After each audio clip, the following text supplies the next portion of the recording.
when the globally popular game descended upon the world. Some people acquiring an A-level talent could become top-tier powerhouses defending their turf. Others with an F-level talent were doomed to become despised as street rats scorned by all. Yet I unexpectedly awakened a super S-level talent, Rebound. Not only could I rebound all the damage I received, but I could also absorb it and convert it into my own energy.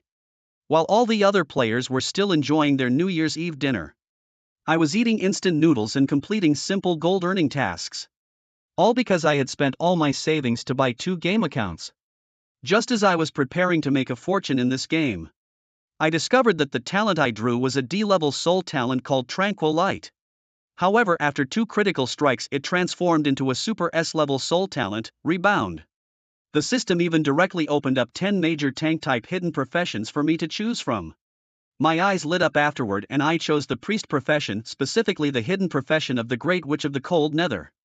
At that moment, as I looked at the entrance of the village on Novice Island, it was overcrowded and the level 1 monsters that spawned were not even enough to fill the gaps between everyone's teeth. Just as I was about to head off in search of high-level monsters, a warrior sent me an invitation asking if I would join him. But before I could respond, a rogue and his team complained, saying, "Captain, having a big guy heal us is too off-putting, let's not take him, we should find a tall busty female priest instead." Hearing this I said, "Then go find a female priest," and turned to leave. Not long after I arrived at a vast grassland, the monsters roaming here were level 3 brown-haired wild bulls. Those daring to level up here right after the server opened probably had good soul talents or even exquisite operational skills, like a female archer 50 meters away whose skills were very sharp. Seeing this, I also began my monster farming. Holding my novice wooden staff, I swung at a grazing brown-haired wild bull, sending a long-range basic attack flying. The injured brown-haired wild bull immediately lifted its head and charged towards me. Soon after, the half-done brown-haired wild bull ferociously charged and slammed hard against my chest. Then I saw the brown-haired wild bull cry out in pain as its health dropped to 0 and it collapsed on the spot. The next moment I felt the activation of my passive ability Longevity, which permanently increased my mana by 1 point for killing a monster not lower than my own level. With mental preparation I approached and launched an attack on the second brown-haired wild bull.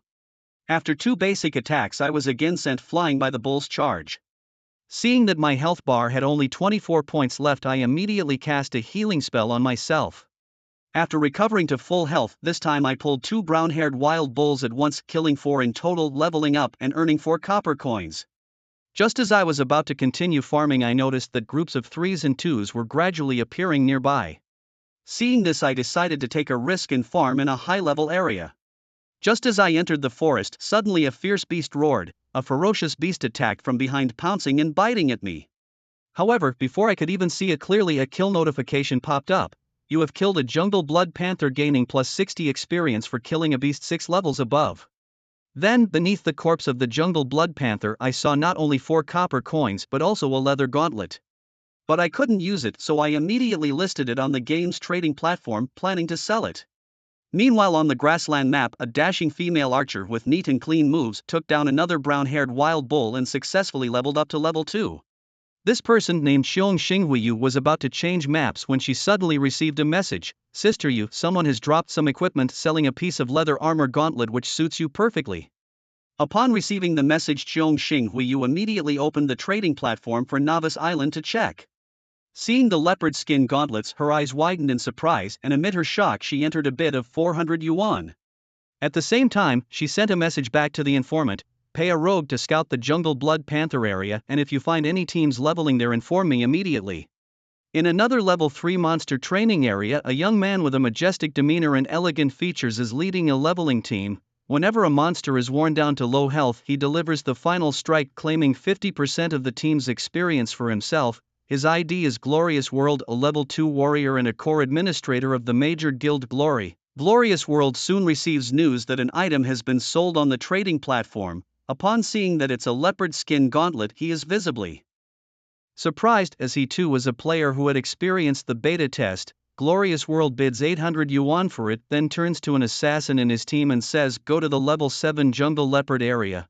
"Wait, never mind, leveling up is more important now. If there really is a talented person out there, we'll eventually meet on the same Novice Island."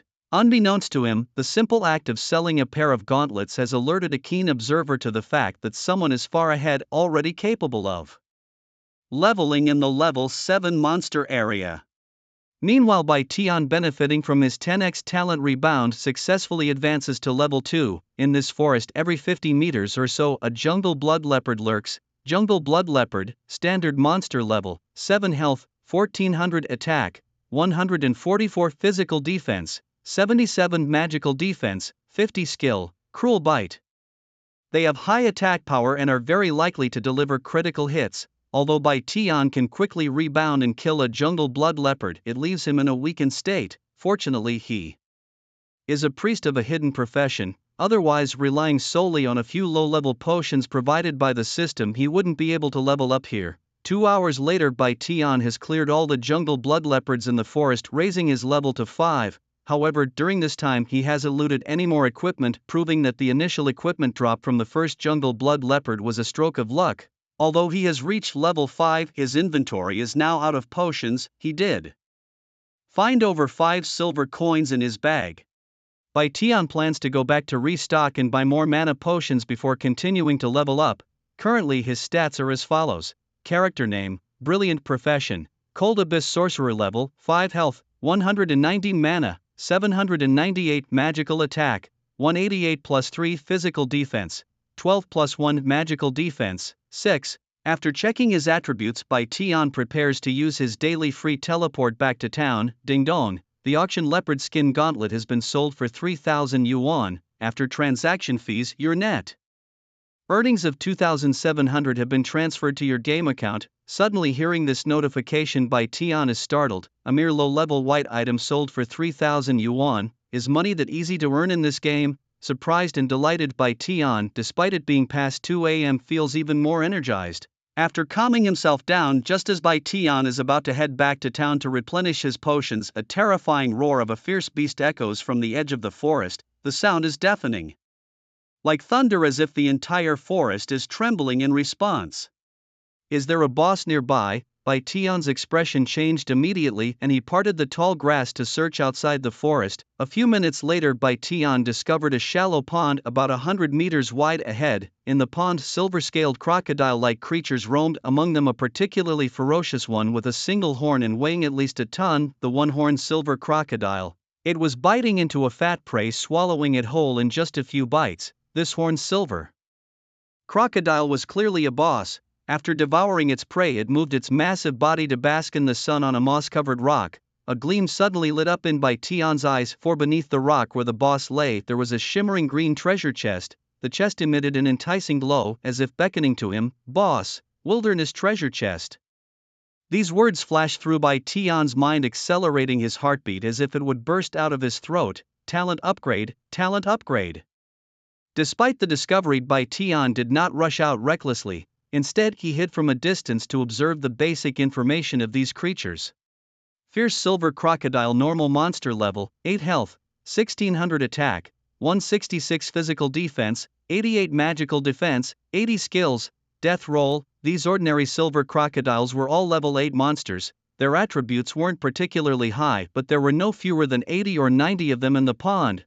Tian then examined the horned crocodile boss. In the world of Zhoutian, one could only observe the basic information of wild monsters if their levels were no more than 10 apart. One-horned silver crocodile king, elite level, boss level, 9 health, 20,000 attack, 688 physical defense, 300 magical defense, 280 skills, bloodthirst, savage charge. Holy smokes, a level 9 boss, yet an elite level 1 with such exaggerated attributes. In the game, boss levels are divided into elite, master and demon. The same level 9 boss, elite being the lowest tier and master and demon levels having even more terrifying attributes.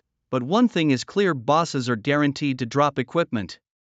This boss's attack at 688 was extremely fierce. Without critical hits or using skills, it would inflict at least 675 damage on him per attack. This meant that Tian had to rebound it 3 times to kill the boss, and there were so many of its minions around.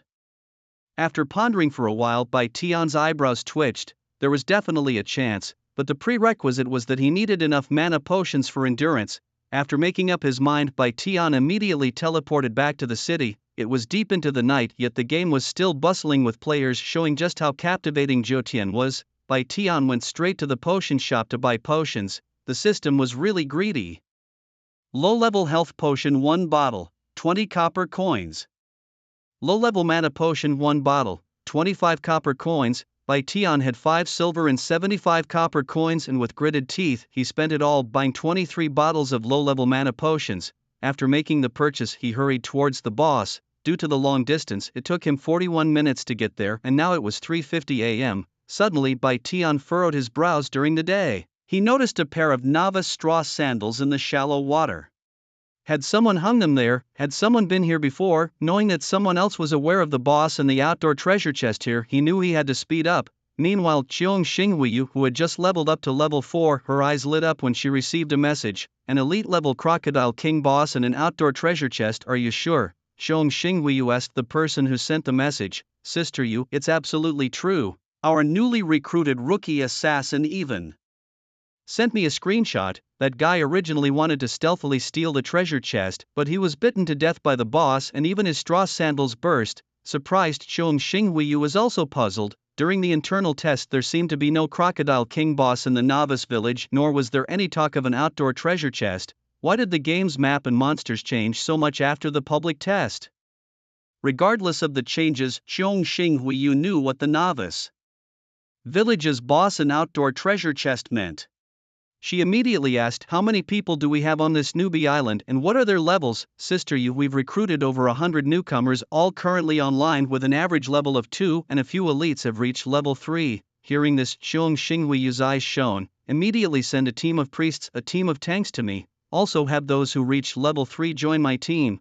We're going to rush the boss. After giving her instructions, Qiong Xinghuiyu asked another question. The assassin who found the boss and outdoor treasure chest, did he see anyone leveling up in the jungle leopard map area? Sister Yu, he said he didn't see anyone, but the jungle leopards there have been completely wiped out. Hearing this, Qiong Xinghuiyu's eyebrows furrowed. Normal monsters above level 6 once killed would take 120 minutes to respawn. The game had just started public testing and someone had wiped out the jungle leopards within 2 hours? Could it be that someone on this newbie island had drawn an A-grade or higher premium spirit talent? Realizing something, Qiong Xinghuiyu urgently said, quick, immediately gather people and follow me to the boss. Meanwhile, Bai Tian had already begun his move. Knowing that someone had been here, Bai Tian, to increase efficiency, directly used a level 1 conversion, turning 708 mana into health, which immediately brought his total health up to 898 points. Bai Tian then lured 4 ordinary crocodiles from the shallow water. Bai Tian currently had a magical attack of 191 and his attack could deal 103 damage to a normal crocodile, which was considerable. When the 4 crocodiles came close to bite, 4 damage numbers successively jumped out above his head. Damage, minus 153, damage, minus 154, damage, minus 155, critical damage, minus 310. Bai Tian's 898 health points immediately plummeted to just 126, but at the same time, 2 of the 4 crocodile monsters were critically hit and died, a 10-fold rebound, minus 1,530, minus 1,540, minus 1,550, minus 3,100, the crocodile that had previously suffered a normal attack during the day and a critical hit instantly perished. The remaining 2 crocodiles also had just a few dozen points of health left.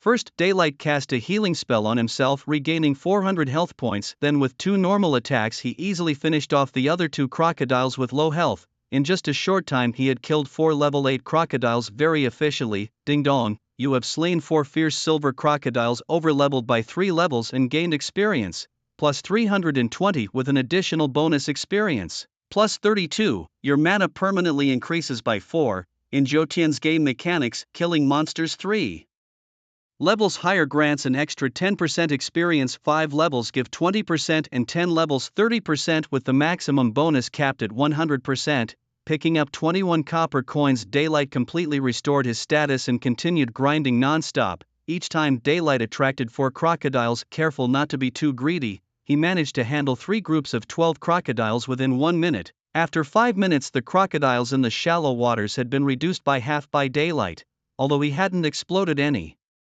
equipment yet. He had already accumulated 2.5 silver coins. When he harvested another group of crocodiles, suddenly a pleasing system prompt sounded.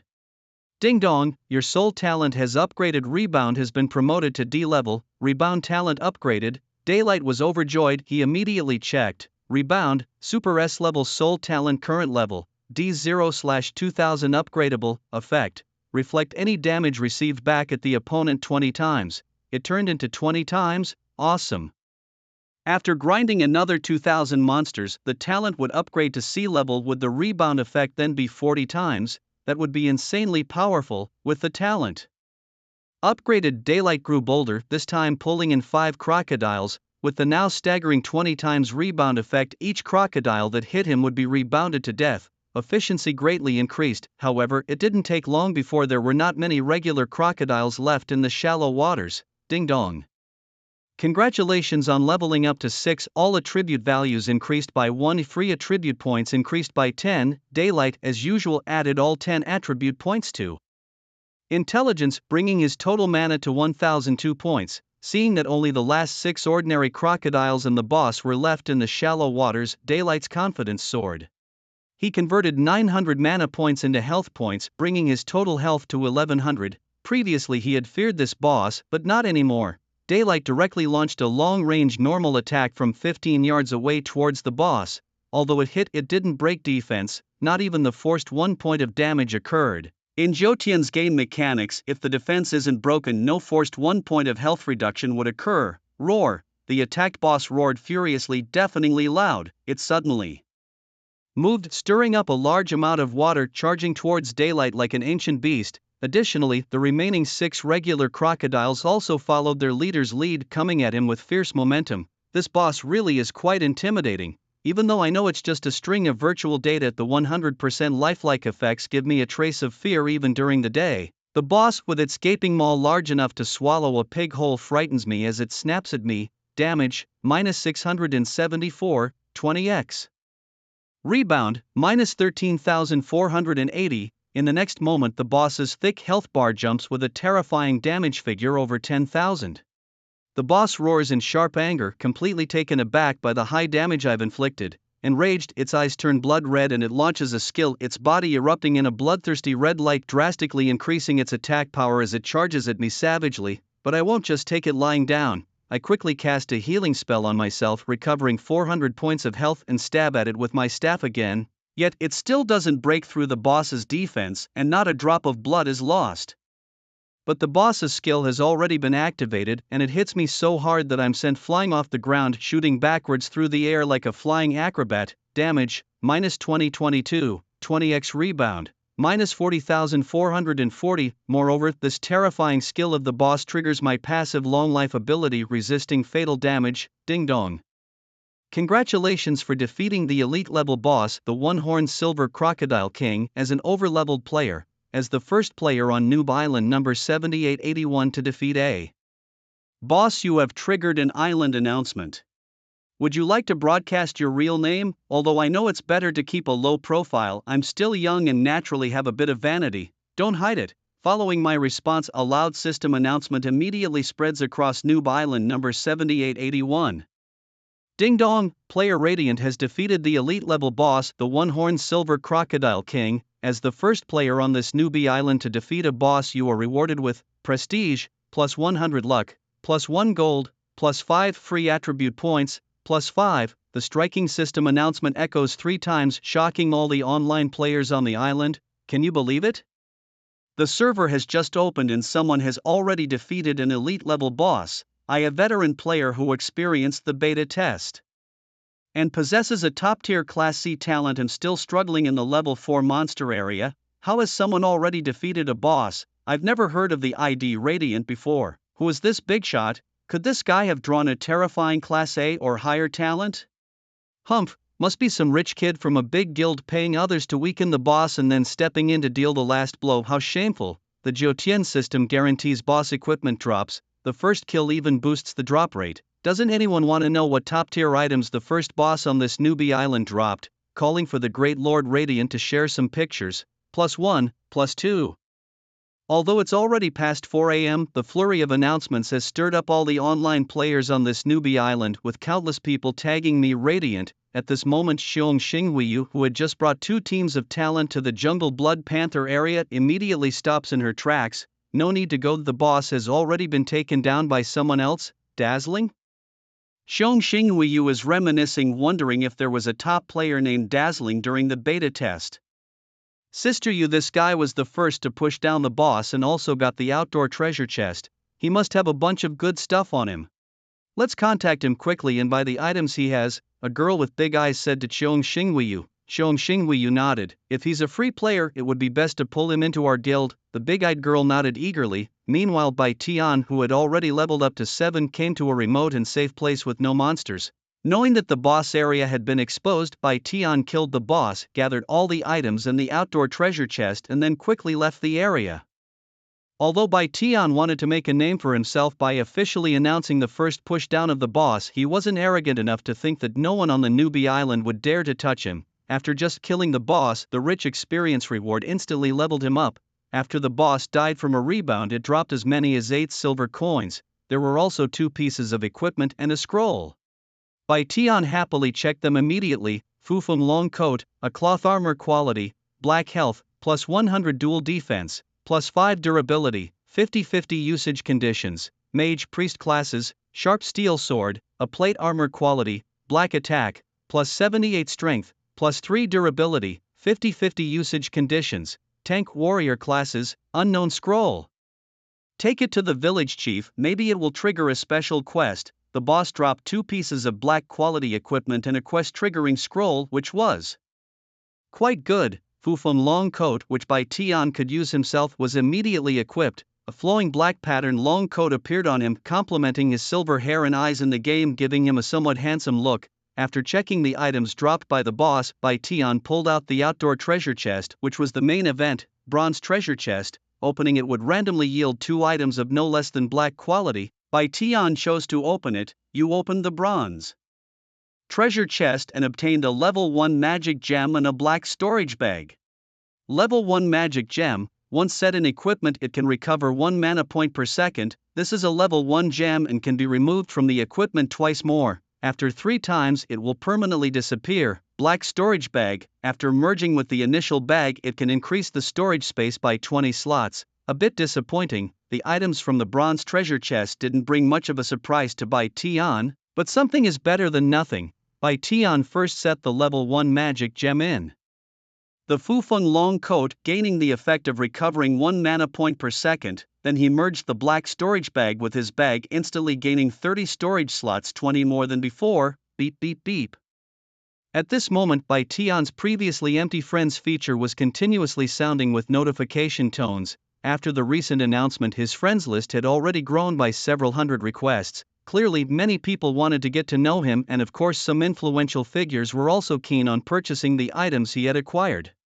In the chat area of the beginner's island, everyone was mentioning Bai Tian. He couldn't just ignore them. After all, Bai Tian was planning to sell the sharp sword he had acquired during the day to make some money. After a light cough, Bai Tian responded in the chat area for the first time, announcing the sale of a freshly minted top-quality sharp steel sword. After his announcement, he posted a screenshot of the sword's attributes in the chat, immediately causing a sensation. Numerous people shouted their desire to buy, urging Bai Tian to name his price. Some more aggressive individuals even threatened him, saying if he didn't sell the sword to them, they would bring people to kill him. Seeing the effect he had achieved, Bai Tian posted again in the chat. He announced he would list the weapon on a consignment auction platform so that anyone interested could compete fairly. After saying this, Bai Tian listed the sharp steel sword with a starting bid of 3,000 yuan, previously even the worst white equipment had sold for 3,000 yuan.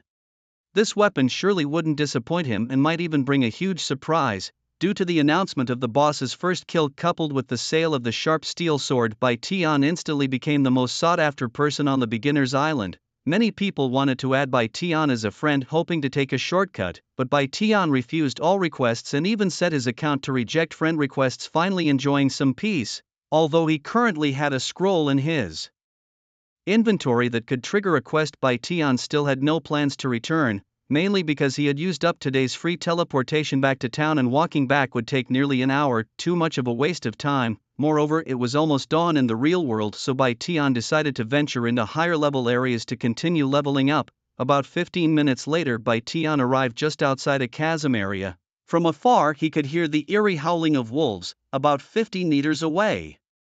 At the entrance of the chasm, there was a white wolf with green pupils howling at the sky. Its howls echoed through the valley as if declaring its presence to the whole world. Tion carefully checked its attributes from a distance: abyssal white wolf, elite creature level, 9 health, 2200 attack, 231 physical defense, 155 magical defense, 180 skills, bleeding bite, critical talent, 15% chance of a critical hit, an elite creature? Tion's eyes lit up slightly. In the world of Tion, creatures apart from bosses are categorized as normal, elite, master and demonic. Even at the same level, elite creatures and above possess higher attributes, and their experience and drop rates are also increased. After the howl of the level 9 white wolf, a group of its companions appeared behind it, numbering around 7 or 8. These elite creatures were gregarious. Tion had already reached level 7, and after killing the crocodile boss he was rewarded with an additional 5 attribute points. Now equipped with the Fufeng long coat and having used his attribute points, his stats had skyrocketed. Character name: Brilliant Profession, Han Ming. Great Witch level, 7 health, 320 mana, 1273 magic attack, 299 physical defense, 21 magical defense, 13 luck, 1 prestige, 100. Despite the challenge posed by these elite white wolves, Tion was confident in his ability to defeat them. Moreover, today is the first day of the Lunar New Year, and early in the morning the sound of firecrackers welcoming the Spring Festival could already be heard outside, creating a lively atmosphere. After seeing that reaching level 9 required 51,000 experience points, Tion gave a wry smile and chose to log off the game to rest. He would strive again after getting some rest. Currently at level 8, and she was definitely the highest ranked player on the beginner's island, so he didn't need to worry about being surpassed for the time being. After taking off his helmet and getting up, Tion noticed that his close friend Liao Fan was even more dedicated, still grinding away in the game. Liao Fan, lying in bed, was continuously moving his hands and feet, obviously engaged in some game maneuvers. Shaking his head with a smile, Tion pulled out a red envelope he had prepared earlier from under his pillow, stuffed the last 8 yuan cash he had into it, and placed it beside his friend's bed. Giving red envelopes during the new year to family and friends is a way to wish them fortune and blessings. Then Tion washed up and prepared 2 large bowls of Xiang instant noodles.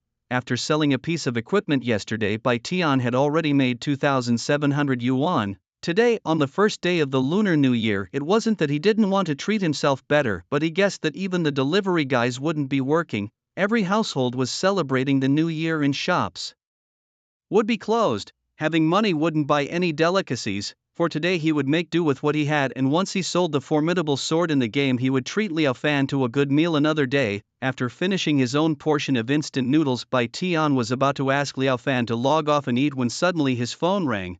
Picking it up and seeing who it was, his expression paused before he walked to the balcony to answer. "Dad, Happy New Year." The voice on the other end immediately responded, "Son, Happy New Year. I called to share some good news. Your Aunt Ro gave our family another little brother today." Aunt Ro was the woman his father married after divorcing his mother, and she had already borne his father a daughter 2 years ago. Hearing this, Tion responded neutrally, "Oh, then congratulations to you." His father's tone shifted. "God, you know Dad's salary isn't high and your Aunt Ro doesn't work. Including your newborn brother, the financial pressure on Dad is really huge."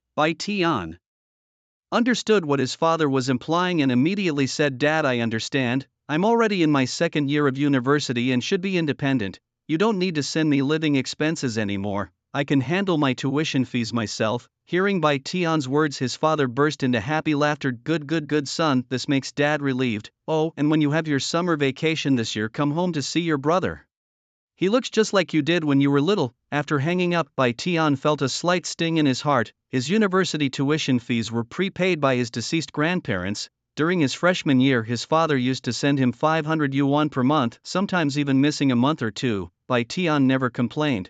After all, he was old enough to be independent.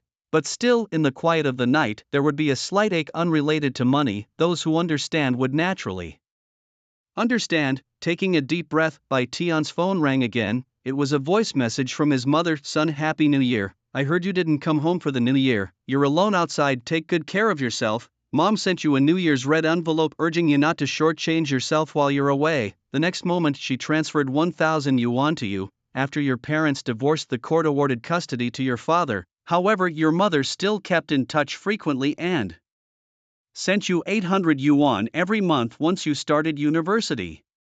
One day you secretly visited her and discovered she was not living an easy life, having remarried to a fishmonger who worked from dawn till dusk tirelessly. Overcome with emotion, you sent her a voice message in return. Mom, I wish you a happy new year too and good health. Don't worry, I've started a part-time job at university earning over 2,000 yuan a month, so I'm not short on money. You returned the transfer and also sent her a red envelope of 1,000 yuan with a message: you've worked hard over the years, this is your son's way of showing gratitude, please make sure to accept it. After composing yourself, you were about to wake your best friend when your phone pinged with a notification: your gaming account has been credited, 18,000 yuan, available balance, 19,700 yuan. The alert sent a shiver through your body. That sharp steel sword actually sold for 20,000 yuan?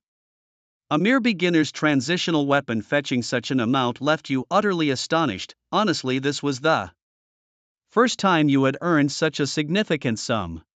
Any previous discontent vanished instantly. Indeed, what better cure for worries than sudden wealth? This also made you realize the extraordinary allure of the game world over the next 9 days. With your current level and rebound talent, you were certain the future held unexpected wealth for you. If you weren't so mentally and physically exhausted, you would have logged on to earn more right away. Finally, your friend logged off. He excitedly yelled as he removed his helmet, shouting towards you, ha ha ha. Bai Tian, dude, I just had a huge stroke of luck in the level 5 water snake area. Got an armor belt that someone bought for 1,000 yuan. We're rich, man. No more instant noodles for breakfast. I'll treat you to a better meal with 10 extra eggs. Seeing your friend's excitement, you didn't have the heart to tell him that he had sold the belt too cheaply. Such an armor belt could easily start at 2,000 yuan. Today being the first day of the new year, forget about improving the meal, just settle for the noodles I've prepared, you told him. Oh, and that red envelope is from me, make sure to keep it under your pillow tonight. I'm going to sleep now. Yawning, you then collapsed onto your bed. Right, I almost forgot, today is the first day of the new year. No worries, I'll treat you another day. By the way, what level are you at in the game? I'm already level 5, one of the top players on my newbie island. Don't lag too far behind me, alright? You said, stifling another yawn. Don't worry, I'm not far behind you in levels, he replied. That's good, my game ID is Flowers Amidst Hazy Wine. Poetic, isn't it? After you leave the beginner's island, remember to add me as a friend. The mighty mage will take you flying. I'm going to sleep, stop bothering me, Bai Tian said, pulling the blanket over his head. His close friend grinned and replied, okay. Meanwhile, he transferred 500 of the 1,000 yuan he had just earned to Bai Tian. Bai Tian slept soundly until 3 in the afternoon, not sure if his buddy had rested, but he was already online, truly hard-working. Seeing the 500 yuan transferred by his friend, Bai Tian grinned. It wasn't about the amount of money, it was his friend's gesture that warmed Bai Tian's heart. After freshening up and devouring a steaming bowl of instant noodles, Bai Tian quickly logged back into the game. Having slept for over 6 hours, he was somewhat worried that others might have surpassed him in level. Ding dong, welcome back to Joutian, we wish you a pleasant game. He logged in at the same location, the Abyss Valley, home to the level 9 elite white wolves. This area inside the beginner's island was a dangerous leveling zone, yet no other players had appeared during his long sleep. But as soon as Bai Tian logged in, he found himself surrounded by a freshly spawned pack of wolves. At least 30 white wolves locked their sights on Bai Tian, their green pupils glowing. Fangs bared.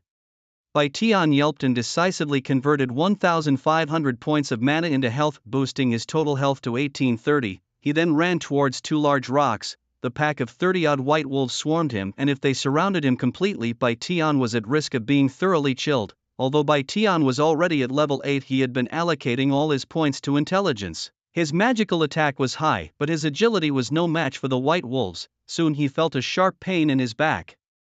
Having been bitten several times, damage, minus 206, inch minus 207, minus 208, critical hit minus 416, he lost 1037 points of blood instantly. However, the 20x rebound effect killed all 4 wolves that had bitten him. Bai Tian crashed between the two rocks, then cast a healing spell on himself, recovering plus 400 health. With the tactical advantage of the terrain, only one white wolf could attack him at a time. A minute later, Bai Tian was left with only 214 health points, completely out of mana, but he had finally killed all the white wolves.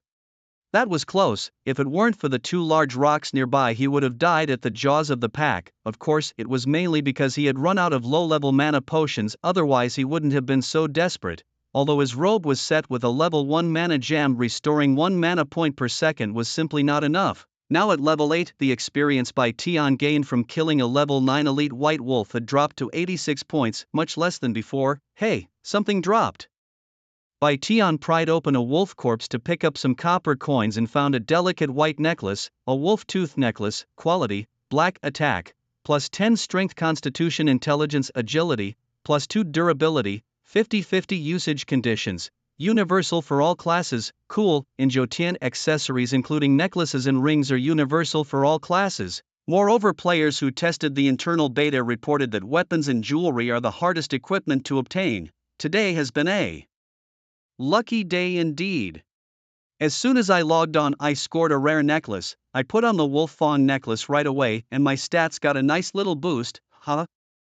I couldn't help but laugh out loud with excitement when I found a town portal scroll under another wolf corpse. This was just what I needed since my free teleport was still on cooldown. With this treasure I could teleport back to town immediately. After cleaning up, I used the scroll to return to the starter village. With a level 5 mage of class C talent leading the team, all we need is a fair-skinned and beautiful female priest to start farming. Honest Studio offers paid leveling 100 yuan per hour, officially farming level 5 boars. Hurry up if you want to join. Stable team looking for a regular priest, must be online at least 12 hours a day, long-legged and busty cuties preferred. As soon as I got back to town, the shouts and calls of countless players looking to form teams filled my ears.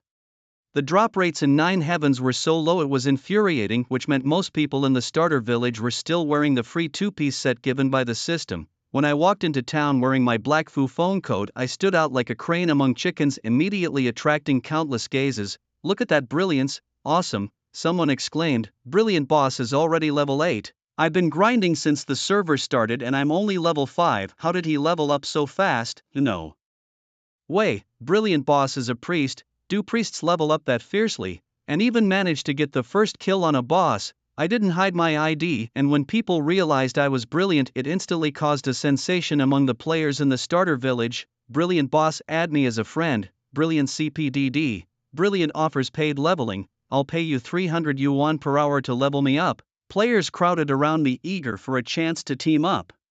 Is this the effect of being famous? I felt a bit of a headache coming on, so I quickly tried to hide my ID and headed towards the village chief's house. Of course, hiding my ID now was too late, as many stuck to me like a plaster. When I arrived at the village chief's courtyard, the usually expressionless old chief suddenly looked intrigued. This aura? The old chief with a white beard suddenly waved his sleeve and an invisible force spread out, pushing all players out of the courtyard except for me. Even those who were there to get their daily quests from the chief were thrown out. What the heck is the NPC chief doing? I haven't even turned in my quest yet. What's going on? Can't get into the chief's yard, there's a barrier blocking it. What's happening? The players who were expelled were totally baffled. Look, everyone got thrown out, but there's still one person in the chief's yard. Some who followed me shouted, "You know nothing, that's the brilliant boss, he's not like us. Maybe he triggered some hidden quest?" The players outside the yard immediately started buzzing with speculation. At that moment I was also quite surprised. I didn't expect my arrival to make the chief expel all other players. Young adventurer, I sense a familiar aura on you. Have you brought something? The village chief looked toward the day with an excited face as if he were witnessing the vibrancy of life itself. Daytime took out the mission scroll from the bundle. The old village chief's eyes immediately widened with recognition. The hero's creed. After snatching the scroll, the elder's eyes quickly reddened, his expression revealing deep sorrow. "Ah, my brother," he lamented, "I told you back then we had lost contact with the great realm of the sky for hundreds of years, becoming a lost land. But you wouldn't listen to me, insisting on taking the ancestral hero's creed to venture out and seek the great sky realm. Now look what has happened, the sky realm was not found, and you yourself have perished." The old village chief wept as he spoke, making Daytime quite awkward. Daytime didn't come here to listen to stories, he was after the hidden quest. The chief cried for a while before finally wiping away his tears and then looking at Daytime. Young adventurer, thank you for bringing back my brother's relic. Ding dong, you have returned the hero's creed and the village chief rewards you with experience, plus 3,000 silver coins, plus 2, as the old village chief prepared to walk back into his house. Daytime was stunned. No follow-up, he called out hastily, old village chief. But the chief paid him no heed and entered his house. Just when Daytime was at a loss for words, the village chief emerged with a dusty ancient object in his hands. Young adventurer, your bringing my brother's relic shows that you are fated with him. He was stubborn, ignoring my advice and determined to pursue the lost sky realm, seeking a broader world beyond. Seeing his resolve, I secretly crafted something hoping it would aid him. Alas, he left without a word, and the object I crafted was never completed nor reached his hands. As he spoke, the old village chief eyed Daytime. I see my brother's youthful spirit in you. If you can retrieve my brother's remains for me, I will give you this object. How about it? Ding dong, you have triggered a unique hidden quest to find the village chief's brother's remains. Quest difficulty, D-class. On completion you receive a half-finished weapon. Failure results in a loss of 1 level. Accept the quest, a unique hidden quest. Declining would be foolish. With his rebound talent, Daytime was confident that a mere D-class difficulty quest was manageable and he immediately accepted. Ding dong, you have successfully accepted the quest, complete within 3 days. Seeing Daytime accept, the old village chief gave a grateful smile. Young adventurer, I entrust everything to you. With that, he turned and walked back into his house. Just like that, he left without any hints? Daytime was visibly frustrated. The hero's creed had exploded from the Crocodile King boss. Perhaps returning there would provide a clue.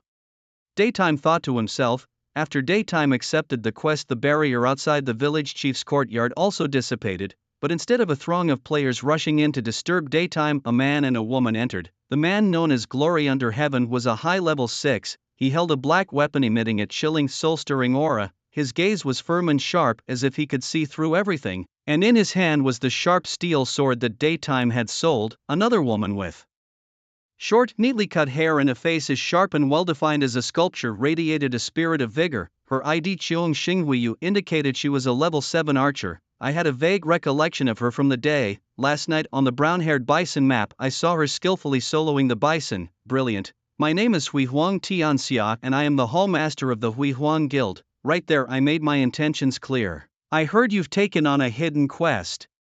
If you could include me, I am willing to pay you a sum that you'd find satisfactory. Cheong Xinghuiyu, an executive of the summit-reaching guild, had a similar purpose for her visit. With a slight smile, she said, I'm here for the same reason. Both were leaders of major guilds, each with their own imposing aura. It seemed that suddenly no one was bothering me anymore, probably thanks to these two. During the day, I didn't bother to hide it. After all, it's not like they were fools, I said.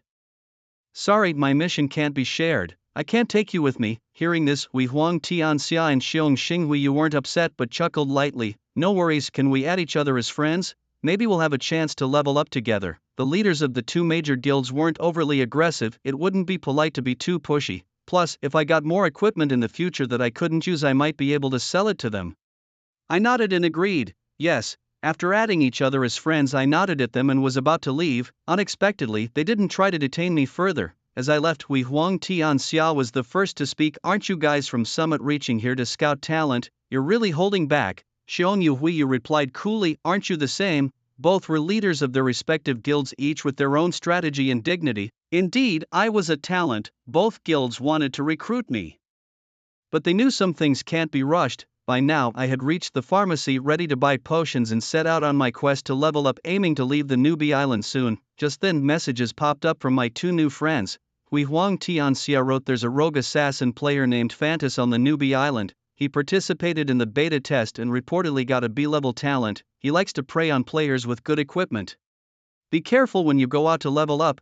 Our people just saw him returning to the city. Cheong Xinghuiyu wrote, brilliant, a notorious guy seems to have set his sights on you. If you need it, I can bring people to ensure your safe departure. Clearly both were extending their goodwill. Fantas, a B-level talent assassin. I smirked. I was no easy target. A notorious assassin. I'd like to see what he's capable of. I replied to Hui Huang Tianxia and Cheong Xinghuiyu, thanks for the heads up.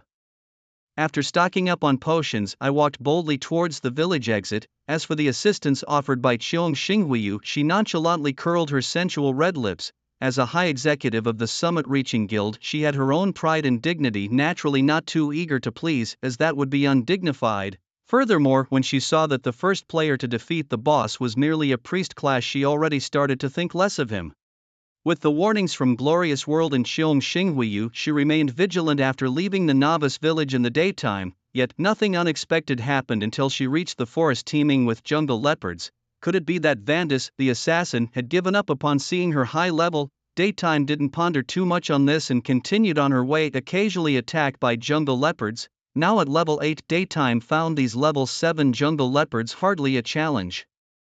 However, she noticed that her rebound talent did not increase her leveling progress when killing monsters below her own level. Now that the jungle leopards provided too little experience, Daytime lost interest in them. As she prepared to speed through the forest, suddenly 3 jungle leopards appeared from 3 directions, attacking simultaneously. This puzzled her. She remembered that jungle leopards, usually solitary creatures, appeared every 50 meters. Unfazed, Daytime swung a basic attack at the leopard, charging from the front. Damage, minus 290, with a magical attack power now at 340. Her damage output was significant.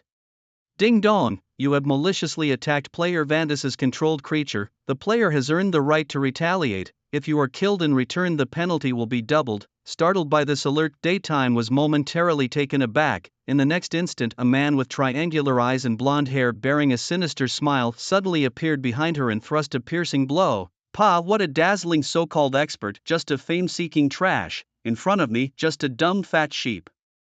Vandus sneered inwardly, preparing to finish Daytime off with a combo, but suddenly everything went dark before his eyes. Critical damage, minus 488, 20x rebound, minus 9,760. Vandus, who had only sneak attacked Daytime from behind, was instantly killed by the rebound. His health bar emptied, and he fell to the ground in confusion, even dropping his dark light weapon. With Vandus's death, the 3 jungle leopards that had been charging at Daytime suddenly stopped, looking somewhat bewildered. Vandus possessed a grade B talent, beast control, allowing him to briefly control wild monsters no more than 2 levels above him.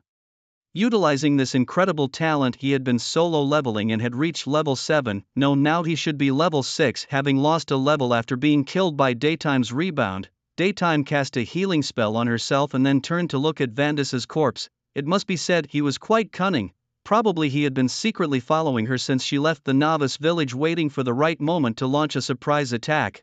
A single critical strike could deal 488 damage to her. His damage output was fierce. At this stage, she suspected that apart from a few high-level tanks who specialized in vitality, she was probably the only one on Newbie Island who could survive a hit from him. His ability to control wild monsters was indeed interesting. In fact, after being reminded by the 2 players from Glorious World earlier in the day, Bai Tian had already converted 1,000 mana points into vitality. It's no exaggeration to say that his current vitality would astonish even a tank.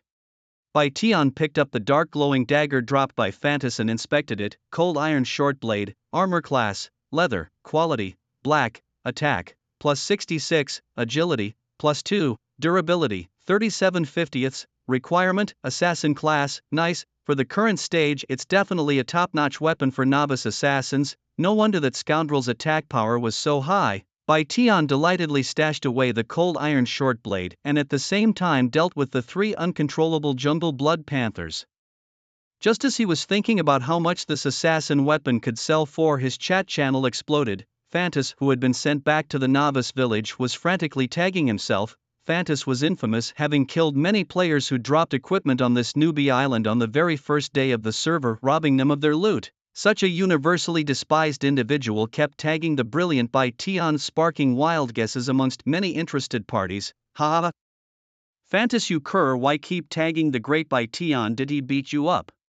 Brothers, good news. I saw that scumbag Fantas walking out from the respawn point, and he even dropped a level. Justice might be late sometimes, but it never fails to arrive. Such a joy to behold. Oh Fantas, even you rat have your day. It must be said Fantas's reputation is indeed at rock bottom. Like a rat crossing the street, everyone wants to hit him.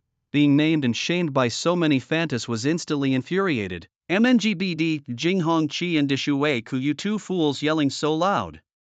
Huh, I'll make sure to target you 2 from now on. The 2 who cursed him the most were immediately marked by Fantas. Jinghong Qi and Dishuwei Ku were not to be outdone. Come rain or shine, grandpas will be waiting for you. Knowing that Fantas had been killed by Tian and sent back to town Glorious World in Cheong Xinghui, you were both slightly surprised. Fantas might not be a good person, but his strength was undeniable.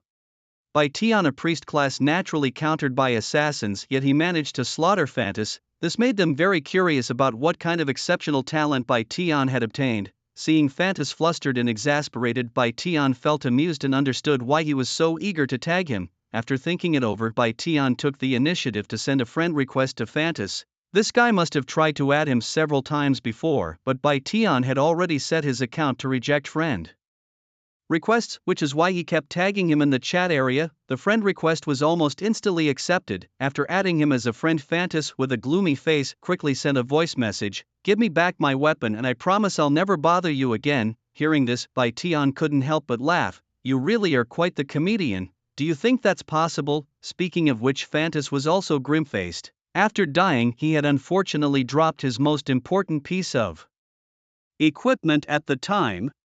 If it had been any other equipment that had dropped, he wouldn't have been so anxious. "Bai Tian, you're just a priest class. Are you not afraid of me always targeting you if you really offend me?" Bai Tian chuckled. "Come on, you're already in your 40s. Shouldn't you have some self-awareness by now? If I were afraid of you, would this weapon still be in my possession? I'm giving you one last chance, otherwise I'll just block you. Given your reputation, if I were to sell this weapon, well..."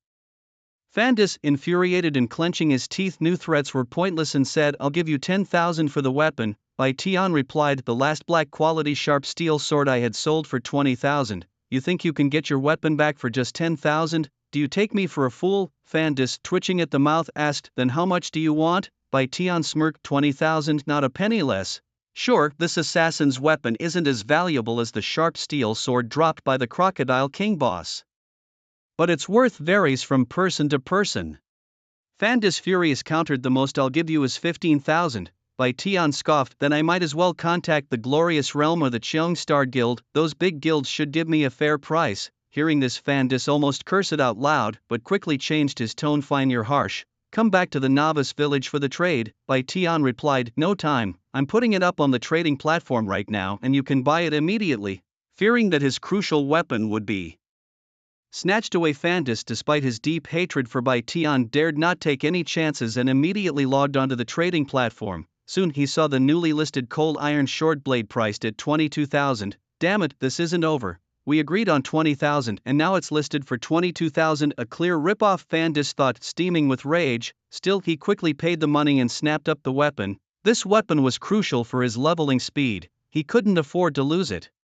Meanwhile, Bai Tian received a notification that his item had sold, netting him 20,000 after fees. In just a moment he had made another 20,000, bringing his total assets to 39,700. The speed of earning money felt almost surreal to him. With an even better mood, Bai Tian hummed a tune as he left the forest and soon reached the shallow waters of the crocodile. As for Fantas's resentment, Bai Tian couldn't care less. He even wished that Fantas would come after him again so he could kill him and sell his loot once more. Back in the shallow waters, the level 8 crocodiles that Bai Tian had cleared out had respawned, though in fewer numbers, and the Crocodile King boss had yet to reappear. After a boss is killed, it's said to take 7 days to respawn with a decreased drop rate. These level 8 crocodiles, being the same level as Bai Tian, added to his mana and helped him progress in his rebound leveling. Bai Tian needed to search here for clues to a hidden quest and immediately got started.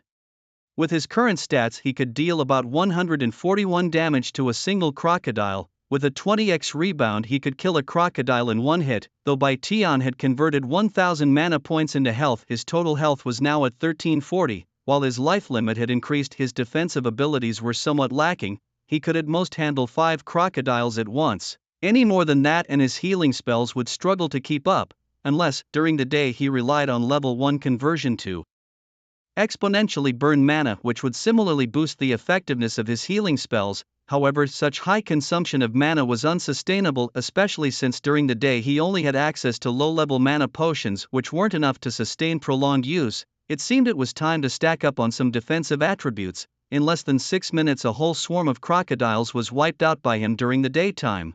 He picked up 1.8 silver and was lucky enough to find a piece of common gear, crocodile leather leggings. This cloth armor was white quality with plus 30 life, plus 2 to both defenses, and a durability of 20/20, suitable for mages and priests. The timing of this gear couldn't be better, and he immediately equipped it.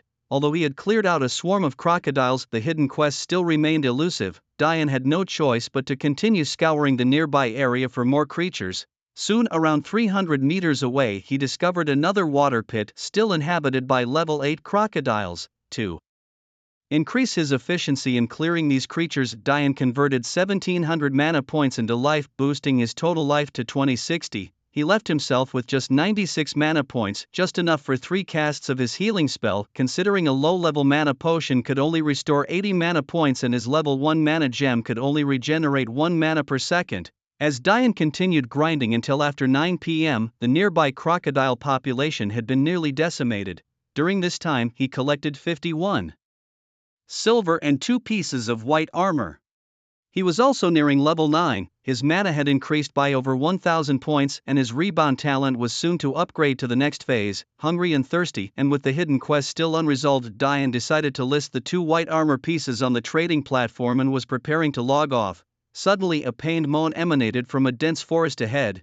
Diane had been grinding here all day without encountering another player. Clearly the sound was made by an NPC. An NPC in the wild was this a quest prompt? Diane immediately cancelled his logout and quickly headed towards the source of the scream. Moments later he saw a pale, emaciated middle-aged man lying in the jungle, his hands clutching a wound on his shin and moaning in pain. Above the NPC's head floated the name, Ani of the escaped mine slave. As Diane approached, the NPC Ani, gripped by terror, attempted to flee despite his injuries. Unfortunately, he didn't get far before collapsing again.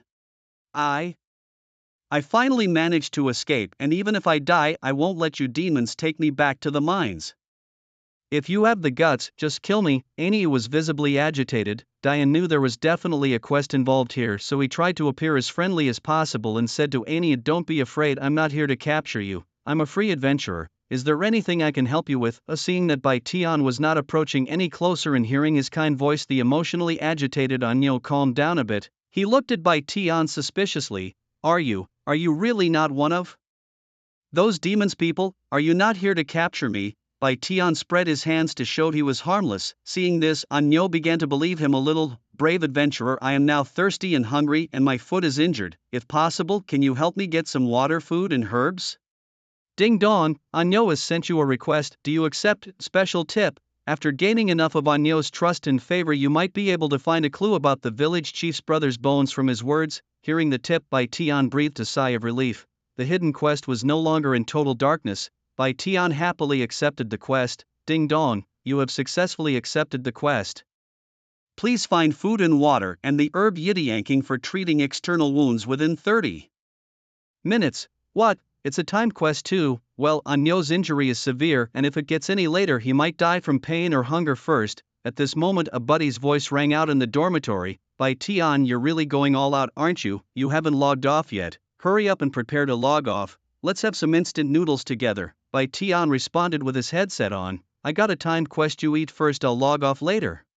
Hearing that Bai Tian had received a timed quest, his buddy's expression changed suddenly, then he showed surprise. Being an old gamer, he naturally knew what this meant. "Good lad, go for it. I'll have my noodles first and we'll soak yours for you. Try to finish up quickly and log off to eat." By this time, the task interface had already displayed a countdown timer. Water and food were easy to find. Nearby there was a water source, and a crocodile corpse that Bai Tian had killed earlier hadn't respawned yet. Bai Tian quickly returned to the nearest water edge, collected a large chunk of crocodile meat and put it in his bag. As for water, he wasn't in a hurry. He'd collect the herbs first and then use a large tree leaf to carry the water. Bai Tian opened the task interface and received a hint to walk 1,000 meters west to find a clue about the herb yiddiyanking. After passing through a jungle, the view ahead cleared up, revealing a depression.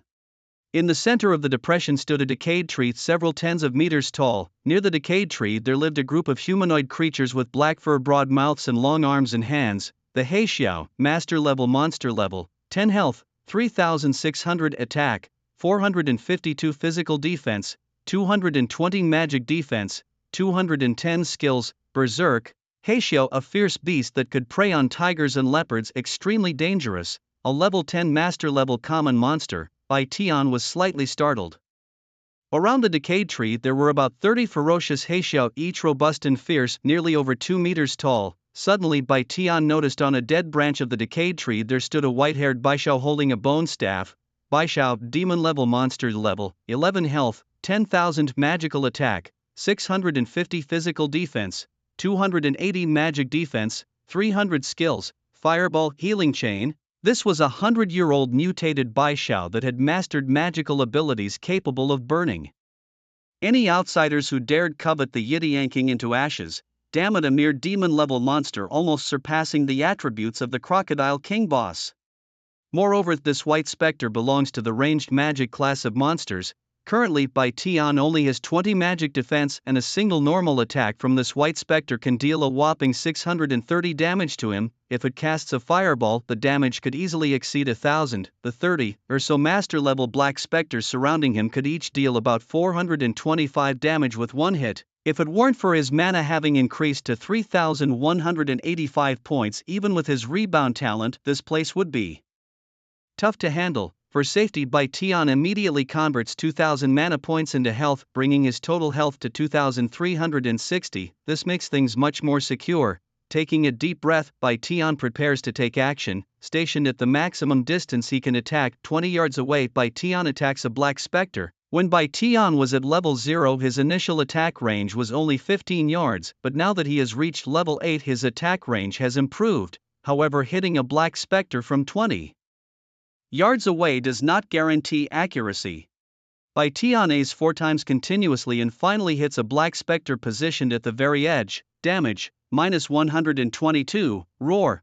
The attacked black specter suddenly leaps up, its ferocity glaring fangs bared, and its aura extremely intimidating. Bai Tian's original intention was to pull and annihilate them in batches. However, after attacking one of the black specters, the 30 or so surrounding black specters, all with their black hair bristling, charge at Bai Tian with a united vengeance. Are my black specters this unified? Bai Tian's body shakes and he immediately starts to flee backward, but the master-level black specters move quickly, and within just 4 seconds 5 black specters have closed in on him, attacking Bai Tian. Damage, minus 426, minus 427, minus 428, minus 425, minus 428.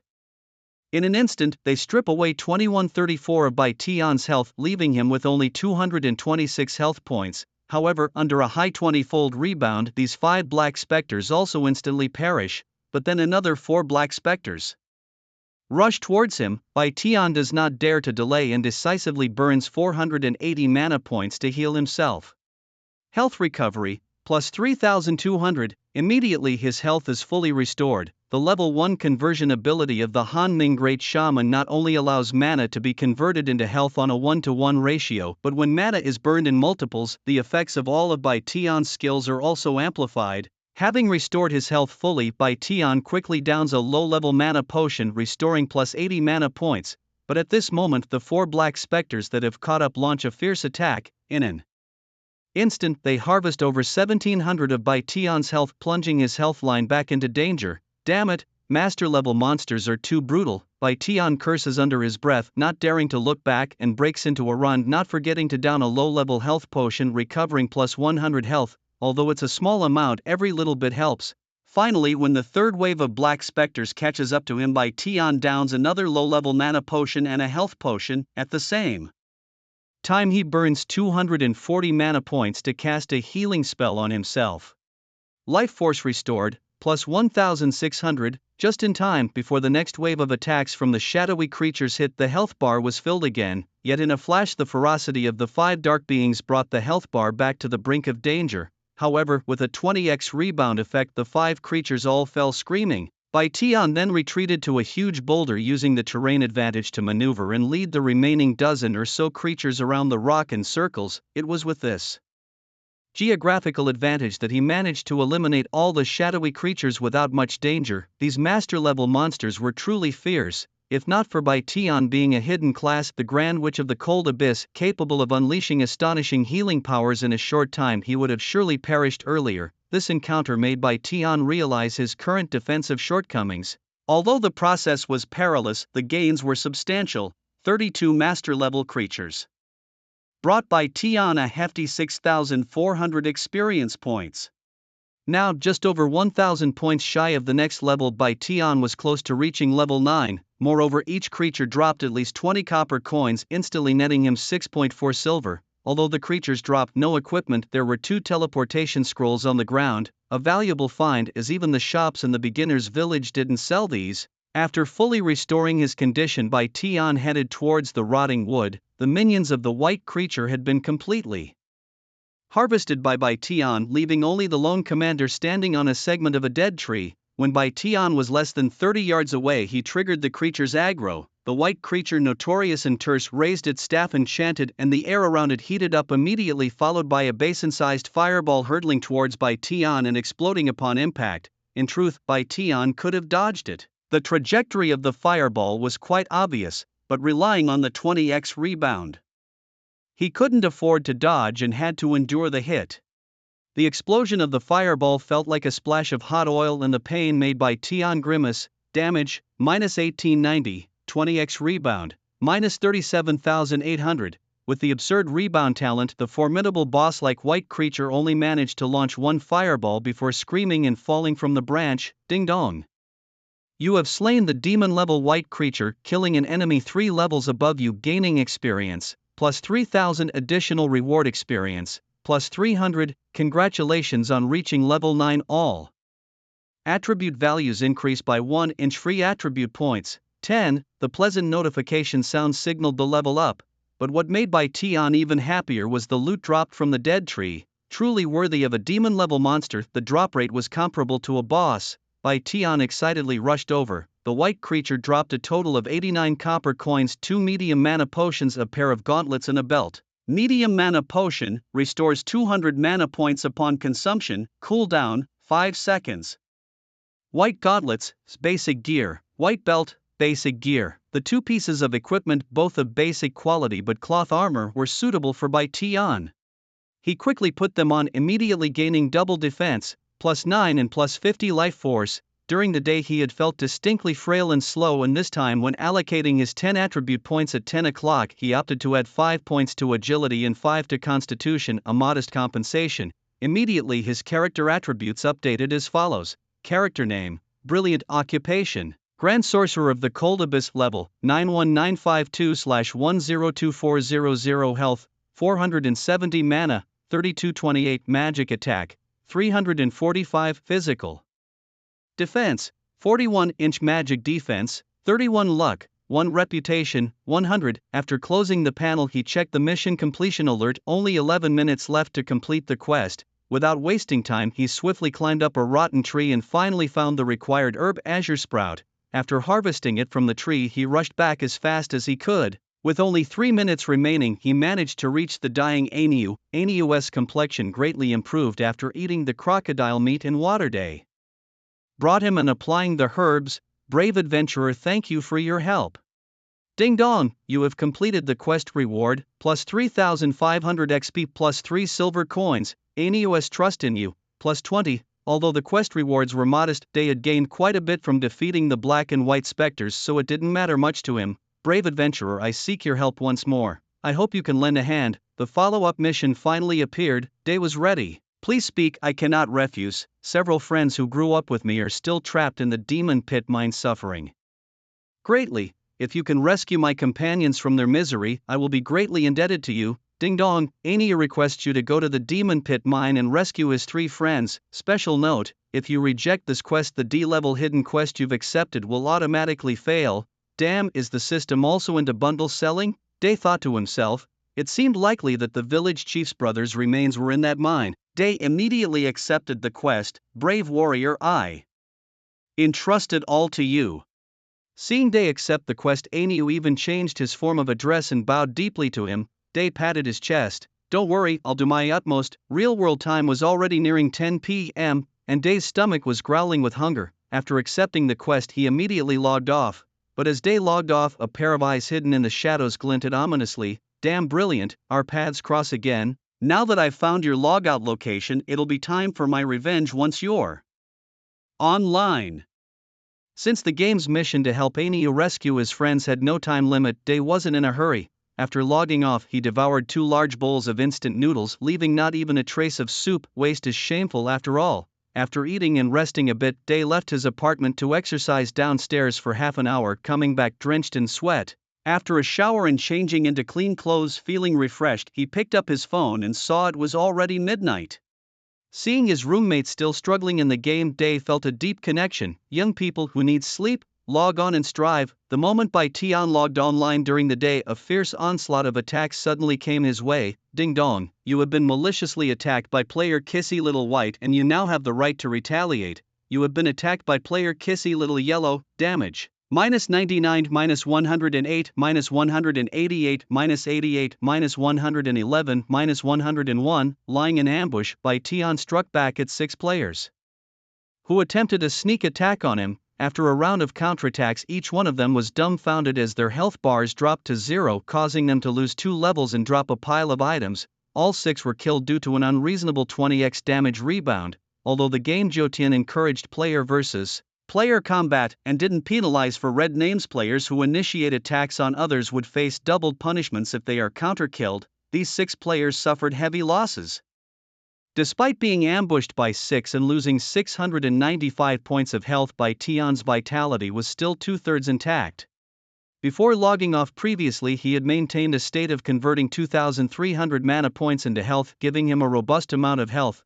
What's this? Attacked the moment he logged on. Although slightly bewildered, Tian did not forget to collect the spoils on the ground. The 6 attackers dropped a total of 6 bottles of low-level health potions, 8 bottles of low-level mana potions, 5 pairs of novice grass shoes, 1 white leather armor shoe and 1 white cloth gauntlet.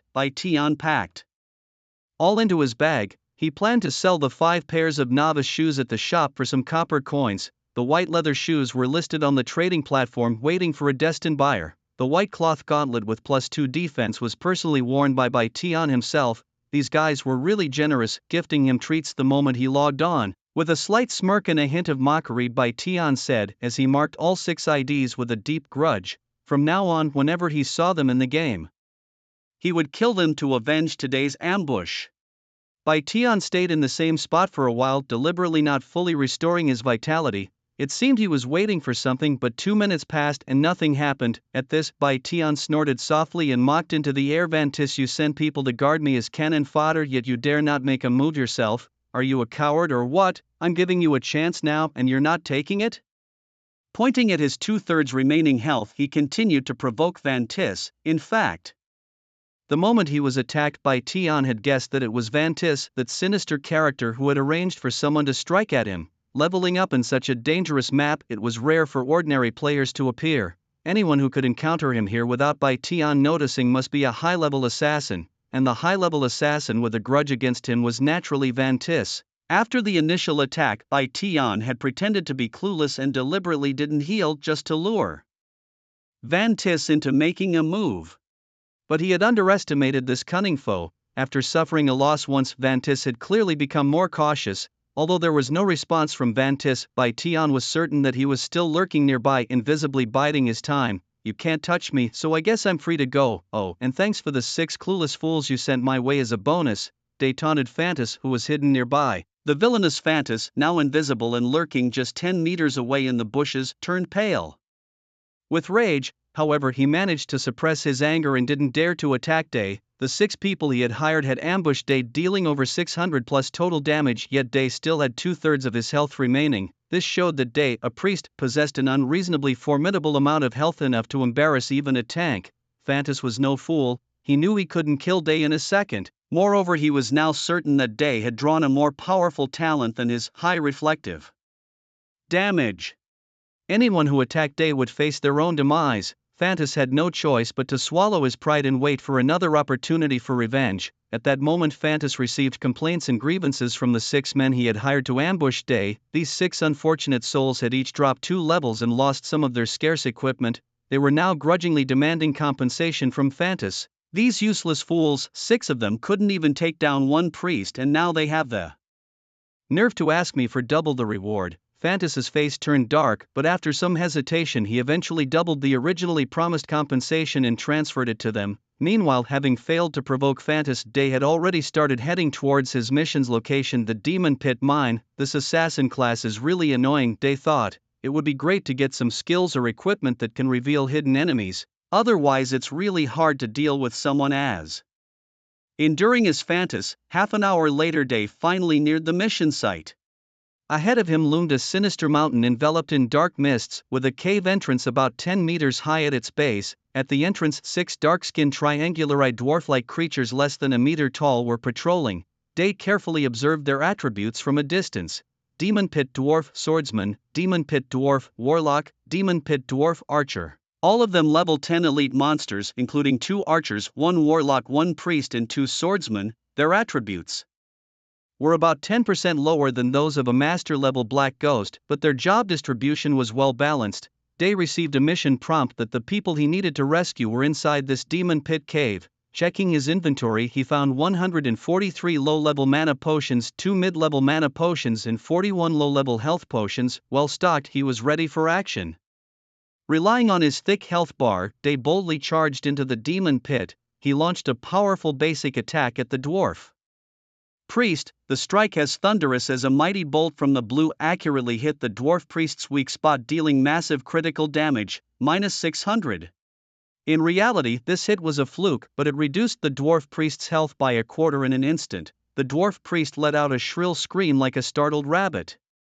Alerted by the dwarf priest's scream, the other 5 demon pit dwarves turned fierce and rushed towards Day. 2 of the swordsmen, brandishing dual swords, charged at him like tigers descending the mountain. The sorcerer and 2 archers released their skills from a distance, sending fireballs and arrows streaking through the air like meteor showers. However, Baitian stood his ground unshaken. Under the effect of a skill that rebounds attacks 20-fold, it took less than 3 seconds for the 2 dwarf assassins, the archers and the sorcerer attacking him, to be painfully rebounded to their deaths. Only the last dwarf priest remained, who in a panic let out a terrified scream and fled into the depths of the demon cave without looking back. Baitian was slightly taken aback, having not expected these creatures to flee.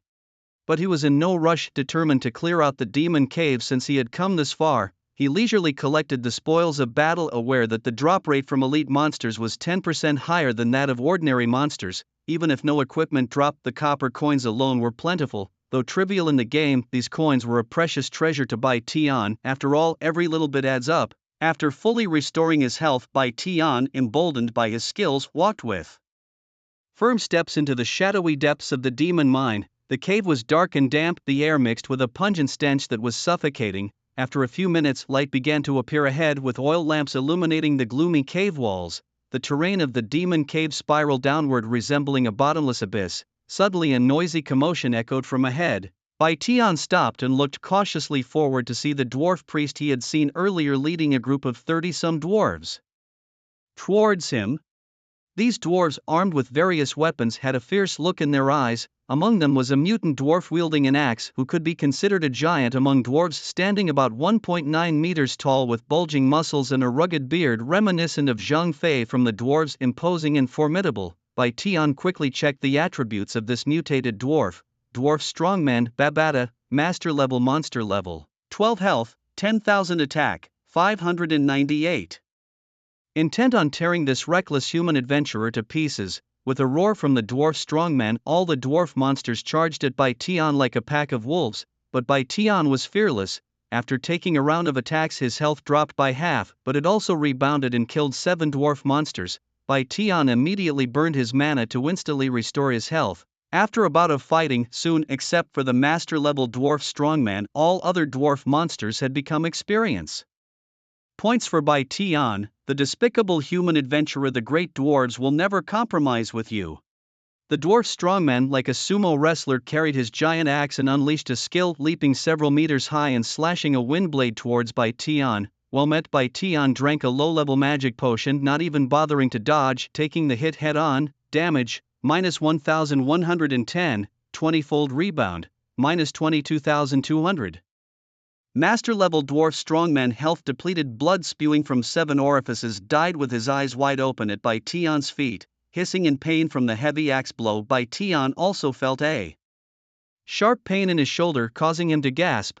Suddenly Baitian let out a cry of surprise. A dwarf warrior had just dropped a skill book. This was the first time Baitian had obtained a skill book, and he quickly picked it up to check it out. It was a level F jump/skill. It consumes 50 health points, and after burning blood energy it allows for a forceful leap and slash that deals physical damage at 100% of the basic attack power. Jump distance, 8 meters, cooldown, 12 seconds, learning requirements, level 5 and above warrior. This skill is quite impressive as it doesn't consume mana, only a bit of health, and it even allows for a short displacement effect. Just then a system notification suddenly sounded. All the equipment by Tian had listed was sold out, and after deducting the fees he had earned 1,800 yuan. Bai Tian frowned slightly, he had only made 1,800 yuan from a few pieces of equipment, indicating that low level gear was rapidly depreciating in value. However, this skill book should fetch a surprising price. Bai Tian remembered that Huihuang Tianxia was a warrior who had even spent 20,000 yuan to snap up the sharp steel sword he had put up for sale. That guy definitely wasn't short on cash, so perhaps it would be best to ask him directly if he needed this skill book. After all, selling through the platform was not only slow but also incurred fees. Selling directly to a wealthy boss was naturally the best choice. While recovering, Bai Tian opened his friends list and saw that Huihuang Tianxia was indeed still online, already at level 8. His leveling speed was quite fast, but in Zhou Tian's leveling system, the experience required for each subsequent level skyrocketed, and he would not be able to reach level 9 even if he stayed up all night. Bai Tian was sure. Currently on this newbie island he was the only player at level 9 and there were hardly any players at level 8. Moreover, he would soon be the fastest to reach level 10 and the first to leave this place. Bai Tian took a screenshot of the jump/skill and sent it to Huihuang Tianxia asking, "Do you want this book?" Huihuang Tianxia replied almost instantly, "Yes, how about 30,000 yuan?" For an early-stage low-level warrior skill, 30,000 yuan was not a low price. Since Bai Tian didn't need it, he agreed. "Okay." Huihuang Tianxia seemed eager for the skill. "Should you come to the city to trade or should I send someone to find you?" During the conversation, Huihuang Tianxia had already transferred 30,000 yuan over. This guy trusted him so much that he had paid before even receiving the skill. In fact, Huihuang Tianxia did this not only because he trusted Bai Tian but also because he feared Bai Tian might change his mind. This skill was a significant upgrade for him early on and he really needed it. "I'm currently on a mission and can't return to the city right now." Seeing Bai Tian say this, Huihuang Tianxia, being straightforward, said, "Then set a password and list the skill book at any price and I'll buy it immediately." Bai Tian, "Okay." He immediately listed the skill book for sale with a password protection and set the price at 8 yuan, which Huihuang Tianxia quickly purchased. "Brilliant, thanks. If you have more skill books or equipment to sell regardless of profession, please contact me. I'll make sure you get a good price." Bai Tian replied, "Okay." Just like that, he had made another 30,000 yuan, bringing his total to 71,500 yuan. Earning over 70,000 yuan in such a short time was something Bai Tian had never even dared to dream of before. Everyone says women need a sense of security, but men need it too. Money is a man's greatest source of security and confidence. Humming a cheerful tune, Starry Sea by day, he delved deeper into the devilish depths of the demon mine. He aimed to complete his mission tonight and level up to 10.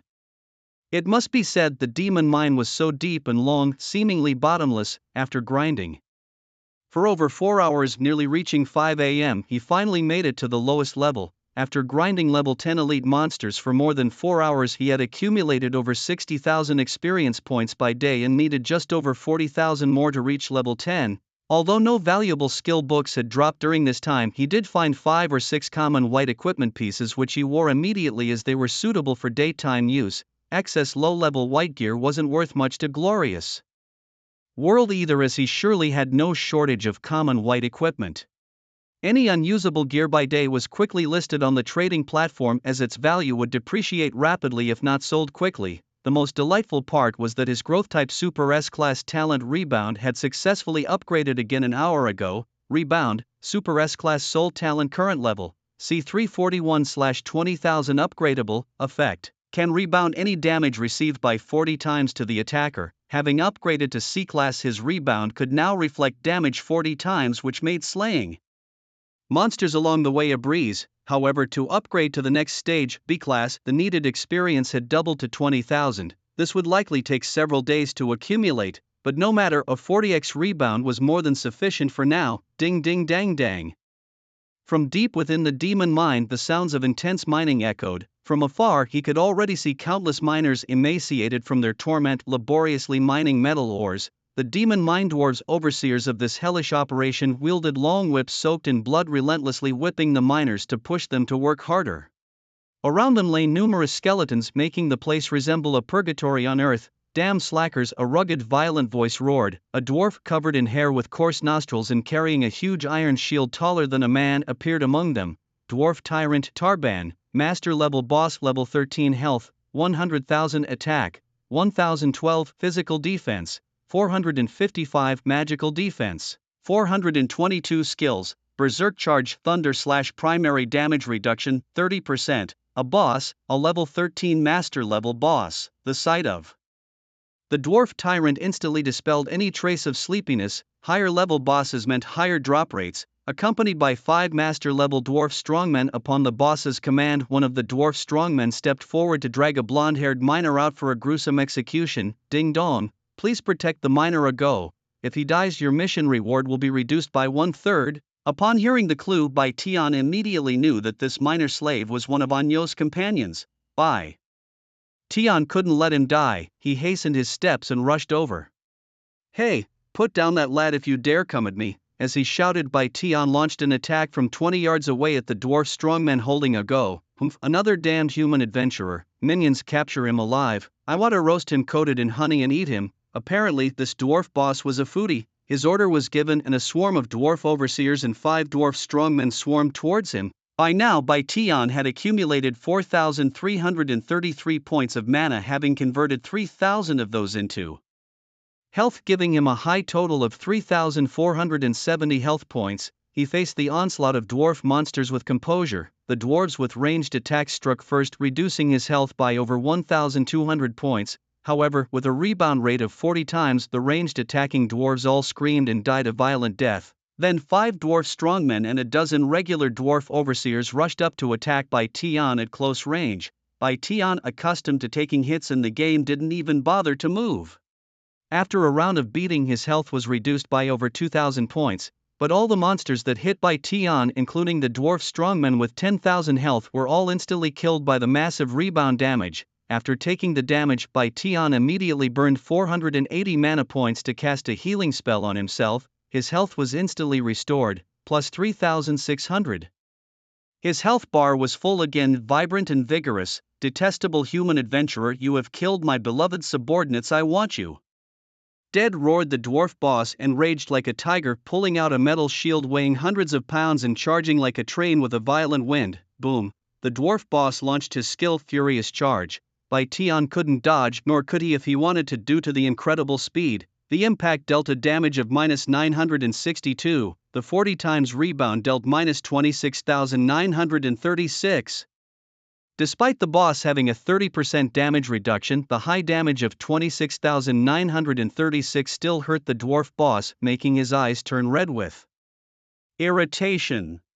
Bai Tian naturally did not want to take hits for nothing. He was about to counterattack with a basic attack, but the Furious Charge came with a 3-second stun effect. Bai Tian was temporarily immobilized. "Damn you, die!" The dwarf boss, hurt by the rebound, roared, and his rugged left hand shimmered with the brilliance of lightning, transforming into a thunderous longsword. This was another skill of the dwarf boss, Thunder Slash.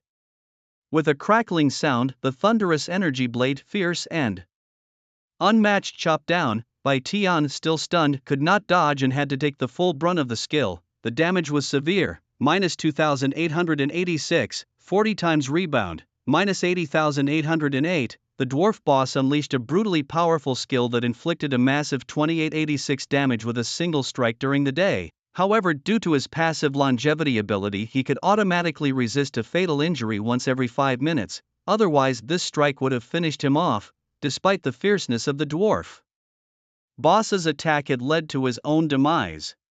Even after reducing the damage by 30%, a whopping 80,000 damage was reflected back, wiping his health bar clean. How could this happen? The dwarf boss, filled with regret and horror, fell to his knees, dead with his eyes wide open. "Ding dong, congratulations on defeating a master-level boss while being 4 levels higher, earning 10,000 experience points, with an additional 1,000 experience points as a bonus. rewards include 3 points to freely distribute among your attributes and a reputation increase of plus 20. What excited Bai Tian even more was that the dwarf boss's corpse exploded into a pile of shiny items. There were at least 100 silver coins equivalent to more than 1 gold coin. Besides the abundant silver coins, there were 2 pieces of equipment emitting a green glow which made Bai Tian's heart race and eyes sparkle with anticipation. Green light, could it be green tier equipment? Bai Tian's breathing quickened with excitement. As the dizziness wore off, Bai Tian excitedly gathered all the silver coins and the 2 pieces of equipment into his bag and checked them immediately. The Tyrant's Shield, armor type, green tier, health, plus 500-inch dual defense, plus 30 constitution, plus 10 durability, 100/100 usage requirement. Tank class, the Verdant Copper Ring, general equipment type, green tier, attack, plus 66 strength, constitution, intelligence, agility, plus 10 each, durability, 100/100 usage requirement. All classes. The attributes of these 2 pieces of equipment were incredibly powerful. They were undoubtedly the only 2 premium green tier items currently on the newbie island.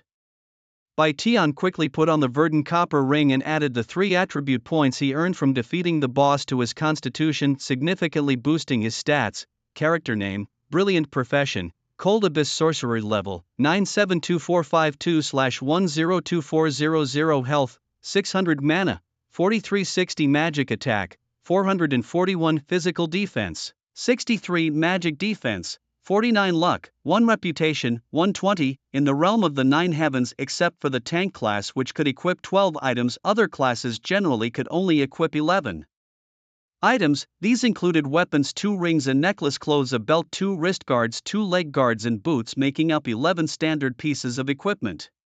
Presently Bai Tian's equipment included a green tier Verdant Ring, a black tier Wolf Fang necklace and Fufeng robe, white tier, Xia pattern wrist guards, Xia leather belt, wolf leather magical shoes, boar wrist guards, sand armor leg guards, newbie wooden staff. He was just missing a leg guard and another ring to complete his set. The newly burst green tier Tyrant's Shield was indeed a divine artifact for newbie tanks, sure to fetch a high price. The player glorious world was quite straightforward, but he had already logged off. Bai Tian could only take a screenshot of the Tyrant's Shield and send it to him, and also sent one to Cheong Xinghuiyu. With competition he could sell it at the highest price. After logging on, these 2 were sure to seek him out first. Bai Tian thought happily during the day, "Warrior, thank you for saving my life." A Go who was saved by Bai Tian dragged his injured body over to express his gratitude. "No need to thank me, I came to rescue you at the request of your friend Nyo." Hearing Bai Tian's words, A Go's eyes lit up. It was worth helping him escape. Nyo really didn't forget about us. "Warrior, we still have 2 companions trapped inside, please rescue them from this suffering as well." Bai Tian nodded. "You go find a place to hide and I'll go save them now." This mission is truly thrilling, and to think it wasn't even completed when I encountered a master level boss. Who knows what bigger surprises are waiting for me ahead. After Bai Tian fully recovered, he immediately set off deeper without hesitation. As Bai Tian ventured further, he noticed that there were fewer dwarf monsters in the deepest parts of the demonic mine and no slaves mining, making it appear somewhat empty. Suddenly a creaking sound. In the pitch-dark environment, Bai Tian seemed to have stepped on something. He looked down. A ghastly human skull was under his foot. Fortunately, Bai Tian was naturally brave, and even in such a dark environment, stepping on a skull didn't scare him.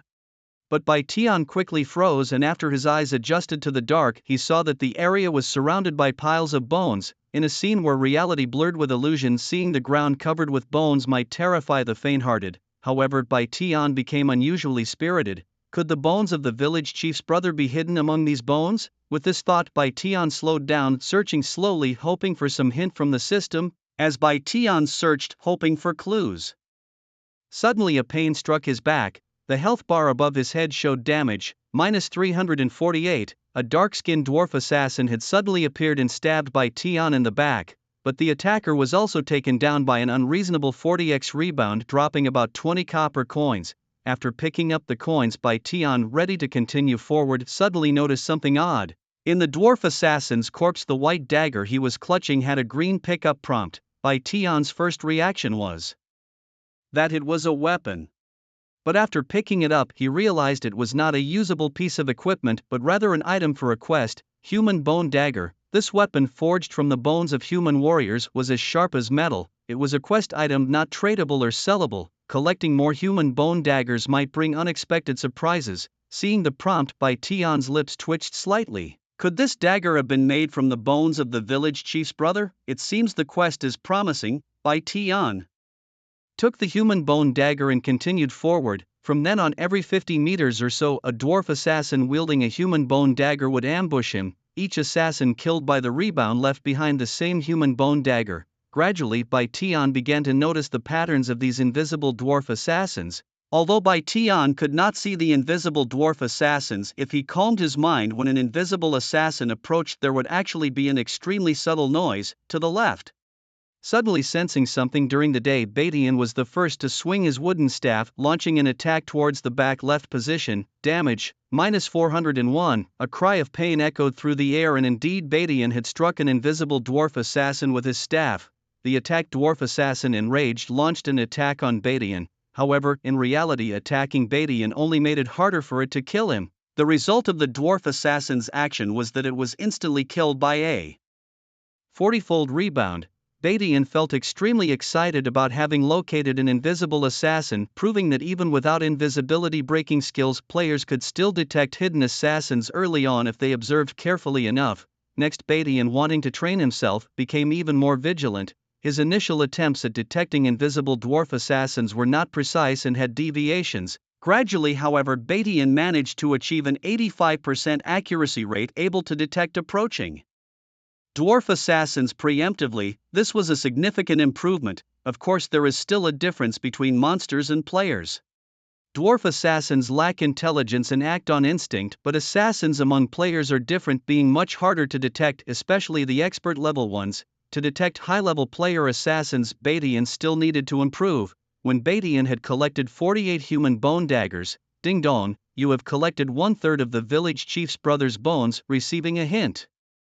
Defeating the great demon Merlin in the demon cave mine will allow you to collect all the bones. Hearing this, a slight smile appeared on Baitian's face, a sign of the hidden D-level mission becoming clear, and the light of victory seemed to be beckoning from ahead. About 10 minutes later, Badian reached the end of the demon cave mine. Ahead, in a depression surrounded by boiling underground magma, many dwarfs were using the high temperature of the magma to forge weapons. Numerous oppressed mine slaves, under the whipping of dwarf overseers, brought cart after cart of mined ore. At the highest point of the depression, a platform was created where a one-eyed mutant dwarf in green armor was drinking heavily and eating large chunks of meat.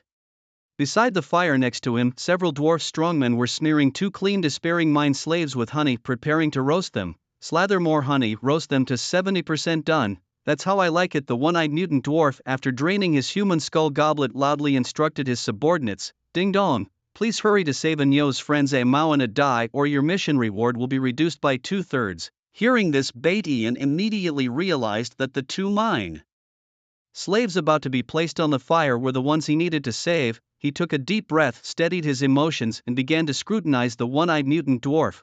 Badian knew this guy had to be the biggest boss here, and he needed to be cautious, so he quickly checked its basic information. Merlin, demon level, boss level, 15 health, 400,000 attack, 1499 physical defense, 511 magic defense, 489 skills, junior damage reduction, whirlwind toss and major earthquake tremor. Wow, is the level 15 demon boss really that explosive?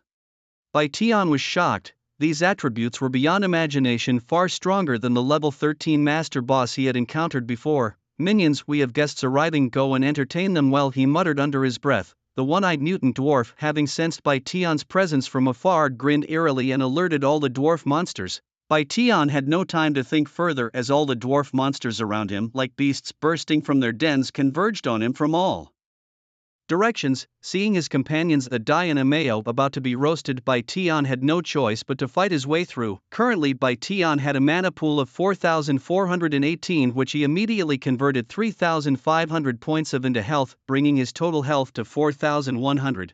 The fact that all these dwarf monsters were melee fighters was good news for Bai Tian. 6 of the fastest dwarf foremen wielding knives charged at him. Bai Tian didn't bother to dodge. Instead, he swung his wooden staff straight into the heart of one of the dwarf foremen.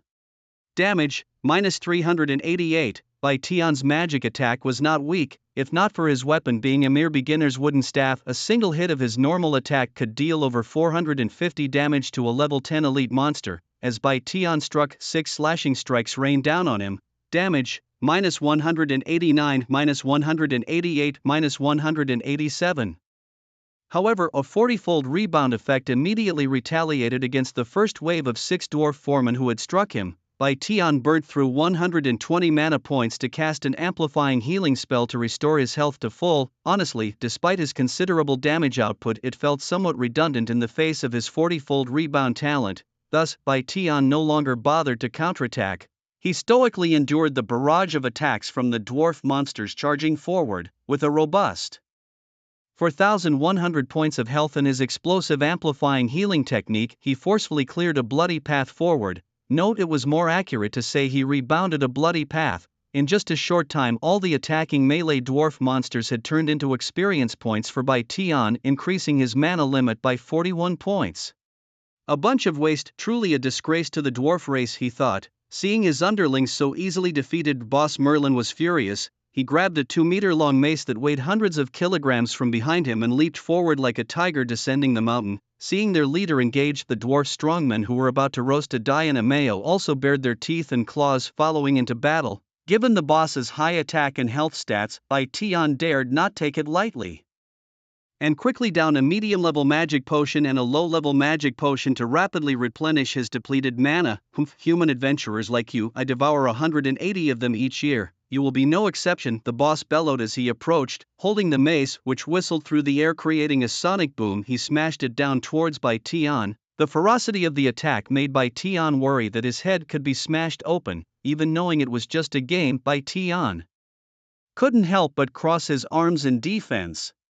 Boom! A tremendous pain shot through his arms as the boss's mighty strength sent Tian flying backwards. Critical damage, minus 2,872, 40x rebound, minus 80,416. This demon-level boss, just like the previous master-level boss, possesses a passive that reduces damage by 30%. When struck down to the ground during the day, the boss also spewed blood from the corners of its mouth, screaming in pain. Damn! Despicable human adventurer, what sinister magic did you use to hurt me this badly? After losing over 80,000 health points in an instant, the boss was both shocked and furious, its body erupting with a tawny aura of fighting spirit. This is not good, it's about to unleash a powerful skill so soon. After taking a hit from a mace during the day with only 1228 health points left, it certainly won't withstand the boss's next skill attack.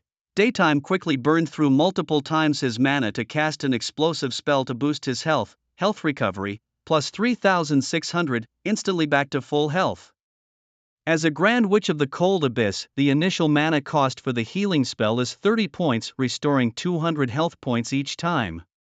However, when used on himself, the effect doubles. Using 60 mana points doubles the healing effect, and using 120 mana points doubles it again, and so on. The moment Daytime returned to full health, the boss burst forth with a terrifying momentum, thickening the air around. Boom! The boss launched its skill Earthquake Tremor, sending out a fiercely unstoppable seismic shockwave, spreading like a volcanic eruption. Within a 10-meter radius, everything, including Daytime, was blasted away by this powerful seismic shock. Ding dong, you have been hit by Merlin's tremor shock and are knocked back for 3 seconds. Simultaneously, a terrifying damage figure flew from Daytime's health bar. Damage, minus 4,308, 40x rebound, minus 120,624, ow. After rebounding 120,000 health points, the boss, bleeding from its mouth and nose, staggered back holding its mace. If it weren't for the 30% damage reduction, this rebound could have cost the boss at least 170,000 health points. Damn it! The boss screamed in pain, not understanding how its own attack on Daytime caused it to suffer even more.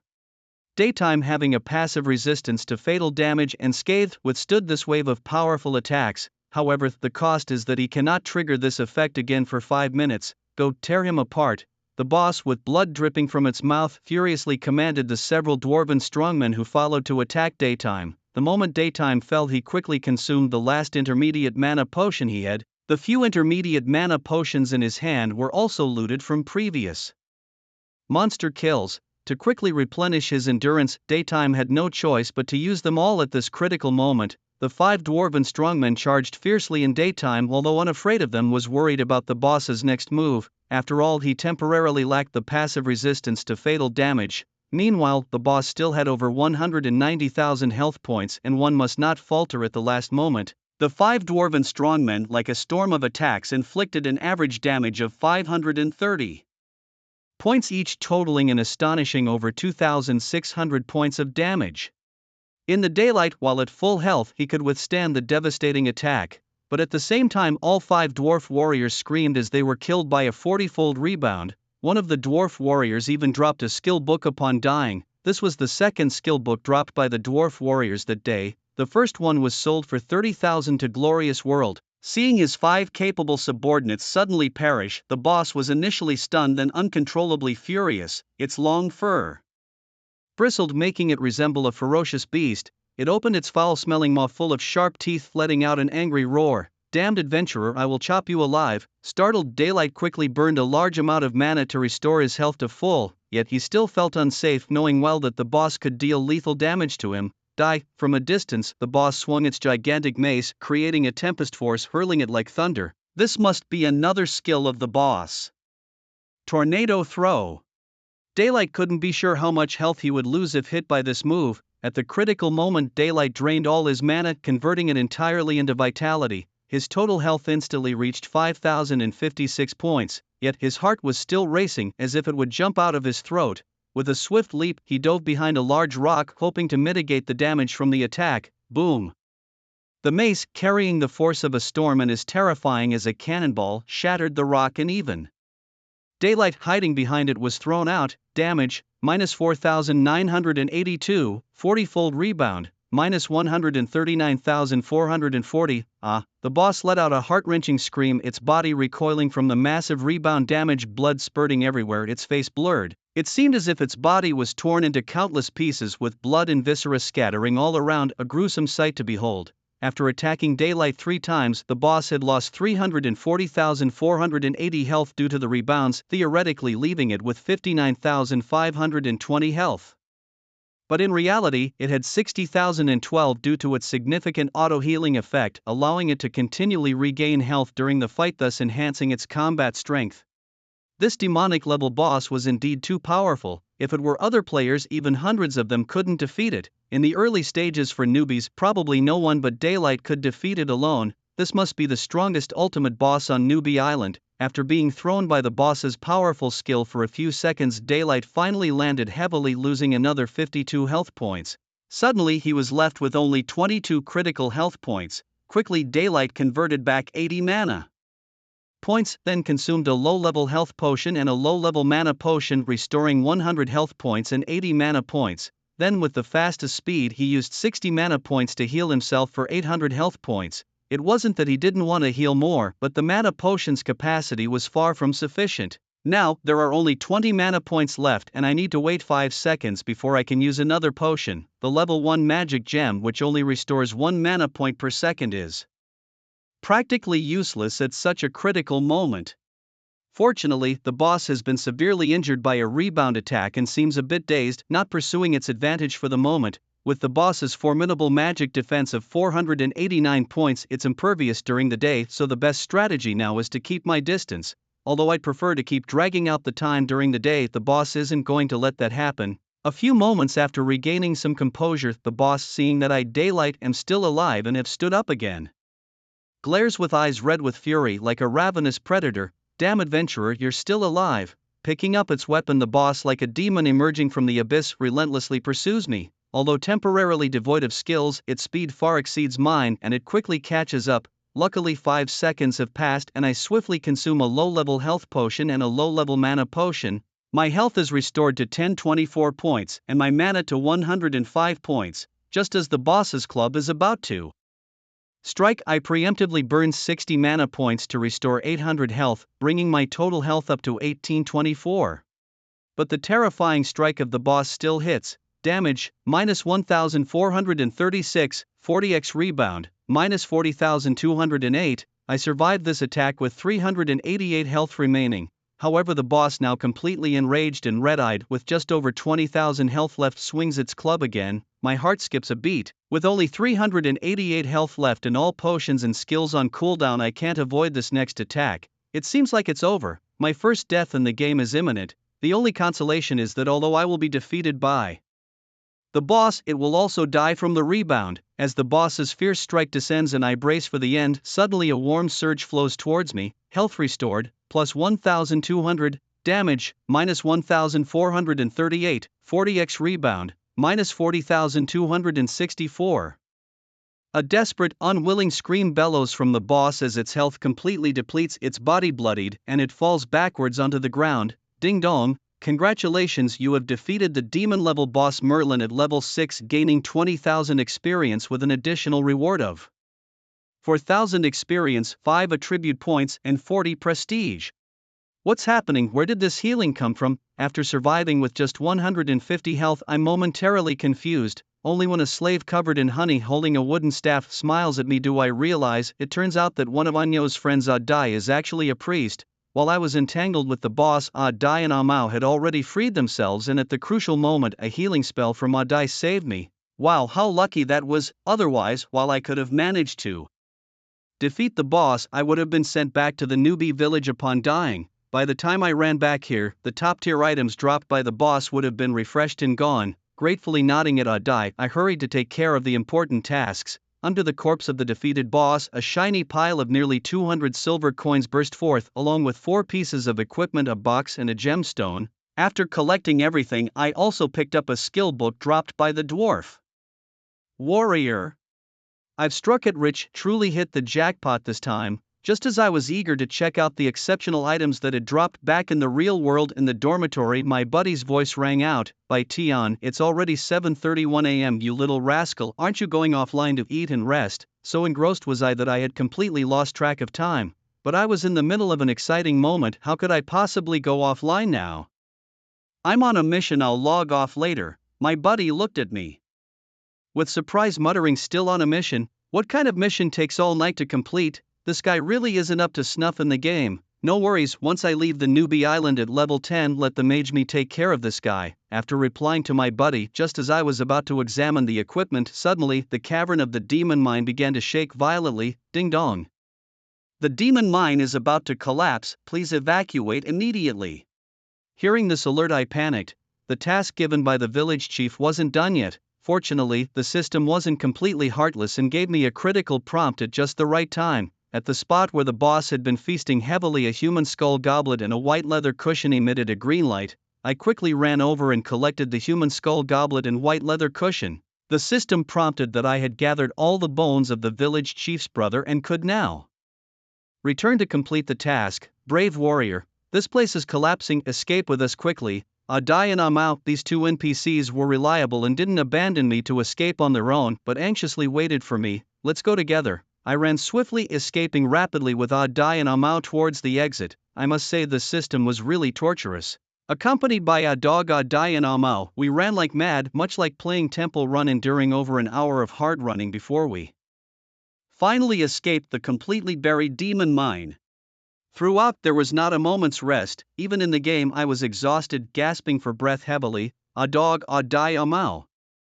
Thank heavens, brave warrior, you truly saved them. NPC Anyo popped up from a corner, excitedly embracing his 3 friends. Warrior, no benefactor, thank you for saving us from misery, please accept this reward. The 4 of them bowed deeply to me. Ding dong, congratulations on completing the special task. Reward experience, plus 10,000 luck, plus 1 gold coins, plus 100. Hearing the system's generous reward, I was thrilled. 100 gold coins, currently in Jotian, was indeed a significant fortune.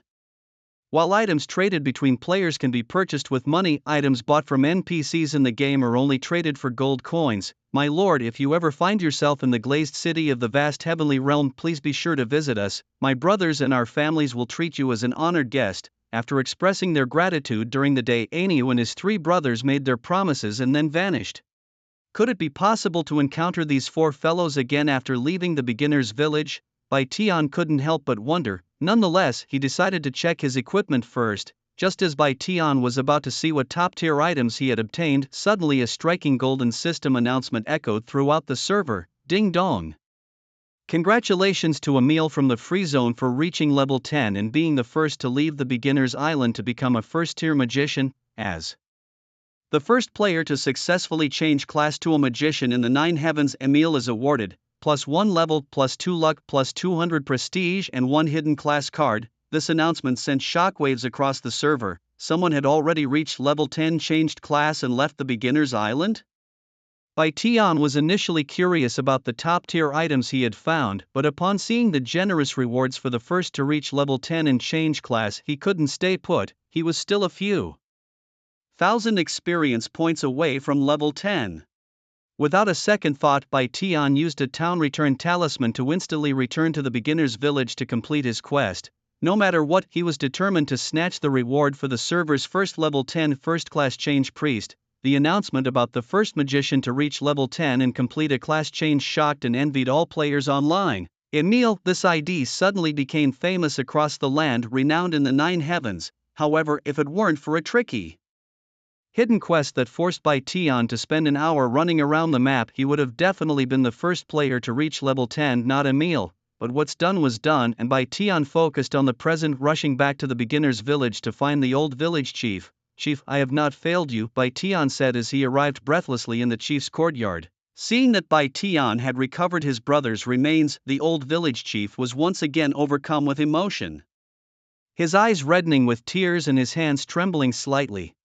"Ding dong! Congratulations on completing the D-level hidden quest, retrieving the old village chief's brother's remains. Rewards: +20,000 experience, +1 luck, +10 gold coins, +20 prestige and 1 weapon mystery box. Congratulations on reaching level 10, all attributes +1 and +10 free attribute points to distribute." After completing the quest, a series of system notifications continuously rang in Bai Tian's ears. "Ding dong! Congratulations to the player brilliant as the first priest in the entire server to reach level 10. You are awarded an exemption from the quest and direct promotion to the first tier class change. You have triggered a server-wide system announcement. Do you wish to hide your ID for the broadcast?" Overwhelmed by emotion, Bai Tian in his youthful exuberance desired fame and success. Not to hide his ID was not Bai Tian's style. "Do not hide."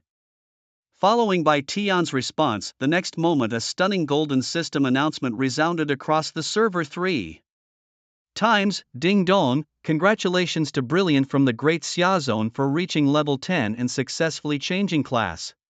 As the first priest to successfully change class in the 9 heavens, Brilliant is awarded +1 level, +2 luck, +200 prestige and 1 hidden class card." Emil was the first to reach level 10 as a mage, and it wasn't long before another system-wide announcement echoed throughout the server, sending shockwaves of amazement among all players. It's understandable that Emil, being a mage, leveled up quickly. But what was truly astonishing was that a priest named Chui Can, notoriously known as a support class that is practically useless without a party, managed to reach level 10 just a few minutes behind Emil, leaving countless players dumbfounded. At that moment, players from all over the world were completely unsettled. This Chui Can must have cheated to level up so quickly as a priest. Players from our Sakura district refused to accept this. "We demand an explanation. We want to file a complaint. The Jiutian officials must address our concerns." Our pickle districts unanimously recognized top player Brother Sun Smita, a warrior, has just reached level 9. How could a priest possibly level up to 10 before him? There must be some foul play. Meanwhile, our Freedom District's first genius Emil deservedly reached level 10 first, a fact that withstands scrutiny and verification. But how could a priest level up so quickly? We in the Freedom District strongly suspect foul play behind the scenes. The announcement of a priest reaching level 10 during the day immediately sparked envy, jealousy and dissatisfaction among international players. Soon, Jiutian's official forum was flooded with complaints from players from other countries. However, in response to these complaints, Jiutian officials simply stated, "Jiutian is fair and just, there are absolutely no bugs." At this time, Chui Can had already entered a special space. As a player who had just reached level 10, he was about to leave the beginner's island and venture into a vast new map. The system prompted him to make a choice. Ding dong! Jiutian has now opened the Eastern Sangtian Realm, Southern Yantian Realm, Western Haotian Realm, Northern Xintian Realm to all players who have advanced. Please manually select the realm you wish to venture into. Sangtian Realm, Just recently didn't he save several NPCs named Ainyu and others from there? Moreover, as a player from Dacia, it seemed most fitting to choose the Eastern Sangtian realm. Shui Can made his choice. Sangtian realm, selection successful. In 10 seconds you will be randomly teleported to the outskirts of the Sangtian realm. Just as the system began the countdown, 2 voice messages suddenly popped up in Shui Can's friend function. To his surprise, they were from his friends Huihuang Tianxia and Xiongxing Huiyu, who had just logged in. Huihuang Tianxia said, "Brother Shui Can, congratulations on becoming the top priest in the entire server. I want the Tyrant's Shield, how about 200,000? Xiongxing Huiyu added, "Shui Can, I admire you, the top priest in the entire server, truly deserved. I'll offer 300,000 for the Tyrant's Shield." Indeed, the Tyrant's Shield currently a top-tier tank equipment among beginners. Although it was just a piece of green gear, it was also transitional equipment used in the early stages of the game. Normally, it would be priced between 40,000 to 50,000 at most. Moreover, its value would plummet in less than a week. Yet, for this particular shield, both Brilliant World and Jeweled Moon offered exorbitant prices. Clearly, while they wanted the equipment, they were more interested in recruiting Bai Tian to join their guilds. They were effectively using sweetened artillery shells. Just as Bai Tian was about to respond to them, the system countdown ended, and he was enveloped by a teleportation light, completely leaving the beginner's island. After a moment of dizziness and disorientation, Bai Tian found himself in a wild, barbaric land. Ding dong, you have officially stepped into the fringes of the vast Sangtian realm, a place of chaos. Special warning, this is a land of disorder. Survival here is entirely up to the players. Serious caution, do not treat this as an ordinary game. 10 miles away lies the city of Bianchuiyi, where newcomers may temporarily go for supplies. Stunned by a series of alerts, Bai Tian was somewhat taken aback. How different this was from the beta testers' reports. Once off the beginner's island, there were no fixed cities for players to settle in. Moreover, once in the Sangtian realm, his friends from Brilliant World appeared grayed out in his friend list, temporarily unreachable. Setting that aside, he decided to first check his equipment, then head to Bianchuiyi city later. His inventory was filled with treasures. There were 4 items dropped by Boss Merlin, a box of gemstone and a skill book dropped by a dwarf brute. Also, there was a weapon mystery box given by the old village chief as a reward for completing his quest. First, he checked the equipment and skill book. Shintai heavy armor, Shintai leggings, left, Shintai leggings, right, Jean Gang belt, battle roar and F-grade skill. It consumes 50 mana points to unleash a battle roar, increasing attack and defense of the user and nearby allies by 5% for 20 seconds, cooldown, 5 minutes, learning requirement, level 5 or above. Warrior or tank. All 4 pieces of equipment dropped by the boss were of black quality, suitable for warriors and tanks. Bai Tian felt a bit downcast. It was disappointing enough that the demon level boss hadn't dropped a single piece of green gear, but all of the drops were specifically for warriors and tanks. It seemed these items could only be sold for money. Fortunately, the skill book dropped by the dwarf brute was a fine piece, a rare skill indeed. Bai Tian then checked the box and gemstone dropped by the boss, silver treasure box. Upon opening, there was a 50% chance to receive a green item suitable for his class, a 45% chance for a blue item, and a 5% chance for a purple item. Level 2 strength gem. Once embedded in a weapon, it adds 20 points of strength. This level 2 gem could be removed from the weapon up to 6 times. Exceeding that would cause it to disappear permanently. The silver treasure box was indeed a fine item, guaranteed to drop a green item for his class, with a chance for blue or purple items? If it yielded a purple item, that would be incredibly fortunate. Bai Tian decided not to rush opening the silver treasure box. He still had the weapon mystery box he received after completing the quest. As the first cleric on the server to undergo a class change, Bai Tian obtained a rare hidden class card, the weapon blind box. A precious item from the youth of the village elder in the starter village, guaranteeing a weapon for one's own class upon opening.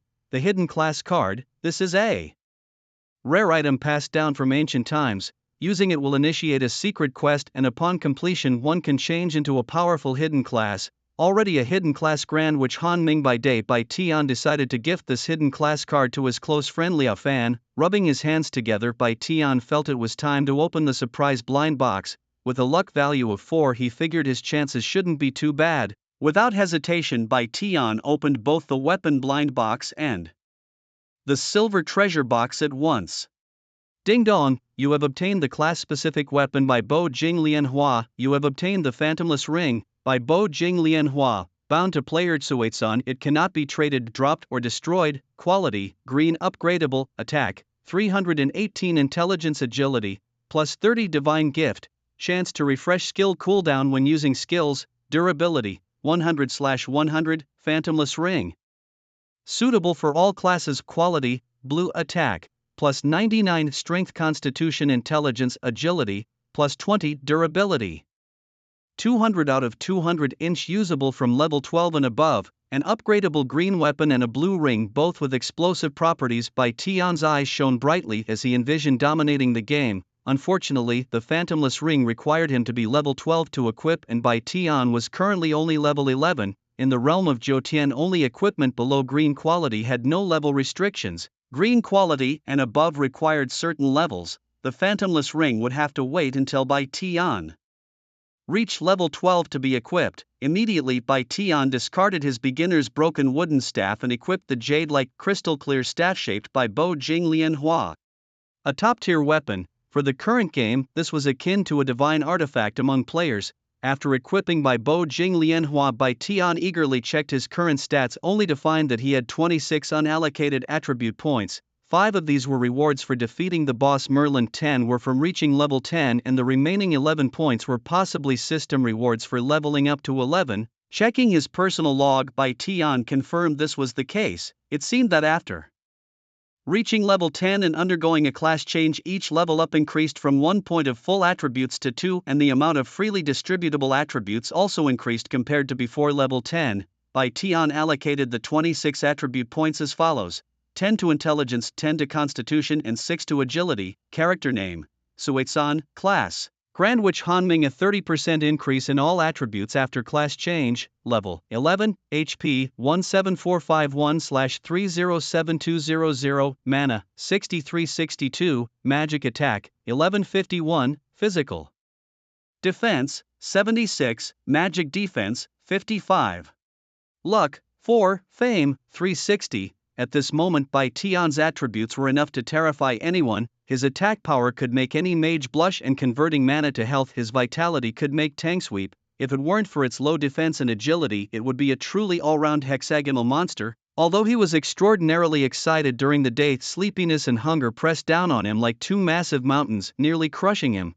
Glancing at the real-world clock, it struck 9 a.m. He suppressed his excitement, logged off, and decided to return to this magical virtual world to continue exploring the mysteries of new maps. After a good sleep and meal, at 5 p.m., they found themselves in a decent seafood buffet restaurant in Jiangzhou City. "Today I, young Master Liao, am covering all expenses. Just enjoy your meal," he told his friend. The buffet cost 388 yuan per person. Together, just 776 yuan for both, but his friend was acting as if they were in a 5-star hotel.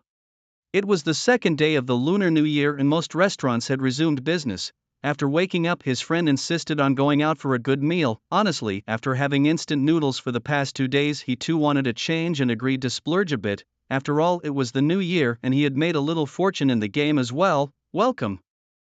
Happy New Year to you both, may all go well with you," greeted two lovely hostesses, likely university students working part-time. With sweet smiles, his friend almost drooled at the sight, almost taking out his phone to try to get their contacts. Although his friend was tall, standing at 186 centimeters, his features were a bit rough, somewhat resembling the robust warrior Zhang Fei, and the two lovely hostesses tactfully declined him. "They must be shy, right? I'll ask them for their numbers after eating. I'll surely succeed, right?"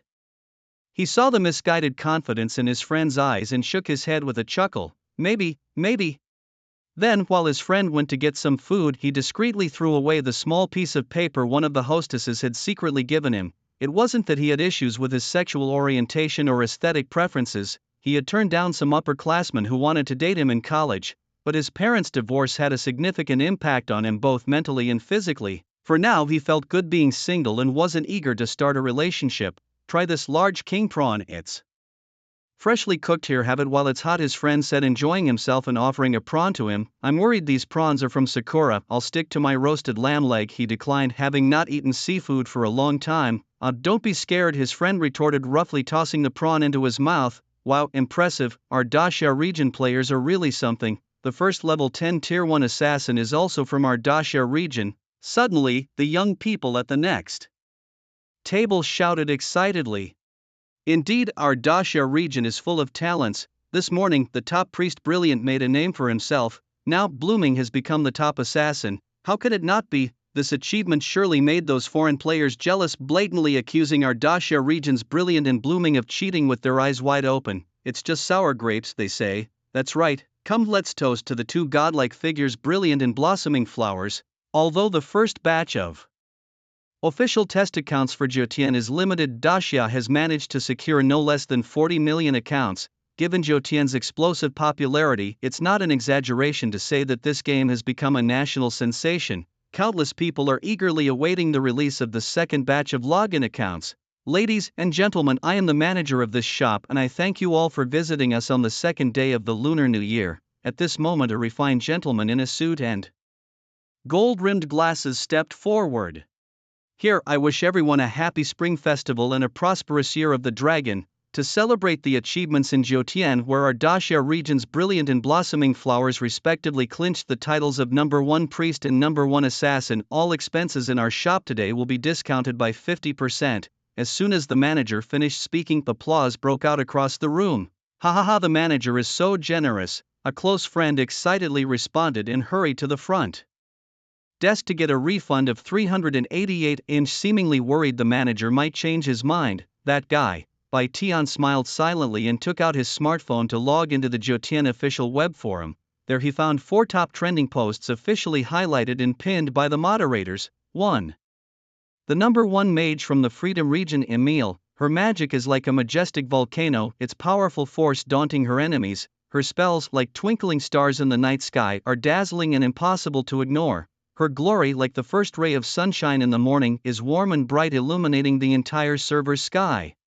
2. Dacia's number 1 priest, Brilliant. His healing spells are like the gentle spring rain, replenishing his teammates' weary bodies and souls. His divine light, like a bright lamp, illuminates the path forward in the darkness. His glory, like a burning bonfire, is fierce and enduring, bringing a dawn of hope to the entire server. 3.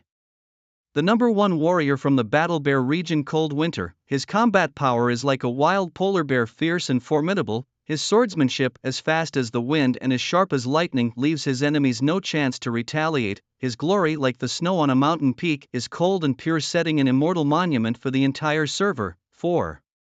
Dacia's number 1 assassin, Blossoming Flowers. His presence is elusive like a ghost, making it impossible for enemies to grasp. His dagger, like the fangs of a venomous snake, is deadly and sharp, claiming lives unexpectedly. His glory, like dazzling fireworks in the night sky, adds endless brilliance to the entire server.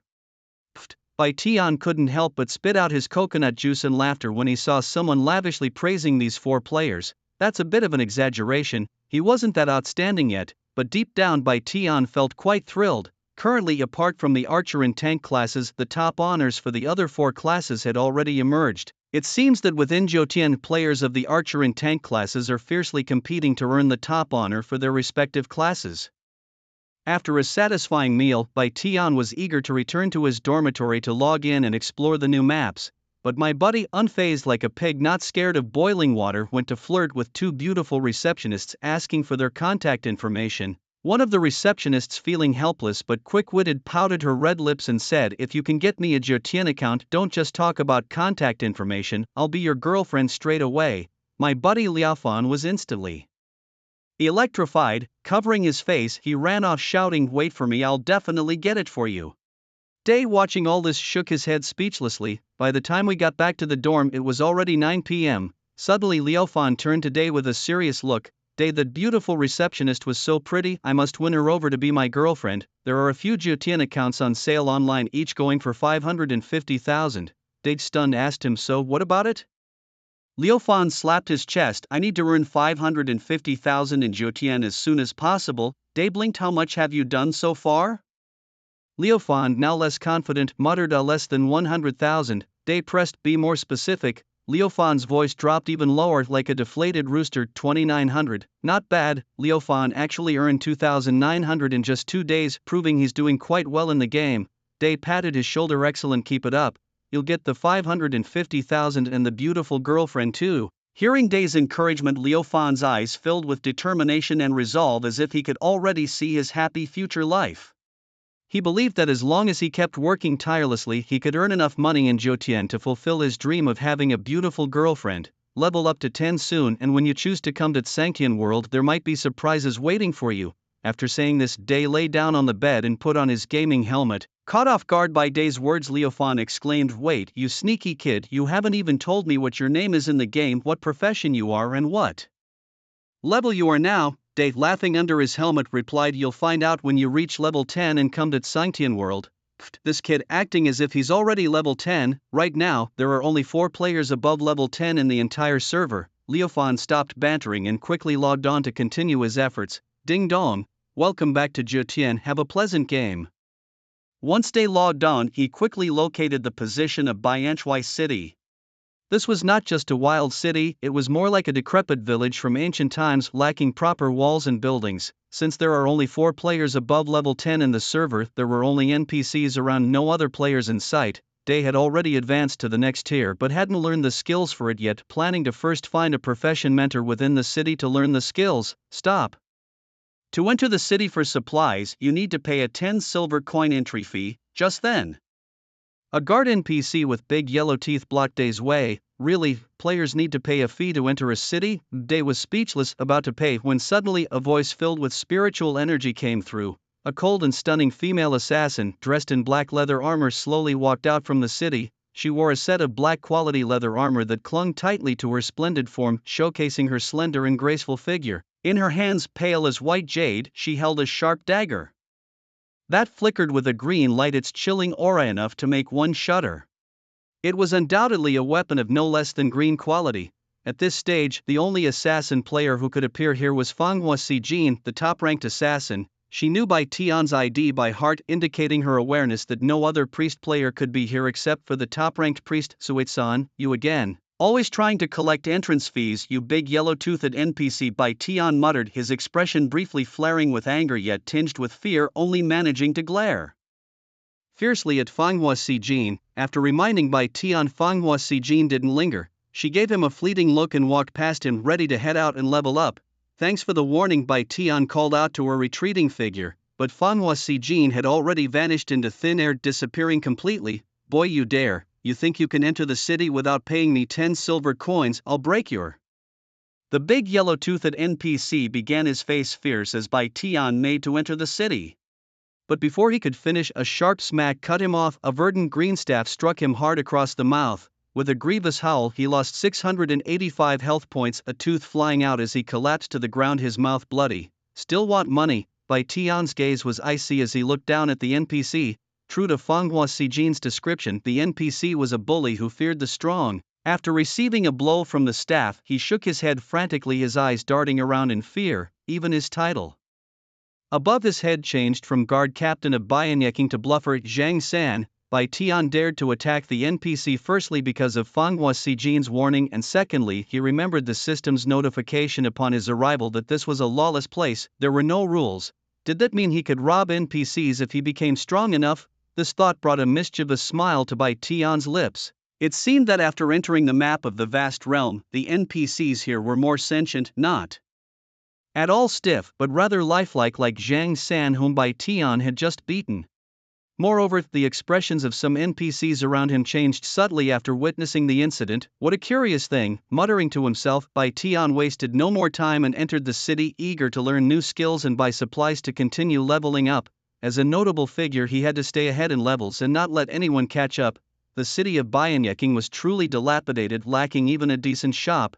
Owners of pharmacies, general stores and equipment shops all seemed like street vendors conducting business in the open air. Soon Bai Tian arrived at the central Wanxiang Chaotian stone in the city to learn new skills. The stone immediately cast a brilliant light upon him. Ding dong, as a hidden class, the cost for you to learn your tier 1 skills is 10 times that of a regular class. Special reminder, after advancing to tier 1, the all-encompassing celestial stone will no longer provide skills. Players must acquire them through their own efforts. Here are all the skills you can currently learn.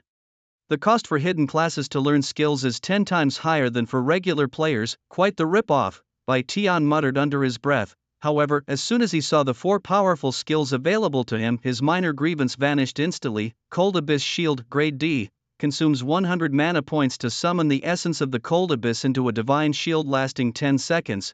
The shield ignores most control effects during its existence and can absorb all damage with a current. Maximum damage absorption of 5,000 points, skill cooldown, 15 seconds, learning cost, 2 gold, Cold Abyss Blessing Grade D, consumes 110 mana points to bestow a group blessing on oneself and allies within 50 meters, increasing attack defense attack speed and movement speed by 10% for 3 minutes. The skill's enhancement effects are doubled for oneself, skill cooldown, for minutes, learning cost, 4 gold, Cold Abyss Burst Grade D, consumes 100 mana points to unleash a spell attack of Cold Abyss.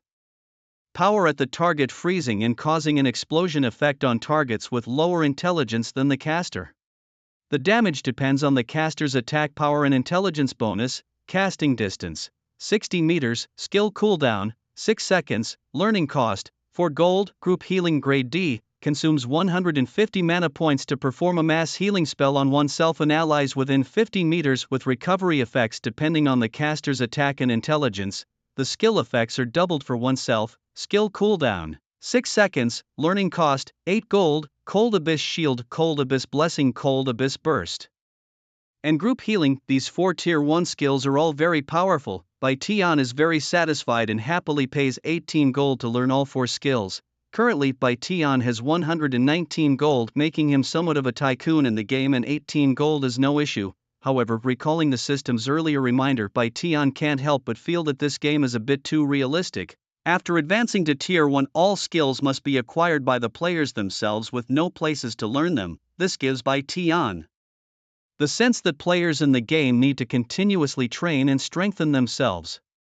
Shaking his head, Bai Tian decides not to think too much about it. He approaches the outdoor pharmacy's owner, ready to stock up on supplies before heading out to level up. Intermediate Life Potion, restores 400 health points, cooldown 5 seconds, price, 1 silver. Daily limit, 9800/10,000. Intermediate Mana Potion, restores 200 mana points, cooldown 5 seconds, price, 1.5 silver. Daily limit, 9800/10,000. Realizing that the highest grade potion available here is only intermediate and that it's limited to 10,000 per day, Bai Tian's heart skips a beat.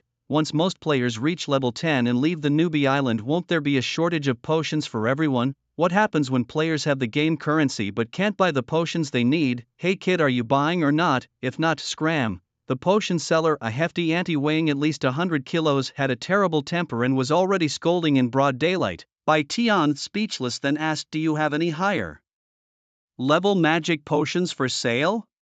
The mid-level magic potions don't last long enough for my thousands of mana points. No, that's all for today. If you're not buying, then go away," said the fat auntie, her oily, chubby face darkening as she spoke irritably. "Oh come on, what kind of attitude is that? I really hope your business closes down soon." Bai Tian, holding back his annoyance, bought 1 set of mid-level life potions and 10 sets of mid-level magic potions, spending a total of 16 gold. His wallet instantly shrank to 85 gold. Each set of potions had 100 bottles and took up 1 slot in his inventory. Bai Tian would have liked to stock up more, but he only had 30 slots in his inventory and they were already full with other valuable items he hadn't sold yet. Seeing Bai Tian purchasing so many potions, the grumpy fat auntie finally squeezed out a smile. "Ding dong, you have gained plus 20 favorability from the potion selling auntie. Young man, you are generous, not like that girl earlier, pinching every penny when buying potions."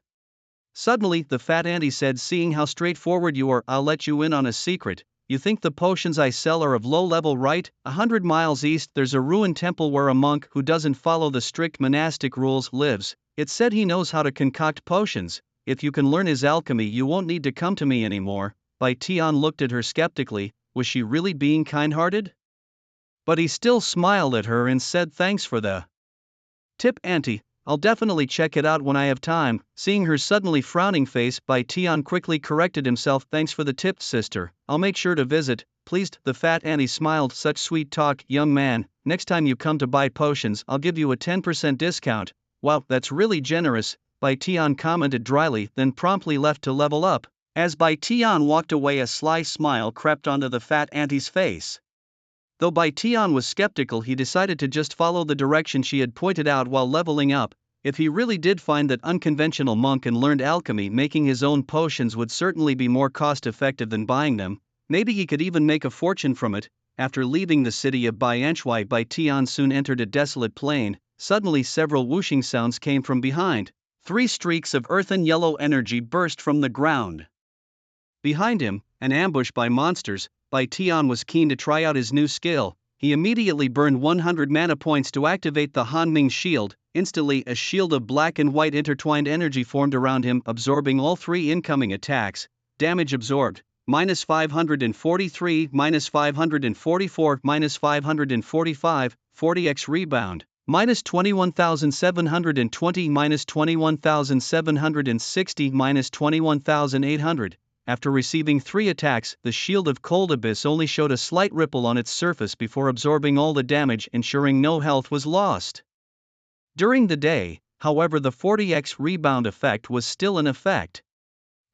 From 10 meters behind underground, 3 cries of pain were heard. Suddenly, the ground split open and 3 huge monsters emerged, dragging their wounded bodies as they fled. Each monster had a thick, earthy yellow turtle shell, a snake-shaped head resembling a donkey's, and 4 legs ending in a tail. They're running swift as the wind. Turtle beasts, elite level monster stats: level 15 health, 22,000 mana, 2,000 magic attack, 598 dual defense, 290 skills, burrow earth pattern shot. To think they were level 15 elite monsters in the wild. Each turtle beast had 22,000 health points, and even a 40x rebound hadn't killed them, leaving them with just a sliver of health. But that wasn't really the issue. The problem was, besides launching surprise attacks, why were these beasts also fleeing? Seeing the 3 wounded turtle beasts trying to escape, Bai Tian could hardly let go of the experience points about to fall into his lap. He raised his weapon, the Blue Lotus of Pure Waves, and immediately unleashed a new skill, Cold Abyss Burst. The middle one of the wounded turtle beasts was instantly hit by an extremely cold magical energy, freezing its entire body. Damage: -1,598. This skill's damage was explosive. With one move he finished off one of the fleeing turtle beasts, but the surprises didn't stop there. With a loud bang, the defeated turtle beast suddenly burst open, spewing cold air and flipping over the other 2 nearby. Damage: -3,196, -3,196. Such terrifying damage. Ding dong, you've leveled up by 4 levels after killing the 3 turtle beasts, gaining experience, plus 450 additional reward experience, plus 45. How cool! The Cold Abyss Burst skill, not only did it deal high damage, but it also inflicted freezing and explosive secondary group magic damage on targets with lower intelligence than oneself. This skill was truly powerful. Bai Tian walked over to pick up the copper coins dropped by the 3 turtle beasts, then continued to move forward and explore. Not long after, Bai Tian was again ambushed by several turtle beasts, but this time he let 3 wounded turtle beasts escape.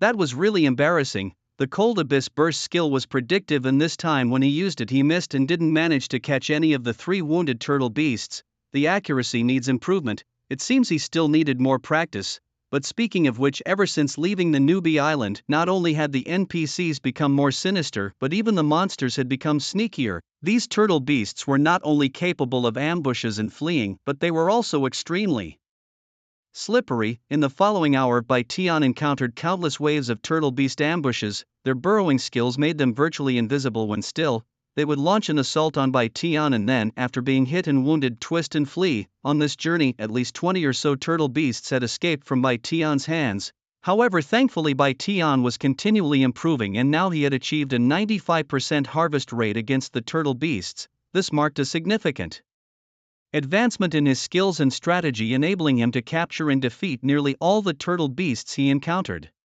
His mastery over the Cold Abyss Burst and his increased accuracy had turned him into a formidable hunter in this wild and treacherous terrain. The accuracy of unleashing the remote Cold Abyss Burst significantly increased. With a loud bang, the ice explosion took out several turtle beasts 31 meters away, with the secondary explosion damage of the Cold Abyss Burst earning Bai Tian hundreds of experience points during the day. Oh, something dropped. His eyes lit up as he quickly walked over and found a beige blueprint under the corpse of a turtle beast, which he hurriedly picked up to examine. It was a map of the wilderness outside Bayanyeking. Upon using it, one could learn about the distribution of terrain, wild beasts, bosses, herbs, and mineral deposits within a 500 li radius. Awesome, this was a precious map, exactly what Bai Tian needed most at the moment. Bai Tian was feeling frustrated as he was not familiar with the surroundings and was only farming low-level monsters, which was highly inefficient for leveling up. He couldn't wait to use the map. Magically, without any system prompt, his mind suddenly filled with a living map. Instantly, the terrain and distribution of monsters, herbs, and more within a 500 li radius appeared in his mind. That fat auntie really hadn't deceived him. Indeed, there was a rundown temple 100 li to the east. Whether it housed a monk skilled in medicine was another matter. While Bai Tian was examining the map in his mind, he suddenly discovered, to his delight, that there was an elite-level boss not far from him.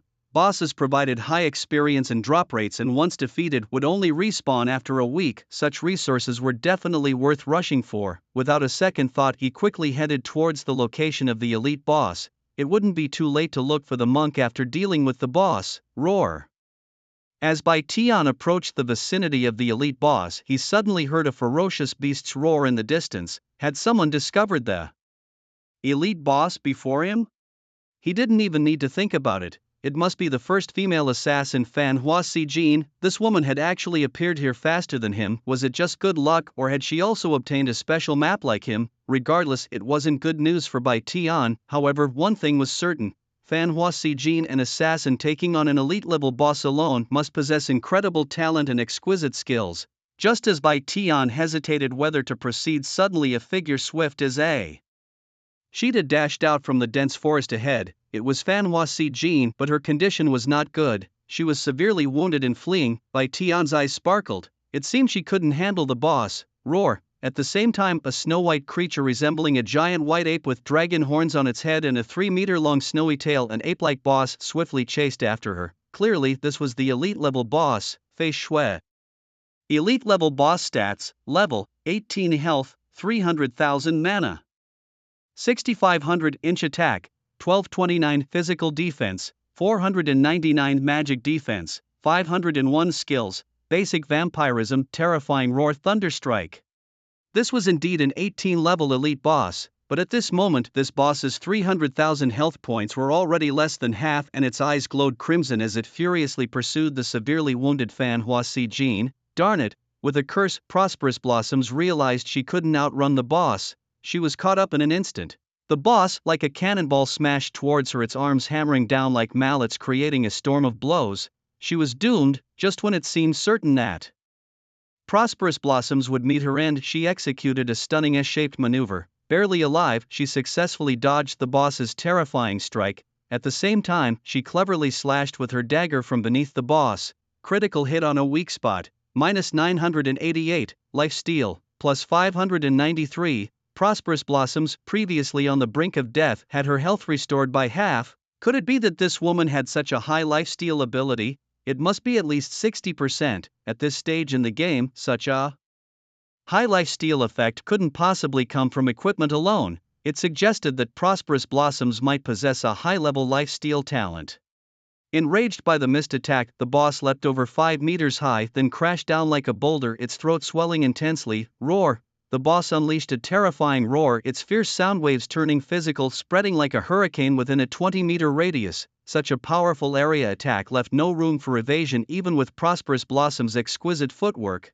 Just when it seemed inevitable that she would be hit, a burst of golden light suddenly emanated from her figure, an unmistakable sign of an invincibility skill. Ordinary assassins couldn't possibly possess such a skill early in the game. Clearly, Prosperous Blossoms was a hidden class. Once again, she perfectly neutralized the boss's fierce attack. However, as if the boss knew what was coming, it didn't pause for a second. Its body flashed with dazzling thunderous runes, transforming into a terrifying sphere of lightning. It struck just as Prosperous Blossom's invincibility ended, a perfectly timed assault.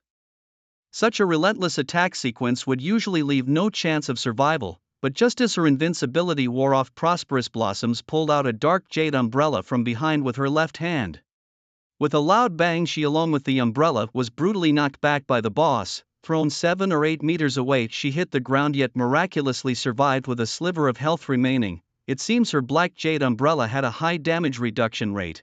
otherwise that skill from the boss would have obliterated even a tank. Though she barely survived, Prosperous Blossoms was completely paralyzed, her body stiff and sparking with electricity, unable to move. Seizing the opportunity, the boss lunged crazily at her, intent on finishing her off brutally. At this moment, the distance between Prosperous Blossoms and Bai Tian was just within 50 yards. Remembering a previous warning from Prosperous Blossoms, Bai Tian finally decided to act. A healing spell was cast instantaneously, perfectly timed to land before the boss's attack reached her. Health restored, plus 1,600. The total health of Prosperous Blossoms must be just over 1,000. In the heat of the battle, the amplifying healing spell cast by Bai Tian instantaneously maxed out her health bar. However, the fierce attack from the boss struck at the same time, reducing her once full health back to critical levels. The boss, with a malicious gleam in its eye, shot a menacing glare at Bai Tian before continuing its relentless assault, aiming to finish her off for good. Just then, the paralysis effect on Fanhua Si Jin was lifted, and agile as a cat, she sprang into action, dodging the boss's lethal strike. Ding dong. Fanhua Si Jin sent a team invitation to you. Do you accept? Bai Tian chose to accept and successfully joined the team. The boss, persistent as ever, continued its ferocious chase after her. Despite consuming a medium health potion which only restored 400 health points and still left her in jeopardy, Bai Tian from a distance cast a mass healing spell that enveloped both him and Fanhua Si Jin with twin beams of light. Health restored, plus 2,306. Fanhua Si Jin's health bar was filled in an instant, her beautiful eyes shimmering with surprise at Bai Tian's powerful healing capacity. Indeed, he lived up to his reputation as the top priest. With Bai Tian's assistance, Fanhua Si Jin quickly regained her footing. After dodging another attack from the boss, she counterattacked with a chisel strike, stunning the boss for 0.5 seconds. Critical hit on a weak spot, minus 1022, lifesteal, plus 613. This woman's skills are formidable. Every strike precisely targeted a weak spot, a level of precision not just anyone could achieve. Amazed by Fanhua Si Jin's impressive skills, Bai Tian cast Hanming's blessing right where he stood. Instantly beneath the slender muscular legs of Fanhua Si Jin, four buffing auras appeared, enhancing her attack speed and movement speed by 10% for 3 minutes. What a powerful buff! Fanhua Si Jin was astounded by Bai Tian's abilities. Already a masterful player, she found it even easier to face the boss with her temporarily boosted attributes, hitting critical weak spots with every strike, causing the boss to roar in pain as its health steadily decreased. At this point, Fanhua Si Jin didn't even need Bai Tian's healing. Her sharp skills and high lifesteal ability allowed her to handle the boss with ease. Roar! Unable to defeat Fanhua Si Jin, the boss let out a furious roar and leaped towards Bai Tian. Be careful, the boss is coming for you, she warned Bai Tian, swiftly activating her cooldown recovered speed skill to intercept the boss. Coming at me, bring it on.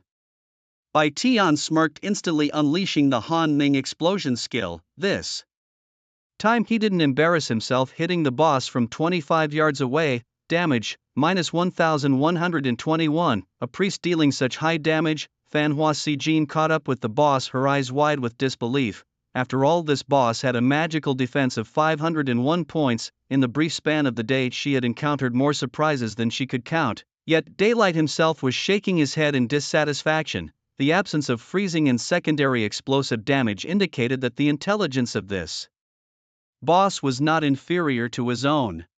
Although Flourishing Flowers had successfully intercepted the boss and executed flawless movements, continuously striking its weak points for critical damage, the boss seemed fixated on Daylight as if he was an easy target, determined to crush him first. Ignoring the damage from Flourishing Flowers, the boss moved past her to continue its assault on Daylight. I can't hold its aggro anymore, you need to run farther. Come back when the boss is low on health to share the XP. Flourishing Flowers quickly advised Daylight to escape while she tried to slow the boss's advance. No need, let it come, Daylight responded, not heeding Flourishing Flowers' advice. As the cooldown for his Cold Abyss burst ended, he launched a series of basic attacks with his Clear Lotus Water Wave. The effect of Cold Abyss Blessing doubled his magical attack power to 1139, with each basic attack inflicting no less than 638 damage on the boss. The boss, enraged and seeing Daylight, a fragile priest daring to confront it without fleeing, grew even more furious. Move, you need to dodge. You. Flourishing Flowers panicked, and just as the boss was about to pounce on Daylight, she stunned it for a second, buying Daylight some time. Don't worry, let it come. Daylight remained calm, standing his ground, and to Flourishing Flowers' astonishment, he began removing half of his defensive gear. Has he gone mad? Is he seeking death? Flourishing Flowers thought, utterly confused by Daylight's actions. The second of stun was fleeting, like a terrifying flood beast. The boss leaped towards Daylight, Cold Abyss Shield. Beyond giving the boss a basic attack, Daylight instantly activated a skill, conjuring a black and white chi shield around him. Boom! The boss's fearsome attack heavily struck Daylight's chi shield. It's over. Just as Flourishing Flowers thought Daylight would surely perish. Critical damage, minus 2,196, damage absorbed, minus 2,196, 40x rebound, minus 87,840. The boss, left with just over 90,000 health, let out a painful roar as its health rapidly approached critical condition. In contrast, Daylight's chi shield was intact and his health bar hadn't moved. Cold Abyss burst. Daylight unleashed a cooldown refreshed skill at close range, striking the boss and completely depleting its last bit of health. The boss's health hit zero, its body stiffened, its pupils faded, and then it fell backward. Ding dong! Congratulations, your team has defeated the elite boss Fei Shui. Rewards, plus 24,000 XP, plus 2 attribute points, plus 20 prestige. Flourishing Flower's face, as beautiful as a blooming flower, was completely dumbstruck, her soft, sensuous red lips frozen in disbelief as she stared at Daylight. Hey, the boss dropped some loot. Aren't you the team leader who should be picking it up? Since it was Flourishing Blooms who initiated the team invite, she's the leader, so she's the one who gets to collect the items dropped by the boss. Oh.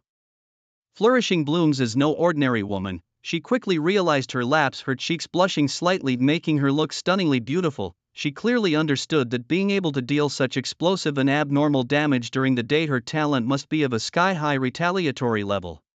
No wonder she, a priest, managed to be the second in the entire server to reach level 10. Flourishing Blooms didn't keep anything to herself. She laid out all the items dropped by the boss for the team to see. There were 2 pieces of equipment and 1 rune scroll. Besides that, the boss also dropped 218 silver coins, of which she took 109. Wait, this scroll? Daylight suddenly had his eyes light up, his attention not on the equipment but fixed intently on that scroll. A lucky scroll, durability 1/1, a magical scroll. Upon use, killing any specified wild monster or boss will yield 10 times the experience and drop rate. Wow, this lucky scroll is awesome. Using it, killing specified wild monsters or bosses will earn 10 times the experience and drop rates. What does that mean? It's like if you normally earn 100 experience points and get 1 piece of equipment from a monster, but with this scroll you could earn 1000 experience points and get 10 pieces of equipment. This is simply a defiance of the heavens. If it's used on a high-level boss, 10 times the experience and drop rates. Just think about how exhilarating that would be. In addition to the lucky scroll, the boss also dropped 2 pieces of equipment. Coincidentally, they were 1 cloth armor and 1 leather armor. Snowflight leggings, cloth armor quality, green life, plus 150 double defense, plus 10 intelligence, plus 5 durability, 100/100 required for mage priest classes. Galewind boots, leather armor. Quality, green double defense, plus 8 movement speed, plus 20 agility, plus 5 durability, 100 out of 100 required for archer assassin classes. This boss is generous. To think it dropped 2 green tier items and 1 special lucky scroll. Great, 1 piece of cloth armor and 1 piece of leather armor, perfect for each of us. Flourishing Blooms gave a bewitching smile, blooming like a flower, and from the team, she assigned the snowflight leggings to Daylight. Daylight smiled at the corners of his mouth. These leggings were good. They filled the last spot he needed, completing his set of equipment. Ding dong, team leader Flourishing Blooms has assigned you the lucky scroll. Hearing this prompt, Daylight was slightly stunned. Although he really wanted this scroll, it was hard to say it out loud. After all, he joined the fight against this boss later, and Flourishing Blooms had already halved the boss's health before he arrived. Her output was not low. Who would have known that Flourishing Blooms would be so generous as to directly assign this precious lucky scroll to him? What are you looking at me like that for? Flourishing Blooms joked. Don't think it's because I like you, it was just that you saved me once before, otherwise I'd have been toast. So this scroll is for you, now or even, said Fanhua Si Jin in a half-joking tone. Bai Tian replied, alright, thanks, but Fanhua Si Jin pouted her red lips. Thanks for nothing, I'm just returning the favor for saving me, I'm off, bye. It was hard to tell, but beneath Fan Hua Si Jin's cold and stunning exterior lay a slightly mischievous personality. She threw a perfect goddess-like glance over her shoulder at Bai Tian, her black leather armor outlining her dangerously perfect figure. Without looking back, she waved her hand and vanished into thin air. Bai Tian touched his nose, mistakenly thinking Fan Hua Si Jin might suggest they team up to level up or even add each other as friends. Instead, she left as swiftly as the wind without any delay. Nevertheless, Bai Tian didn't mind. He wasn't keen on teaming up even if it was with a goddess. Level top assassin. After parting ways with Fan Hua Si Jin, Bai Tian used the live map in his mind to quickly head towards the location of an old temple. Half an hour later, he saw a green mountain with a clear blue pool beneath it. The scenery was picturesque except for the old temple that seemed out of place. I'll die of frustration. If that monk comes again, I can't believe I won't be able to answer even one question correctly. An annoyed, delicate voice exclaimed. At the temple gate there sat a monk with fair skin and handsome features, including a pair of phoenix eyes, dressed in a tattered monk's robe. This monk had a tender demeanor but carried an air of frivolity, and in front of the monk a beautiful woman with outstanding looks and charm stood with flushed cheeks in anger. She had already stripped off her garments, exposing her delicate pale arms to the air. Could it be Fan Hua Si Jin again? What a coincidence to run into her once more, hee. My dear girl, I can continue to pose questions if you wish, but since you've answered another one incorrectly, shouldn't you first remove an item? The monk was grinning cheekily, his eyes roving over Fan Hua Si Jin's impressive figure. No wonder the old lady called him a flirtatious monk. She wasn't wrong at all. Fine, I'll strip. I agreed to the wager, Fan Hua Si Jin said with a twinkle of cunning in her eyes, though she feigned bravado. Slowly, she began to unfasten her black leather armor, making her pale skin shimmer under the sunlight like mutton fat jade. As she moved, her bosom was almost revealed, the deep crevice tantalizingly visible as if hiding endless temptations. But in the next moment, she abruptly pulled off not her armor but her recently acquired Swiftwind shoes, revealing a pair of delicate, tender little feet. Ah, cheeky.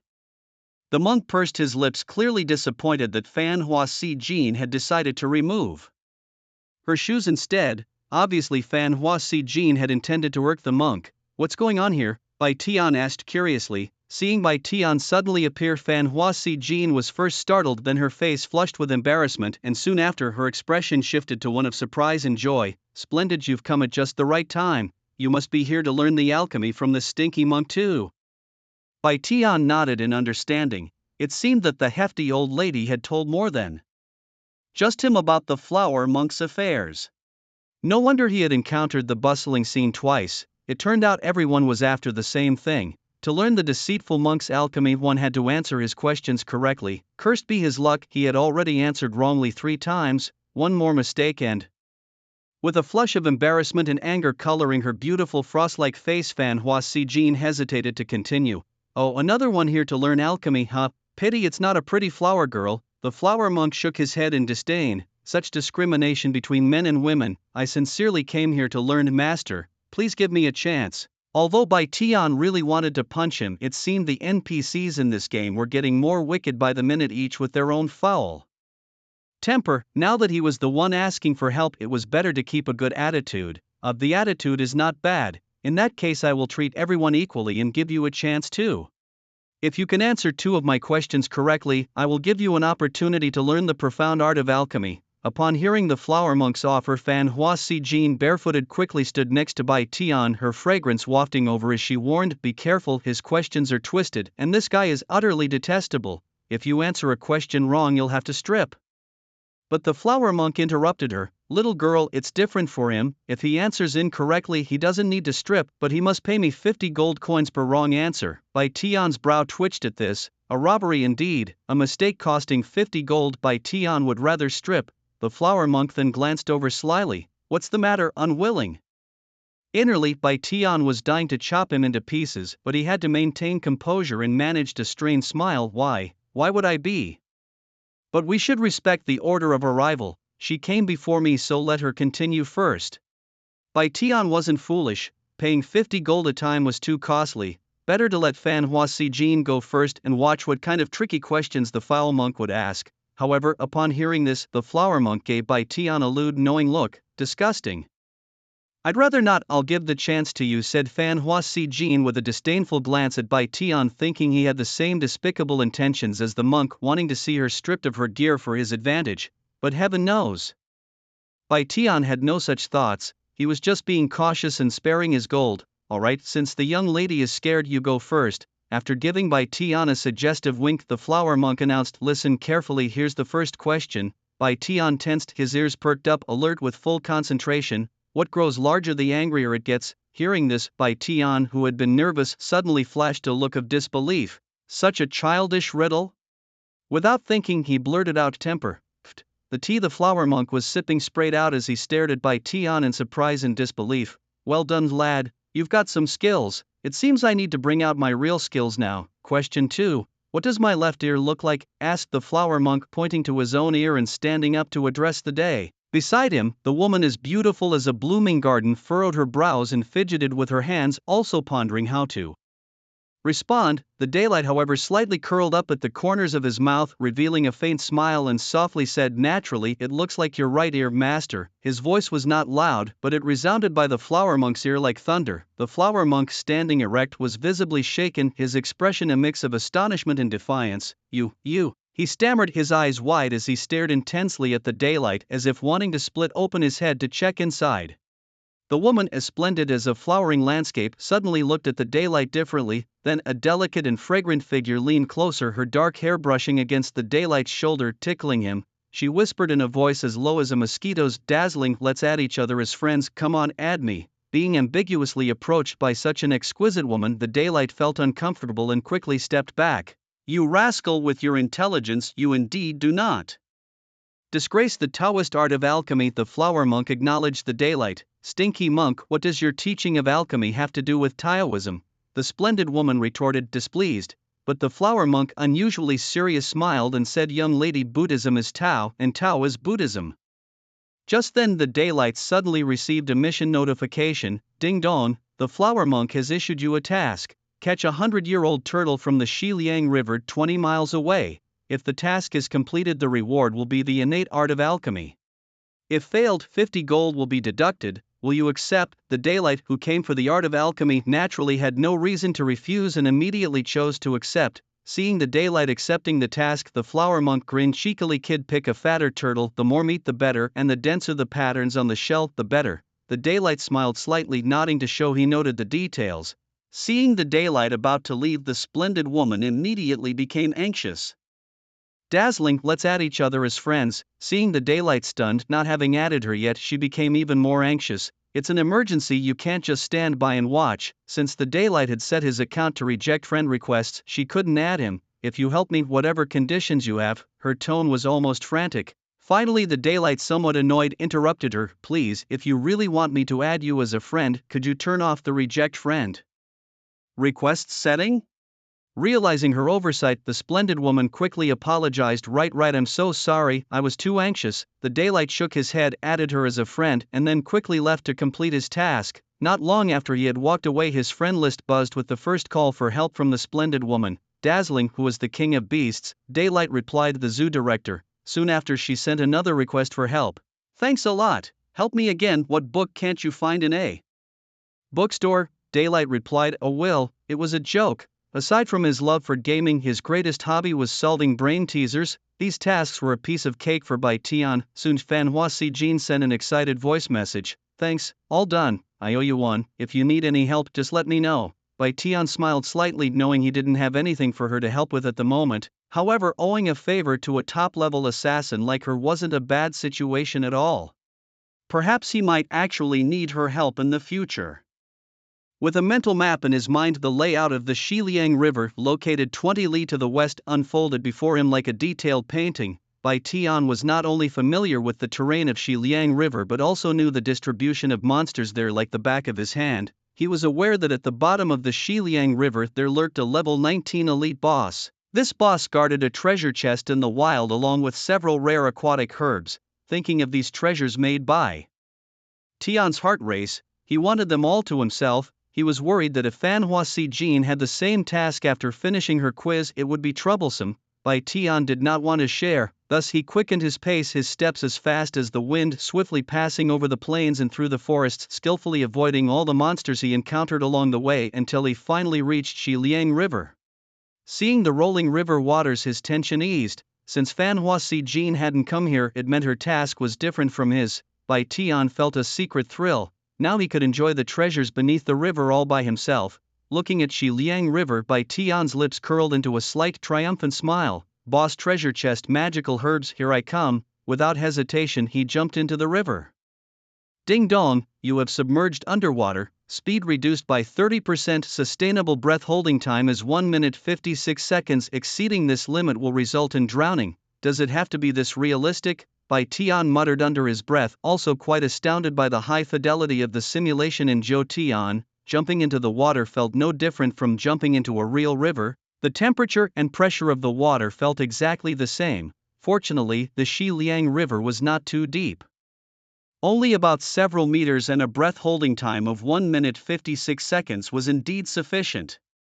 Bai Tian surfaced, took a deep breath, and then plunged deeper. The active map in his mind was extremely accurate, indicating that within 5 meters deep in the waters of Xiliang River there were level 15 aquatic monsters called He Lin Chang. Instantly, a swarm of basin-sized, black-scaled, wide-mouthed fish with sharp teeth crazily approached Bai Tian, the living target. He Lin Chang, aquatic common monster, level 15 health, 10800 attack, 522 physical defense, 261 magic defense, 248 skills.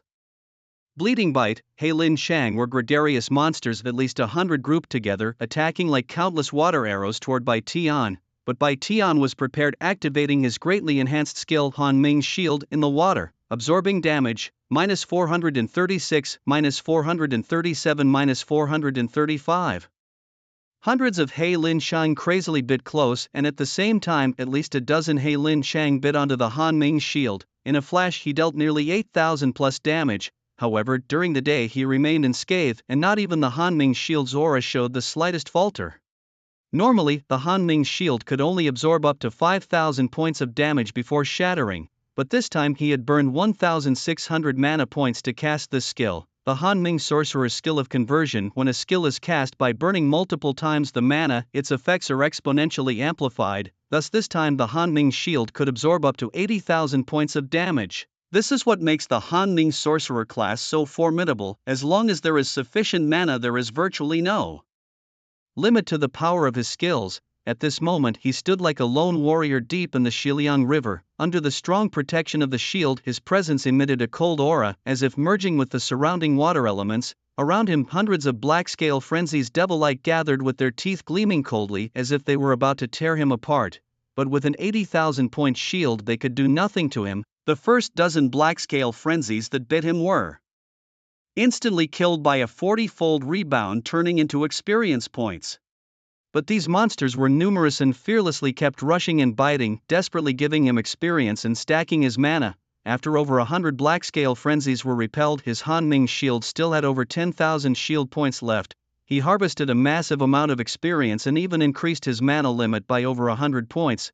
He couldn't help but feel a bit regretful that there were too few black-scale frenzies. If there were thousands or even tens of thousands, he could have quickly accumulated tens of thousands of mana points. The reality of Zhoutian was extremely vivid. Although hundreds of black-scale frenzies had been killed, the copper coins they dropped had sunk into the water. He didn't bother to pick them up, pressing on as he continued to sink. After dealing with another wave of black-scale frenzies, he successfully reached the bottom of the Xiliang River. The immense water pressure made it difficult to move, causing pain in his ears and an oppressive feeling in his chest. However, he didn't give up, knowing that he must persevere to find what he was looking for.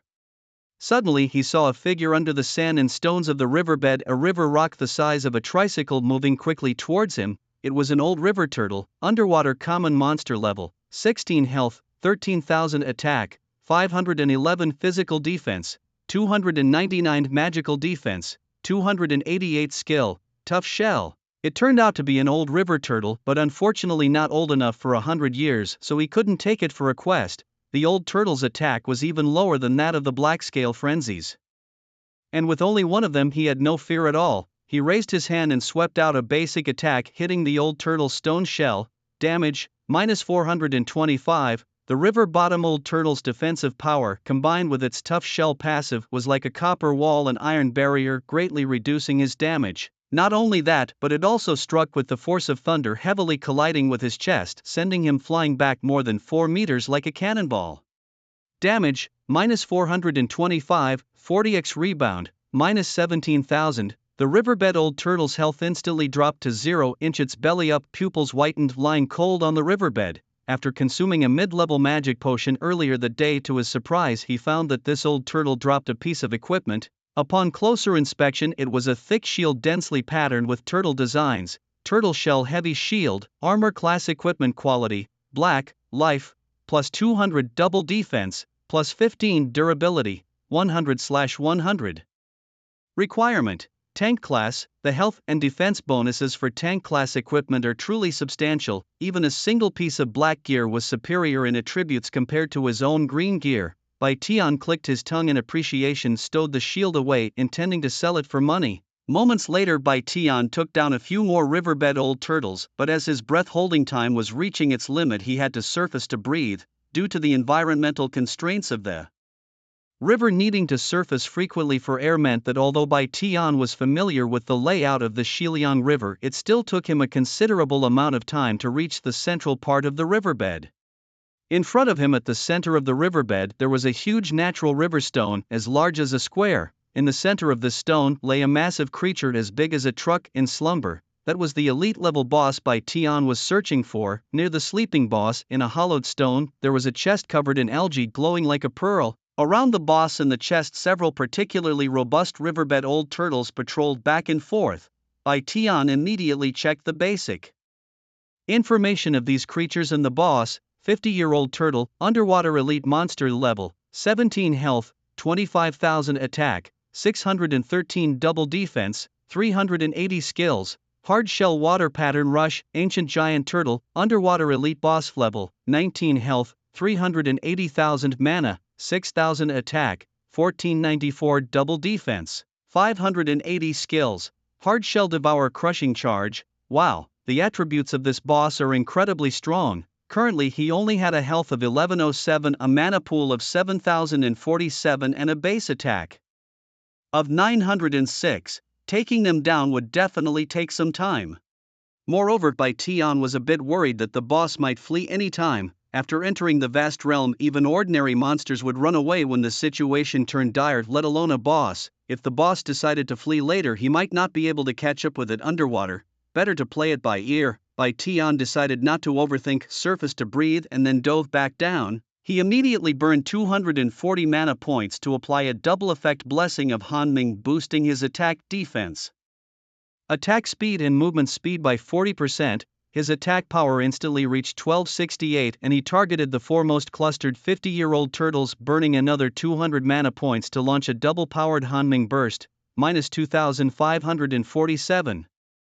The double-powered skill attack was truly powerful, and if it weren't for the turtle's hard shell passive reducing damage by 30%, the output would have reached over 3,500. Moreover, Tian's intelligence attributes during the day are higher than those of the 50-year-old tortoises, instantly causing a freezing effect after skill hits, followed by an explosion on the spot, bringing secondary group spell damage.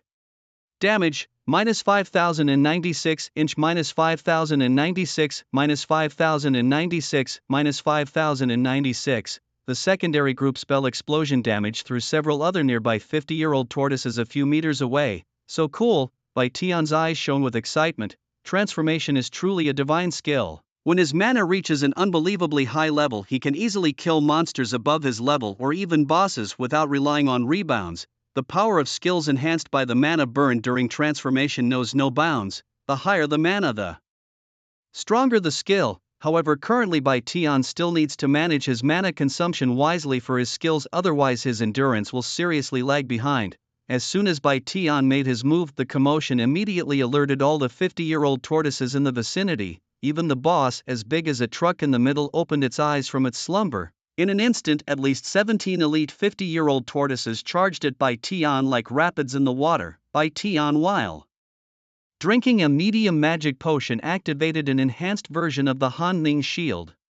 Initially, the Hanming shield skill consumes 100 mana points. This time Baitian burned 1600 mana points, directly enhancing the shield value to 80,000 points. Boom boom boom. The 17 elite 50-year-old tortoises, incredibly fierce, knocked Baitian around under the water like a bouncing ball. Damage, -493, -494, critical, -988, -492. The first fierce attack launched by the 17 fierce 50-year-old tortoises instantly stripped 10,274 points off Baitian's shield value, with 3 of the tortoises dealing critical hits. Consequently, these 3 tortoises were the first to be killed by the 40-fold rebound damage. Additionally, 4 other tortoises that had just suffered from Baitian's skill attack were also killed instantly, as their health was already below 20,000. However, 10 tortoises survived, having just lost over 17,000 damage but still maintaining a health line slightly above 5,000. It seems their hard shells couldn't mitigate the rebound damage. Just as Baitian was about to happily reap these 10 50-year-old tortoises, his expression suddenly twitched. Damn it, these 10 tortoises turned around and fled with even more decisive speed than their previous attack on Baitian. Despite their bulky appearance, they were quite fast underwater, disappearing in 2 seconds. How shameless! Baitian was dumbfounded. Roar! But at that moment, the elite boss tortoise, as big as a truck, stood up and issued a roar that shook the water currents. As soon as the roar sounded, the 10 50-year-old tortoises, which had almost vanished, swam back in fear, yet they dared not get closer than 50 meters to Baitian. Even as monsters in a game, they still feared death, which is really off the charts. When Boss saw the 10 fleeing minions return, he heavily exhaled underwater, stirring the waves around him. Then his massive turtle head emerged from beneath a rock shell as large as a truck, emitting a fierce glow and locking onto the direction of daylight. Daytime couldn't afford to waste any time, as there was a limit to how long he could hold his breath underwater. Moreover, although the Cold Abyss shield had an increased shield value, its duration remained unchanged at only 10 seconds. Thus, Daytime took the initiative to swim rapidly towards Boss while casting a basic attack. Given the truck-sized body of the boss, Daytime didn't have to worry about missing. This strike dealt damage to the boss, -481. It must be said, this cunning old turtle boss had incredibly thick defenses. Even with Daytime's 1268 magic attack, it only caused such minor damage. As soon as Boss revealed his ferocity, he retaliated instantly. With a loud bang, the river stone split, and like a giant beast in the water, he shone with elemental light and slammed into Daytime in an instant. Daytime felt the world spinning, his body rotating 360 degrees several times. Damage, -4,809. Ding dong, you have been hit by the old turtle's crushing impact skill, reducing your movement speed by 50% and causing ongoing damage. Continuous damage, -489, -489. After slamming Daytime into a flying man in the water, Boss himself also screamed in agony, continuously bleeding under his giant shell. 40x rebound, 192360, continuous 40x rebound, -19,560 inch, -19,560. The thick and long health bar of Boss, originally at 380,000 life points, suddenly dropped to 148520. Moreover, it was rapidly decreasing due to the continuous damage from the crushing impact, losing 489 health per second. Under the 40x rebound, it rebounded 19,560 health points per second. Originally forced back by the tyranny of their leader, the 10 50-year-old turtles saw their boss suddenly severely injured and immediately turned tail and fled, vanishing in an instant. After steadying himself, Daytime quickly launched the Cold Abyss Burst skill with a reset cooldown. Furthermore, to enhance the attack and fearing that Boss might escape, Daytime consumed a mid-level magic potion and decisively burned all his mana to activate it. The skill, once cast, turned the Cold Abyss Burst into an icy flow like a dragon underwater. As it turned out, Daytime's concerns were not unfounded. After being hurt and frightened by the rebound, the boss, like his worthless minions, started to flee. Fortunately, Daytime reacted quickly and timely, and the greatly amplified Cold Abyss Burst hit its target. Damage, -22,016. Ow. This massive damage caused Boss to scream in agony, but this was not the end. Boss was immediately frozen solid, then the ice twisted, causing an explosive effect. Boom. Damage, -44,032. At this moment, this astonishing sight, if seen by outsiders, would surely make their eyes pop out. Even Daytime himself was shocked and speechless, not expecting to deal such monstrous damage after burning through all his mana. the boss, originally with over 140,000 health, was suddenly reduced to a mere 82,000, severely slowed down and bleeding profusely. Furthermore, the boss's previous crushing impact was still inflicting continuous damage on by Tian, draining 489 health per second and set to last for another 4 seconds. This meant that it could potentially rebound 78,240 health points from the boss. However, that alone was not enough. The boss could still survive with a sliver of health due to its rapid self-healing capabilities, rendering Bai Tian's efforts insufficient to keep it down. Panicked, Bai Tian hurriedly attempted to unleash a basic attack sweep. But the boss, utterly terrified and confused by Bai Tian's onslaught, dragged its heavily wounded body forward in a desperate escape, even neglecting the treasure chests in its lair focused solely on fleeing. Bai Tian managed to hit the boss with only 2 basic attacks, dealing a total of 962 damage before the boss escaped beyond his reach. If the boss hadn't been severely slowed, it would have disappeared without a trace long ago. After such a great effort, was Bai Tian really going to let the boss escape with just a shred of health? He was so infuriated he felt like spitting blood, but powerless as his mana was depleted and his potions on cooldown, he could only watch helplessly as it got away. Just as Bai Tian was about to explode with rage, suddenly a message popped up. Ding dong, player Fan Hua Si Jin has requested to join your team, do you accept? Immediately thereafter, a figure as graceful as a mermaid with a mischievous smile appeared beside Bai Tian. It seems someone needed to repay a favor. Bai Tian was initially startled, then overjoyed, and quickly accepted Fan Hua Si Jin's request to join the team. Embracing her, Bai Tian noticed her acceptance and stopped being naughty, allowing Bai Tian to hold her close. Knowing that Fan Hua Si Jin possessed a terrifying acceleration ability, Bai Tian, without regard for gender norms, wrapped his arms around her slender waist. The next moment, Fan Hua Si Jin activated her hidden class skill. Bursting forth a faint glow all over her body, and like a flying fish through water, she swiftly carried Bai Tian in pursuit. In just 5 seconds, she had helped Bai Tian catch up to the badly wounded boss. I've repaid the favor I owed you, Bai. After bringing Bai Tian ahead of the wounded boss, Fan Hua Si Jin gave a cunning smile, pushed Bai Tian away, and then left the team. This woman?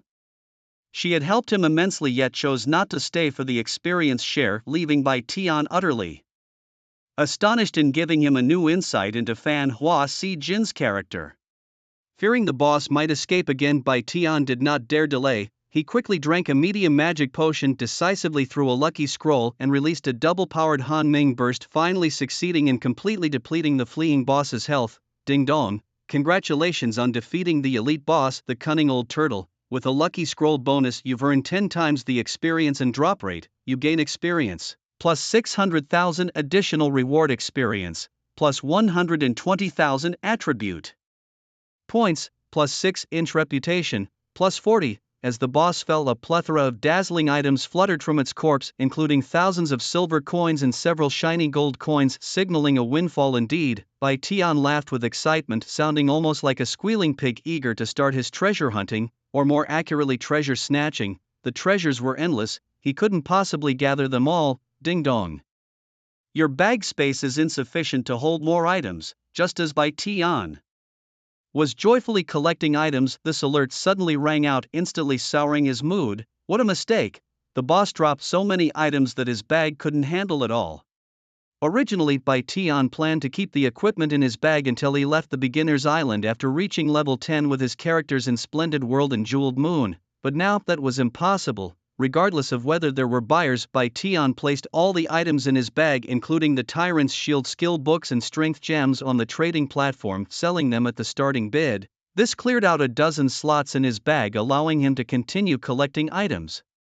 Striking it rich with a 10x loot drop rate, the boss alone exploded with 25 gold coins, pushing the total amount of gold in Bai Tian's bag over 100. Additionally, the boss dropped 14 pieces of equipment, a skill book, a gem, and a scroll. Bai Tian didn't forget about the underwater treasure chest. Not pausing to inspect the equipment, he surfaced for air and immediately went for the underwater chest. Fan Hua Si Jin, this woman was particular. She suddenly appeared and helped him hugely, but didn't share even a bit, not even touching the treasure chest.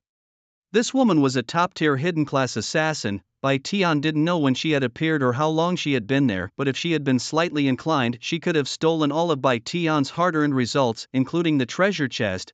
Her character seemed decent enough.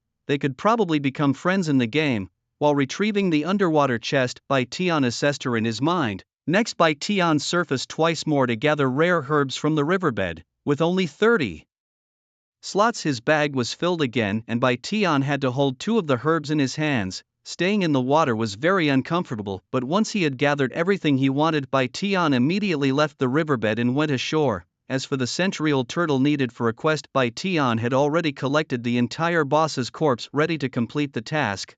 The reason the bag was not sufficient was also because the boss's body was too huge, occupying 4 bag slots. After going ashore and slightly organizing his items, Bai Tian sat down and began happily counting his gains. Among the 14 pieces of equipment, there were 8 green, 5 blue, and incredibly 1 precious purple equipment.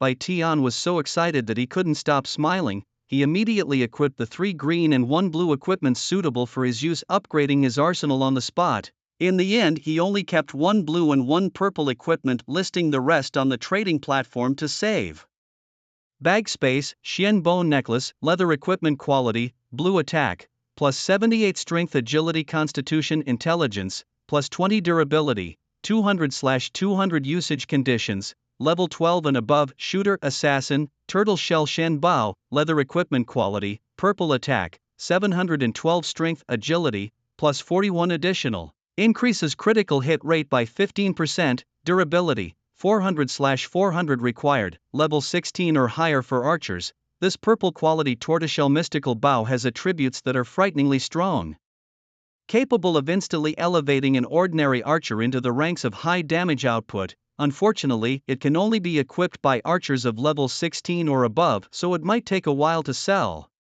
As for how much it could fetch, Bai Tian has no clear idea during the day. Nevertheless, this bow is likely the only purple gear on the entire server at the moment. Unlike other equipment, Bai Tian lists the tortoiseshell mystical bow on the trading platform under his real name with a price tag of 1 million. By setting this exorbitant price and revealing his ID, he aims to entice serious buyers to negotiate the price with him. Although it's the server's first piece of purple gear, it's still just a level 16 first-tier item, so Bai Tian doesn't really expect it to sell for 1 million. As for the blue-quality mystical bone necklace meant for assassins, Bai Tian plans to give it to Fan Hua Si Jin. He immediately takes a screenshot of the necklace and sends it to Fan Hua Si Jin. She quickly responds, "I'll take the necklace, how much are you selling it for?" Bai Tian smiles and replies, "It's a gift." After a moment of silence, Fan Hua Si Jin responds, "No, I don't accept gifts from others.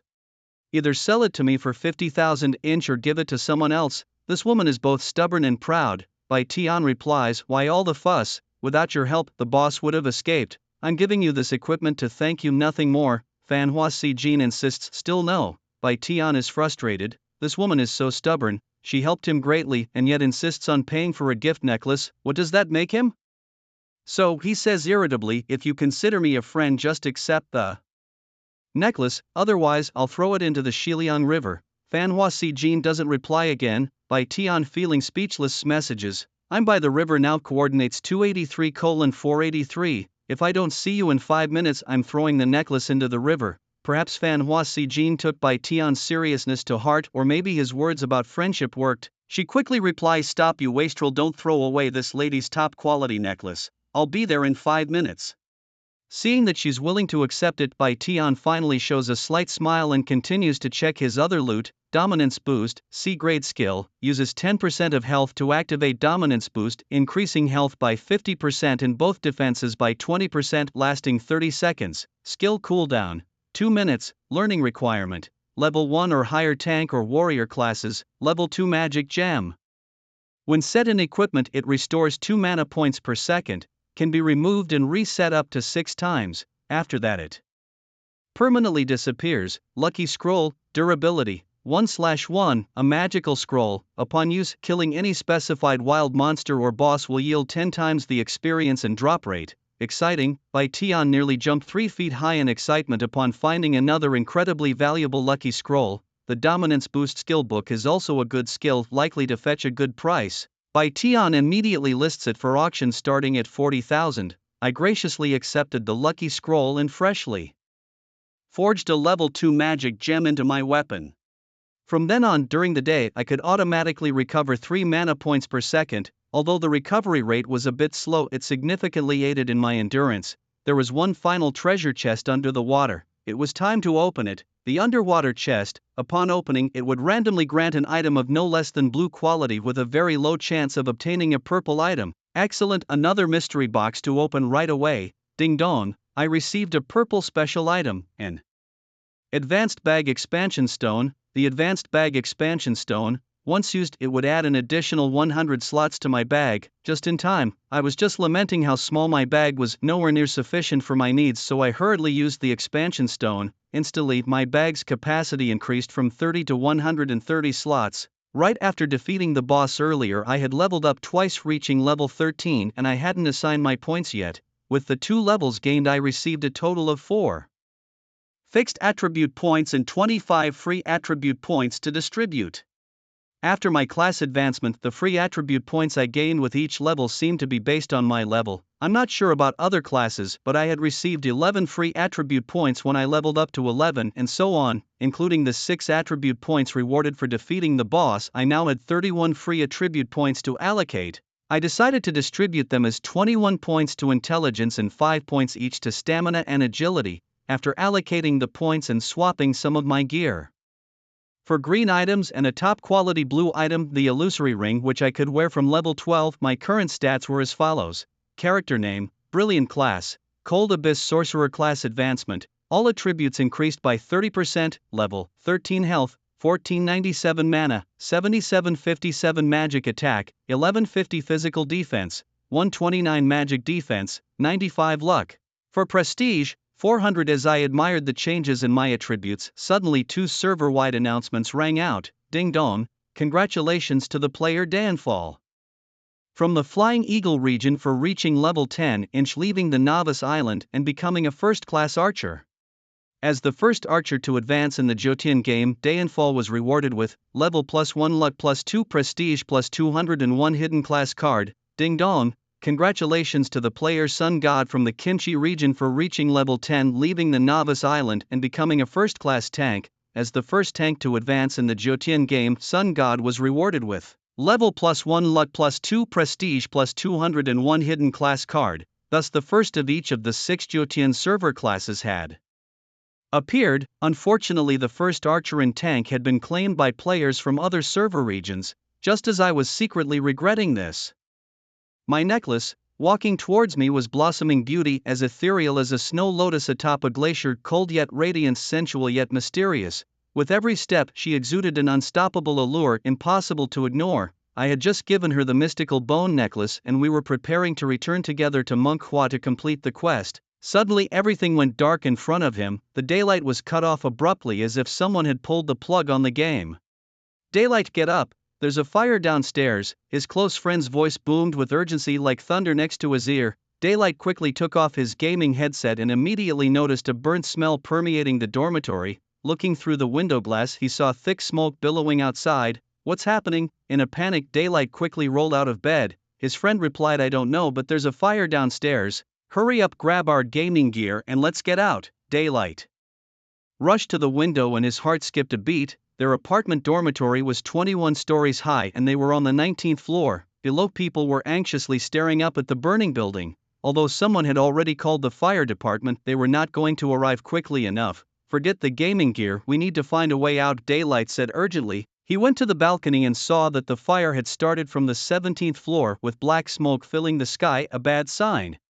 His first instinct was to rush to the bathroom, turn on all the taps and douse himself with a bucket of water while also soaking 2 towels. He covered his nose and mouth with one wet towel and handed the other to his friend. Coming out, he found his friend had already packed up their gaming equipment. Seriously, I can't believe you, Daylight said, speechless, tossing the other wet towel to his friend Leofan. Money, and my hundreds of gigs of video collections can be left behind, but not our gaming setups. Seeing his friend's stubbornness, Daylight didn't know whether to argue or laugh. Stop talking, let's go. They immediately opened the door and hurried out of the dorm. It was the 3rd day of the Lunar New Year and 98% of the students were still at their hometowns celebrating, leaving few people in the building. You're joking if you think we're taking the elevator, we're using the stairs. Daylight exclaimed, pulling Leofan towards the stairs when he headed for the elevator.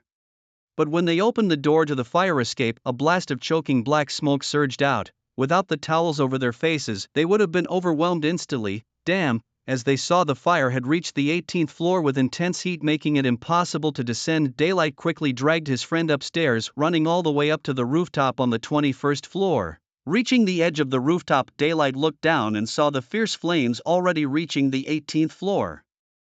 With smoke shooting into the sky, "Look, there are people on the roof, some students are trapped up here," he noticed others calling out from below. "This is bad, I feel like we might not make it today. I've never even had a girlfriend. I don't want to die," his friend said, visibly terrified and despairing. Daylight, though scared, knew that fear was useless at that moment. "To the water room," he said, pulling his friend to the rooftop water room. It took a Herculean effort to pry the iron door open, and then they quickly shut it behind them. "If we hide in the water, we might stand a chance until the firefighters arrive." Perhaps bolstered by Daylight's resolve, his friend seemed to regain some spirit. They didn't open the water tank until black smoke seeped in and their hands were bloody. "During the day you asked if we would die, didn't you?" My buddy's face turned pale. Daytime reassured him, "No good people will have their own signs from heaven. Stop talking now, conserve your energy." 20 minutes later the fire surged onto the roof, filling the air with black smoke. Daytime and Leofan had no choice but to hide in the water. Even with wet towels, it was impossible to open their eyes. "It's over, are we really going to die?" Suddenly the door to the water room burst open and a wave of pungent black smoke rushed towards them. "It's over, are we really doomed this time?" But then finally the sound of fire alarms could be heard from below the apartment building. After what felt like an eternity, when Daytime opened his eyes, he found himself in the intensive care unit of a hospital. "Oh, my child, you're finally awake." A cry of anxiety and excitement rang out. A middle-aged woman with dark skin gripping Daytime's hand tightly, tears streaming down her face. "Mom." It took a while before Daytime realized that 3 days had passed and he had been in a coma for those 3 days in the hospital. When his mother learned about the fire and his hospitalization, she rushed from their hometown immediately. "My child," his mother said with concern, "you really must thank your classmate this time." Her tone was filled with gratitude. "If it wasn't for him, I don't know if I would ever see you again. It's just a pity about your classmate." Her voice choked up and she turned her face away, unable to continue. Daytime felt a rush of panic. "Mom, what happened to my classmate?" His voice was tinged with panic. His mother, visibly moved, said, "The firefighter who saved you said that the fire and smoke were too intense. They couldn't find where you were to rescue you. It was your classmate who, disregarding his own safety, left the water room and led the firefighters to him." Before he lost consciousness from his burns, he was still pointing towards the location of the water room, allowing the firefighters to find you unconscious there. Hearing this, Daytime felt his heart sink, his mind going blank. He didn't have many friends. Leofan was his only friend and brother. One could say that he owed his life to him. If it weren't for his own coma, Leofan wouldn't have risked his life to seek help amidst the flames. Daytime felt a deep sense of guilt. In fact, Daytime was just disoriented from the smoke inhalation and hadn't suffered any burns. Once they knew he was awake, doctors came to check on him and stated that Daytime was in good condition and could be discharged in a couple of days. Daytime was eager to visit Leofan, but his mother firmly told him to rest as he had just woken up and was still weak. She said she could visit Leofan on Daytime's behalf and would keep him updated about his condition. Soon his mother brought good news that his buddy was out of danger and had been moved out of the ICU, which eased Daytime's mind a bit. While his mother went out to buy food, Daytime secretly got out of bed and, after asking a doctor, found out where his buddy's room was. He was eager to visit him to express his gratitude and guilt in person. "Brother is so foolish, it would have been better to just hide in the water room and wait for rescue, but he had to go out and act tough. Now a quarter of his body is burned and even if he recovers he's disfigured. What woman would want to marry him now?" Before he even entered his buddy's room, Daytime heard voices from inside.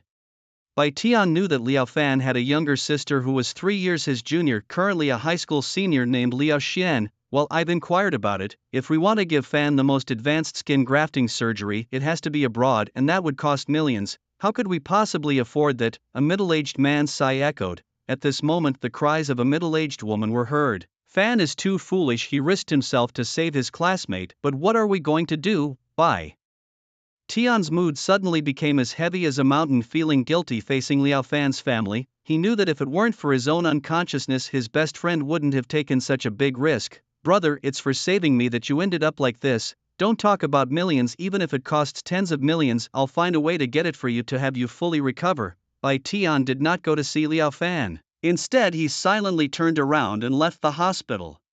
After exiting the hospital, Bai Tian quickly bought a new phone and got his SIM card replaced. Little brother, this is the latest HW21 model with a 10G network priced at 8,888 yuan. Bai Tian nodded, inserted the SIM card and turned on the phone with dozens of messages popping up.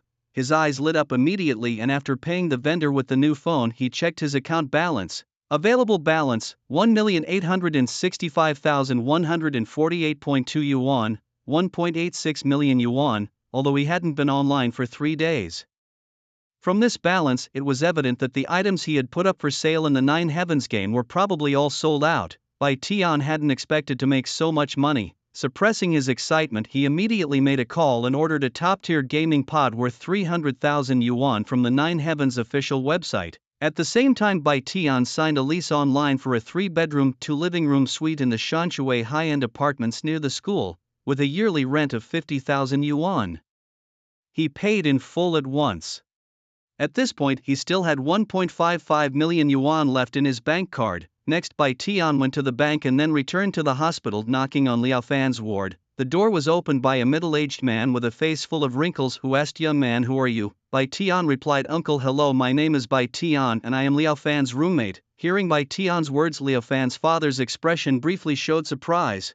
Bai Tian continued, "Liao Fan ended up like this because he was saving me and I will cover his ongoing medical expenses." While speaking, he pulled out a bank card. "This card has 1.5 million yuan, please take it first. This is my phone number, you can contact me at any time." Liao Fan's father was stunned by Bai Tian's actions. Bai Tian glanced at his unconscious best friend wrapped in white bandages, then bowed to Liao Fan's father before leaving the ward. As he was about to return to his own room, Bai Tian heard his mother on the phone inside speaking vehemently. He only heard her say, "What are you rushing for? My son is hospitalized, who will take care of him if I don't?" It was his mother talking to her current husband, and her current husband sounded very agitated. "He's your son, but he grew up with his biological father, not with you. Our daughter is only 2 years old. Do you expect me to take her to sell fish by myself every day?" His mother angrily replied, "I don't care, just manage a few days until my son gets a bit better, then I'll come back." Outside the hospital room, Bai Tian felt a slight sting in his nose during the day. After waiting for the phone call inside to end, Bai Tian deliberately shouted from outside the door, "Mom, I'm back, I just went out for a bit." Knowing his mother's difficulties, under Bai Tian's insistence, his mother reluctantly left Jiangzhou the next afternoon. When she left, Bai Tian secretly stuffed 40,000 yuan into her luggage. Just then, Bai Tian's phone rang. It was a call from Shinfeng Express. "Hello, Mr. Bai. We are Shinfeng Express. The Zhoutian top-tier gaming pod you ordered has been delivered. Shall we come up and install it now?" The delivery address Bai Tian provided was the Shanshui luxury apartment he had rented the day before. Bai Tian asked the Shinfeng Express staff to come and install it immediately, sharing the door's secret code with them. Then he prepared to leave the hospital and head to the Jiangshui luxury apartments. Just as Bai Tian was about to leave, his phone rang again, this time from an unknown number. Answering it, he recognized the voice. It was the sister of his close friend Liao Fan. "Is this Bai Tian?" she asked. Recognizing her voice, Bai Tian replied, "Yes, it's me." The girl said, "You do have some conscience, not letting my brother risk his life to save you in vain." The school covered the initial treatment costs for the fire injury, but the money needed for his skin grafts and recovery has to be figured out by us. Our family can't afford the expensive follow-up medical expenses, so we accepted the 1.5 million yuan you gave. Bai Tian responded, "It's my duty. If more is needed later, just let me know. I will find a way and take responsibility until the end." Her tone softened somewhat after hearing Bai Tian's commitment. All right. After hanging up, Bai Tian had only one thought: to earn money, and quickly. He only had just over 10,000 yuan left, and after wasting more than 4 days, he needed to get online fast. When he arrived at the Jiangshui luxury apartments by taxi, it was 7:11 in the evening. The environment there was pleasant, nestled between mountains and water with a serene landscape. The parking lot was filled with luxury cars. Bai Tian had rented apartment 801 in building 6, and after opening the door with a password lock, he found the interior's decor to be simple yet grand. The layout included 3 bedrooms, 2 living rooms, 2 bathrooms and 2 kitchens with clear views north and south.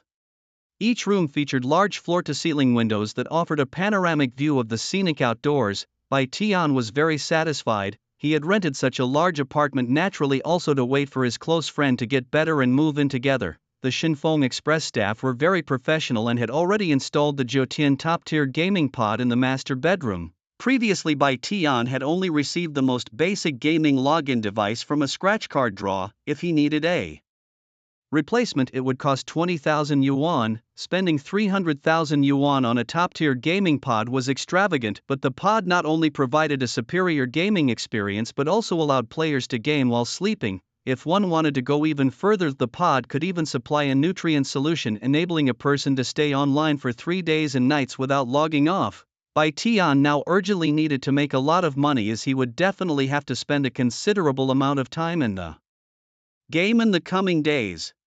So he decided to buy a top-tier gaming pod. After taking a hot bath during the day and grabbing a quick bite, he immediately lay down in the gaming pod ready to log in. It has to be said, this 300,000 yuan top-tier gaming pod really felt different. Lying inside was extremely comfortable, and it even came with a massage feature. Even if one were to lie in it for several days straight, it wouldn't cause any discomfort. After completing the verification, he connected to the game and logged in. Right away, ding dong, welcome back to the Nine Heavens and enjoy your game. His login location was still by the Xiliang River. Having not logged in for over 4 days, he guessed that probably 98% of the players had already left the novice island. No wonder all the items he had listed were sold out. What intrigued him most was the purple archer weapon he had listed for a sky-high price of 1 million, which someone had actually bought. Now lagging far behind, he guessed he was no longer leading in levels, so he needed to hurry and level up. Bai Tian quickly headed towards the flower monk while opening his friend list, which contained about 20 unread messages. Among them were 4 messages from Blossoming Splendor sent at different times. 3 days ago. Why haven't you handed in the task? That alchemy has a limited number of spots. That stinky monk said he would only teach 3 people. 2 days ago. I found a special map. It's hard for me to clear it alone. Do you want to join me after you log in? Yesterday, did something happen to you in real life? Seeing Blossoming Splendor mention that the alchemy had a limited number of slots, Bai Tian's scalp tingled. He suddenly realized that if he missed this opportunity, he might never be able to learn alchemy. A sense of anxiety and regret surged in his heart, as if he had missed a treasure that was slowly disappearing. At the same time, Bai Tian was also surprised to find that Blossoming Splendor had reached level 17, 4 levels higher than him, but she was not online now. The other dozen messages from friends who had left the novice island were from Glorious World and Xiong Xinghuiyu. Their messages were merely to buy the equipment Bai Tian had. However, as Bai Tian had not logged in for a few days and others had surpassed his level, their attitudes were not as enthusiastic as before. Bai Tian closed the friend function and hurried to the dilapidated temple where the flower monk was. The number of players in Bianyecking had indeed increased along the way. Bai Tian encountered no less than 10 teams leveling up by fighting monsters. When Bai Tian arrived at the dilapidated temple, he found it crowded with people. Master, as long as you teach me alchemy, I will agree to any conditions. Master, teach me alchemy and I will be yours forever. Master, just give me the task and I'll even call you Dad. The players crowded nearby were all there to learn alchemy. Dear patrons, it's not that I refuse to teach, but my stubborn eldest disciple said that whoever wants to learn my alchemy must defeat her to qualify. If I don't listen to her, she won't let it go. Alas, this wicked disciple even dares to challenge her master. It's simply the flower monk said with a look of lingering fear. Hearing this outside, Bai Tian's heart leapt with joy. Could it be that Blossoming Splendor was helping him? It should be noted that aside from her, the top assassin, there are hardly any players bold enough to strike NPCs in the game. Speaking of which, the NPCs in this game are so lifelike, they even know fear. Squeeze in, what are you squeezing for? None of us can learn alchemy, and you think you, a mere priest, can? Fanhua Si Jin is way out of line. She's the top assassin. Who could possibly defeat her? Clearly she intends to monopolize the rare opportunity to learn alchemy and prevent others from learning. Master, how can you as a mentor be afraid of your own disciple? The nearby players caused an uproar, collectively protesting. However, Hua Hashang appeared as if he heard nothing, continuing to ignore everyone. It wasn't until Bai Tian squeezed in that Hua Hashang suddenly showed a mixed expression of grief and joy. You rascal, it's been days and you finally deigned to come over to submit your task. Do you know how many times that stinky girl harassed me to help you in the days you were gone? Hua Hashang looked as if he would cry if he said any more. Bai Tian gave an awkward smile. Master, here I am. Hua Hashang rolled his eyes. Humph, considering you brought back the most precious century-old turtle. I'll forgive you this time. At that moment a system notification sound chimed. Ding dong, congratulations on completing Hua Hashang's trial task reward experience, plus 10,000, qualification for apprenticeship obtained. Bai Tian looked pleased, but before he could speak Hua Hashang continued. Call me master and from now on you'll be my second disciple and this secret book never passed on to outsiders will be yours. Hua Hashang mischievously pulled out an old, yellowed book. Wait a minute. Master, didn't you say we had to defeat your senior disciple to learn alchemy? Why does this rascal get to learn? Exactly, he hasn't defeated your senior disciple Fanhua Sijin, the players protested. Master, you're showing favoritism. The surrounding players were instantly displeased, but Hua Hashang just glanced at them and shouted, he's an exception. As my senior disciple said, if you have any objections go talk to my senior disciple. Talking to Fanhua Sijin, the top fierce female assassin who would dare? A few days ago a group openly criticized Fanhua Sijin for being too domineering, intending to monopolize alchemy, not allowing others to learn. As a result, that group was slain multiple times by Fanhua Sijin in one night, all demoted to level 10 and sent back to the beginner's island for reformation. Now, in this area of Bianchueye City no one dares to offend Fanhua Sijin, even the only Blood Moon Guild here doesn't dare to displease Fanhua Sijin, so ordinary players certainly don't dare to reason with Fanhua Sijin. Bai Tian, however, was quite surprised. He hadn't expected that in just a few days of not being online Fanhua Sijin had gained such a notorious reputation and influence. Teacher, hearing Bai Tian call him that, Hua Hashang showed a smile. Very good, from today onwards you are my second disciple, you must work hard from now on. Saying this he imparted the alchemy skill to Bai Tian. Bai Tian smiled and then, under the envious gaze of everyone around, learned the alchemy skill. Just then a crisp system notification sound rang out, ding dong. Having apprenticed under the flower monk, your chances of successfully concocting potions have permanently increased by 5%. What a fine master to boost your potion-making success. Satisfied you spent the day under the envious gazes of everyone around learning the art of potion-making. Ding dong, you've successfully learned potion-making. As one of the first two players within the Great Eastern Sky Realm in the 100,000 Savage Mountains to master this art, you've been rewarded with +1 luck and a random first-grade potion recipe scroll. What a pleasant surprise to receive such a handsome reward was unexpected. The 100,000 Savage Mountains? Is that where you are now? This game is quite intriguing. The settings of the game are creatively divided into large sections of the Great Eastern Sky Realm, sparking endless imagination. Just how vast is the Great Eastern Sky Realm and into how many areas is it divided? The official website does not provide detailed information. Everything remains unknown. This game is shrouded in mystery, making players eager to explore further. After marveling during the day, you take out a town return charm, ready to return to the ramshackle city of Edgeweeping Town. The city, currently overflowing with people, is packed with players. The chat area is bustling with lively discussions, requests to buy items and calls for team formation. Why haven't the potions respawned yet? Even with money you can't buy them. The NPC potion shop owner limits the sale to 10,000 bottles a day, hardly enough to go around. This game is too damn hard. Not only do monsters sneak up and flee, but even the NPCs inside the city are wickedly deceitful, robbing and scamming. Just yesterday an NPC swindled me out of 88 silver coins. Absolutely outrageous. Buying life and mana potions at high prices. Vendors, please contact me. Level 11 efficiency team, missing a priest and a mage. Join and we can start efficient leveling. Watching the players in the chat area complain about the scarcity of potions and the deceitful NPCs, you find it quite amusing. Although it's been over 4 days since you last logged in, your luxurious equipment and level 13 priest class immediately make you the center of attention. At this stage, being a level 13 priest is quite formidable. Many players come over to invite you to their teams, allowing you to feel the enthusiasm and vitality of the game. Fortunately, you've kept your information hidden. Otherwise, being known as Dazzling, the former #1 priest, would surely lead to endless harassment. With plenty of potions in your bag, you're well prepared to support yourself for a while. Your main reason for returning to town this time is to repair your equipment. The system is outrageously expensive. Just a simple repair costs 1.1 gold. After repairing, you open the newly learned potion making interface to check. Taoist potion making, Dazzling, level 1 apprentice teacher, Flower Monk, increase in potion making success rate, 5%, potion making proficiency, 0 out of 500 currently able to concoct, inferior gold healing pill, effect. Instantly restores 600 health points, then recovers 2% health per second for 3 seconds, cooldown, 5 seconds, inferior spirit.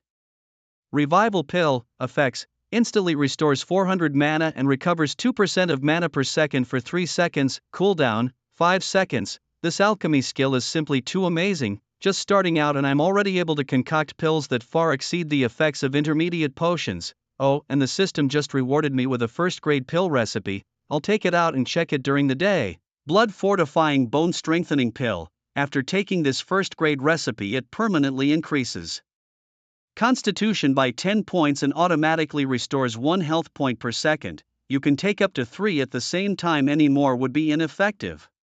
The only downside is the 5 types of herbs needed to concoct this pill will require some time to gather during the day, plus I'll need to spend time collecting ingredients for the lesser gold wound pill and soul return pill as well, so I've decided to first scout the nearby maps with bosses during the day and then level up while gathering herbs. With a live map in my mind I clearly know where within 500 miles the ingredients for the alchemy pills are growing, in case the nearby bosses within 500 miles have already been taken by others. Alchemy could be a quick way to make money. Following the live map in my mind I went to 2 maps marked with bosses, but both were a bust. It seems the bosses have been taken out in the last 4 days. Once a boss is defeated it won't respawn for a week. Now there's only 1 location left with an elite boss. Although I'm not very hopeful, having not logged in for over 4 days, I still decided to go mainly because the essential herb by gone grass for the gold wound pill grows there. Even without a boss I could still kill lesser monsters and gather herbs. Half an hour later I reached my final destination, a canyon shrouded in white fog. As expected, the elite boss here had also been defeated. Nothing left, no choice but to venture deeper, battle lesser monsters and gather herbs. I sighed and continued deeper into the valley, but just a few minutes later, deep in the foggy area, suddenly there was a strange noise. Damn. Dear little white, you guys are too shameless. I paid you $2,000 for help and you turn on me to steal the spiritual medicine once it's found. How low can you get? Aren't you afraid that I'll expose you and you'll become the most hated in the nearby city of Baiyuyi? At that moment, on a gentle slope deep in the fog, an injured warrior and a female archer stood back to back. Around them, 6 players with mocking smiles surrounded them. The leader, ID named Dear Little White, a level 13 warrior in mismatched black and white gear, scoffed at them. Idiot, a level 1 spiritual medicine starts at 3,000 in the market and you gave us only 2,000. Can you blame us? Unless you offer more money, not only is the level 1 spiritual medicine ours, but we'll also give you a free trip back to the city. At this moment, 50 meters up a steep slope, nestled among the rocks, there was a shiny black lingji mushroom, a level 1 spiritual medicine, a precious alchemy ingredient, and their target. Pa, a bunch of untrustworthy scoundrels, we won't trust you. Even if you offer more money you would still kill for the medicine, the female archer spat angrily. Little White responded with a cold smile. Well then there's nothing more to say, brothers, send them back to town for free. Instantly Little White and his 5 companions attacked like vicious wolves. The employer, a warrior, and the female archer, overwhelmed by numbers, were quickly slain by the 6 of them, dropping 2 pieces of equipment in the process. Not bad, there's even a dark piece for the archer. Number 4-inch, this one's for you, Little White said as he picked up the equipment and handed it to the 4th member of their group. One of them stepped forward and said, Captain, what if this couple goes on the forums and exposes us? Killing an employer and stealing the medicine isn't exactly honorable. Little White laughed. Afraid of what? Our boss, Vantis, has already become the master of the Blood Moon Guild. We're part of Blood Moon now. What's wrong with being a bit overbearing? Who dares to gossip about us? Little White looked arrogantly confident, as though he owned the world. Besides, if that despicable couple dares to smear us, we can simply spend some money to hire trolls to twist the facts online, turning black into white and vice versa. It's a trivial matter. The others immediately gave Little White a thumbs up. Captain, you really know how to handle things. Feeling proud, Little White then turned to the assassin, number 5, and said, you go gather the herbs. And be careful. I've read on the forums that around level 1 herbs, there are usually fierce beasts guarding them, and even if they're not bosses, the weakest are demon-level creatures. The assassin nodded. Alright, I'm on it, you just. He was patting his chest in assurance when he was suddenly cut off. A chilling blast of air roared towards him, instantly striking the assassin. Damage, minus 2,102. the assassin's expression froze as his health bar dropped to 0 and he fell straight to the ground, dropping a dagger. Damn, everyone be careful. Little White reacted the fastest, but before he could finish his warning, the slain assassin number 5 was frozen and his body exploded in an icy burst, immediately killing both number 6 and number 4 who were close by. Just then, a figure with a sinister smile slowly emerged from the mist. Dazzling, Little White's expression changed drastically, his pupils constricted as he stared at the emerging figure. Not bad memory, haven't forgotten me, have you? Daytime with a wicked smile was about to strike again.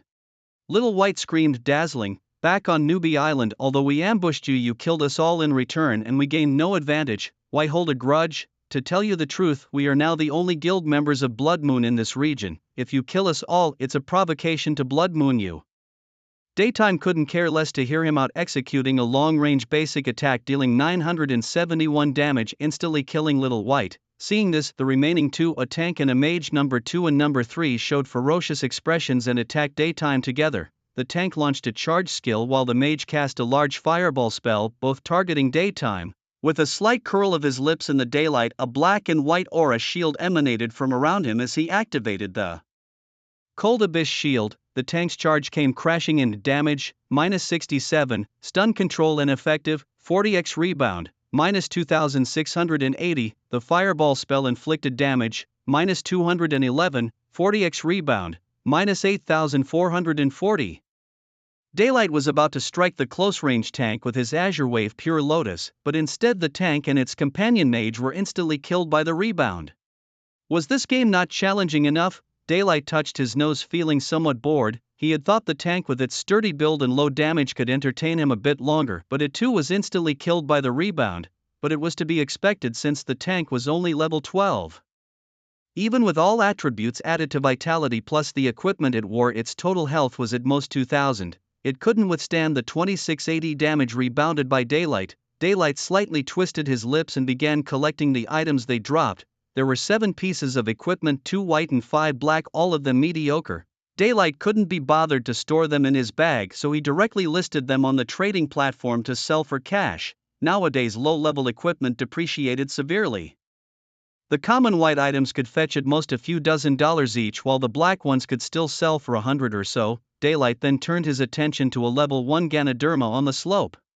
Previously, when he was traveling without monster attacks, Daylight would browse the trading platform to keep up with the market trends. He knew that even the most common level 1 spiritual medicine could sell for $3,000, making it quite a sought-after item. As Daylight climbed up to pluck the Ganoderma, suddenly, boom, the rocks on the slope cracked, stone chips flew and a foul-smelling black light surged towards him. Spiritual medicines above level 1 might have guardian beasts, and clearly a guardian beast had spawned under this Ganoderma. The attacker was a black-scaled monster snake hidden under the rocks, as thick as a thigh and over 5 meters long. Its fangs bared menacingly. The black-scaled monster snake struck quickly, biting towards Daylight's chest with damage reaching minus 762.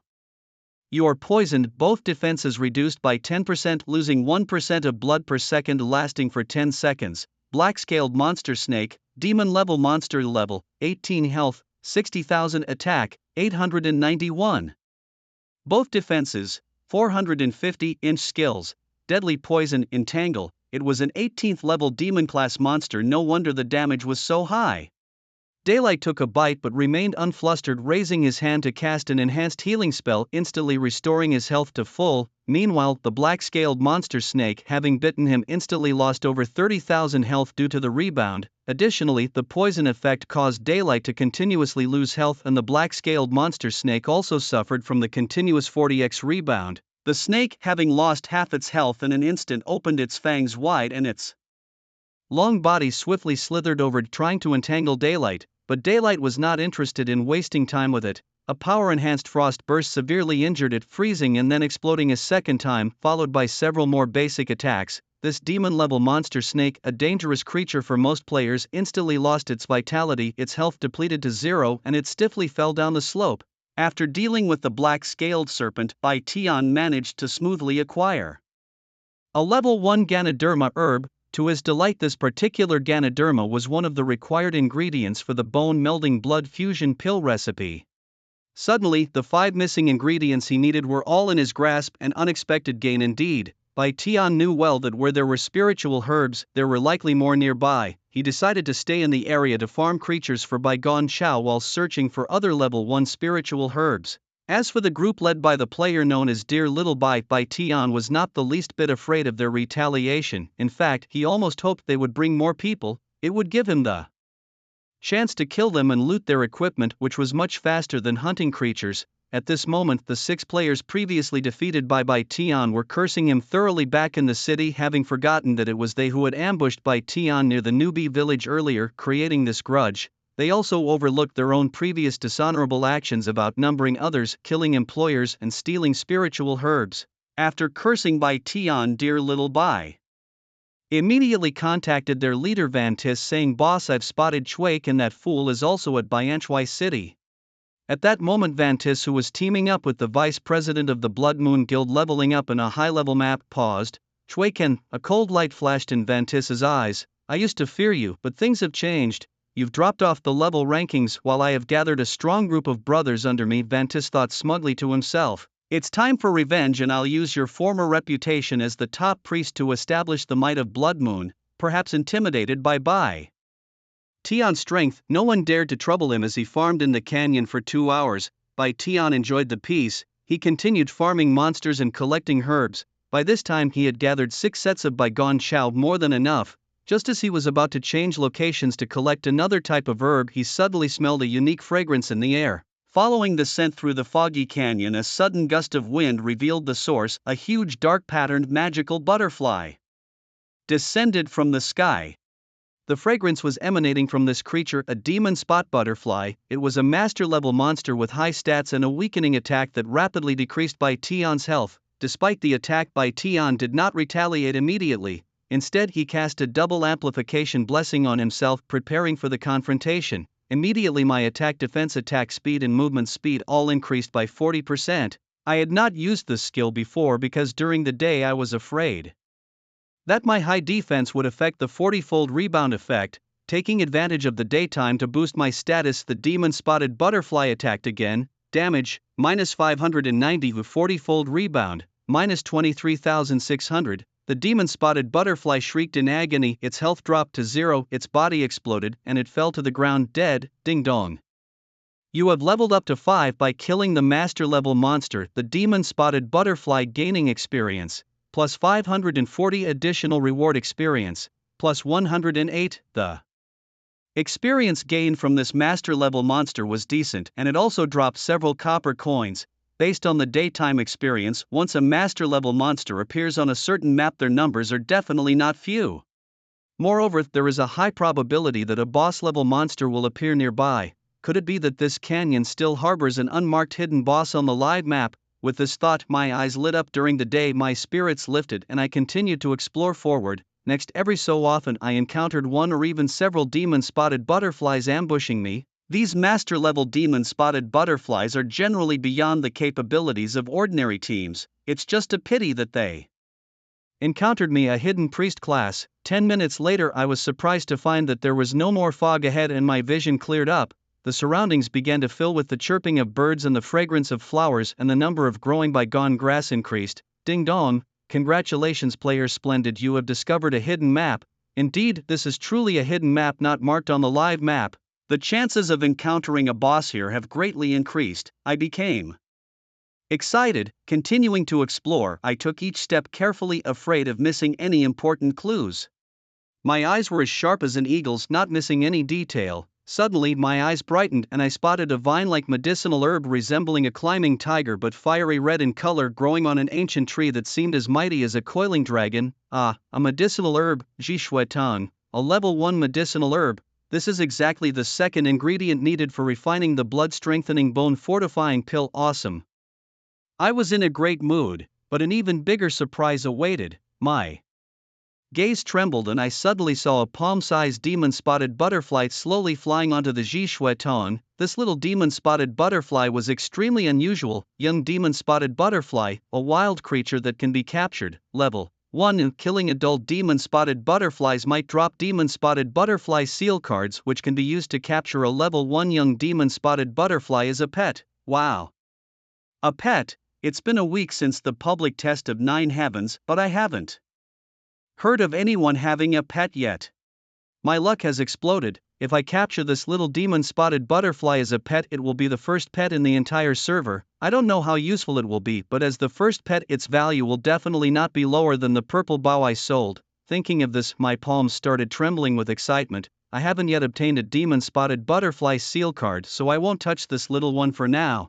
I treat it as if it were already mine, just taking a glance before carefully bypassing it, waiting for the seal card to drop before I come back for it. Soon a vast area filled with bright yellow flowers appeared ahead. Above these flowers, numerous adult moth-spotted butterflies were harvesting nectar. There were quite a few of these butterflies, easily over 300. After preparing during the day and enhancing his status, he increased his attack, defense and movement speeds by 40%. He then targeted an adult moth-spotted butterfly on the edge and launched a double-powered cold abyss burst. This strikingly cold airstream hurtled forward, inflicting significant damage on the first butterfly, minus 4,920. It then froze, causing an ice explosion that swept up dozens of nearby butterflies within a 10-meter radius, dealing astonishing area explosion damage, minus 9,840. This move instantly hurt over 30 adult moth-spotted butterflies, which angrily charged at him. However, he was not in a hurry. From 30 meters away, he locked onto another butterfly and continuously struck with basic attacks. His accuracy had improved significantly, with a long-range attack hit rate of over 95%. As the 30-some butterflies closed in, he consumed a medium magic potion and released an enhanced version of the Cold Abyss shield, which could absorb 80,000 points of damage. The 30-some adult butterflies furiously attacked the shield. The shield absorbed the damage. Minus 509, minus 591, minus 592, minus 591. It endured an entire round of attacks from 33 butterflies, losing less than 20,000 points of shield value. Moreover, while the Cold Abyss shield was active, he could resist most control effects, rendering the butterflies' weakening passives ineffective. With only 42,000 health in total, the butterflies were wiped out in their second round of attacks against him. All defeated, he instantly reaped 21,384 experience points, along with several hundred copper coins and an additional 33 mana points. With 6 seconds left on his Cold Abyss shield, he quickly drew in the second wave of butterflies. He successfully harvested this second wave before the shield disappeared, although the creatures of the 9 heavens had become smarter, attacking and fleeing. Ordinary monsters typically chose to flee only when severely wounded. They were not as clever as bosses. The cooldown for the Cold Abyss shield was 15 seconds, but using it with significantly increased power drained a lot of energy. The medium magic potion was not enough for prolonged endurance, and he could only manage 2 waves of butterflies before having to retreat to recharge his mana. After fully recovering, he resumed his attacks. Most of the over 300 moth-spotted butterflies were harvested after some effort, except for a few that escaped due to critical hits that reflected damage, depleting their health and causing their flight. Nevertheless, these butterflies provided him with 210,000 experience points, a substantial bounty. However, after clearing the area, he frowned, disappointed by the lack of equipment drops, not even a single seal card. During the day, he couldn't help but complain about the ridiculously low drop rate in the 9 skies, truly deserving of a thunderous strike from the heavens. Fortunately, half an hour later, he stumbled upon a large swarm of demonic model butterflies, roughly 400 in number. He began his grind anew, and after about 40 minutes he had successfully harvested over 400 butterflies. His total gains included 300,000 experience points, a hefty sum of in-game currency, and notably a rare black quality pair of assassin boots, which he promptly put up for sale. Although he still hadn't managed to obtain a seal card, he was now only about 150,000 experience points shy of reaching level 14. Persistence is the key to victory. He refused to believe that he could wipe out all these demonic model butterflies without a single seal card dropping. In the following hours, like a lone traveler, he continued to traverse the vast canyon hunting for his prey. Fortune favors the diligent, and soon he encountered a third group of demonic model butterflies. Though their numbers were fewer than before, there were still about 200 of them. With the experience from the previous group battles, this time he handled the grind with even greater ease. His movements were skilled and swift, resembling a dancer performing a mesmerizing routine. Soon this third swarm too was converted into experience points, and he successfully ascended to level 14. Upon leveling up to 14, he received a fixed increase of 2 points in all attributes, plus an additional 14 points to distribute freely. He allocated 8 points to intelligence and 3 points each to strength and agility. His character, a dazzling practitioner of the cold abyssal witchcraft, first transformation saw a 30% increase in all attributes. Character name, Radiant profession, Cold Abyssal Witch.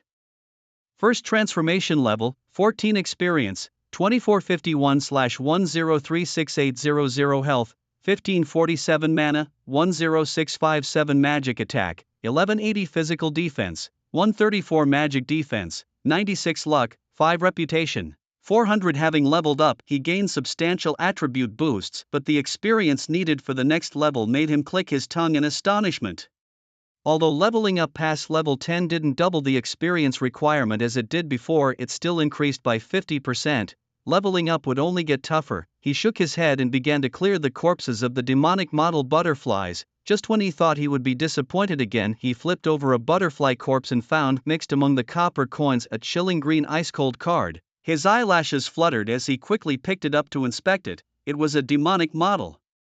Butterfly seal card, durability, 10 out of 10. It could be used on the juvenile butterflies with a 45% chance to capture them, turning them into pet eggs. He nearly jumped for joy. Finally, it had dropped. It was time to catch that little demonic model butterfly. With the seal card in hand, he quickly made his way to the ancient tree that hosted the spirit medicine in the young demonic model butterfly. The butterfly was perched on the blood-firing vine, its tender wings gently fluttering.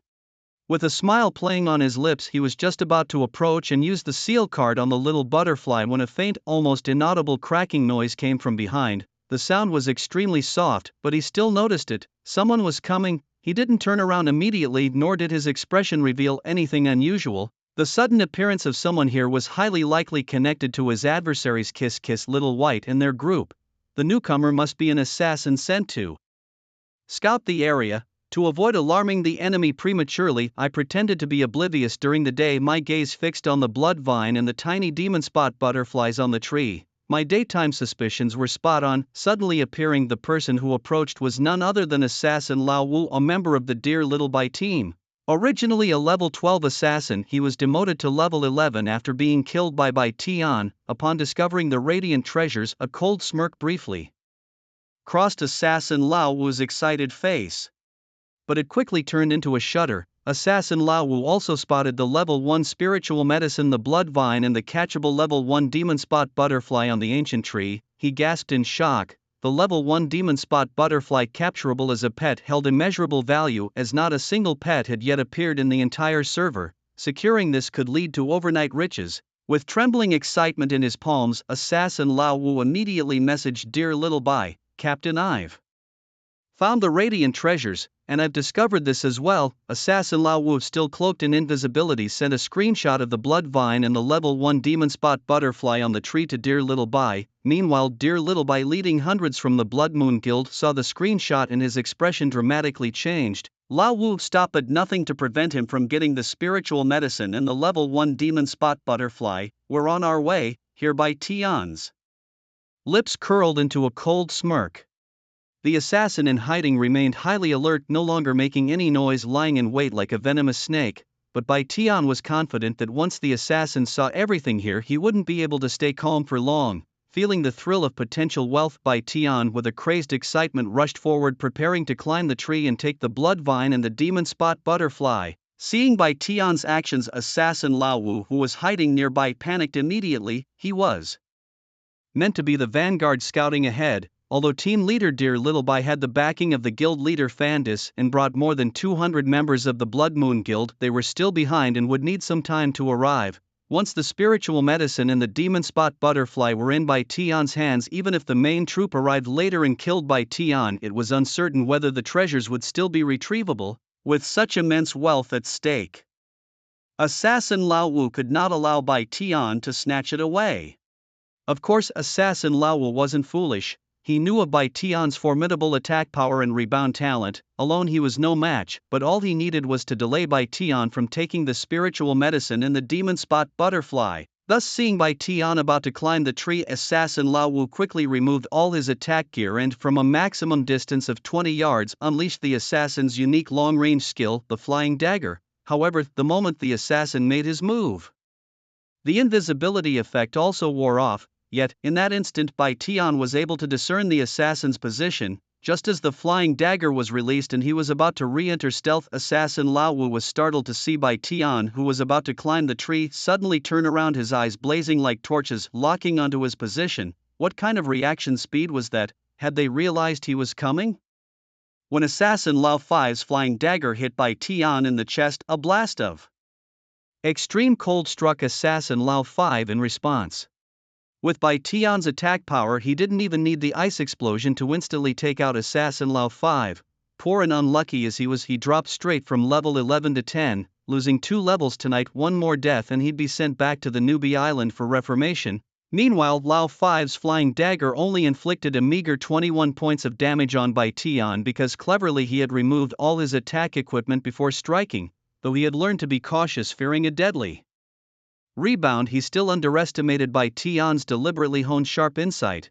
It must be those guys from the Kiss Kiss Little White team again. After defeating his opponent, Bai Tian gathered intelligence on assassin Lao 5. Bai Tian guessed that the enemy's main force would arrive soon. He didn't even bother to glance at the equipment dropped by Lao 5 upon his death. Immediately Bai Tian climbed a tree, aiming to collect the spiritual medicine and the little demon-spotted butterfly. As Bai Tian approached the blood-heating vine, a surge of murderous intent suddenly struck. Unsurprised, Bai Tian had preemptively activated his Cold Abyss shield and threw a sealing card at the little demon-spotted butterfly. Just then, a guardian beast, a demon-level centipede camouflaged as the tree itself, launched an attack. Bai Tian ignored the damage it caused, focusing solely on the little demon-spotted butterfly. The sealing card emitted a strange glow enveloping the butterfly. This time Bai Tian somewhat believed that his 5 points of luck were not just for show. Ding dong. You have successfully captured a juvenile demon-spotted butterfly. As the first player within the 100,000 Barbarian Mountains to capture a pet, he received a reward, luck +1. Ding dong. Player Tsuetsan from the Great Xia region has successfully captured the first wild pet in the entire server, officially unlocking the pet function in the game. Rewards for player Tsuetsan: level +1, luck +1, and a pet essence pill. The triple system announcement like thunderclaps echoed across the entire game world. At this moment, all players across the server were shocked by this groundbreaking news. The previously top-ranked priest Tsuetsan, after a few days of silence and being overtaken in level, had once again caused a sensation, shaking the whole server. This Tsuetsan was really fierce. He had even triggered a server-wide announcement again. Lucky him, having captured the first pet on the server. If Tsuetsan decided to sell the pet, he would make a fortune overnight. It was unbelievable. This guy was clearly a priest, even if a hidden one, but how could he be so powerful? Wailing. I really want to team up with Tsuetsan to experience his robust and expansive healing. Despite it being late at night, the server-wide announcement once again made Tsuetsan the focus of heated discussions. If not for Bai Tian's settings to reject new friends, the number of friend requests he would have received could have exploded. At this moment, Kiss Kiss Little White, leading over 200 people, saw the system announcement and was instantly furious, turning pale with rage and cursing. That useless Lao 5. I asked him to hold off Tsuetsan and this is what he does? That was the first pet in the entire server. Just as the furious Qin Xiaobai was trembling with anger, his boss Fandis called him up. After calming down a bit, Qin Xiaobai lowered his voice. Boss.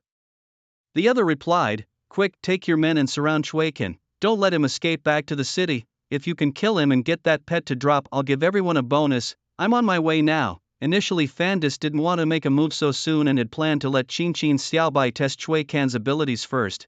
But upon seeing the announcement, he couldn't sit still any longer and decided to take matters into his own hands. Yes, I promise to complete the mission, Qin Xiaobai assured. Then immediately raised his arms and shouted, brothers, follow me quickly. If we kill Chui Can and get his newly acquired pet egg, everyone gets a bonus. The chance to capture a little magic spotted butterfly with the magic spotted butterfly seal card is 45%. No one expected it to succeed on the first try, and also to gain 2 luck points, 1 level, and a pet essence pill as rewards, which was a complete and pleasant surprise. After leveling up, Bai Tian quickly allocated his 15 new attribute points, 10 to intelligence, 3 to vitality and 2 to agility. This was because the fierce medicine beast, the giant centipede, spat a stream of venom at him once again. Bai Tian guessed that Qin Xiaobai and his group would arrive soon and wanting to deal With the ironclad poison centipede swiftly to have a good play with them, he didn't even bother to dodge the skills. He took the hit from the ironclad poison centipede's venom skill using his cold abyss shield. With a puff sound, the noxious green venom sprayed onto the cold abyss shield, corroding it and emitting black smoke. Damage absorbed, minus 2,946. The hastily deployed cold abyss shield was not the enhanced version and could only absorb 5,000 points of damage. After taking this skill, the shield had already lost 982 points of value from a previous attack by the ironclad poison centipede, leaving only 1072 points. However, the ironclad poison centipede fared even worse. Its armor-piercing passive allowed it to ignore Bai Tian's high defense, causing even greater damage. A normal attack combined with a skill dealt 157120 damage to it due to a 40 times rebound effect, instantly causing it to bleed profusely, stiffen and then fall dead from the ancient Dragon Tree. True to its demon level status, killing it gave Bai Tian over 1300 experience points. If only there were as many demon level monsters as there were magic spotted butterflies, he would level up quickly. After killing the ironclad poison centipede, Bai Tian immediately harvested the blood-heating vine from the tree, acquiring the second ingredient for the blood-fortifying pill. Everything was in hand. It was time to have some fun with Qin Xiao Bai and his crew, wondering how many people they had brought, but it didn't matter, the more the better, as Bai Tian looked forward to killing them for some extra loot to make money. While Bai Tian was sitting on the tree recovering, he noticed several messages pop up from friends. Among his friends, only 3 people had messaged him, and it turned out to be Brilliant World and Xiong Xinghuiyu. Brilliant World complimented him. Brother Chuiken, it's been a few days and once again you've made a spectacular move. Brother, I admire you. Excuse me for asking, Chuiken, are you selling your pet? Xiong Xinghuiyu. Congratulations, you got the first pet in the whole server. If you are willing to sell this pet, our team Deng Feng Zaoji will definitely offer you a satisfying price. Both of them came for the pet. Bai Tian hadn't decided yet whether to use the pet himself, so he casually replied to the two, make an offer. In fact, if Bai Tian really wanted to sell, he wouldn't just sell it to them. It's not the newbie island anymore. In the Xia region, there are 40 million players, including many super rich tycoons and big bosses. To maximize the value of the pet, it would naturally be best to auction it publicly on the trading platform. He only asked these two to start with a bid price for reference. Suddenly, Bai Tian's ears twitched, hearing a peculiar noise. His eyes narrowed as he spotted a slight movement in the grass about 30 meters away. Someone was coming. A smile curled the corners of Bai Tian's lips. Today was going to be fun. Although confident, Bai Tian was never arrogant. He pretended to be unaware of anything. Still sitting cross-legged on a branch 20 meters up in the tree, his elevated position gave him an unobstructed view and minimized the risk of taking multiple attacks at once. Standing here, melee attackers would generally have to climb the tree to reach him. Before they could climb up, they could only take hits helplessly. When Bai Tian heard another peculiar noise, he suddenly smirked, stood up and plucked a handful of leaves from the branch, crushing them and scattering them down the trunk.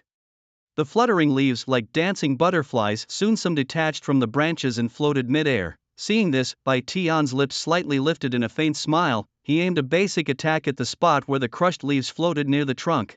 With a hiss, an invisible tree-climbing assassin was instantly killed on the spot. His health bar emptied, and some equipment and a few potions burst out. However, there wasn't just one invisible assassin climbing the tree. Another assassin, realizing that Bai Tian had used the crushed leaves to spot their location, quickly brushed off the leaves on himself and tried to change position. But Bai Tian's response was lightning fast, and his deadly attack swept down from above. The assassin only had time to curse before Bai Tian's attack hit him, instantly killing him as well. Suddenly, beneath the ancient dragon tree, 2 assassin bodies lay, both bursting out equipment and a few potions. The 2 killed assassins immediately complained in their team, "It's unscientific. Chuiken, a priest, deals more damage than a mage. He killed both of us with just 2 basic attacks." Soon Qin Xiaobai, who was about to lead a large troop over, cursed upon seeing this. "Idiots, you 2 are assassins, just stay invisible. Why attack him? Didn't I tell you that Chuiken has an absurdly powerful reflective talent?" The killed assassins immediately expressed their grievances. "We didn't attack him. Chuiken was hiding in the tree and we feared he might have a chance to teleport back to the city and escape, so we tried to become invisible and climb up. This guy actually found our location by scattering leaves and then Little White cursed, "Once you 2 revived, don't come back, go level up somewhere else." after taking down 2 assassins during the day, he was still perched on the Panlong ancient tree patiently waiting. "Why is it taking so long? I'm getting bored," he muttered to himself, and then opened the friend function to check the offers from Glorious World and Xiong Starmoon Draw. Glorious World said, "Brother, I'll offer 300,000. If your pet's quality is high, I can raise the price." Xiong Starmoon Draw stated, "No matter the quality of your pet, we will offer at least 400,000. Actually, Bai Tian hadn't even checked the quality of the pet himself yet. Just as he was about to do so, surround the area, the voice of Little White suddenly rang out. Immediately a team of over 200 people swiftly emerged, encircling the Panlong ancient tree where Bai Tian was located. "Brilliant. I told you before, mess with our brother and you will regret it eventually." Little White appeared 65 meters away, staring fiercely at Bai Tian up in the tree. This guy was cautious, keeping such a distance, clearly afraid of being instantly killed by Bai Tian in one move. "Don't say I didn't give you a chance, just hand over the pet you just got and I'll let you off today, how about that?" Little White didn't attack immediately, preferring to avoid killing Bai Tian in case the pet didn't drop. Bai Tian smirked, "Sure, come on over.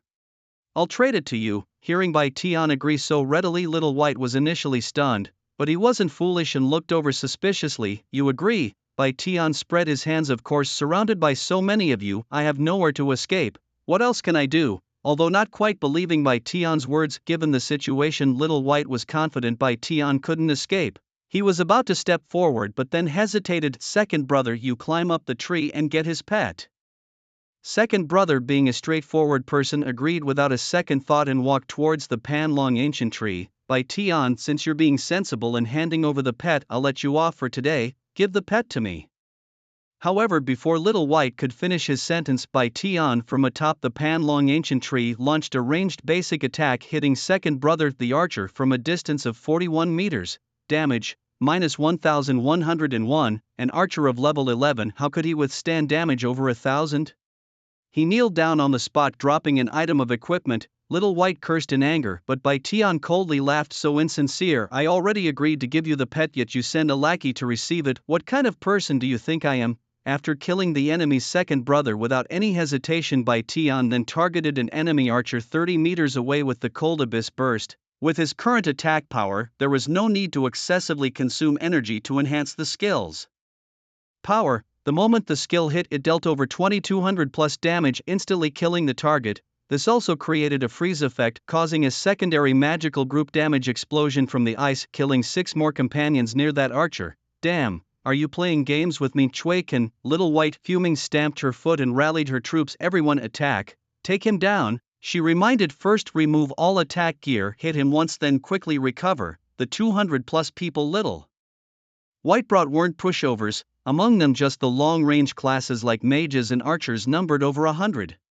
As the battle commenced, over 100 mages and archers below concentrated their attacks on Bai Tian in the tree. However, Bai Tian was fearless, preemptively striking down an enemy in an instant, then activating an enhanced version of the Hanming shield which could absorb 80,000 points of damage. This shield was not just for absorbing damage but also to prevent being controlled. Below, the dense attacks from over 100 long-range foes rained down on Bai Tian's shield like droplets. The damage read, -21 inch, -18, -12, -31 critical, -58, -26. In total, this round of attacks barely scratched Bai Tian, causing just over 3,000 points of damage. Bai Tian was surprised at how weak the attack was. Right, Little White had them take off their attack equipment. However, Little White had miscalculated one thing. She only knew Bai Tian had a high rebound talent but was unaware of the exact ratio of this rebound damage. With a terrifying 40 times rebound damage, even a light attack from a long-range foe causing 25 points of damage would rebound a massive 1,000 points of health. Tanks and warriors were slightly better off since they had more health and could endure it, but the fragile archers and mages were doomed. Such high rebound damage wiped them out instantly, leaving few who could withstand it. This resulted in over 100 long-range foes being decimated by Bai Tian after just one round of attacks, with over 70 corpses dropping, spewing a vast amount of shiny equipment and items on the ground. Little White's face paled as she quickly calculated the rebound damage ratio of Bai Tian. Hold your fire, long-range brothers, and quickly recover your health. Melee brothers, get him down from that tree, beat him to death with your fists. Little White screamed desperately. Immediately a large number of melee foes advanced one after another, climbing the thick 3-meter diameter panlong ancient tree. Meanwhile, Bai Tian from above launched attacks on the climbing enemies. He targeted the warriors first, as their constitution was significantly weaker compared to the tanks. After leveling up to 15-inch, Bai Tian's base attack power had reached 12-16 points. Additionally, being a magic output class, each of his basic attacks easily dealt over 900 points of damage to a warrior. 2 hits were all it took to take down a warrior. Within seconds he had sniped 4 warrior enemies, and their falling bodies further crushed their comrades below. When about a dozen enemies climbed about 7 meters up the panlong ancient tree, Bai Tian casually threw a CD-restored Hanming burst, instantly killing about a dozen with the secondary ice explosion and area damage.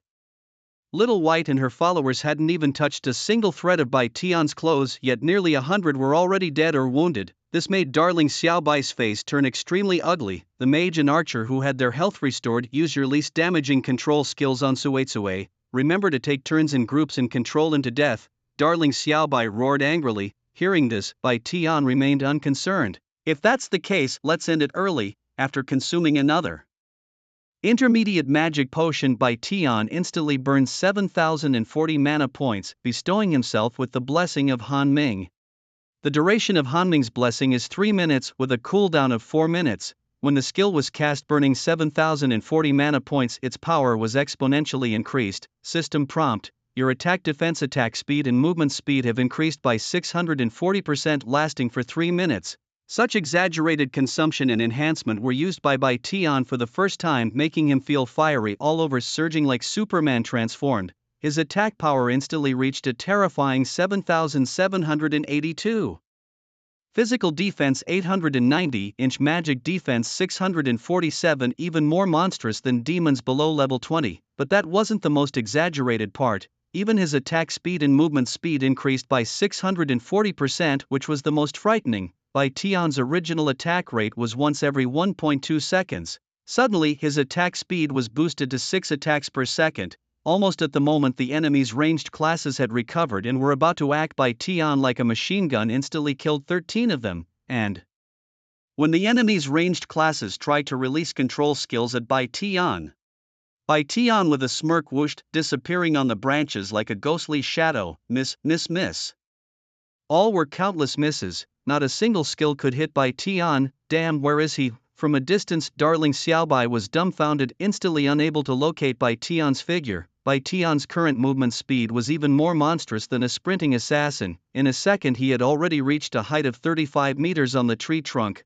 Moreover, his attack speed was as fierce as a machine gun, continuously firing. Darling Xiaobai's pupils stiffened as he watched his men fall one by one, swiftly, like being chopped down. How could this be? It must be cheating. How could there be such a job that breaks the balance in the 9 heavens? Darling Xiaobai screamed in disbelief. And the melee enemies who climbed the tree approaching Bai Tian hadn't managed to attack before being set away by a burst of Hanming explosion, which had its cooldown restored. Your skill Hanming explosion has been refreshed. CD has been restored. Bai Tian, who was enjoying the slaughter, suddenly heard this prompt and smiled even more brilliantly. His weapon, Bai Bo Jing Lianhua, although a green weapon, had a monstrous passive effect, refreshing the cooldown when using skills. The power of 2 consecutive Hanming explosions directly blasted all the melee enemies who climbed the tree. After a while, the more than 200 people brought by Darling Xiaobai had already laid down 197 people, leaving only 32.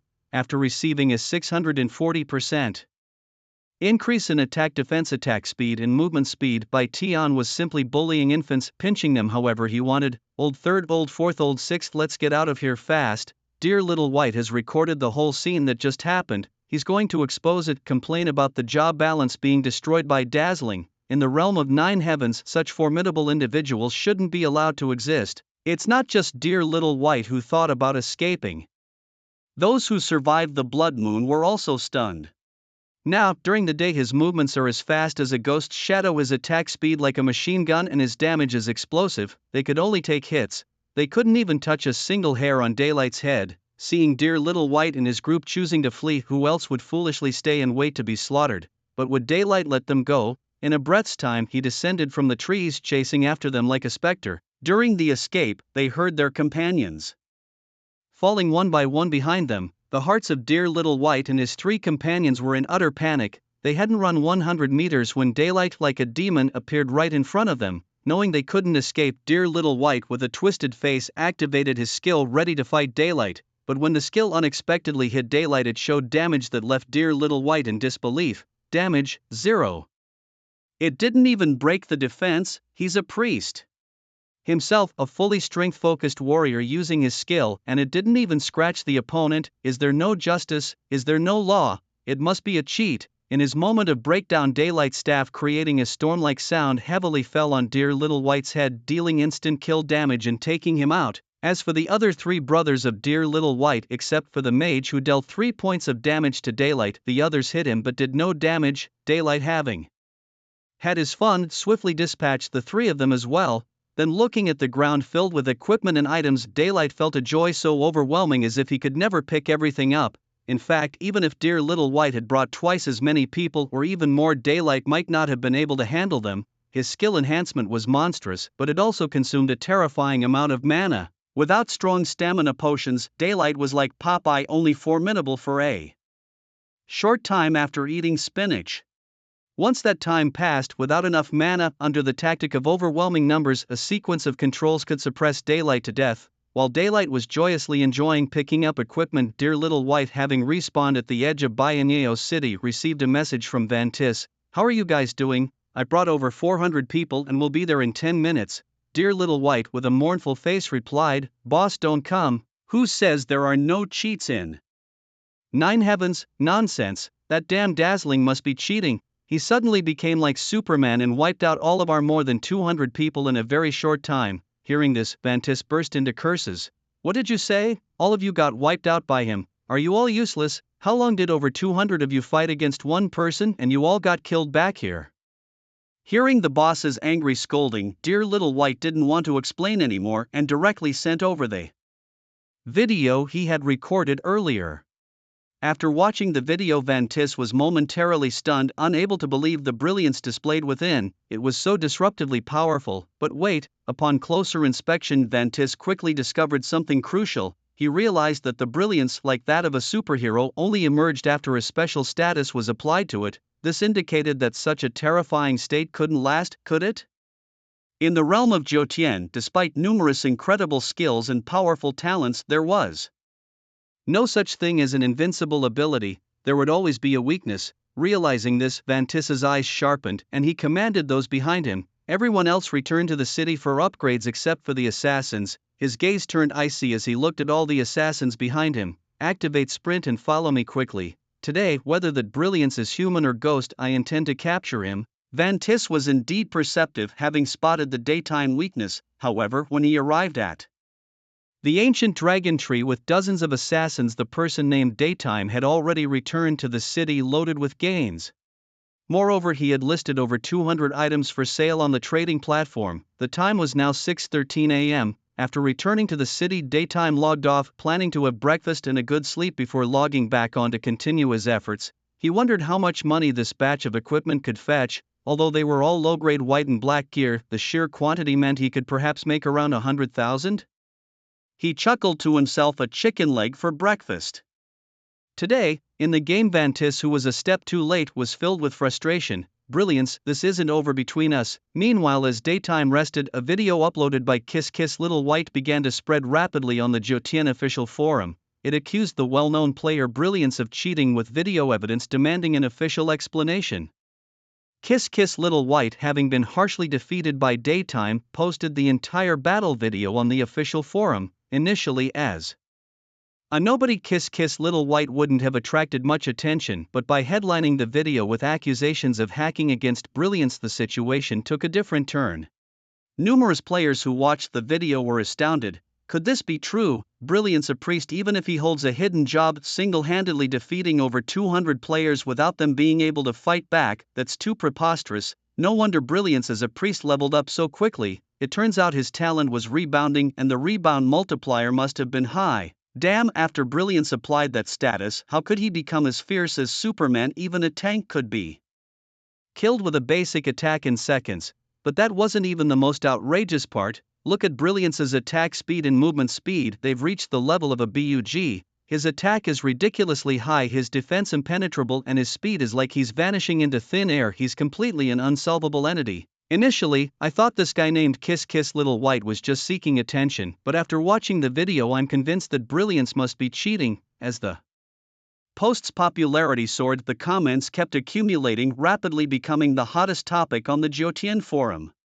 Countless people started calling the official customer service hotline of Jotian, complaining about Tsuetsan using cheats and demanding a reasonable explanation. As the incident escalated, some famous online gaming guild leaders also stepped forward to give their accounts, questioning how a level 15 priest could be so abnormally powerful.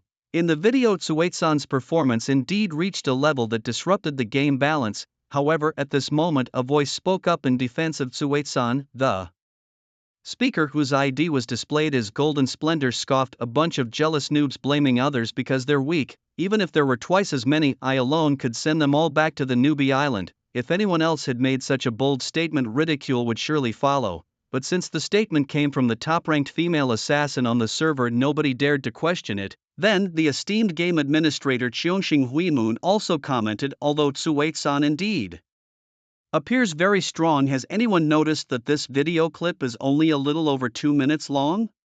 In the game, some powerful skills or talents can significantly enhance one's abilities in a short period of time, which isn't strange at all. Huimian Tianxia also spoke up for Tsuetsan, saying those who claim Jotian has bugs or that Tsuetsan is cheating are mindless. "If anyone can find a cheat that works, I'll pay 500,000 for it." Despite the defenses from Golden Splendor Cheongshing Huimun and Huimian Tianxia, the combat power displayed by Tsuetsan in the video was still shockingly unprecedented. There's a saying, "I hate cheaters the most, but if the cheater is me, then please make the cheat even more fierce." Therefore, the number of complaints to the official continued to rise. Within just half a day, the customer service hotline of Jotian was nearly overwhelmed. In the core internal video conference at the central headquarters of Jotian, the chairman spoke up. Could there be cheats in Jotian?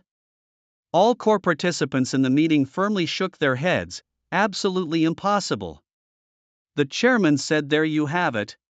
Not to mention that it's impossible for cheats to exist in this dreamlike Jotian. Even if there's something off about this Tsuetsan, we literally cannot intervene." His words, heavy like a hammer, struck the hearts of all attendees. Everyone was aware that ever since the photonic brain AI of Jotian had awakened and initiated the public beta, our ability to interfere internally was minimal. Hearing the chairman's words, all core members of the video conference looked worried. Who would have thought that HW Intelligent Technology, a global leader having poured decades of effort into creating this second world for humanity, would lose control once the photonic brain AI was activated? This was something they dared not disclose publicly. The only consolation was that although the photonic brain AI was uncontrollable, everything had been running smoothly since the public beta of Jotian commenced. Regarding the loss of control over the photon-based intelligence, the authorities have given us directives. The chairman's expression was solemn. No matter the cost, we must overcome the technical difficulties and gain complete control over the photon-based intelligence.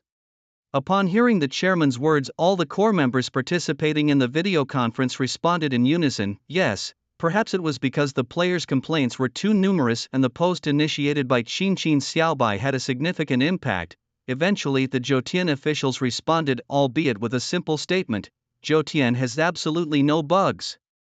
Clearly, this was to inform the players that the extraordinary combat abilities displayed by Tsuetsue were without issue. At 3:45 p.m. by Tian was awakened from his sleep by the ringing of his phone. Groggily, he picked up to find it was his mother calling. "Tianer, I just got home from getting off the bus." His mother's voice was always so gentle. "By the way, why is there 40,000 yuan in my luggage?" The sleepiness in by Tian faded a bit and he chuckled. "Mom, I put it there. Please feel free to use it. I earned this money from part-time jobs. Consider it a little token of my filial piety." His mother was slightly surprised. "Tianer, your mom is still young and can earn money herself.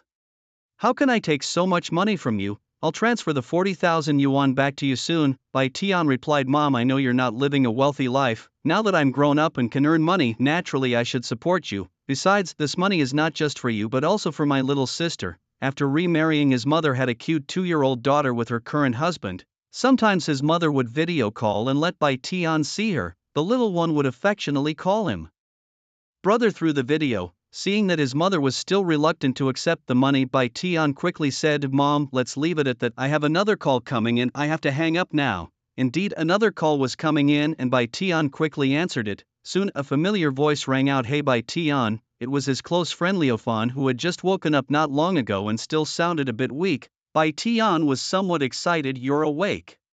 Liu Fan said, "That's right, even the king of hell doesn't dare to take me yet. By the way, I heard from my sister that you gave my dad 1.5 million, where did you get so much money?" Bai Tian smiled and said, "I earned it in the game. I'll come to see you in a few days, and after you recover I'll give you a surprise." Liu Fan's sister was urging him on the phone, saying he had just woken up and needed more rest and less talking. Liu Fan said, "Okay, thanks." But actually it was Bai Tian who should be thankful, as it was Liu Fan who risked his life to save him when he was in danger. After ending the call, Bai Tian immediately got out of bed, freshened up and went downstairs to a restaurant at the entrance of his residential complex to have a chicken leg rice meal. Then he spent an hour walking by the lake at the entrance of the complex. It's worth mentioning that this upscale residential complex was filled with attractive people. Coming and going were not only Mercedes and BMWs but even Porsches and Ferraris. As a young man, Bai Tian naturally hoped to own a luxurious car of his own one day. But to achieve this small wish he would need to work harder in the game. Just now I visited a restaurant named Jinjiwei and their dishes were really good. I even took home some braised pork to have as a midnight snack tonight. After getting back to my apartment I immediately got ready to go online. As soon as I logged in I received a system notification that all the equipment I had listed was sold out. After deducting the transaction fees, my account balance was updated to 118,920. Logging in and seeing that I had made over 110,000 made me feel really great. My account now had over 120,000 in it. Last night I forgot to set the sleep mode feature in the gaming pod, which is why I stayed online all night and felt so tired.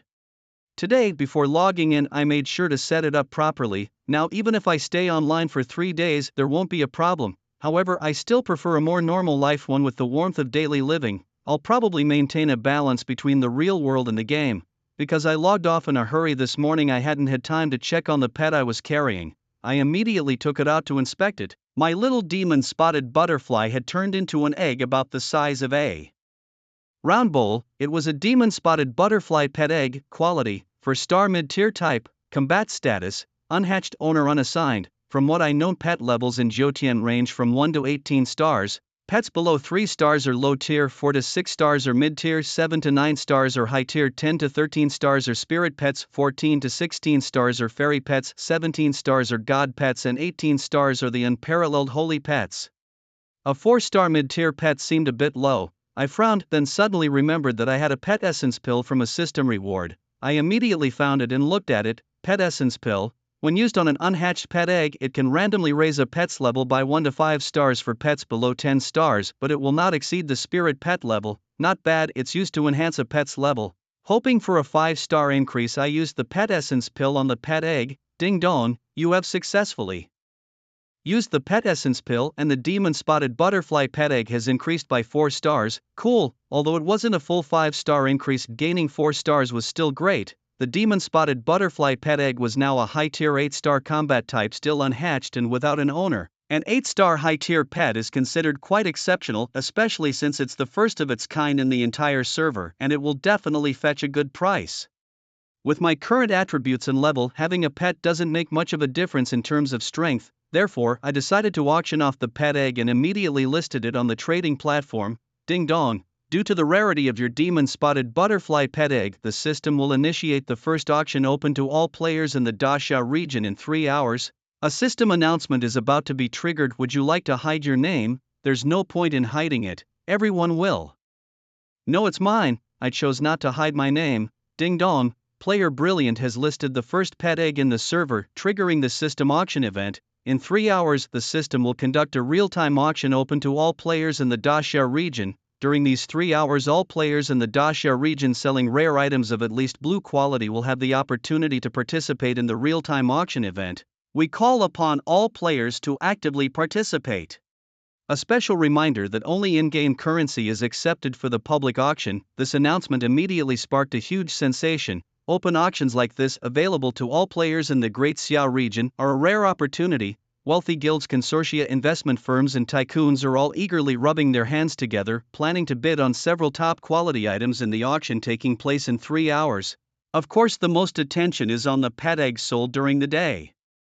That triggered the public auction. However, due to the system's prompt, only in-game currency is accepted for bidding. This caused the price of the coin, which was originally worth 100 units of the large ocean currency for 1 gold, to skyrocket once again. Wealthy and influential players in the game began to buy up game coins in large quantities. Although the Nine Heavens game allows the cashing out of game coins, the overwhelming popularity of the game keeps the price of coins high with demand exceeding supply. Currently, 1 gold coin can only be exchanged for 10 units of currency through the cash out feature.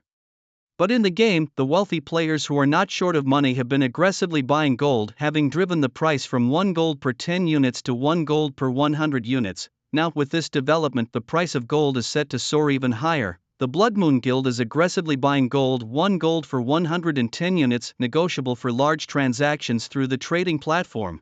Fanio Studio is buying at 120 per 1 gold, wanting as much as possible. MNGBD, you a studio dare to compete with our Blood Moon Guild? We're buying at 125 per 1 gold. Merchants are buying gold at a rate of 130 per 1 gold with room to negotiate for large quantities. Almost instantly after the system announcement, the wealthy players were already shouting to buy gold. As a guild, Blood Moon naturally domineers within Bianchwai City. Seeing someone daring to offer a higher price than theirs, they immediately started making severe threats against others.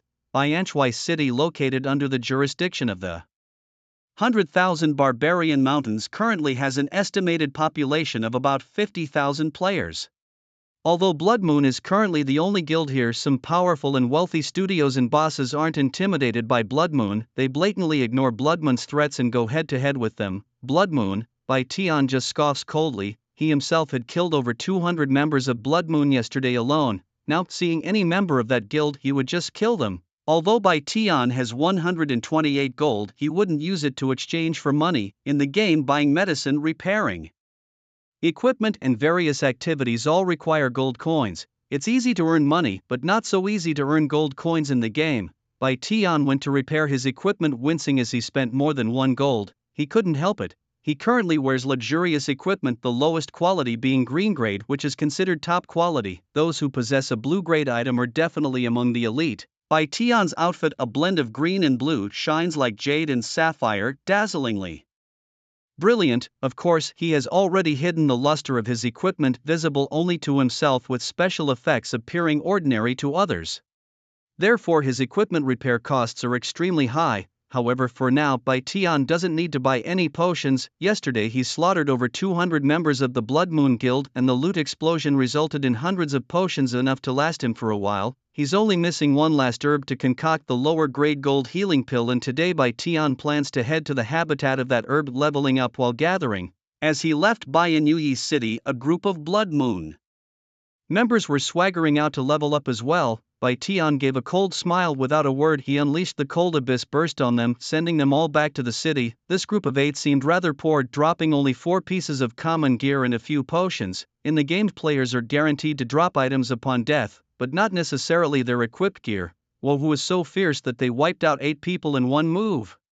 These are members of the Blood Moon, and messing with them, this big shot is really bold. You guys with poor eyesight, haven't you recognized him yet? This is the brilliant Bai Tian. Wait, Bai Tian the Great? No wonder then. Just last night, Bai Tian single-handedly took down over 200 Blood Moon members. That guy called Kiss Kiss Bai even complained online about Bai Tian cheating, but the official response was a slap in the face. Although Bai Tian tends to keep a low profile, always hiding his ID and turning off equipment effects, some attentive people remembered his appearance and recognized him at a glance. After picking up the loot, Bai Tian slowly disappeared under the awed gazes of the crowd. But a while after he left, a message suddenly popped up from a friend. It's rare to see you online this early, Night Owl. I've discovered a hidden map. Wanna level up there together? The sender was Fan Hua Si Jin, whom he hadn't seen in days.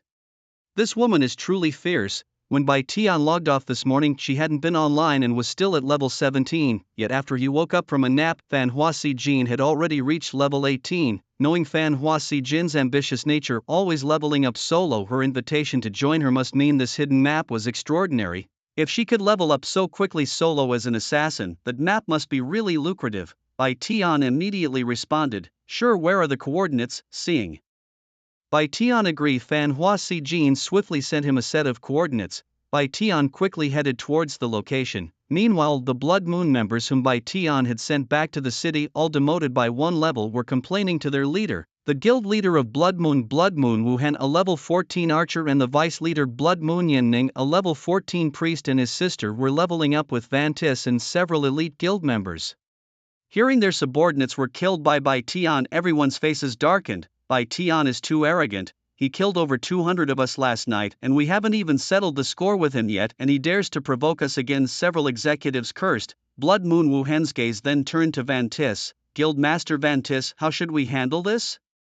Blood Moon Wu Han knew that their guild's grudge with Bai Tian was all orchestrated by Van Tis. Guild leader, everyone, I admit that our feud with Bai Tian originated because of me. However, nowadays, not just in the remote frontier towns but across the entire network, who doesn't know that Tian has slapped the face of our Blood Moon guild? Here at Blood Moon we have over 5,000 brothers. Are we really going to let a mere priest trample over us? The vice president of Blood Moon Yan Ning, a woman with large eyes and a voluptuous figure, also spoke up. Brother, if it were before I wouldn't have agreed to start a conflict with Brilliant either, but now we have no choice.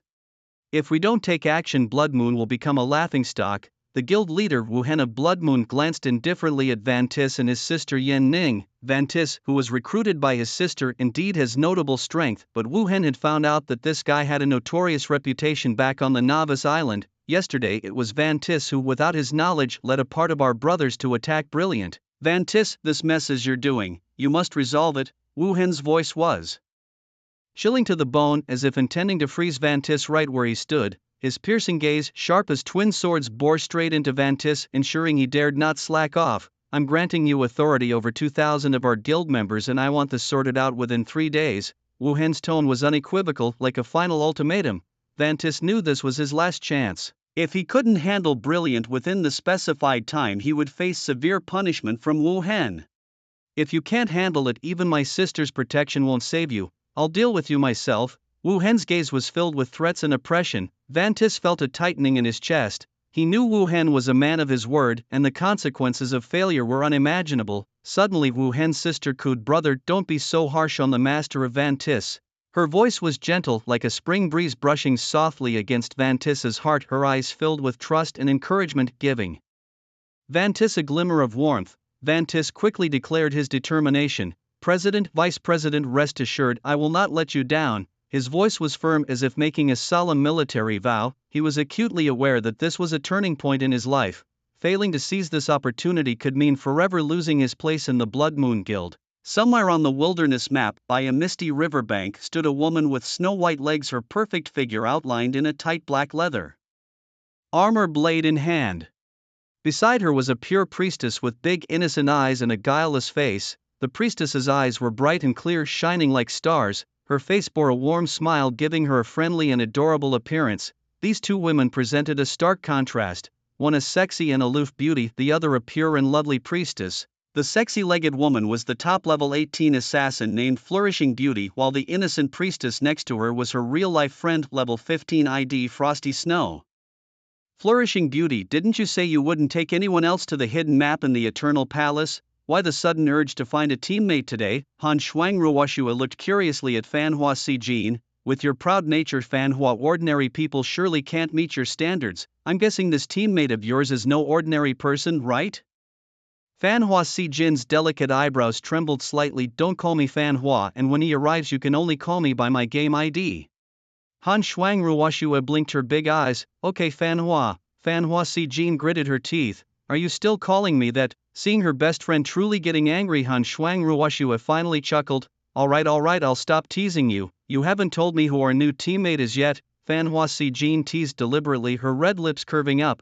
You'll know soon enough, and I promise you won't be disappointed. To reach the coordinates sent by Fan Hua Si Jin, Bai Tian spent half an hour during the day encountering various monsters blocking the road along the way. When he finally arrived, there stood two figures with distinctly different auras in front of him. One of them was indeed Fan Hua Si Jin, but the other, a woman with big eyes and a round face, was a priestess unknown to Bai Tian. A priestess? or a male priest. Han Shuang Ruoshua, upon realizing the newcomer was a priest, was momentarily stiff with surprise. She herself was a priestess, recently power level to level 15 by her powerhouse friend.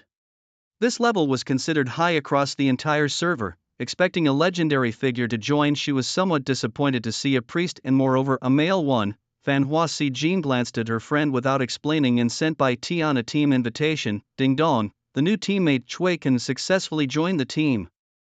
Initially somewhat disappointed, Han Shuang Ruoshua's eyes suddenly sparkled, incredulously staring at Bai Tian, the top priest in the entire server. Ah, Han Shuang! Ruoshua instantly turned into a little fangirl, excitedly rushing over and grabbing Bai Tian's arm. Shuiken, it's so exciting to meet you, you are my idol. Han Shuang Ruoshua clutched Bai Tian's arm, her cheeks flushed with excitement, and in her over-enthusiasm pressed her ample and proud chest against Bai Tian's arm. This mortifying touch immediately overwhelmed Bai Tian, who blushed and awkwardly looked towards Fan Hua Si Jin. You little devil, let go, can you tone down your infatuation? Be careful not to scare him off. Fan Hua Si Jin pulled her friend away with an apologetic look towards Bai Tian, introducing him. This is my good friend. You haven't been online these past few days and I discovered a hidden map. It was too tough to solo, so I've been keeping her by my side. Now that you're here, we should be able to tackle that map with no problem. Bai Tian nodded. Alright, let's set out then. Just then Han Shuang Ruoshua broke free from Fan Hua Si Jin and leaned closer to Bai Tian. Idle Fan Hua. Almost slipping up again and about to call her Fan Hua, she felt a murderous glare and quickly corrected herself. Fan Hua Si Jin said, you haven't been online for over 4 days, is that true? Bai Tian nodded. Yes. Oh my goodness, you're too strong. Over 4 days offline and already level 15. Fan Hua Si Jin could no longer bear her busty and infatuated friend grabbing her by the neck with one hand while covering her mouth with the other. Then Bai Tian gave a sheepish smile. Let's set off. At the same time, she quietly warned her close friend, if you keep this up I won't take you with us today. No, I'll control myself, I promise. Hearing her friend's willingness to behave, Fan Hua Si Jin finally let go of her. Follow me. Always efficient, Fan Hua Si Jin took the lead and guided them. After walking for a while, the trio arrived under a huge rock by the riverbank. Suddenly Fan Hua Si Jin pulled out a whole enticing golden roasted lamb leg from her bag. Bai Tian was momentarily stunned by the sight. Han Shuang Ruoshua saw her chance to shine and quickly came over her fragrance.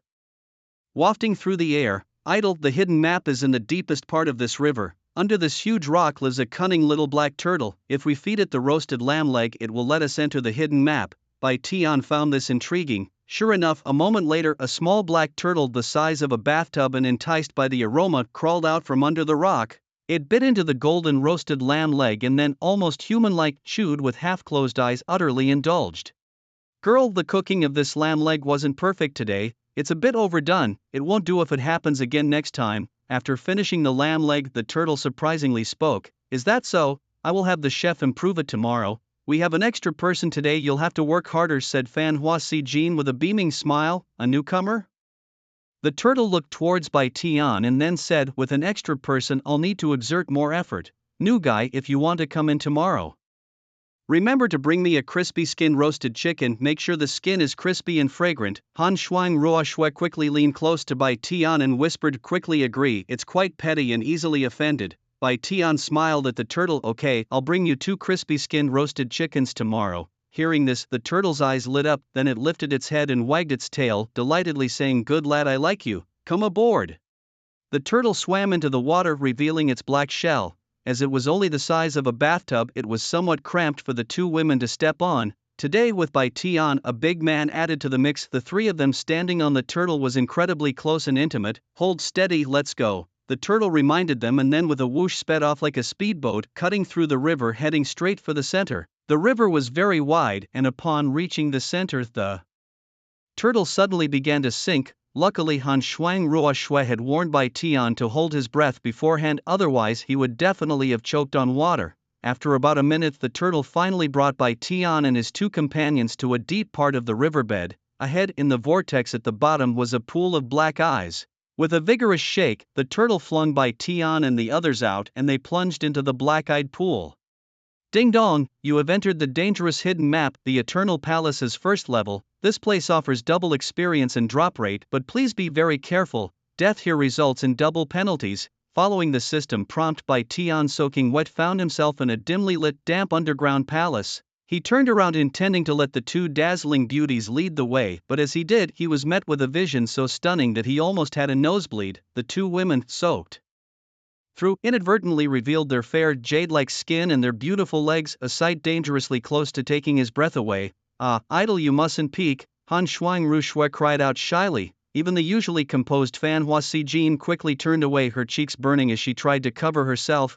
I'm sorry." Bai Tian, having never seen such beauty, felt dizzy and his nose threatened to bleed. He quickly turned away again. The realism of this virtual world was indeed overwhelming, providing Bai Tian with a feast for the eyes. Before Bai Tian's arrival, the two women Fan Hua Si-jin had never paid much attention to their exposure. It was only today, with Bai Tian's first visit, that they became aware of their revealing state. After some time, they adjusted, but even like flowers bathed in spring, their allure was still partially visible. To cover the awkwardness, Fan Hua Si-jin quickly explained, "The Eternal Palace is divided into 3 levels. We haven't made it past the first level yet, let alone the second and third levels. The first floor is populated with elite ghouls, master roamers and demonic ogres, but what really holds us back are the last 3 bosses. We'll talk about the bosses later. After I activate the map, we need to clear all the monsters within 4 hours to have a chance to challenge those 3 bosses." Having said that, Fan Hua Si-jin rushed towards a blood-red stone altar that looked like a sacrificial platform. "Idol, this is a hidden map in dungeon mode, a place Fan Hua discovered by chance through a hidden quest. With you here today, we're sure to break through the first barrier," Han Shuang-Rushue said while waving her superbly crafted silver-glowing wand, casting an amplification spell. Ding dong, teammate Han Shuang-Rushue has cast an amplification spell on you, granting you a 5% increase in life defense and attack stats, lasting for 2 minutes. This woman's amplification skills are pretty ordinary. The only good thing is a 5% life increase, which is something Bai Tian currently lacks. Shui can and I. Z, get ready. I'll count to 3, and then I'll activate the first level of the Eternal Palace. Fan Hua Si-jin held a red bead, looking at the other two. "Don't worry, Idol and I are ready," Han Shuang-Rushue nodded. As Fan Hua Si-jin pressed the red bead into a slot, boom, a mysterious and dazzling light instantly spread out, enveloping the entire first level of the Eternal Palace. Ding dong. Team leader Fan Hua Si-jin has activated the first level of the Eternal Palace. Your team is now forced to accept the D-level hidden mission, Demon Slaying. Please clear all ghouls, roamers and ogres within 240 minutes. If you complete the mission, you will have the opportunity to challenge the 3 elite second-tier bosses. If you fail, you will be forcefully expelled from the Eternal Palace and cannot re-enter for 24 hours. Great, there's even a hidden mission, Bai Tian exclaimed excitedly. "Niz, your support skills are too weak. Dazzling, it's your turn."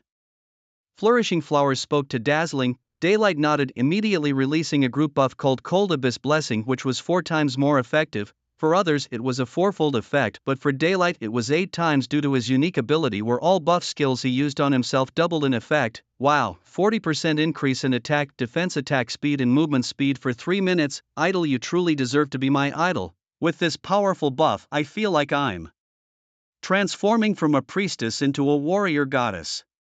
Frost like Snow exclaimed excitedly after receiving Daylight's buff. Although Flourishing Flowers was surprised, having watched over 200 videos of Daylight and his close companion Little White in battle, she was somewhat prepared. In fact, they didn't know that if Daylight chose to, with his current mana cap, he could release a buff up to 320% effectiveness, which for him would be 640%. At this moment, from the dungeon ahead, ghasts started emerging continuously from the ground, emitting terrifying roars. Their appearance was hideous, bodies decomposed, emitting a foul stench, and their ribcages were crawling with fat, white maggots. Ghasts, elite level monster, level 19 health, 38,000 attack, 751 defense, 350 skills, corpse poison, undead buff, all attributes increased by 100%. Although these level 19 elite monsters, apart from their frightening appearance, only had average attributes, they possessed the undead buff, doubling all their attributes, making them stronger than the demonic level monsters in the outside world. In just a short while, hundreds of ghasts emerged, drawn toward the scent of living flesh, converging on the location of Daylight and his 2 companions. Neezy, just like old times, get on the altar stone. dazzling, do as you please, flourishing flowers, completely confident in Dazzling's abilities herself, darted like an arrow released from its bow, her dagger gleaming coldly as she charged at the nearest ghasts. Flourishing Flowers, a hidden class assassin known for her swift attack speed now enhanced by Daylight's 40% buff, swung her blade at an incredible speed, hitting 3 times a second. Critical hits on the weak spots, minus 2,466, minus 2,488.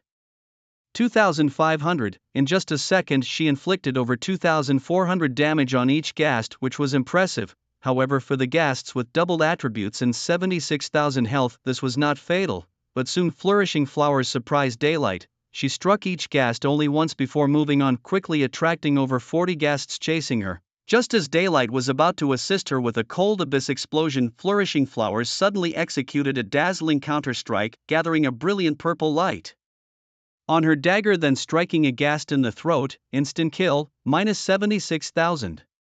Splash effect, minus 76,000. Inch, minus 76,000.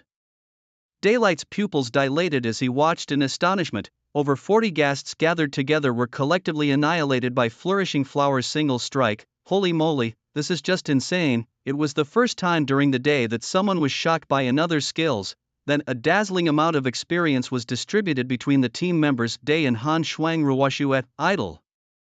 Fanhua possesses a sharp and powerful skill that can instantly kill and cause splash damage to non-boss monsters with agility lower than hers. However, the downside is quite clear. She can only use it once every 2 minutes. Her best friend Han Shuang Ruoshua blatantly exposed everything about Fanhua's abilities. Instant kill with splash damage, truly sharp. Day couldn't help but be amazed. Humph, mind your own business. Don't just focus on sharing experience, be sure to watch our health. Fanhua glanced at her best friend disapprovingly, then immediately rushed towards other corpse ghosts. Although these corpse ghosts had doubled attributes, their slow movement speed was a significant drawback. After being shocked by Fanhua, Day also quickly joined in the monster killing. Inspired by Fanhua, Day started to pull monsters as well. He struck each corpse ghost with a ranged basic attack. Day's base attack power was as high as 1216, and after an 80% increase it reached 2189. Even a single basic attack could inflict 1489 damage on a corpse ghost with double defense. Wow! Idle's attack is so high. Han Shuang Ruoshua was as astonished as if she had discovered a new continent. You know.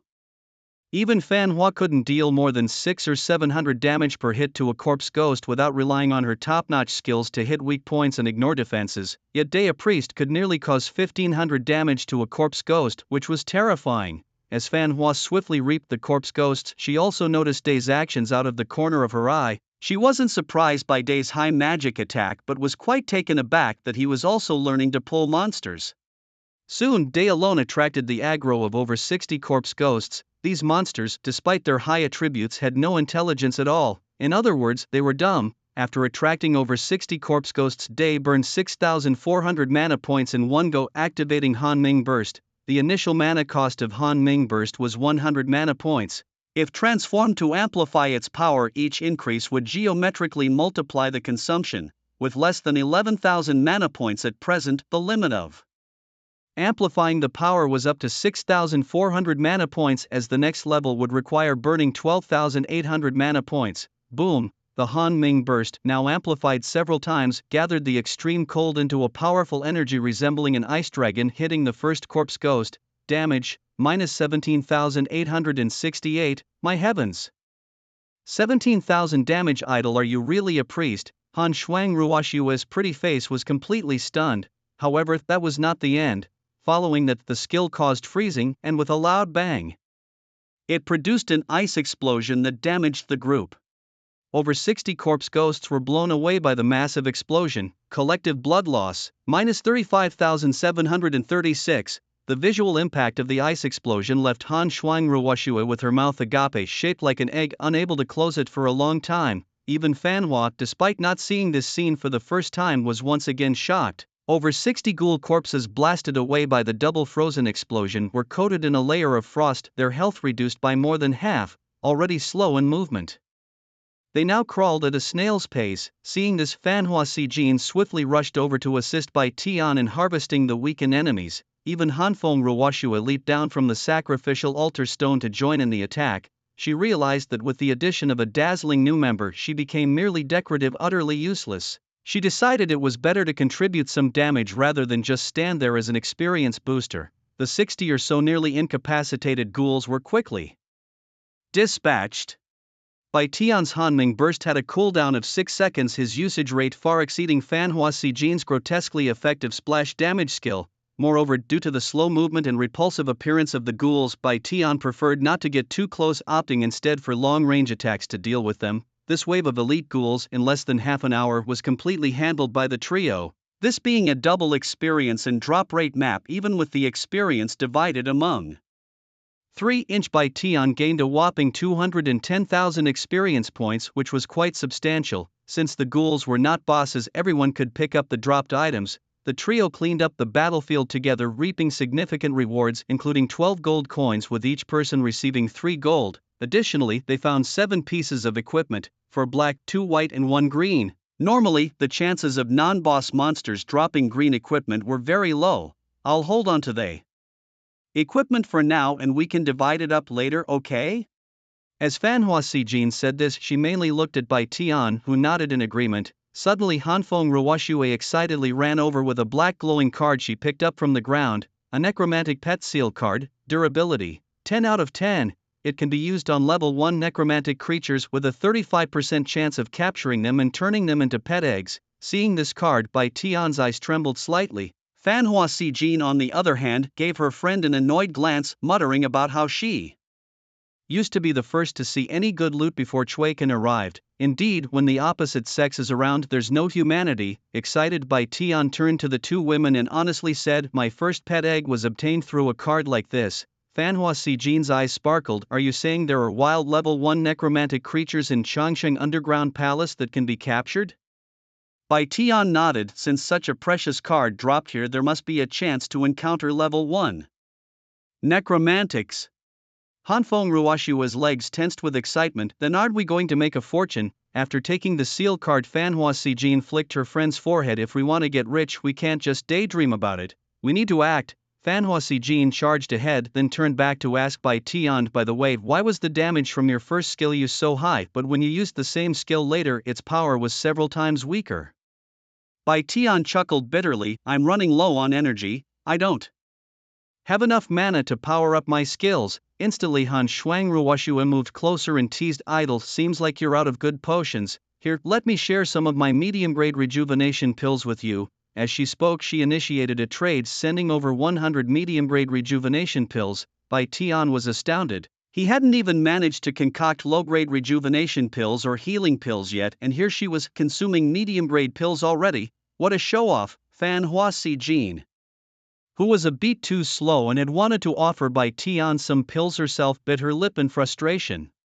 That cheeky girl using the pills I made to flirt with a guy, I won't give her any next time. With the medium-grade rejuvenation pills boosting his stamina, Bai Tian's monster-slaying efficiency increased manifold. Master-level wanderers and even stronger demon-class ogres were swiftly defeated by Bai Tian and Fanhua Sijin working together. A task that was supposed to take 4 hours was completed in just 2 hours and 25 minutes thanks to Bai Tian joining in. Just then a golden interface popped up in front of all players in the Greater Summer region. Ding dong, the public auction open to all players in the Greater Summer region has officially begun. Bai Tian was thrilled, wondering how much his pet egg would fetch. Fanhua Sijin seemed excited about the grand auction as well and suggested they all take a break to see if there were any interesting items up for grabs. The 3 of them agreed to delay activating the next segment of their mission involving 3 bosses and turned their attention to the public auction.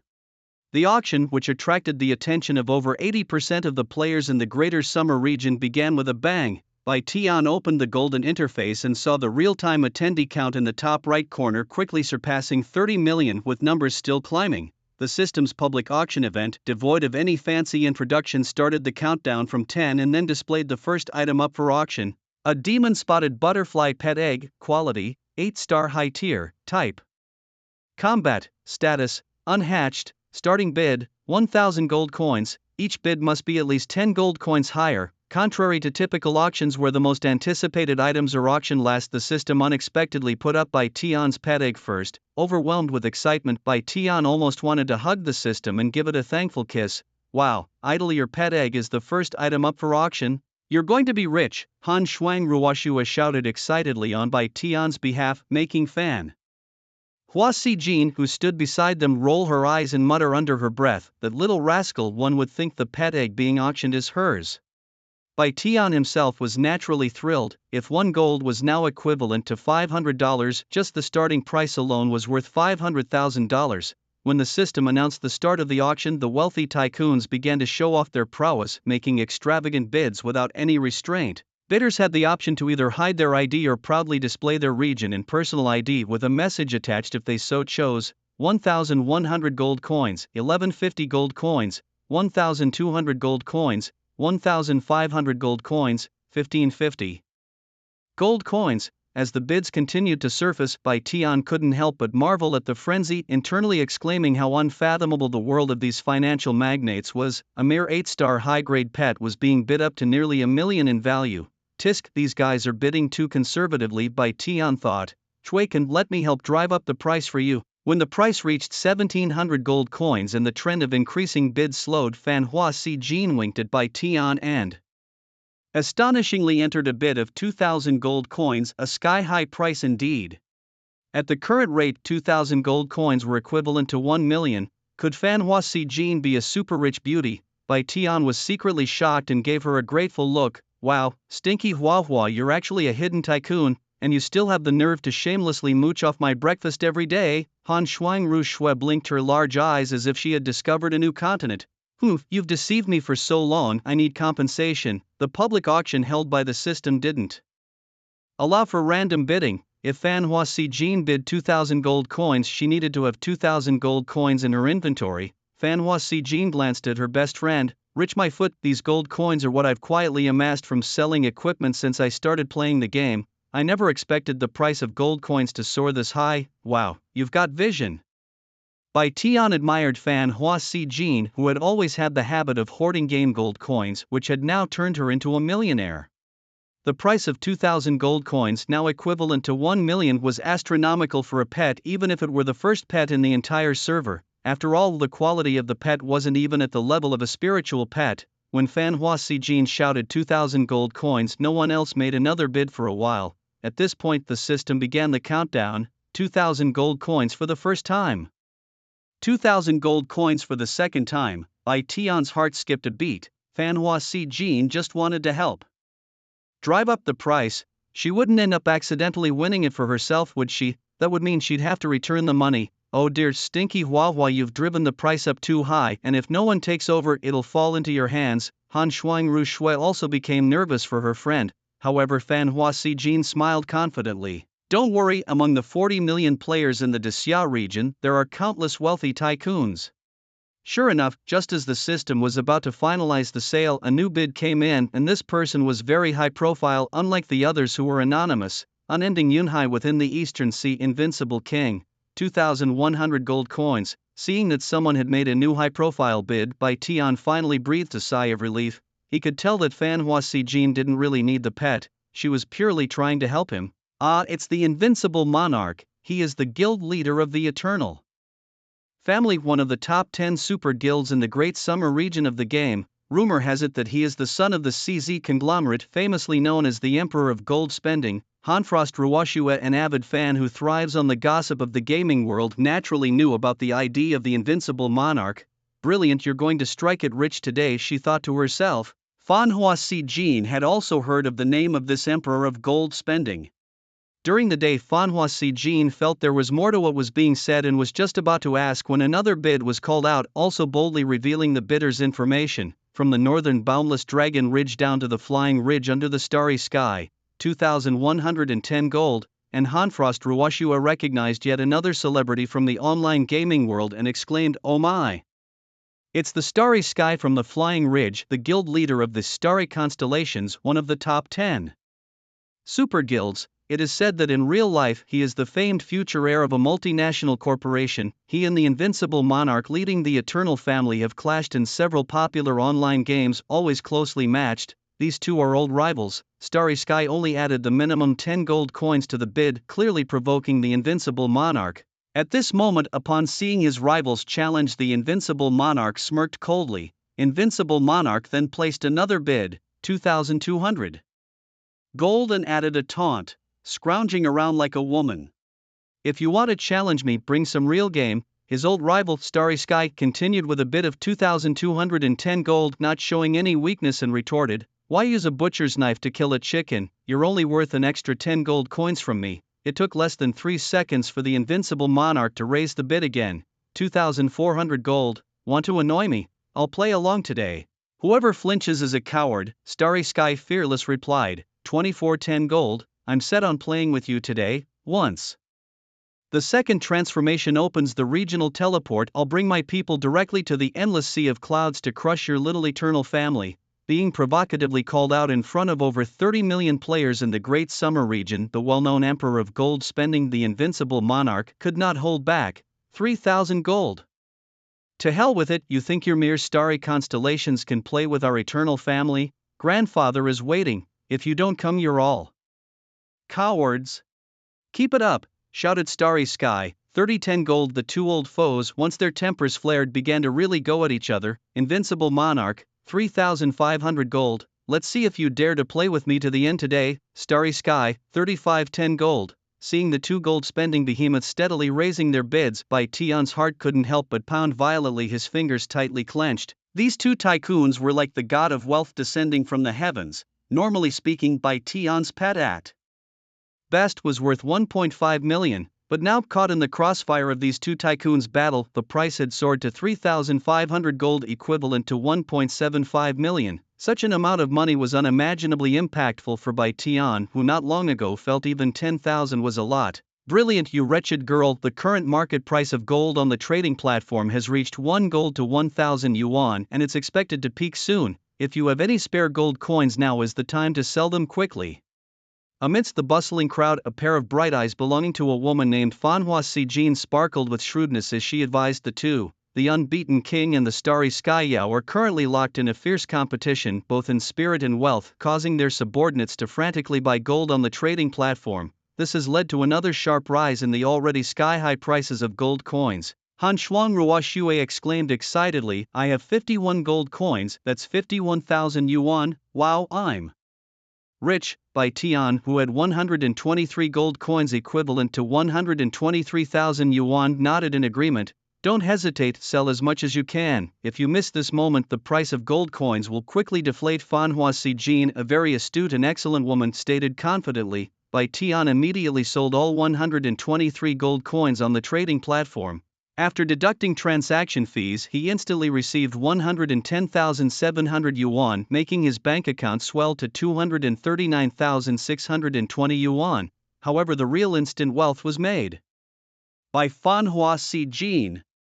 This woman, with a keen eye for opportunity, had stockpiled no less than 2,500 gold coins. She definitely sold them all in one go, netting at least over 2 million yuan and instantly transforming into a glamorous and wealthy beauty. Meanwhile, the clash of egos between the unbeaten king and Starry Sky Yao was probably reaching its peak as the unbeaten king called out an astronomical price of 6,300 gold coins. If it were just about money, Yao would not lose to the unbeaten king, but in this auction only gold coins were of use. Although Starry Sky Yao continued to instruct his subordinates to buy gold at high prices, the auction would not wait for anyone. The system had already begun the countdown. 6,300 gold coins for the first time, 6,300 gold coins for the second time, 6,300 gold coins for the third time. Congratulations to player the unbeaten king for successfully bidding and winning the pet egg. Ding dong. The player unbeaten king, lavish with his wealth, was awarded a special title for his bold spending.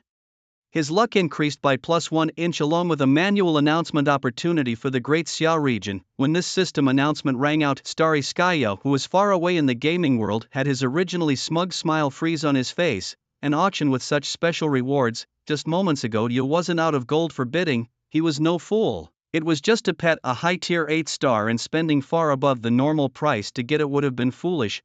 He simply wanted to annoy his old rival by making him overspend. But he had never anticipated that securing the pet would come with such rich rewards. Had he known earlier, even if it meant spending all the over 7,000 gold coins in his inventory, he would have fought for it. Ding dong. Player the unbeaten king manually released an announcement. Hello to all brothers and sisters of the Great Xia region. Our eternal family sincerely seeks talented and ambitious individuals to join us. I, the unbeaten king, guarantee that. Whatever your capabilities, the eternal family can provide you with a platform to match. Also, I severely despise the petty clown Starry Sky Yao, grandson you lost today, and from now on in the 9 heavens the falling stars are destined to always be trampled underfoot by our eternal family, haha. The unbeaten king, not a man without brains, immediately maximized the benefit from the opportunity given by the system. First, a recruitment announcement was posted for the entire Great Summer Zone server, followed by a public denigration of the opponent in front of all the online players of the Great Summer Zone. At least in terms of momentum, it was a crushing defeat for Yao Yao Starry Sky. At this moment, seeing the announcement, Yao Yao Starry Sky was so angry that his mouth was almost twisted. A chance for a manual announcement is something that money can't buy. Now, he just wanted to fight back, but he had no chance to do so. He could only stand helplessly as the undefeated king dominated him in front of all the online players of the Great Summer Zone. Damn it, damn it, damn it. Yao Yao Starry Sky's heart was filled with anger and unwillingness. He was not willing to be suppressed by the undefeated king like this, nor was he willing to lose the opportunity for a manual announcement just like that. He wanted to retaliate, but there was no way to start. Damn system, why didn't you publicize this special reward earlier? Damn you, system. Meanwhile, our protagonist, Bai Tian, was so excited that his cheeks were flushed red. Ding dong, your pet auction was successful. After deducting a 10% service fee, you have received 5,670 gold coins. He struck it rich. Now he didn't have to worry about his buddy's ongoing medical expenses anymore. Plus, he could fulfill a small wish of his in real life. The system had given him a hand, awarding him the title of undefeated king and the opportunity for a manual announcement. The price of gold coins hadn't fallen yet, but it was advised that he sell them all quickly. Fanhua Sijin truly considered Bai Tian as a friend and thoughtfully reminded him right away. Bai Tian wasn't foolish. He knew that the high price of the gold coins was only temporary. Missing this opportunity would be regrettable. He immediately put up all 5,670 gold coins for sale on the trading platform. In the game there were many players who were not short of money and had ambition. When they saw the undefeated king had spent a huge amount of money to win the pet auction and received a system reward, the other hidden tycoons couldn't hold back anymore. Everyone started buying aggressively, preparing for other auction items that were coming up. Thus, the 5,670 gold coins Bai Tian listed were snapped up by the tycoons in less than a minute. After deducting the service fee, Bai Tian's account suddenly received 5,103,000 yuan. His personal account reached an astonishing 5,342,620 yuan. In just 9 days of playing, he, an ordinary sophomore, had made over 5 million in wealth. This dream like feeling made Bai Tian wonder if he was dreaming.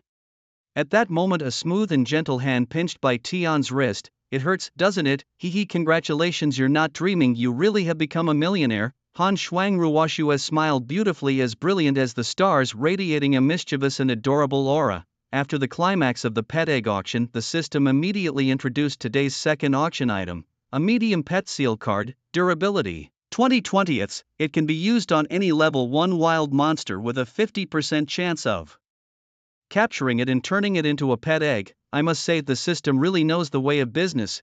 After the first auction pet fetched a sky-high price, the second item introduced was a card for capturing pets. Moreover, it was a mid-level ceiling card which did not limit the type of level 1 pets, and the success rate of capture reached 50%.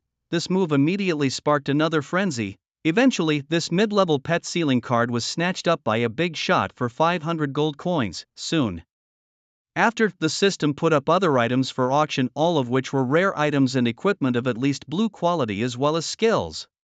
Earlier in the day, the three friends had exchanged all their gold coins for gold, and even if some desirable items appeared, they had no gold coins to purchase them. Thus, they had to exit the auction window lest they see something tempting but unaffordable and feel frustrated. Oh, it's past 10 p.m., we should log off for a late night snack. How about everyone logs off and rests for half an hour, and then we log back on in 30 minutes to challenge the boss? Asked Fanhua Sijin to Bai Tian. During the day, Bai Tian, currently elated, responded, okay, Hua, you're already a millionaire. I don't care you've mooched so many meals off me, tonight you must make it up to me, you're treating. Han Shuangruoshua playfully pounced on Fanhua Sijin before logging off. Fanhua Sijin gently patted her amply endowed chest covered by leather armor, saying, "Tonight's late-night snack is on me, pick whatever you want, then I want the head chef from Zue Xianlu to cook." Before logging off, Bai Tian paused when she heard the words Zue Xianlu. Zue Xianlu, could it be the famously popular first-rate restaurant in Jiangzhou, a legend in the culinary world? Both of them lived in Jiangzhou in real life. What a coincidence, Bai Tian was secretly amazed. After logging off, Bai Tian heated up some previously packed braised pork, then went downstairs to buy a case of Shanshui fine brew. Having earned over 5 million today, celebrating with a little drink was a must. It was just a shame her buddy was still in the hospital, otherwise it would have been more thrilling to drink together. After eating and drinking her fill and taking care of personal hygiene, Bai Tian stepped out to the balcony, enjoying the cool night breeze and the city lights outside. It wouldn't be long before she could have a real home here. With money in hand, Bai Tian suddenly felt the urge to buy her own apartment in Jiangzhou. When the 30 minutes were up, Bai Tian prepared to enter the gaming capsule and log on.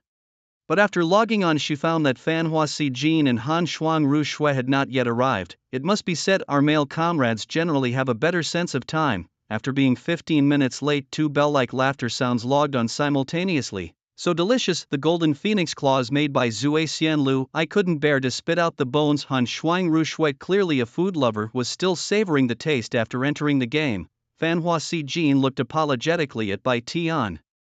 "Sorry, we are late." Bai Tian shook her head. "No worries, let's get started." Fanhua Sijin nodded, ready to activate the next mission. However, Han Shuangru Shui was extremely familiar, approaching Bai Tian. "Idol, if you ever have a chance to visit Jiangzhou, I must take you to try the golden phoenix claws at Zue Xianlu. The taste is absolutely amazing." Han Shuangru Shui's personality was clear as day, straightforward, without guile, pure and adorable. Therefore, the approach of such a fair-skinned, beautiful, big-eyed girl no longer met with rejection. Good. Daytime smiled at her, surprised to find that they were indeed in Jiangzhou. If the beauties like Fanhua Sijin and Han Shuangru hadn't overly embellished their appearances in the game, they seemed to be around his own age. Could they also be university students? At this moment, the team leader Fanhua Sijin had already activated the second part of the mission. The systems notification rang out. "Ding dong, you have completed the first part of the D-level hidden mission, each rewarded with plus 50,000 experience, plus 10 prestige, plus 5 gold coins. The difficulty of the hidden mission has increased, officially advancing to C-level difficulty. Please prepare for battle, facing an even more severe challenge ahead." As soon as the system notification ended, there was a loud boom and the ground of the Changsheng Underground Palace began to shake violently, with sand and stones rolling as if the ground was about to split open. The second part of the mission involved 3 second-tier elite bosses which needed to be resolved within an hour to receive the rewards. Previously, I had reached this step twice, but failed due to the stinking girl's incompetence. Today with you here we might have a chance to complete it. Faced with her friend's disdain, Han Shuangru pouted her red lips. "Stop pouting, move back to the rear," Fanhua Sijin reminded her friend. Although Han Shuangru was a treasure of experience, she obediently retreated while casting enhancement skills on Daytime and Fanhua Sijin. However, the only effective enhancement skill she provided was a 5% increase in life. This was because once Daytime used the Cold Ming Blessing, the other enhancement effects she provided were replaced and could not stack. Boom! The ground exploded in front of them, dust and smoke billowed, and the first terribly imposing boss appeared. It was a mutated corpse ghoul, its body rotting, over 6 meters tall, its chest cavity filled with disgustingly colorful worms, leaving a trail of repulsive slime with every step. After the first boss appeared, the second and third bosses also emerged one after another.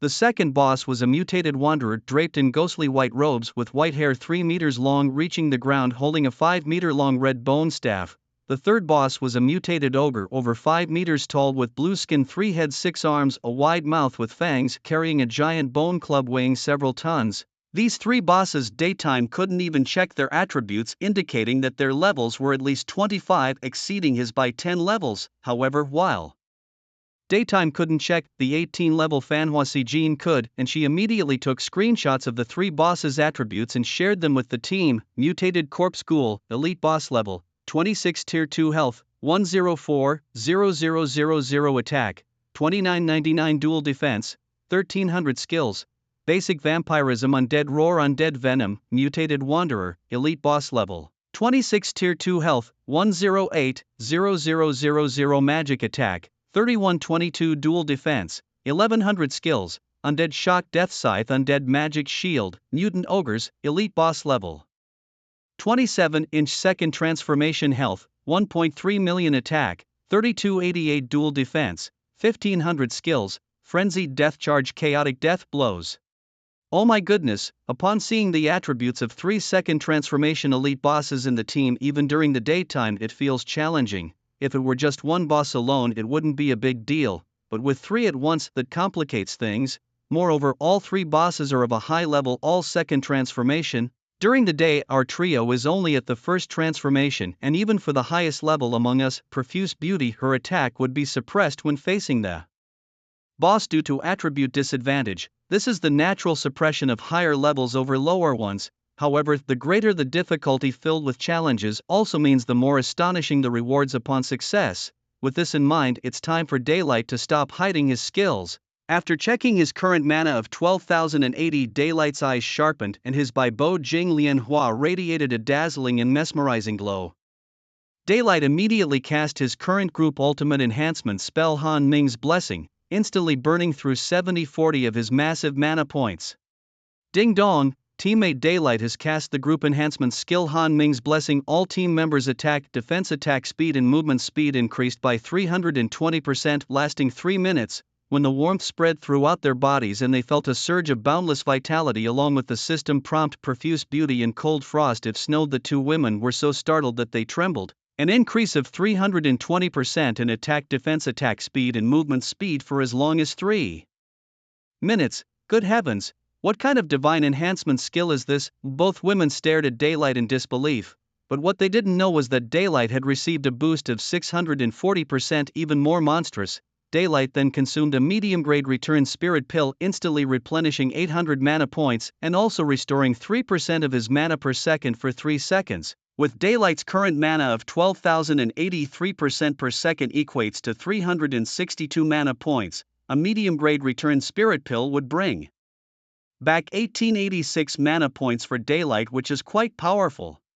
Profuse Beauty, handle the mutant ghoul and the wandering mutant. I'll take on the mutant ogre. After saying this to the utterly shocked Profuse Beauty, Daylight took the lead and made the first move against the 2 major bosses. With his attack power boosted by 640%, his true magic attack had reached 7782. After delivering a ranged basic attack to the mutant ghoul, Daylight then unleashed a double-powered Han Ming burst on the wandering mutant. The basic attack inflicted damage of -6482 on the mutant ghoul. The double-powered Han Ming burst was even more fierce, dealing magic damage of -26,728. However, as elite second transformation bosses, their intelligence attributes were clearly not lower than Daylight's, so it did not cause freezing or a secondary magical explosion effect. Upon being attacked, the 2 major bosses roared angrily, their fierce gazes locking onto Daylight. Meanwhile, after suppressing her immense shock, Profuse Beauty quickly regained her composure, moving as fast as a fleeting shadow, charging toward the mutant ogre. On the battlefield for the moment it was Daylight holding off 2 while Profuse Beauty faced 1 alone.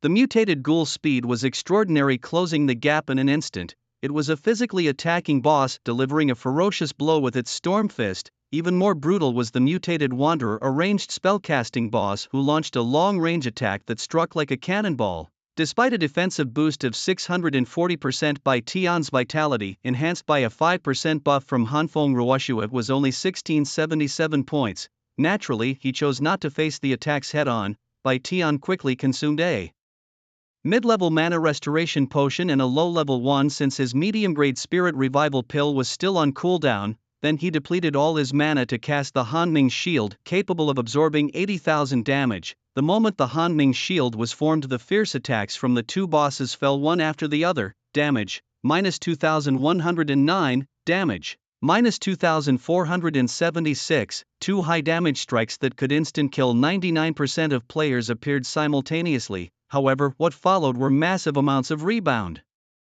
damage exploding from the health bars of the 2 bosses. 40x rebound, -84,360. 40x rebound, -99,040. The the mutated ghoul and the mutated wanderer each took over 80,000 and 90,000 points of rebound damage respectively. My god, how did Bai Tian do this? Han Feng Ruoxue, who was ready to heal Bai Tian, was stunned as the two bosses' vicious attacks failed even to break Bai Tian's shield and instead inflicted huge exaggerated damage on them. This left Han Feng Ruoxue with her mouth agape speechless. As a fellow priest, the gap between her abilities and Bai Tian's made her feel like she could dig a hole and hide. Roaring in pain from the rebound damage, the two bosses unleashed their potent skills. The mutated ghoul let out a ghostly howl, deploying its area attack skill Undead Screech, which spread like a hurricane in a chorus of ghostly wails and wolf howls. The mutated wanderer, wielding a 5-meter-long crimson bone staff, released the undead tremor, sending a demonic shadow of undead energy hurtling towards Bai Tian. These powerful boss skills swept in like a storm, causing terrifying damage to Bai Tian. Damage, minus 6,327, damage, minus 7,428. Both skills clearly had controlling effects, but Bai Tian, with his Hanning shield, resisted most of these effects. Control was naturally ineffective. 40x rebound, minus 253,080. 40x rebound, minus 297,120. These frighteningly high rebound damages instantly took a large chunk out of the two bosses' hefty health bars. Witnessing this, Han Feng Ruoxue began to doubt her own eyes. How was this possible? These were two terrifying second-tier bosses instantly taking over 200,000 points of damage. It was utterly unscientific, yet Bai Tian didn't waste a moment and continued his assault on the mutated ghoul next to him, leaving his own jaw dropped in astonishment. Attack, miss, miss, 2 consecutive misses even at close range. In fact, this wasn't just a lapse in accuracy during the day, but rather a level suppression effect that caused the high miss rate in Day's attacks. What concerned Day even more was that these two bosses were not as easy to deal with as ordinary monsters. It seemed they realized that Day was untouchable, like a hedgehog that couldn't be approached.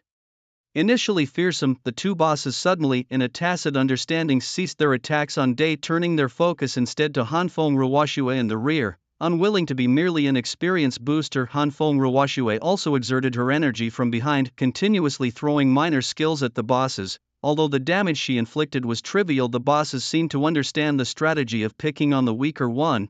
No.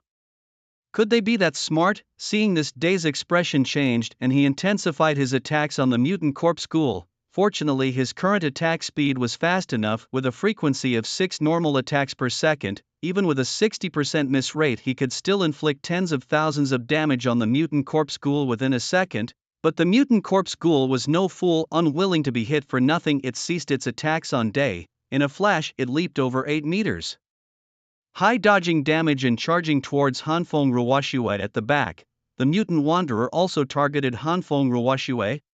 Day had always thought Han Feng Ruoxue was a novice in handling, destined for more harm than good when targeted by two major bosses. Run fast, I can't hold the aggro. Day intensified his attacks while urging Han Feng Ruoxue to flee. However, this woman, contrary to what Day had expected, did not panic or run away but continued to attack the bosses in a calm and collected manner. Her composed demeanor was as if she was not facing fearsome bosses, but rather two insignificant minions. Don't worry about me, you and Hua Hua, keep your pace, she said. Day's eyes widened in disbelief as he watched Han Feng Ruoxue's silhouette. With a 320% enhancement, her maneuvers were incredibly sophisticated. The attacks from the mutant corpse ghoul and the mutant wanderer were skillfully dodged by her using various camera angles and positioning, resulting in misses. Moreover, while avoiding the attacks of the two bosses, she managed to strike back beautifully. At that moment, Han Feng Ruoxue's delicate face bore no trace of distress. Instead, she used the terrain to her advantage, leading the two bosses in circles.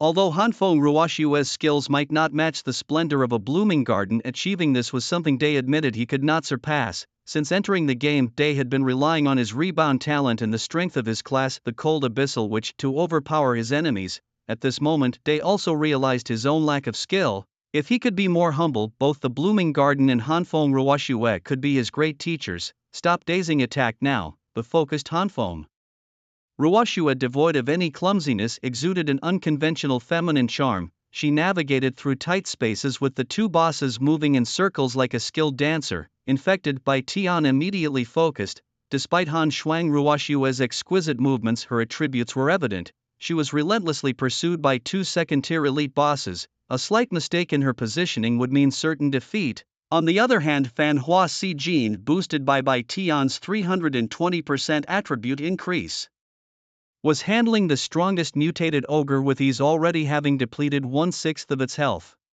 As long as Bai Tian didn't encounter problems here, it was only a matter of time before Fan Hua Si Jin would take down that boss. Suddenly Han Shuang Ruoxue made a slight error while intensely moving, allowing the fierce mutated ghoul to get close. Seeing this, Bai Tian decisively struck with the double-powered Han Ming burst he had ready, dealing a damage of -26,728.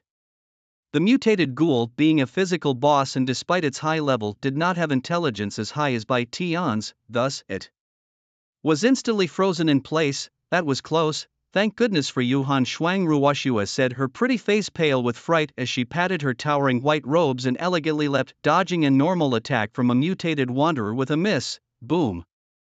The secondary explosion of Han Ming Burst's ice magic caused numerous ice shards to blast off the body of the mutated ghoul, inflicting -53,456 damage and severely slowing it down, its body steaming with cold air. Bai Tian quickly realized that while the boss's high level could suppress his attributes, making physical attacks likely to miss, his skills would not miss as long as they were aimed correctly. Roaring, the heavily injured mutated ghoul, still with 670,000 health, became even more fierce, glaring menacingly at him. Normally, such a high attack would attract aggro, but this boss's intelligence far surpassed that of ordinary monsters. It suppressed its aggro and continued to chase after Han Shuang Ruoxue. After a prolonged chase, the ghoul became frenzied and suddenly leaped high, its head thrown back. With a retch, it spewed a vast cloud of foul-smelling green poisonous liquid like a celestial maiden scattering flowers, covering at least 50 yards. This was the mutated ghoul's special move, Undead Poison, and despite Han Shuang Ruoxue's extreme maneuvering, such a group attack skill rendered even the most beautiful positioning useless. Just when Bai Tian thought Han Shuang Ruoxue was doomed, a notification rang. Ding dong, your teammate Han Shuang Ruoxue has cast the talent skill Shadow Swap on you, accept? Surprised by her hidden talent, Bai Tian quickly agreed. A frenzy of experience points followed and he leveled up 4 times in an instant. In the blink of an eye, Bai Tian and Han Shuang Ruoxue's positions were swapped. Han Shuang Ruoxue was teleported to a safe area away from the mutated ghoul, while Bai Tian was placed within the range of the undead poison. At that moment, the dense poisonous liquid surged towards Bai Tian like a tide, tightly encircling him. Bai Tian's Han Ming shield had already faded, but fortunately, the moment he accepted the shadow swap, he converted 8,000 mana points into vitality. The current total health is 9,027. With a hiss of pain, the day's suffering is palpable. This undead venom is as terrifying as sulfuric acid, spreading a fiery, intense pain throughout the body. Meanwhile, the health bar is plummeting rapidly. Damage, -2,222, -2,222, -2,222. The skill of Undead Venom inflicts continuous damage, with each wave of venom causing 2,222 points of damage. In an instant, Day's health of 9,027 approached the danger line. At the critical moment, Day immediately applied a Han Ming shield to himself, which could absorb 10,000 points of damage. Then he consumed a medium-grade return spirit pill and drank intermediate and low-level magic recovery potions, followed by a group healing spell restoring 7,200 health to himself and his teammates. Day was immediately at full health, though at the cost of depleting all his mana. Despite the terrifying damage Day endured, the mutated ghoul fared even worse, with a 40x rebound. -88,880, -88,880, -88,880. The group attack skill of Undead Venom brought a total of 11 waves of attack today. The total rebound damage reached 977,680. The mutated ghoul, which had previously dared not attack Day, was directly killed by its own devastating move. Ding dong. Congratulations, your team has defeated the mutated ghoul. Experience and drop rates are temporarily stored and will be unlocked after defeating all bosses. Wow, Idol, you were so cool. It's all up to you guys now. At that moment, Hanshua Ruoxue praised Day loudly. Then she cast a healing spell on the distant Fanhua Sijin, only to be immediately killed by a basic attack from a wandering mutant. The formidable attack power of the second-tier boss meant that aside from Day, 99% of players would die from a single hit. your teammate Hanchua Ruwashua has died with a double death penalty, losing 2 levels and randomly dropping 4 pieces of gear. This is a double experience and drop rate map, but the penalty for death is also doubled. To be fair, Day had always underestimated Hanchua Ruwashua, but she played a significant role at the crucial moment, especially her talent for shape-shifting, which, when facing intelligent and clever bosses, could be the best strategy for quickly defeating bosses if well coordinated with Day. When paired up, Hanchua Ruwashua would lure skills and then shapeshift with Day at critical moments, taking advantage of the 40x rebound to produce surprising effects. But now she is dead and Day temporarily has no resurrection spell to revive her. However, Hanchua Ruwashua has already made her mark. She helped Day kill the mutated ghoul. Now only the mutated ogre and the wandering mutant remain.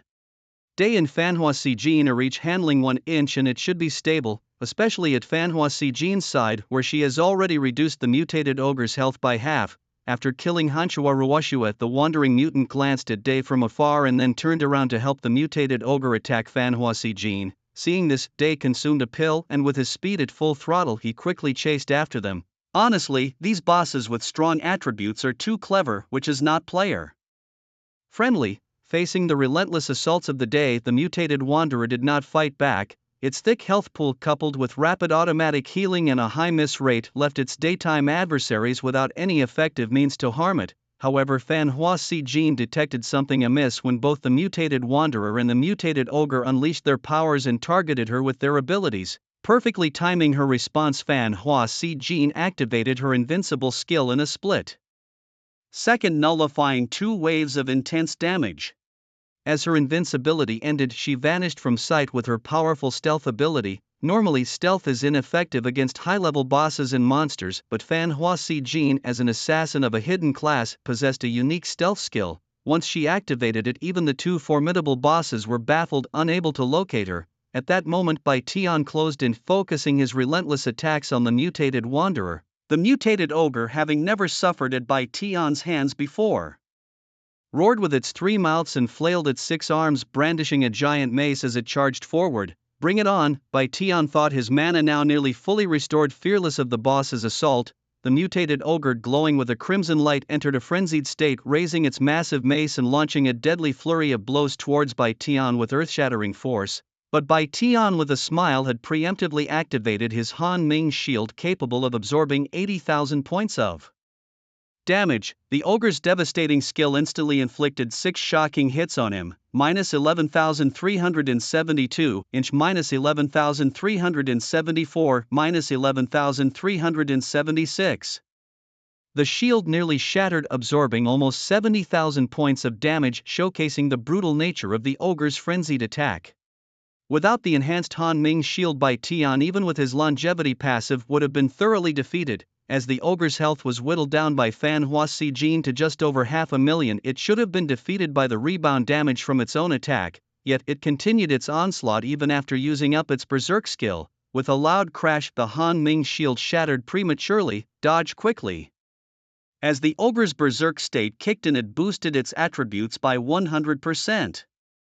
For 8 seconds, allowing it to withstand otherwise fatal damage and keep fighting. Just a few more seconds and it would fall. Using her stealth, Fanhua Sijin reappeared behind the mutated wanderer, stunning the boss and attacking while calling out, "Isn't this skill too outrageous? It means it won't die no matter what within 8 seconds. This berserk skill is absurd."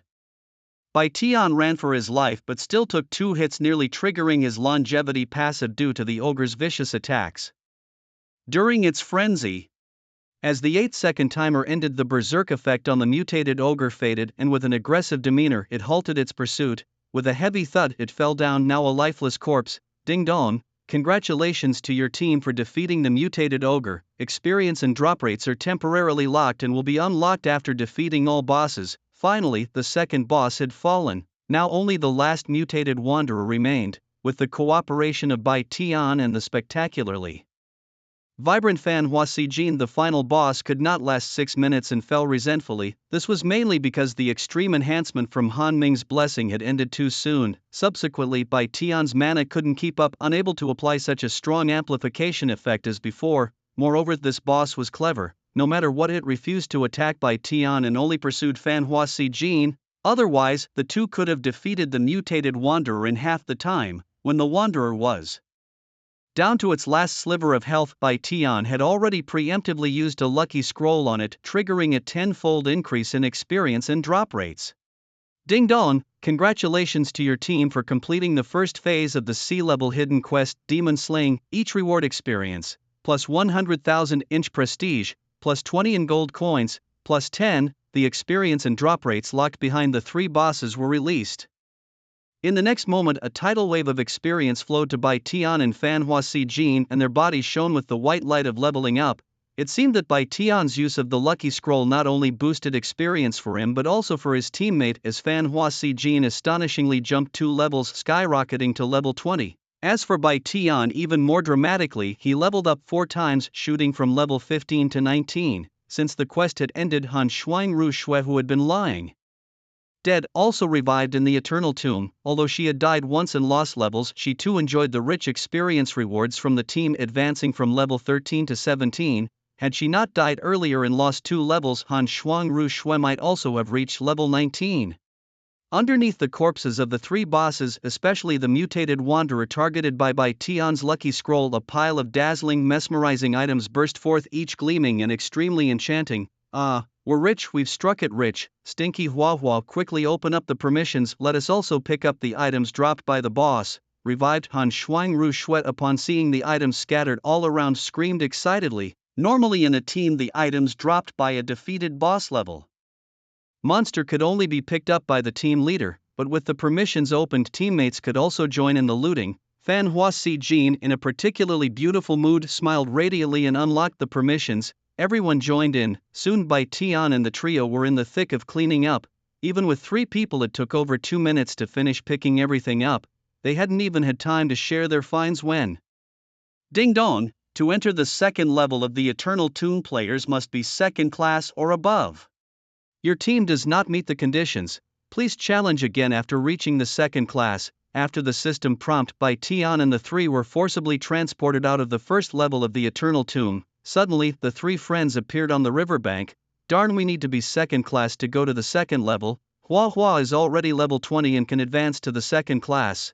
Idol is level 19 and almost there too.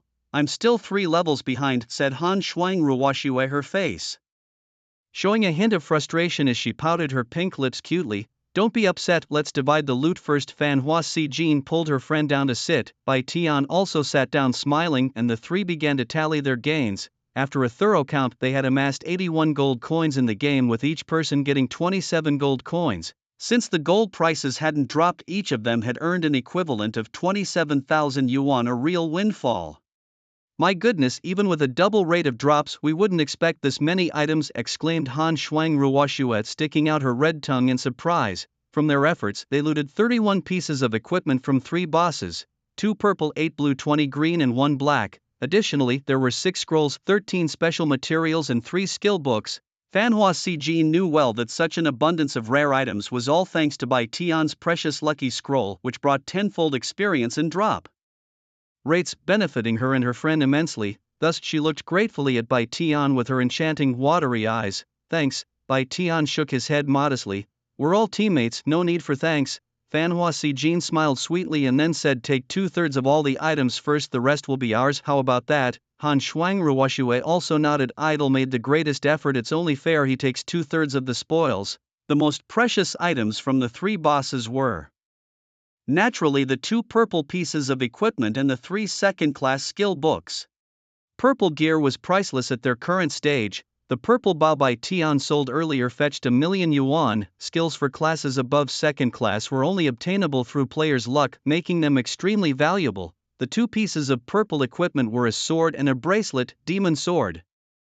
A purple quality armor weapon with 928 attack power, plus 55 strength and stamina, and splash damage over 5 meters. Durability, 400/400, usable by 2nd-class warriors and tanks. Greedy Wolf Bracelet. Purple quality 288 attack power, plus 35 to strength, body intelligence and agility. Durability, 400/400, usable by all professions above 2nd class. Resurrection technique, a 2nd-class priest skill. To avoid verbosity, others are omitted. Bloodthirsty Frenzy, a skill for second-class physical professions, Starfire Explosion, a skill for second-class mages. My goodness, those 2 purple items and 3 second-class skill books are too awesome. Han Shuangruoshua's heart nearly leapt from her chest, her voice trembling with suppressed joy. The demon sword is so cool, I almost want to. Amid her excitement, Han Shuangruoshue paused, suddenly hesitating. Fanhua Sijin, obviously knowing her friend well, chuckled lightly as if she had already guessed Han Shuangruoshue's thoughts, finally thinking about changing professions, planning to become a hidden warrior. When Fanhua Sijin became the first server-wide to advance to a first-class assassin, the system rewarded her with a hidden profession advancement card. Because she had another opportunity, she became a hidden profession as soon as she entered the game, so this precious hidden profession advancement card was still with her. Initially, she had planned to give the rare job transfer card for hidden classes to her best friend, but her friend refused, firstly, because the card was too precious, and secondly, she felt that the vibrant world they ventured in needed a priest in the team more than anything. But now things had changed.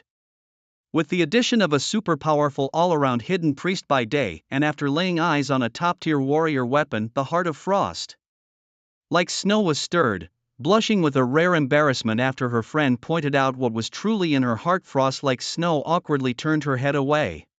Let's take the dazzling demon sword and the bloodthirst rage, and I'll compensate you with an additional 500,000, the rest is all yours, okay? Blossoms like Brocade, always understanding her best friend's thoughts, negotiated with Daylight. Blossoms like Brocade was a woman of independence and strength. The demon sword and bloodthirst rage skills were among the most precious items dropped by the boss, and taking them seemed like taking advantage of Daylight. Thus, she proposed an extra 500,000 compensation. Daylight, however, just grinned and said, "What are you talking about? I can't even use the demon sword and bloodthirst rage. Take them, and no need for the 500,000. I've already made a huge profit by taking so many other things." Touched, Frost like Snow looked at Daylight and said idly, "You're really kind. And when I become a hidden class warrior, I'll be the pretty soldier guarding your safety." Although Frost like Snow's gaming skills couldn't match Blossoms like Brocade, she was still a standout player. Playing a regular priest was somewhat an underutilization of her talents. Daylight smiled slightly and said, "Well then, I thank the heroine in advance." The distribution was thus settled, with the 2 women taking the demon sword and bloodthirst rage while the rest went to Daylight. Initially, Blossoms like Brocade insisted on transferring the 500,000, but Daylight stopped her with a serious tone. "If you don't consider me a friend, then go ahead and transfer it." Seeing his sincerity, Blossoms like Brocade didn't transfer the money, but her respect for Daylight grew even more. Now at level 20, Blossoms like Brocade was ready to undertake the second-tier quest to become the first dual-class assassin in the entire server. Before leaving, she earnestly looked at Daylight and said, "Daylight, since we are true friends, how about we form a permanent team?" Frost like Snow on the side quieted down, her eyes filled with anticipation. Normally Daylight would not agree so easily, but having spent time with the 2 women, though brief, he got along well with their personalities. Blossoms like Brocade was already the top female assassin on the server, and Frost like Snow, soon to become a hidden class warrior, would definitely be a powerhouse ally with her skilled gameplay. Not even considering romantic factors, Daylight was willing to form a permanent team with them. Moreover, they were both as beautiful as flowers. Without hesitation, Daylight nodded and said, "Do you even need to ask? It would be my honor." The 3 of them shared a smile, reaching an understanding. With upcoming tasks at hand, Blossoms like Brocade set off to undertake her second-tier quest, and Frost like Snow to complete her hidden class job transfer, while they temporarily parted ways. After the women left, Daylight allocated the 70 attribute points he earned upon reaching level 19, adding 50 to intelligence, 10 to constitution and 10 to agility, and then he swapped the 4 green items he was wearing for 4 more powerful new blue items. Instantly, except for the weapon, all of Bai Tian's gear was top-notch blue items. While checking the remaining scrolls and special items, Bai Tian suddenly found a pleasant surprise: a primary evolution stone. This item, used for upgrading gear levels, could randomly increase the level of orange or lower equipment by 1 to 2 levels, though not exceeding orange level. This evolution stone was crucial for Bai Tian, who was concerned about the low level of his weapon. The appearance of this treasure was indeed a timely aid. Without hesitation, Bai Tian removed the Bai Bo Jing Lianhua, ready to upgrade it. Ding dong, using the primary evolution stone would cost 30 gold coins. There was a 75% chance to increase the equipment level by 1 and a 25% chance to increase it by 2 levels. would you like to continue, as the system prompt sounded by Tion's heartbeat also sped up. He silently wished in his heart, 2 levels, I want a purple weapon. Then without any hesitation he chose to continue. Success, the primary evolution stone upgraded your weapon by Bo Jing Lianhua by 2 levels, evolving it into purple equipment. Bai Tian excitedly opened his eyes, his heartbeat quickening. The appearance of the weapon became even more dazzling, changing from its original emerald green to a brilliant purple radiating a splendid glow. By Bo Jing Lianhua.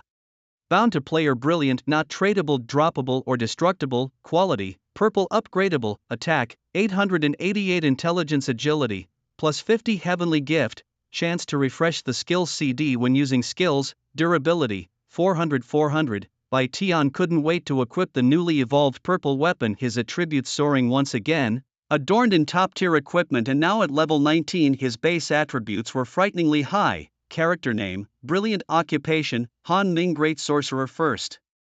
Transformation, all attributes increased by 30%, level 1991245/8748000 health, 1877 mana, 12363 magic attack, 1947 physical defense, 168 magic defense, 131 luck, 7 prestige, for 30, he admired the boost in his attributes, his heart filled with joy. Among the items dropped by the boss, Bai Tian only kept 2 useful scrolls. One was a silence scroll which could silence non-allied units within 30 yards for 5 seconds. The other was a prison scroll capable of trapping non-allied units for 30 seconds. These were quite decent support scrolls which Bai Tian added to his bag. Additionally, the skill books Resurrection from the Dead and Starfire Explosion were also kept. The purple greedy wolf bracelet required a level 20-second transformation before it could be equipped, so it was set aside for now. The rest of the equipment and items were all put up for sale on the trading platform by Bai Tian. He estimated that this pile of goods could sell for at least 200,000 to 300,000. The time had already reached 1:45 a.m. Although Bai Tian was now level 19, he still needed over 7 million experience points to reach level 20, without a boss or hidden quests. It would probably take 2 days to level up. He simply decided to go gathering herbs. Bai Tian's hidden profession heavily relied on advanced endurance potions. Baidian is a father figure when he has power but becomes a son when he lacks it. During the following days he spent his time gathering herbs and battling monsters to level up. By 5 a.m., he had finally collected all the necessary ingredients to concoct the lower grade Jin Shuang Dan and Hui Ling Dan. With his bag fully packed, Baidian was ready to return to the city to begin his alchemy. However, just then Han Shuang Ruoxue, who had not logged off yet, sent out a plea for help. Woo. Idol, please lend me a hand. I'm stuck at the last stage of my hidden profession change quest. I've tried twice and failed. If I fail again, the quest will be gone. Huahua is also stuck in her second tier quest and can't help me. You're my only hope. Baidian replied with a smile. Okay, wait for me. I'll be right there. After activating the storage function in Bianyi City, Baidian stored the herbs and immediately set off to assist Han Shuang Ruoxue. Her final test was to defeat a level 24 elite Secret Realm boss. With Baitian's help, taking down an elite boss was a piece of cake. Soon Baidian successfully helped Han Shuang Ruoxue complete her mission. Although the boss didn't drop any notable items, Baidian gained several 100,000 experience points, making the effort worthwhile. Oh yeah, thank you, Idol. A delighted Han Shuang Ruoxue, cheerful as a young girl, excitedly hugged Baidian and gave him a peck on the cheek. I'm going to submit the quest now. Idol, from today onwards I'll protect you in the game. Excited, Han Shuang Ruoxue immediately used a city return scroll to teleport back. Baidian touched the lipstick mark on his face and couldn't help but chuckle. The realism of the Nine Heavens game was astonishing, even featuring lipstick marks. He then prepared to return to the city to start his alchemy. However, unbeknownst to Baidian, a hidden assassin from the Blood Moon appeared nearby. Venerable Hall Master, I have an important discovery. Suwait-san has a. Back in Bianyi City, Baidian officially began his alchemy. With his luck value at 7 plus an additional 5% success rate boost from his master Huahua Hashang, his actual success rate was only about 50%. After using all the ingredients for the lower grade Jin Shuang Dan, Baidian successfully produced 500 pills and a pleasant system notification sounded. Ding dong, congratulations, your alchemy level has advanced to level 2 apprentice. Your alchemy success rate is permanently increased by 2%. Alchemy Art of the Taoist Suitsan, second level apprentice teacher, Huahua Hashang 5% success rate increase. Alchemy proficiency, 0 out of 1000, currently able to concoct mid-grade pills and below.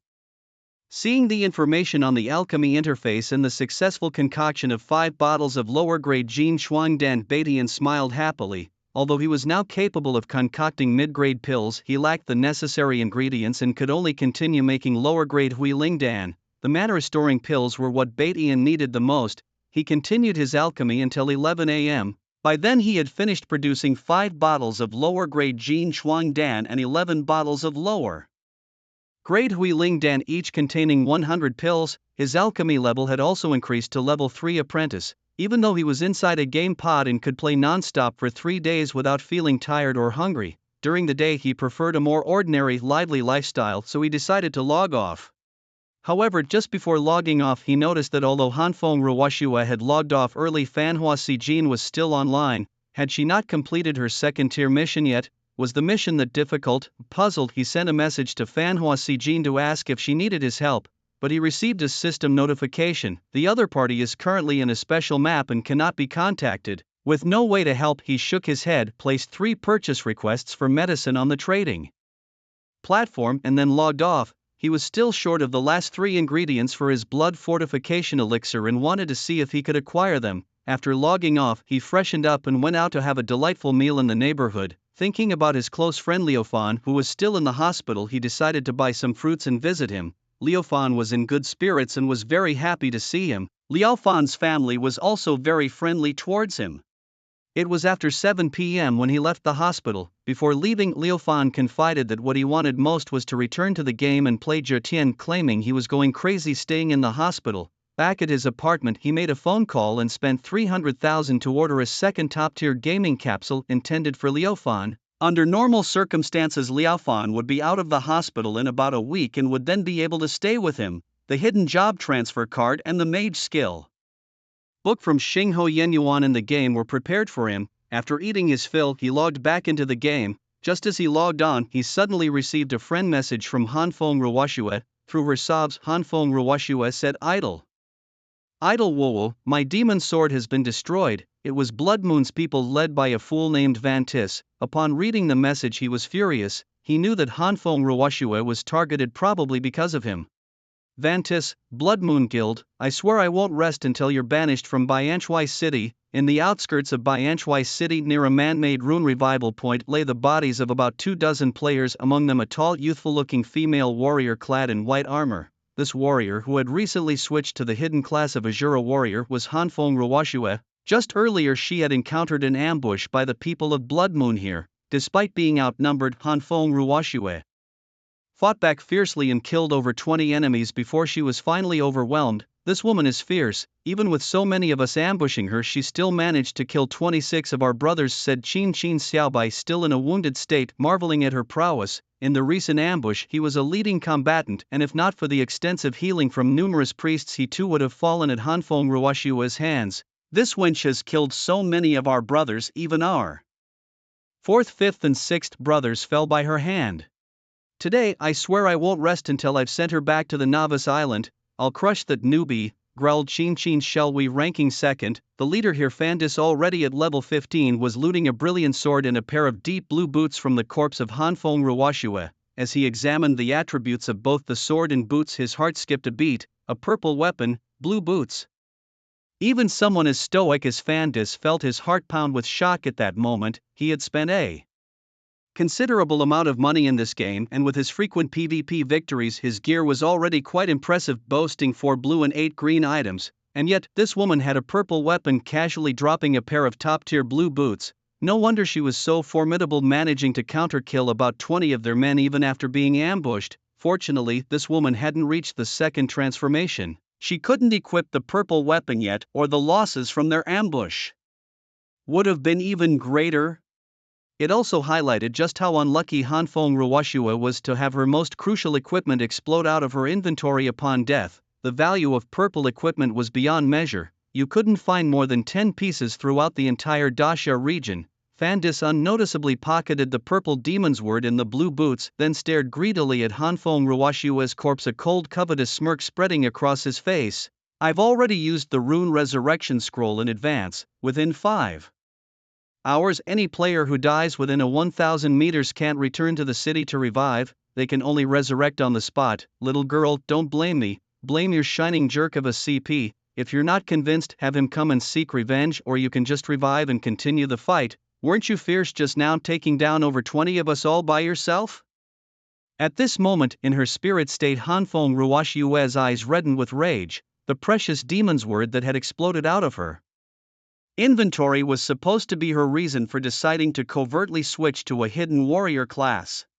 Yet before she could even use it, it had unexpectedly exploded out, falling into the hands of others, a massive blow to her. "Pa, you fools have the guts to take me on one-on-one, over 100 of you ambushing one woman, what skill is that? You Blood Moon are all trash." Although seething with rage, Hanfeng Ruoshua wasn't foolish. Around her more than 100 Blood Moon members were present, and those she had killed had revived on the spot. If she acted rashly and revived there, she would just be killed again, losing more levels and equipment. Chin Shelby cursed angrily. "To hell with you, do you even count as a woman? Can a woman take down over 20 of our brothers alone? Even if so, you're just a tigress, a female Zhang Fei. Is Chui Ken not awesome enough? Call your lover Chui Ken to avenge you. The big guys are waiting right here." Hanfeng Ruoshua bit her red lips in fury. "Shameless.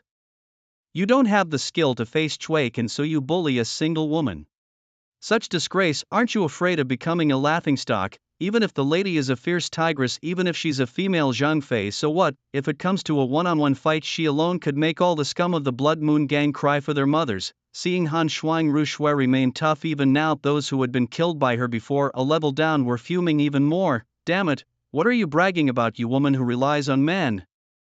If it weren't for clinging to a capable man like Chui Ken, would you have such high status and such top-grade equipment? You're just a gold digger, a plaything for others." Vantissa's goal today isn't just to deal with Han Shuang Rushue, he's mainly here for Chui Ken. All this bickering is pointless, especially since Han Shuang Rushue refuses to resurrect on the spot. To apply some serious pressure, Vantiss gives his trusted aide Qin Xiaobai a stern look. Qin Xiaobai instantly gets the hint, suddenly smirking vilely before sprawling on the ground, shooting sly glances at the long white legs beneath Han Shuang Rushue's corpse.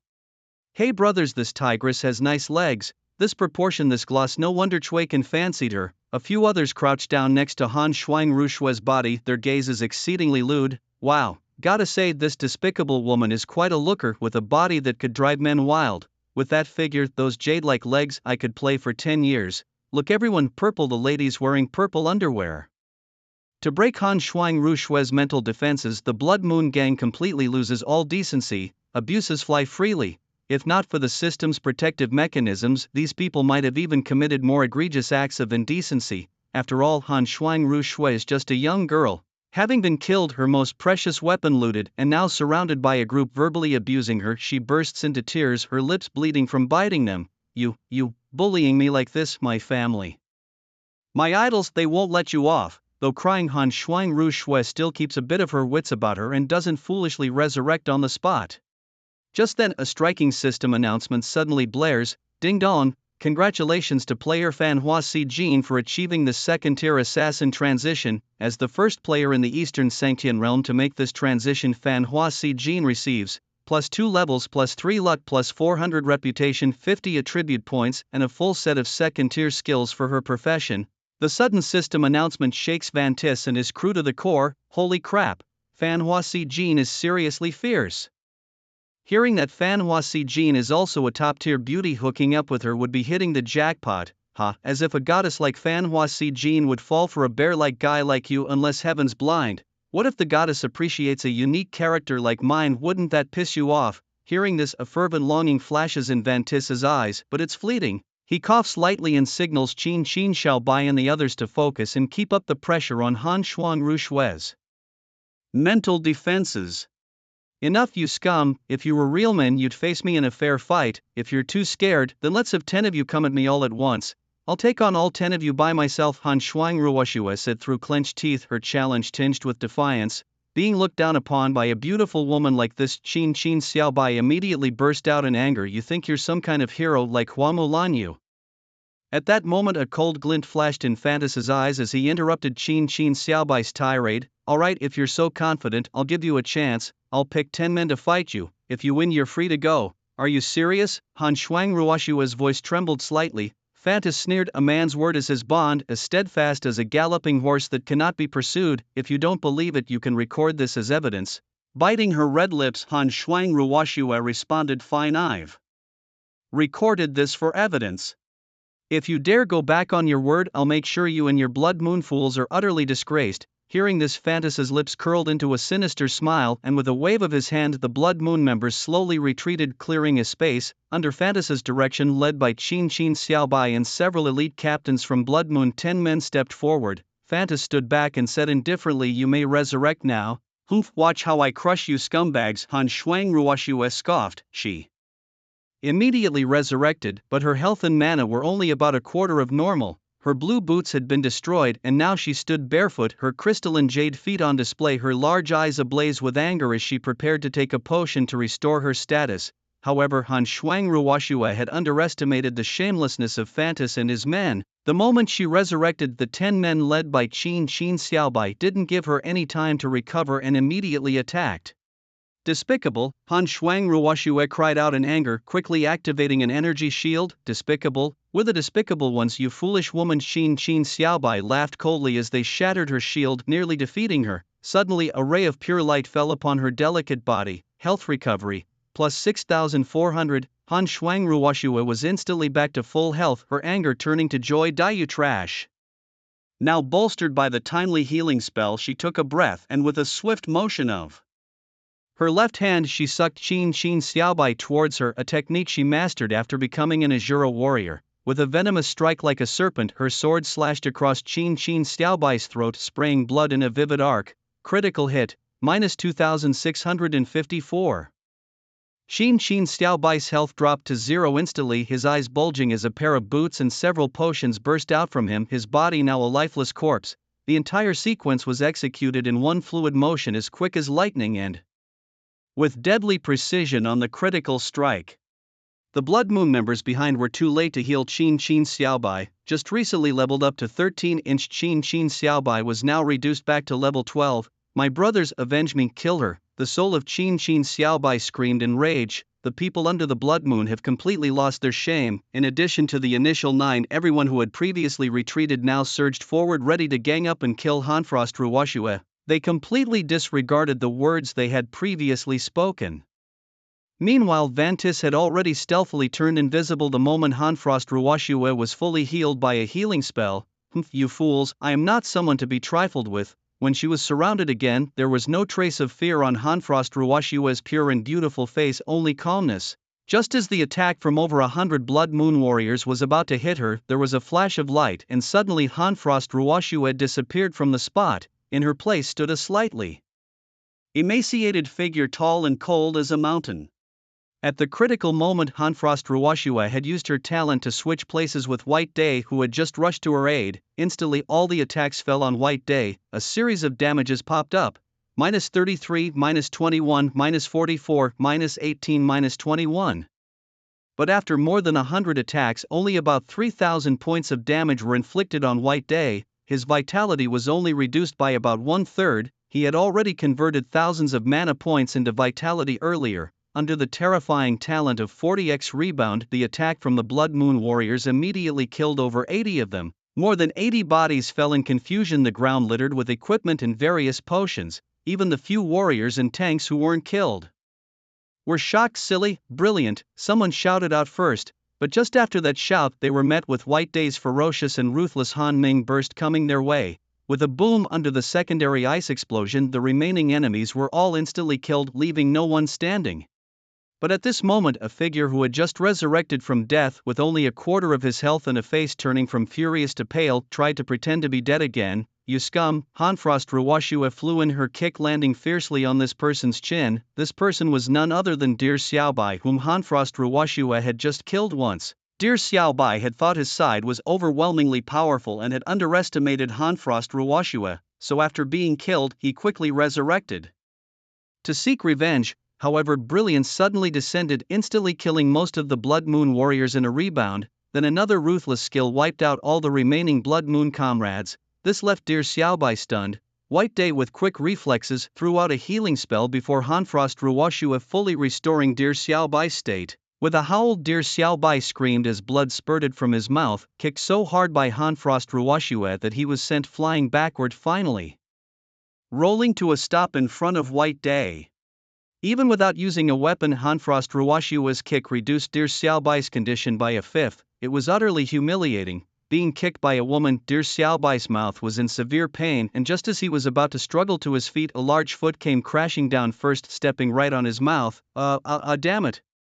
Little White's eyes reddened with the desire to resist, but Bai Tian was faster, smashing down on the hand holding the knife with his Azure Wave Pure Lotus. This nearly sent his opponent off for good, leaving Little White critically injured once again. However, what greeted him next was another healing spell from Bai Tian, restoring him to full health, who took Ruoshua's sword. Bai Tian, looking down from above, stared at Little White beneath his feet as if looking at a dead man. Meanwhile, the heart of Little White, trampled underfoot, was filled with grief and indignation, suffocatingly oppressed yet still thinking of resisting. Suddenly a green sharp long sword pierced through, nailing his right hand to the ground. It was Hanfeng Ruoshua who made the move, her originally beautiful and youthful face now only showing endless anger. Bai Tian stepped on Little White's neck, pinning the hand that held the knife. Hanfeng Ruoshua then drove the sword through Little White's other hand, leaving him no chance to resist. Remembering the bullying and humiliation she had suffered before, Ruoshua's eyes turned red, her lips tightly pressed as she fiercely kicked Little White's stomach. The pain level within the 9 heavens was not low, and Little White, treated this way, twisted in agony. Scum! Bang! After Ruoshua cursed, she delivered another heavy kick to Little White's abdomen. Fool, she cursed with each kick. You dog! After several heavy kicks, Little White's face was devoid of any human color, but just as he was about to be critically injured and near death, Bai Tian cast another healing spell, pulling his life back to full. Bang, bang, bang, bang, bang. To vent her anger, Ruoshua stomped more than 20 times in a row, the final kick aimed right at Little White's vital parts. This time, a critical weak point was hit, causing Bai Tian to lose control of the health level, letting Little White be killed by this fatal kick. Yet, as Little White was kicked to death, the expressionless face showed a hint of relief. I haven't even asked who took your sword, and you've already killed him, Ruoshua huffed, who knew it would hit a weak point. This fool got off lightly. With this grievance I should kick him another 100 or 80 times to barely relieve my anger. Hearing this, the now soul state Little White felt a mix of fear and relief. He gasped and cursed inwardly, this vicious woman, she's too cruel. Just then a large group of people suddenly appeared around them, all from the Blood Moon clan. These were all people Fantas had arranged nearby, numbering at least 1900. Since Fantas dared to make a move today, how could he be unprepared? Mage Team, Archer Team, follow the team order, control Chuaken until he is dead, commanded Fantas, still invisible within the team.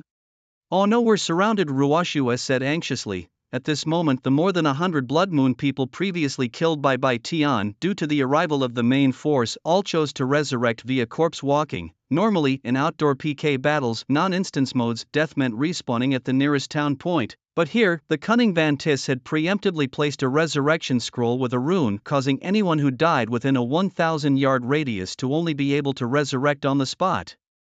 Alternatively, they could choose to log off and escape, waiting 5 hours before logging back on to resurrect within the walls of Baiyue City. Although 99% of the Blood Moon troops chose to resurrect on the spot, there was one person who hadn't resurrected yet, and that was the recently battered dear Little White. Still shaken, he felt as if even in real life his vital parts were throbbing in pain. He planned to watch the situation before deciding when to resurrect. He was already level 11.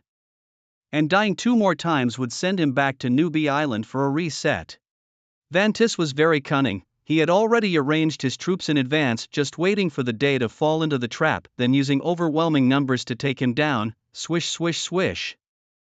Under Vantis's meticulous arrangements, his team of mages and archers had already launched various control skills. In response, Day gave a cold smile and instantly added a Hanming shield to himself, which could absorb 80,000 points of damage. He quickly swallowed a medium level and a primary rejuvenation pill, and then rapidly cast an extreme amplification of Hanming's blessing.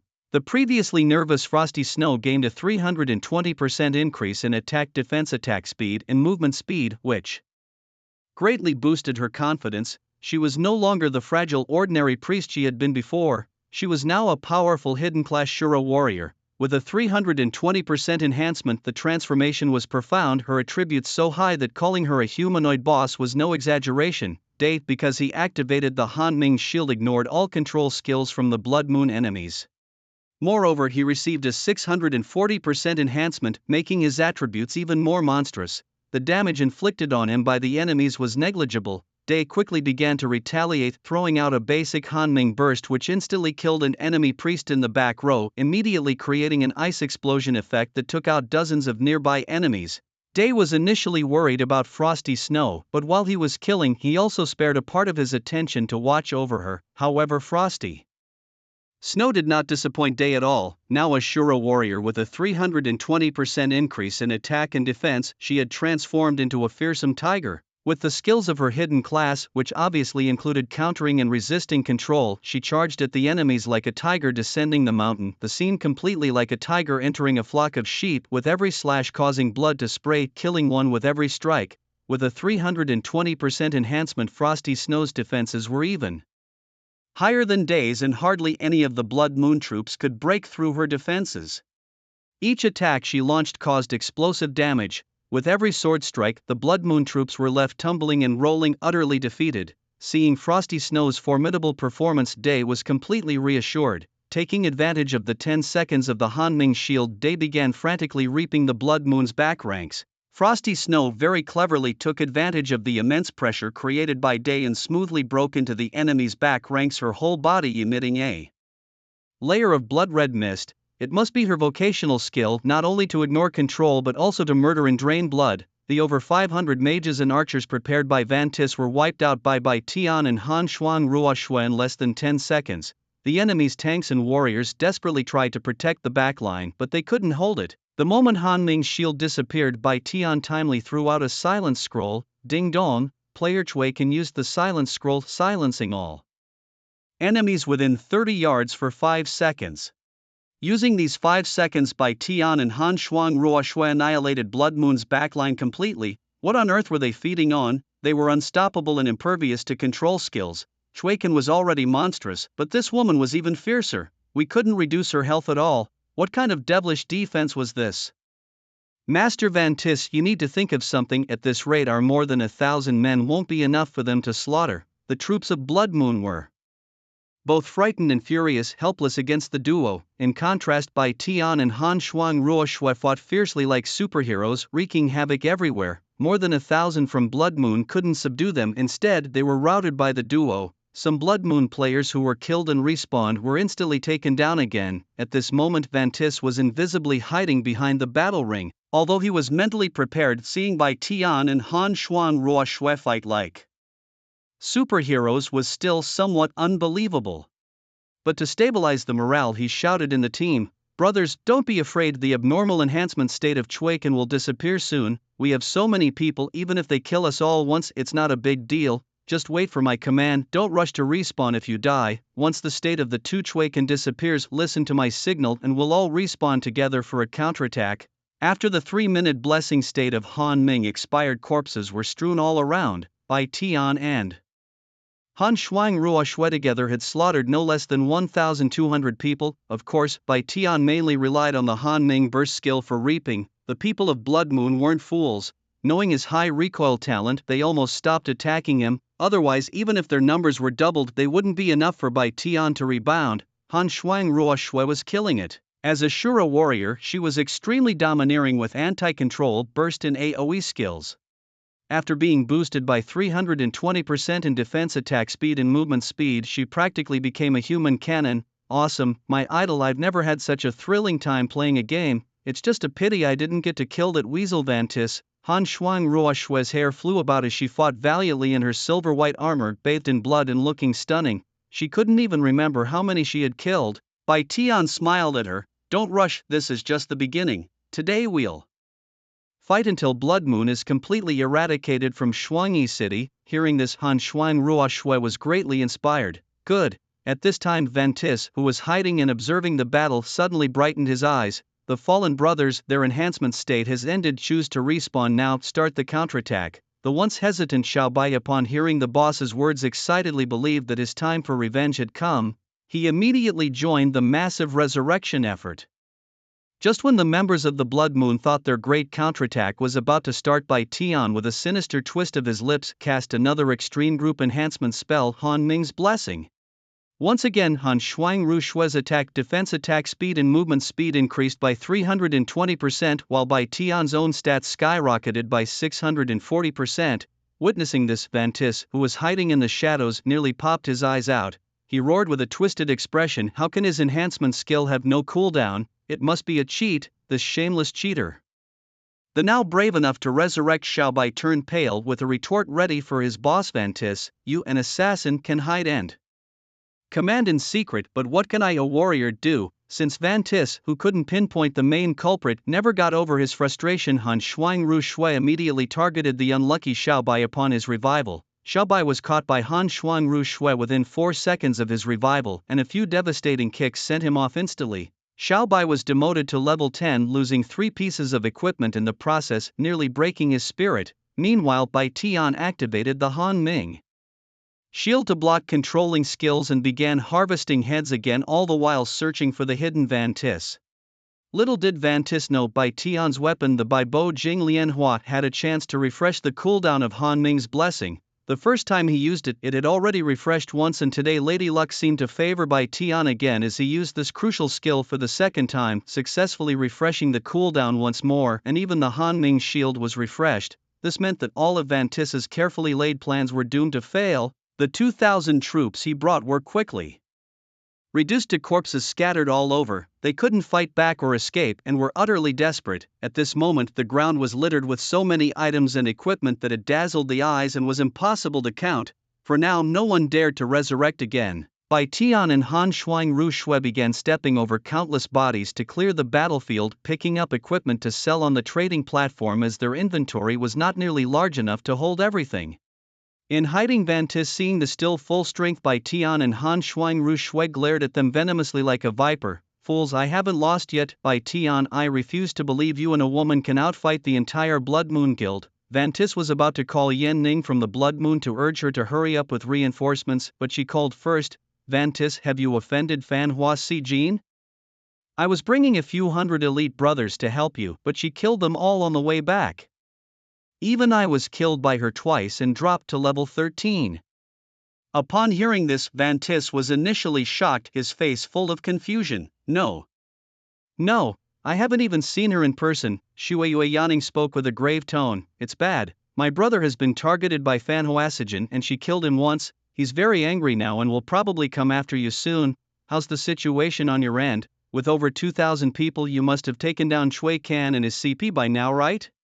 Vantis's pupils dilated in shock, realizing the severity of the situation. How could Fan Hoasijin, that ruthless level 2 assassin, also start targeting their Shueiyue clan? Could she be friends with Chui Can? Handling one Chui Can was already difficult, and having another top female assassin in the server as an enemy was daunting to even think about. And as Vantis dreaded, what he feared came to pass. A video call request from Shueiyue Wuhong, the leader of the Blood Moon, came through. Upon connecting, Shueiyue Wuhong's grim expression and his suppressed angry questioning were the first to emerge. "Master Vantis, have you dealt with Chui Can yet?" Vantis's face twisted into a smile more miserable than crying. "President, please hear me out." After barely managing to deal with the pressure from the president, Vantis's expression gradually contorted. "Chui Can, I am not without my own plans. Today, it's either you die or I perish." As if he had made a certain resolution, Vantis spoke with a serious tone to his team. "Brothers, I have a way to deal with Chui Can. Listen to my command. I will count to 3 and everyone will resurrect on the spot. This time I will fight alongside you all, determined to take Chui Can's head." After Vantis's words fell, only 1/5 of the Blood Moon members among the corpses chose to stand up again. The majority remained lying down, filled with complaints. These over 2,000 people under the dual assault of Daylight and Hanshuang Ruoshue during the day had each been killed twice, dropped 2 levels and lost at least 2 pieces of equipment, suffering heavy losses. They were so fearful of death that some had even dropped to level 10, and one more death would force them back to the Novice Island. Moreover, more than 20 people had already been forced back to the Novice Island after dropping to level 9. Vantis, having remained invisible and not participating in the combat from the start, had let them die in vain, although no one spoke out their resentment towards Vantis had reached a peak. Thus, when Vantis once again rallied them to resurrect as cannon fodder, many were unwilling, and when Daylight saw people beginning to resurrect during the day, a cold smile appeared on his lips and he, along with Hanswang Ruwashua, raised their slaughter blades again. The over 400 newly resurrected Blood Moon members immediately saw dozens more fall into pools of blood. Vantis, watching secretly, turned grim. He knew that if he didn't show himself now, today would be utterly ruined. The next moment, several level 15 master level black wolves burst forth, attacking and slamming into Hanswang Ruwashua. Vantis's talent was advanced beast control, capable of manipulating wild creatures not lower than his level. These 4 level 15 master level black wolves were the strongest among his controlled beasts. Although these 4 master level black wolves did not inflict significant damage on Hanswang Ruwashua, they managed to knock her back, saving a Blood Moon member who was about to die under her sword. The moment Vantis made his move, he automatically deactivated his invisibility, appearing 40 meters away. Daylight, who had been searching for him all day, locked onto his position instantly. Finally found you, Daylight said with a cold smile, unleashing the chilling burst of Han Ming explosion in an instant. Sensing the danger, Vantis started sprinting and rolled quickly, trying to dodge the skill. He knew all too well that Daylight's attack power was terrifyingly high. A single touch would mean instant death.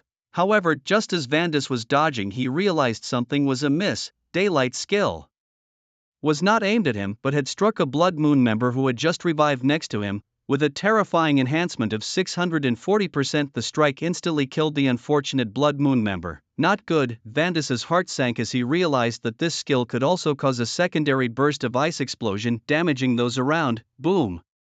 The fierce energy from the ice explosion swept in all directions, engulfing even Vantis in its reach. Although the Han Ming explosion was powerful, it was easy for high-level players to dodge when used head-on. Therefore, Daylight targeted the member next to Vantis, using the secondary ice burst to deal damage. This way Vantis could not escape even with his maneuvers, but Daylight soon frowned, for the 4 master-level black wolves tied to Han Frost Ruwashua were still present, proving their master was not dead. Shuiken, today I must see you die here, Daylight declared. At the center of the ice explosion, Vantis was still in full health, his body radiating faint golden light. He crushed a special scroll in his hand. Daylight's face turned cold. A scroll of invincibility. Vantis had used a precious invincibility scroll, saving his life. However, Vantis had more than just a 2-second invincibility scroll prepared to deal with Daylight. His expression twisted as he pulled out another scroll and crushed it without hesitation. Ding dong. Player Vantis used a level 2 domain suppression scroll. All non-friendly units within it had their attributes decreased by 10%, could not recover health, and lost 2% blood per second, lasting for 1 minute. An invisible suppression domain spread out immediately, covering Daylight and Han Frost Ruwashua. This precious domain suppression scroll, bought for 300 gold coins at last night's auction, was specifically for dealing with Daylight. Everyone revive and join the fight. Anyone who disobeys will be expelled from Blood Moon. Vantis had to give his all, using his strongest measure saved for desperate times. He had been waiting to use this powerful scroll until the moment Daylight and Han Frost Ruwashua's terrifying enhancement had worn off, to strike them fatally. But now, with the morale broken and his people terrified by Chui Can and Han Frost Ruwashua, he had no choice but to use it. With both the guild leader and deputy guild leader being attacked by the splendid and deadly assaults of Splendid Blossoms, Vantis had absolutely no way out. If they can't secure victory today, Blood Moon will have no foothold anymore. Yet, just when it seemed they were at a disadvantage, Han Shuang Ruwashua's eyes flashed, and she unleashed the powerful skill Shura Capture from a distance. Vantis's face changed drastically as he, lacking any counter-control abilities, was instantly pulled toward her. Bai Tian, seeing this, coordinated silently with Han Shuang Ruwashua, and a basic attack combined with her throat slash move ended Vantis's life. His health depleted, Vantis fell with his eyes wide open, dropping 2 pieces of equipment. Initially seeing Vantis, the Hall Master, daring to step out and fight, especially after he used his ultimate scroll, did indeed inspire many of the Blood Moon members to revive from death. However, in just an instant, Hall Master Vantis was slain by the combined efforts of Chui Can and Han Shuang Ruwashua, greatly demoralizing their spirits. Revive everyone, get up and fight, just hold them off for a minute and Chui Can will surely die. Even in death, Vantis issued commands demanding that everyone revive and continue the fight. However, the effect was minimal. Only about half of the personnel revived gradually. Seeing this, he turned to threaten his trusted aide, Qin Xiaobai. Qin Qin Xiaobai, if you don't revive and join the battle now you will bear the consequences. Damn it, Qin Qin Xiaobai, who just wanted to lie still and play dead, really felt like cursing Fandis's ancestors. Already dead to level 10, Fandis still wouldn't let him be, but having no choice as his name was specifically called out, Qin Qin Xiaobai, albeit unwillingly, had to grit his teeth and revive. At this moment, both Bai Tian and Han Shuang Ruoxue were under the influence of the suppression field, suffering a 10% reduction in their attributes, which was bearable, but losing 2% of their health every second was troublesome. Bai Tian urgently consumed a low-grade healing pill and tried to cast a mass healing spell, but to no avail. Their health continued to drain every second. Qin Qin Xiaobai, though reluctantly, rallied the team. Brothers, charge! Take down Chui Can and Han Shuang Ruoxue. He tried to coax others to take the front line against Chui Can and Han Shuang Ruoxue, but everyone was no fool. Fandis didn't revive after dying once, and his trusted aide Qin Qin Xiaobai kept moving back in the crowd. No one wanted to be cannon fodder. Thus, although the revived forces of Blood Moon seemed formidable, they were like a storm that passed without much impact, unable to form an effective fighting force. Moreover, due to continuous deaths, the loss of equipment was severe and their attributes had significantly decreased. Even though Chui Can and Han Shuang Ruoxue's attributes were weakened by 10%, they still appeared unstoppable. Fandis's eyes turned bloodshot. He knew he had to stand up and lead the counterattack. However, just as he was about to revive, Bai Tian's attack had already landed, instantly killing him again. Fandis dropped to level 13, and this time 3 pieces of equipment burst out, among which a long sword emitting a faint purple glow caught Bai Tian's attention. He quickly picked up the sword, delighted to find that it was the purple weapon, the demon sword. The slain Fandis was indescribably furious, especially when he realized that even the demon sword had burst out. He was almost spitting blood with rage. Idle, the suppression field is only effective within 100 meters, beyond that it's useless. At this moment Han Shuang Ruoxue had already moved beyond 100 meters, finding a way to counter the suppression field. Day gave her a thumbs up, then continued to advance, battling enemies. Under the influence of the suppression field he had lost about half his health. The dazzling and frosty snowfall was overwhelming, causing the members of the Blood Moon to lose their will to fight. Those who could not revive chose to log off, while those who could revive fled outward. Despite Fanta's shouts, he could not salvage the situation. Seeing the tide had turned, Kiss Bai also joined the fleeing group. However, Frost Ruoxue had already locked onto his position early in the crowd. "Where do you think you're running, you fool?" Startled by Frost Ruoxue's voice, Kiss Bai instinctively tightened his legs. A burst of blood sprayed from his neck and his eyes showed relief. This time at least he wasn't taken down by a crippling blow to his lineage. He felt contentedly forcibly sent back to the newbie island. Soon, the battlefield was left with a massive number of corpses and scattered equipment everywhere. The clamor had died down. Defeated utterly, Fantas chose not to revive again. Day and Frost Ruoxue had made a killing today, picking up equipment until their hands cramped, literally unable to pick up anymore. Although most of it was low-level black and white equipment with few green items, the sheer quantity was a victory. Thousands of items were listed on the trading platform, surely bringing in hundreds of thousands in sales. Here's a surprise for you. Day initiated a trade with Frost Ruoxue. When Frost Ruoxue saw the purple demon sword that she had lost and regained, she screamed excitedly, "Ah, my demon sword, Idol Eye. I absolutely love you." She jumped up excitedly, hugging Day tightly like a koala, completely forgetting the proprieties between men and women. Her enthusiasm made Day's heart race and his blood pressure rise. However, knowing they still had important tasks, he gently pushed her away, telling her, "We still have serious business to handle.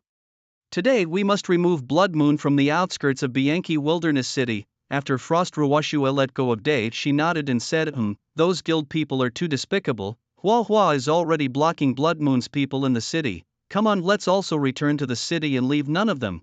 Bianchi Wilderness City, what's the situation?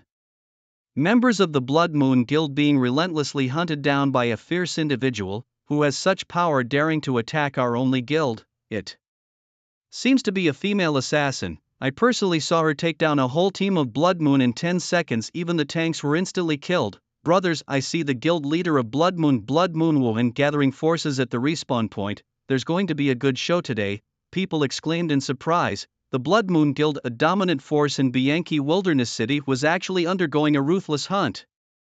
In contrast, the people of the Blood Moon Guild were like facing a great enemy. At the respawn point, no fewer than 3,000 troops had gathered. The guild leader of Blood Moon Wuhan was currently urgently assembling forces at the respawn point, his face clouded with anger. Damn it, Fan Hua Si Jin has gone too far. The deputy guild leader Blood Moon Ning, a charming and attractive female priest, was now pale with anger. She had been killed by Fan Hua Si Jin 3 times, dropping her level to 12, a humiliation she had never experienced before. Brother, we must take measures. If this continues, the reputation of our Blood Moon Guild will be completely destroyed, Blood Moon Ning said anxiously. Blood Moon Wuhan's face was somber. He knew that Fantas had been utterly defeated and the losses were severe, but what was worse was this prosperous beauty, like a ticking time bomb, ready to blow their guild to smithereens at any moment. He tried to send a private message to Prosperous Beauty, but she had set her profile to reject friend requests, making it impossible to contact her.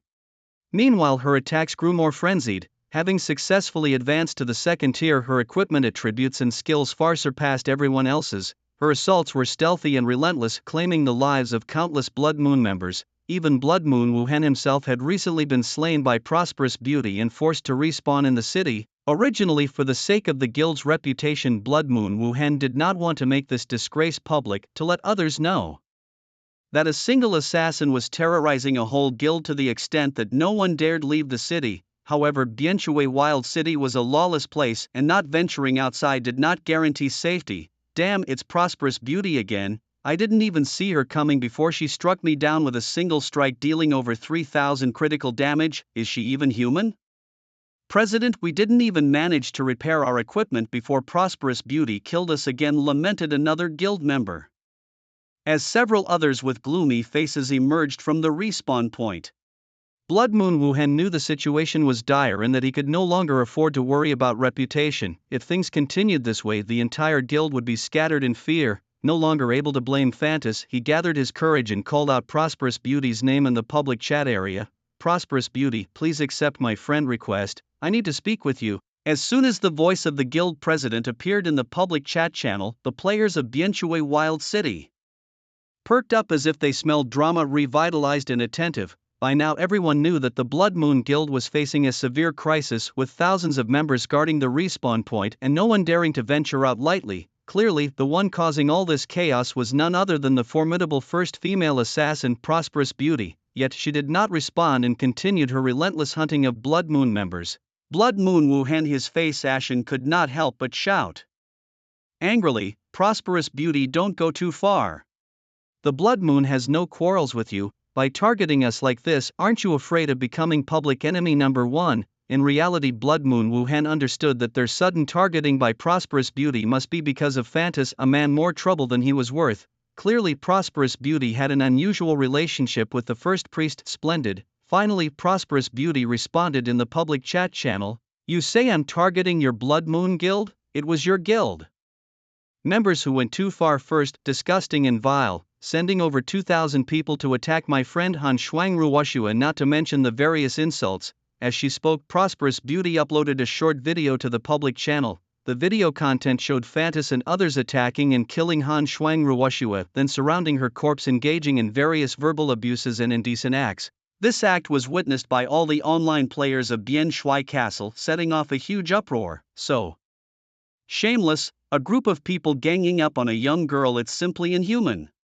To kill is bad enough, but to then disgrace her, they are monsters. I've long said the Blood Moon Guild was up to no good, and sure enough, they're all scum. I support Goddess Fanhua down with Blood Moon. The Blood Moon Guild is just trash. If they have a grudge against Chuikan, they should settle it with Chuikan, not target a young girl like Han Shuangruoshua with such despicable means. It's too low.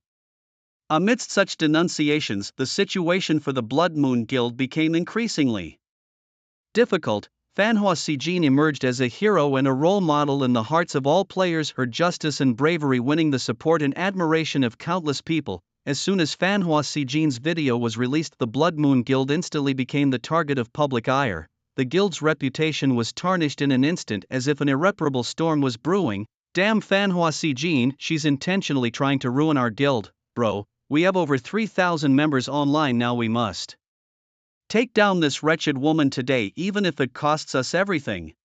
I refuse to believe that our great Blood Moon Guild can be taken down by this woman. Blood Moon Yannin roared in anger, however her angry roar was suddenly cut off. Her voice froze in the air, a dagger glinting with cold light like the scythe of the Grim Reaper appeared instantly at her throat. With a splatter, Blood Moon Yannin's health plummeted, her eyes widened in disbelief, then her body stiffened and she fell to the ground lifelessly. Vice Guild Leader. The surrounding Blood Moon members were both shocked and furious, unable to believe what was happening before their eyes. A graceful and cold figure appeared like a ghost in front of everyone. In front of over 3,000 people, she struck down the Vice Guild Leader of Blood Moon Guild, Blood Moon Yannin. This was a blatant provocation and humiliation to the Blood Moon Guild. The guild leader Blood Moon Wuhong, his eyes flashed fiercely as he waved his hand. Focus fire, kill her. However, as countless attacks fell, Fanhua Sijin simply smiled lightly. Her figure disappeared from the spot, and no matter how many archers released skills to reveal her location, they could not find her trace. Fanhua Sijin vanished right before everyone's eyes, leaving only the angry and helpless looks of the Blood Moon Guild members. Blood Moon Wuhong, furious, his face ashen, war, Blood Moon, and Fanhua Sijin, it's do or die. However, just as he spoke, a thunderous explosion of ice burst among the crowd of the Blood Moon Guild. Due to the large number of people, this area of effect skill instantly killed over 130 members of the Blood Moon Guild. Blood Moon, your grandma is here for revenge. Another cold voice rang out, only to see Han Shuang Ruoshua holding a long sword, her body emitting a bloody mist. As heroic and fearless as the ancient warrior Hua Mulan, with a leaping cleave, she landed among the crowd of the Blood Moon Guild, unleashing the group attack ultimate of the Azura warrior. The bloody Azura sword, she exploded, instantly killing dozens of people. Behind her heroic figure emerged the cool and handsome figure of Bai Tianlang. He raised his hand, casting an ultimate enhancement called the Cold Abyss Blessing. Instantly, it boosted the attack speed and movement speed of his teammates Hanfrost Ruoshua and Fanhua Sijin by 320%. For himself during the daytime, it even increased by a staggering 640%. Brilliant. As he recognized the approaching figure, Shueyue Wuhong's face turned ashen, his pupils flickering with grave light. Facing him coldly, Baidian declared, "It was you who first provoked me and my friends. Today I will ensure your Blood Moon is completely eradicated here." As his words fell, Baitian's imposing figure charged towards Shueyue Wuhong like a bolt of lightning, launching a fierce attack. In this critical moment, one of Shueyue Wuhong's loyal subordinates did not hesitate to step forward and took the deadly blow for their leader, resulting in a -11,001 damage figure appearing in the air. The faithful tank, clutching a seemingly shattered shield, fell beside Shueyue Wuhong in disbelief. "Brothers, there can only be one king in the border wilderness, and that must be our Blood Moon." Shueyue Wuhong's eyes shimmered with determination as he shouted, his voice filled with dominance and resolve. "Attack!" At his command, the members of Blood Moon charged at their enemies like tigers descending the hill. Shueyue Wuhong knew well that there was no turning back today. Only by giving their all could Blood Moon carve out a place for themselves. Winning, even at a great cost, would secure Blood Moon standing in the border wilderness. Losing would mean all their hard work would come to naught. As the leader of the guild, Shueyue Wuhong's experience in commanding battles was undoubtedly much superior to that of Fandis. He had quickly organized the guild's tanks and warriors into a solid wall of defense, while mages and archers were cleverly positioned in the center. All the priests were arranged in the most critical part, surrounded and protected by countless stealth assassins. Blood Moon's team was ready like an impregnable fortress. However, Shueyue Wuhong, despite his smart deployment, underestimated the opponent's power. The trio from Baidian didn't just surpass them in levels, equipment and skills. Baitian's abnormal enhancement skill made them seem like indestructible humanoid bosses. Those attacking Hanfrost Ruoshua and Fanhua Sijin could barely scratch them, although they at least saw their health drop slightly. But those who attacked Baidian suffered worse. Even a single point of damage inflicted on him would rebound 40 points back. Anyone hitting Baidian for more than 40 points of damage would likely be rebounded to death within 2 strikes. Watching over 3,000 guild members collapse like a house of cards before Baitian's trio without achieving the desired effect, Shueyue Wuhong finally realized it wasn't that Fandis was useless, but these three were simply too monstrous, completely breaking the game's balance. The trio, all with hidden jobs, were boosted to an invincible level. Not only was their attack insane, but they also possessed special skills to resist control. This is indeed the deadliest. Even the human wave tactics cannot bridge the gap. The skills of Hanming Burst, released every 6 seconds during the day, are like a nightmare, taking the lives of over 100 members from the Blood Moon Guild with each release. After gaining a 320% boost in attack, defense, attack speed and movement speed, Fan Hwasijin's attack speed reached an astonishing rate of 7 strikes per second, turning her into a life-reaping machine. Although Hanfeng Ruoshua, who had changed her class to Azura Warrior, was not as outstanding as Bai Tian and Fan Hwasijin, her strength still sent chills down the spines of the Blood Moon Guild members. Unaffected by any controls, her occasional burst of AoE sword energy could instantly take the lives of dozens. Despite the Blood Moon Guild's efforts to deplete the health of Hanfeng Ruoshua and Fan Hwasijin, Bai Tian only needed one healing spell to instantly bring them back to full health. Bai Tian's rebound talent made him nearly invincible, as anyone attempting to attack him would only harm themselves. His Hanming shield further maximized his resistance to control effects. The trio completely dominated the over 3,000 members of the Blood Moon Guild. "You three fools, we of the Blood Moon are not to be trifled with, die," shouted Shuyan Ning, emerging from the respawn point with a sinister glint in her eyes. She pulled out a scroll and released it on the spot. With a loud bang, the scroll transformed into a chain of lightning, like a wild dragon lunging towards Fan Hwasijin, who had penetrated deep into the rear of the Blood Moon ranks, sensing danger. Fan Hwasijin immediately activated her invincibility stunt. However, the power of the lightning was a chained attack, striking not only Fan Hwasijin but also snaking towards Hanfeng Ruoshua and Bai Tian. Hanfeng Ruoshua, who wasn't as quick to react as Fan Hwasijin, was hit by the lightning, paralyzed all over, and her health plummeted, pushing her to the brink of death. "Focus fire, and take her down," commanded Blood Moon Wuhong, marking Hanfeng Ruoshua without hesitation and leading the attack. However, at that moment, Bai Tian cast a powerful healing spell, instantly restoring 6,400 health points to Hanfeng Ruoshua, bringing her back from the edge of death to her peak form.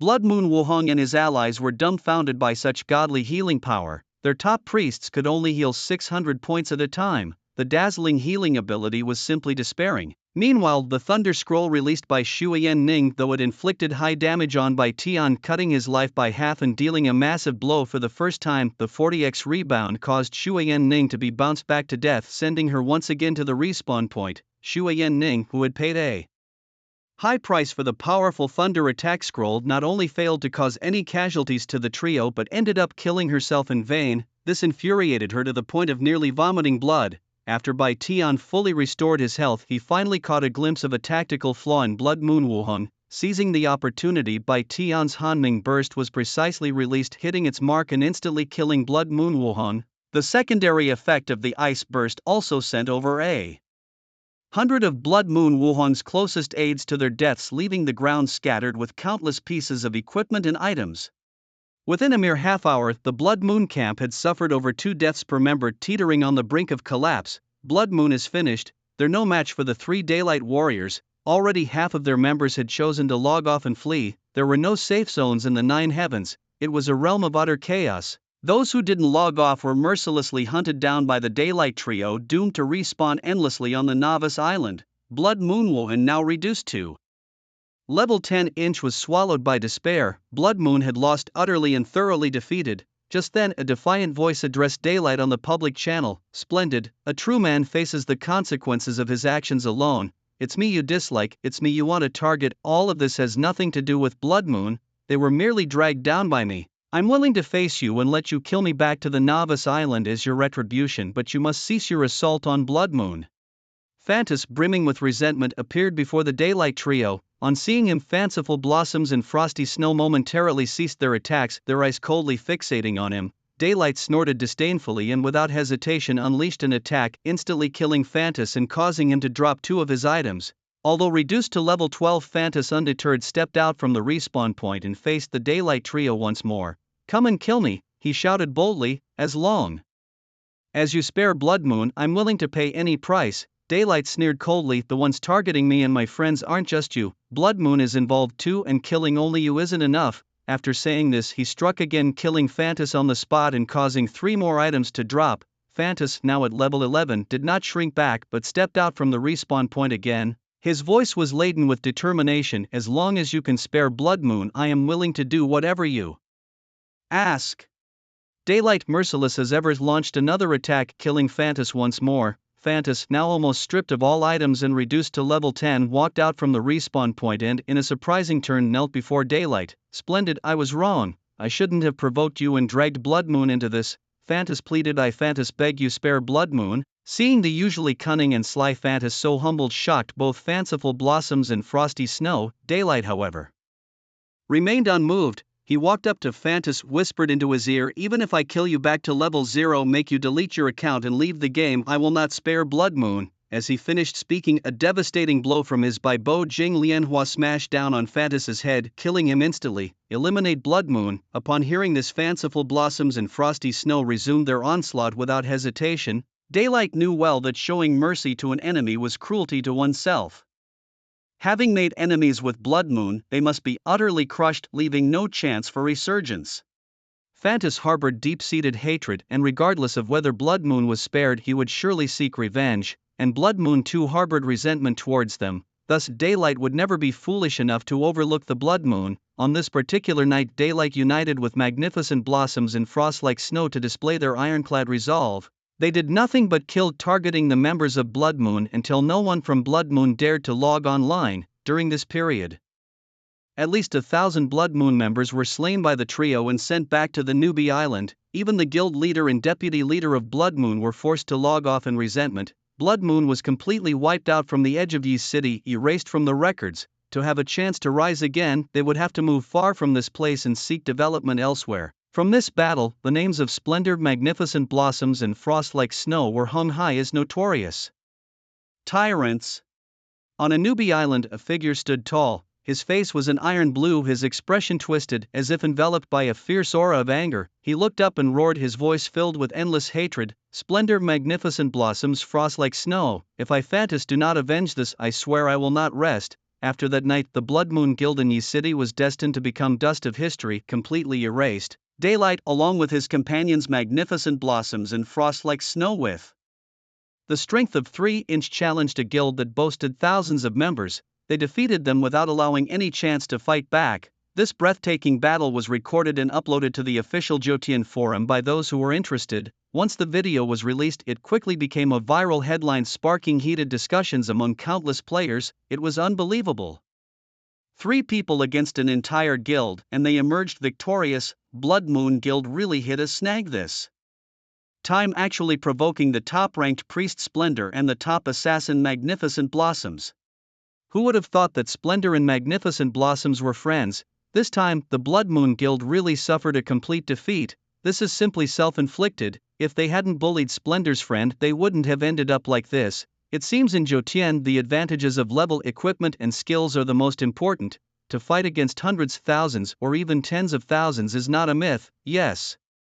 Do you see Splendor looking like a priest, so overpowered? His output is simply explosive. However, there are also people who disapprove of the actions of Splendor, Magnificent Blossoms and Frost-like Snow. Splendor, Magnificent Blossoms and Frost-like Snow are too tyrannical. For a minor issue, they wiped out a guild. Such narrow-mindedness does not befit the top priest and assassin in the game. I deeply despise them and call for all players to denounce these two egregiously evil individuals. To the person above, please hide your ID. Blood Moon Rush bow. Herba before you speak. However, back to the point, the trio Splendor really were ruthless, directly wiping out a guild. Their ferocious methods earned them the title of the 3 Great Tyrants. This video clip made the name of Splendor and the trio notorious among players. At this moment, inside a double dormitory at Jiangzhou First University of Science and Technology, a female university student, at least 175 centimeters tall, took off her gaming helmet and logged off, her eyes filled with fatigue. After resting for a while, she got down from the bed, stretched her slender arms, twisted her S-curved body and stretched her muscles. The girl possessed a cascade of slightly curled dark blue hair that reached her slender waist like a waterfall, her features delicate and picturesque, her demeanor as ethereal as a fairy. "Phew, I'm so tired," exclaimed Zhang Weibai. "Staying up all night gaming feels even more exhausting than running a marathon." The girl was none other than Zhang Weibai, known in the gaming world as Splendid Blossoms. After moving around a bit, she turned to her best friend Lu Yensnow, who was still lying in bed, and called out, "Hey silly Snow, let's go have breakfast." But just as she finished speaking, she was surprised to find Lu Yensnow still sleeping sweetly with her gaming helmet on, even snoring softly. this girl sleeping like a pig, Jiang Weibai chuckled, shaking her head. She then gently removed Lu Yansno's gaming helmet and covered her with a blanket. Stepping into the bathroom, Jiang Weibai saw her reflection looking rather haggard. She sighed wistfully, I can't keep up with that crazy pace anymore. I've pulled 2 all-nighters in a row and I'm starting to look terrible. She worried about how many beauty sleeps it would take to recover. Reflecting on the past few days, Jiang Weibai had spent over 20 hours completing a challenging quest. After escaping the quest map, she found out her friend was in trouble and spent another whole night fighting enemies in a vengeful battle, an uncommon feat for a girl. At 5:31 p.m., hunger woke her from a deep sleep. After logging off in the morning, she was so exhausted that she only drank a bottle of milk before falling asleep. After sleeping all day, she felt like she could eat a whole cow. Quickly freshening up, she hurried to the Zenzhuai restaurant outside her community. She ordered braised squid, spicy beef offal, twice-cooked pork, salted fish with eggplant, stir-fried tender pea shoots, and fresh shellfish seafood soup, insisting that the rice be served first. The food at this restaurant was excellent and perfectly suited her taste. She devoured her meal, 5 dishes and a soup with 6 large bowls of rice. Without leaving anything behind, satisfied, she burped contentedly, paid the bill, and left the restaurant feeling rejuvenated. After a hearty meal, she strolled leisurely around the lakeside park outside her community for an hour before returning to her apartment. Log in. As soon as she logged into the game, she received an exhilarating notification. All the equipment you listed has been sold out, and after deducting a 10% fee, your account has been credited with 766,500. Her bank balance suddenly soared to over 5.8 million, nudging her into the middle class. Yesterday she had killed countless members of the Blood Moon Guild, looting numerous pieces of equipment. Although the quality was low, the quantity was substantial. She had made over 700,000, and she estimated that each of her female friends in Splendid Blossoms could also gain several 100,000. This method of making money through killing and looting was indeed fast. Just as she was reveling in her joy, she noticed an unread message on the trading platform. Opening it, she found it was about the spiritual medicines she wanted to buy. The sender ID Pudding Kid wrote, "Brilliant sir, I have all 3 types of level 1 spiritual medicines you need. Add me as a friend and we can discuss the price." In the light of day, Bai Tian realized he was just 3 level 1 spiritual herbs short of concocting a grade 1 consolidation pill which strengthens blood and fortifies bones. He quickly sent a friend request to Pudding Kid, who accepted almost immediately with a compliment. "Greetings, illustrious Bai Tian, I'm honored to be your friend." Pudding Kid then sent screenshots of the 3 level 1 spiritual herbs Bai Tian needed. Bai Tian inquired, "How much?" The reply was swift, "I'll give you a bundle deal, 100,000 for all." On the current market, the starting price for level 1 spiritual herbs is over 3,000 each. For high quality and rare level 1 spiritual herbs, the price can climb into the tens of thousands. The offer of 100,000 seemed a bit steep, but such herbs, even at the lowest level, are priceless due to their scarcity. Players at this stage can't access wider maps to adventure and rely purely on luck to find these herbs. Bai Tian, having a fairly comfortable amount of cash on hand, wasn't too bothered by the price. As he was about to make the purchase, Pudding Kid proposed a condition. "Esteemed Bai Tian, I could actually give you the herbs for free, but I'd need a favor in return." Thinking that saving 100,000 was an excellent deal, Bai Tian asked, "What do you need help with?" Pudding Kid responded, "I need a type of herb called butterfly blue which grows not far from your location in Baiyanyuyi City. If you could collect this for me, not only would I give you the 3 spiritual herbs for free, but I would also buy each butterfly blue from you for 10 silver apiece. I need as many as you can provide." Given Bai Tian's recent decimation of a guild, his whereabouts were well known, so it wasn't surprising that Pudding Kid knew his location. Butterfly blue, if he recalled correctly, this was a main ingredient for crafting mid-tier gold healing pills and spirit revival pills. Clearly, Pudding Kid's skill in concoction was not to be underestimated. However, Bai Tian replied, "I don't have the time to collect herbs for you, I'll just buy yours for 100,000. Pudding Kid seemed disappointed but agreed. After completing the transaction on the platform, Bai Tian gathered the herbs and immediately started concocting the consolidation pills. Fortuitously, he succeeded on his first attempt, producing 16 pills and gaining 200 points in his concoction proficiency. Without hesitation, Bai Tian consumed 3 consolidation pills. Ding dong, you have consumed 1 consolidation pill. Permanently increase your constitution by 10 and health regeneration by 1 point per second. These pills could only be consumed 3 times, any more would be ineffective, with an added 30 points to his constitution and 3 points per second in health regeneration. By Tion's vitality surged past the 2000 mark, reaching 2177. He decided to keep 9 of the consolidation pills, planning to give 3 each to 2 ladies of the Fanhua Si Jin Guild and 3 to Liao Fan. The remaining 4 pills were listed on the trading platform for auction. Currently, Bai Tian wasn't short on money, but what he really needed was gold coins. Thus, it was decided to auction the elixirs at a starting price of 50 gold. After all arrangements were made, Bai Tian went to repair his equipment during the day, gearing up for leveling outside. Tonight he decided to gather butterfly orchids while leveling up simultaneously. Fanhua Si Jin had once shared the general location of these orchids, though they were quite far away. Being adept at concocting mid-grade elixirs, Fanhua Si Jin naturally knew the whereabouts of these herbs. Now, there seemed to be no trace of Blood Moon players within the city. Perhaps the entire Blood Moon Guild had chosen to distance themselves from Bian Shui City, seeking new territories for survival and development. Bai Tian wasn't particularly concerned about this, but he knew one thing: if he saw a Blood Moon player again, there would be only one outcome: kill. Fanhua Si Jin and Han Shuang Rua Shui hadn't logged on yet, possibly still exhausted from last night's ordeal, having fought through the night and not yet recovered. It's worth mentioning, if the game Joutian didn't introduce mounts or teleportation features, soon players would indeed be worn out by the sheer amount of running around. The rare butterfly orchid grew 1,000 kilometers away from Bian Shui City.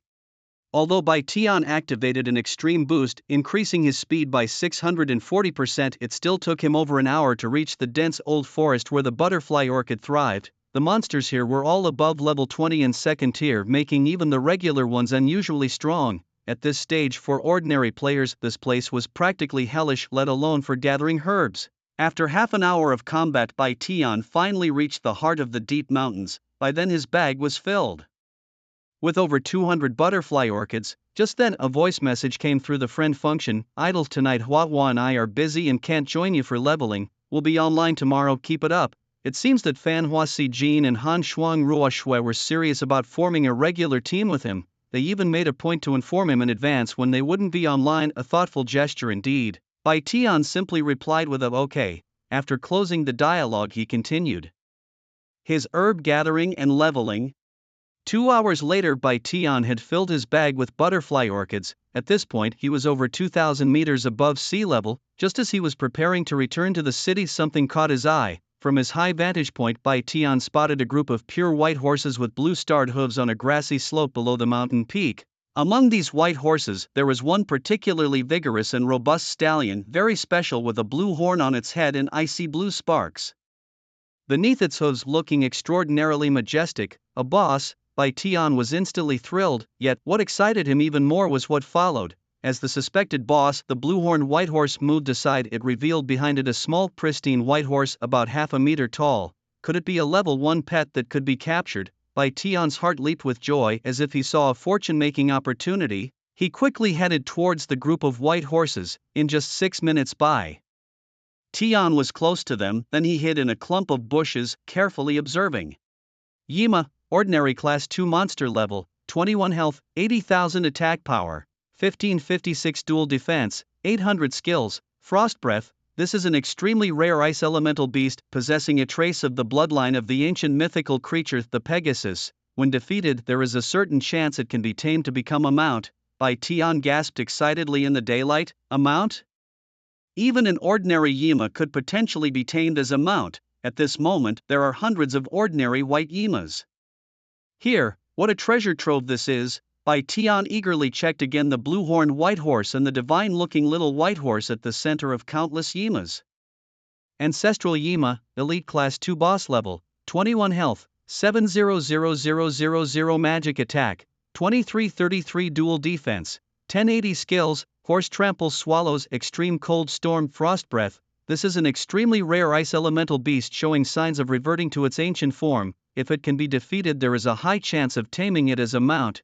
Juvenile Yima, a wild creature that can be captured. Level 1. Defeating an adult Yima might drop a Yima seal card, which can be used to capture a level 1 juvenile Yima as a pet. Wow, what a fortune! This is a group of treasure-like Yimas. Adults can be tamed as mounts, while the young can be captured as pets. Bai Tian, with blood surging with excitement, couldn't wait to start his move. He cautiously approached the herd of Yimas, preparing to launch a surprise attack on an adult Yima. However, just as he was about to strike, the herd of Yimas instantly noticed this unfamiliar newcomer and let out a particularly sharp neigh. The next moment, the startled adult Yimas sped away at an astonishing speed, turning into countless white shadows fleeing into the distance. Miss, Bai Tian's long-range attack completely missed its mark. He stood there stunned.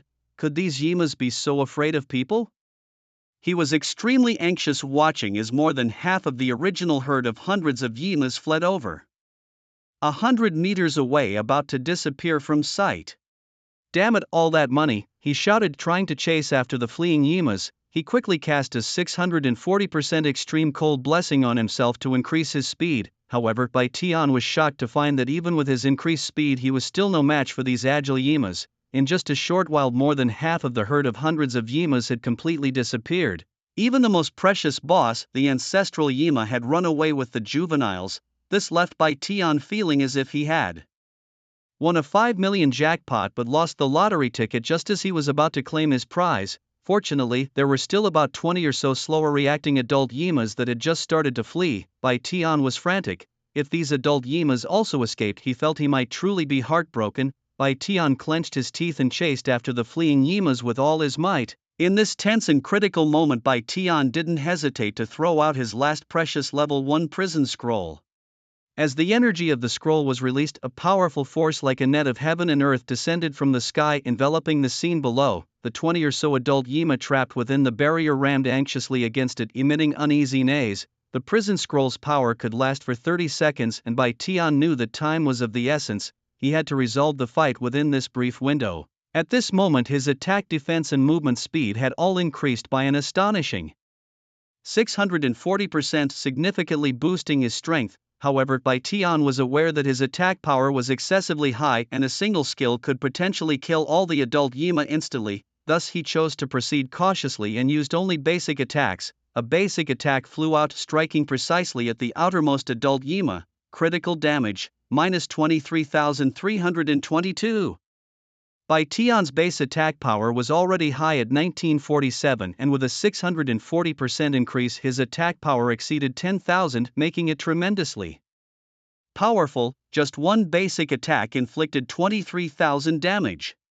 The attacked adult Yima screamed in pain, staggering and falling to the ground as its health bar drastically decreased. Perhaps spurred by the sight of their companion's plight, the initially timid adult Yima suddenly changed their strategy and turned to attack Bai Tian. The 20 or so adult Yima stood on their hind legs, launching their soul skill Frost Breath. Dozens of icy mists surged like a flood toward Bai Tian. Facing this sudden onslaught, Bai Tian quickly applied a Hanning shield, capable of absorbing 20,000 damage to himself, and made every effort to dodge the skills. He did not want his 40x reflection talent to inadvertently kill these Yima. Despite Bai Tian's efforts to dodge, he was unfortunately hit by 11 skill attacks. The damage absorption figures flickered on the interface. Minus 1,578, minus 1,576, minus 1,579. Bai Tian's magic defense was only 161 inch, but with a 640% increase it reached 1030. The skills from these second-turn adult Yima still inflicted significant damage on him. 40x reflection, minus 63,120, minus 63,040, minus 63,160. Each reflection made Bai Tian's heart skip a beat.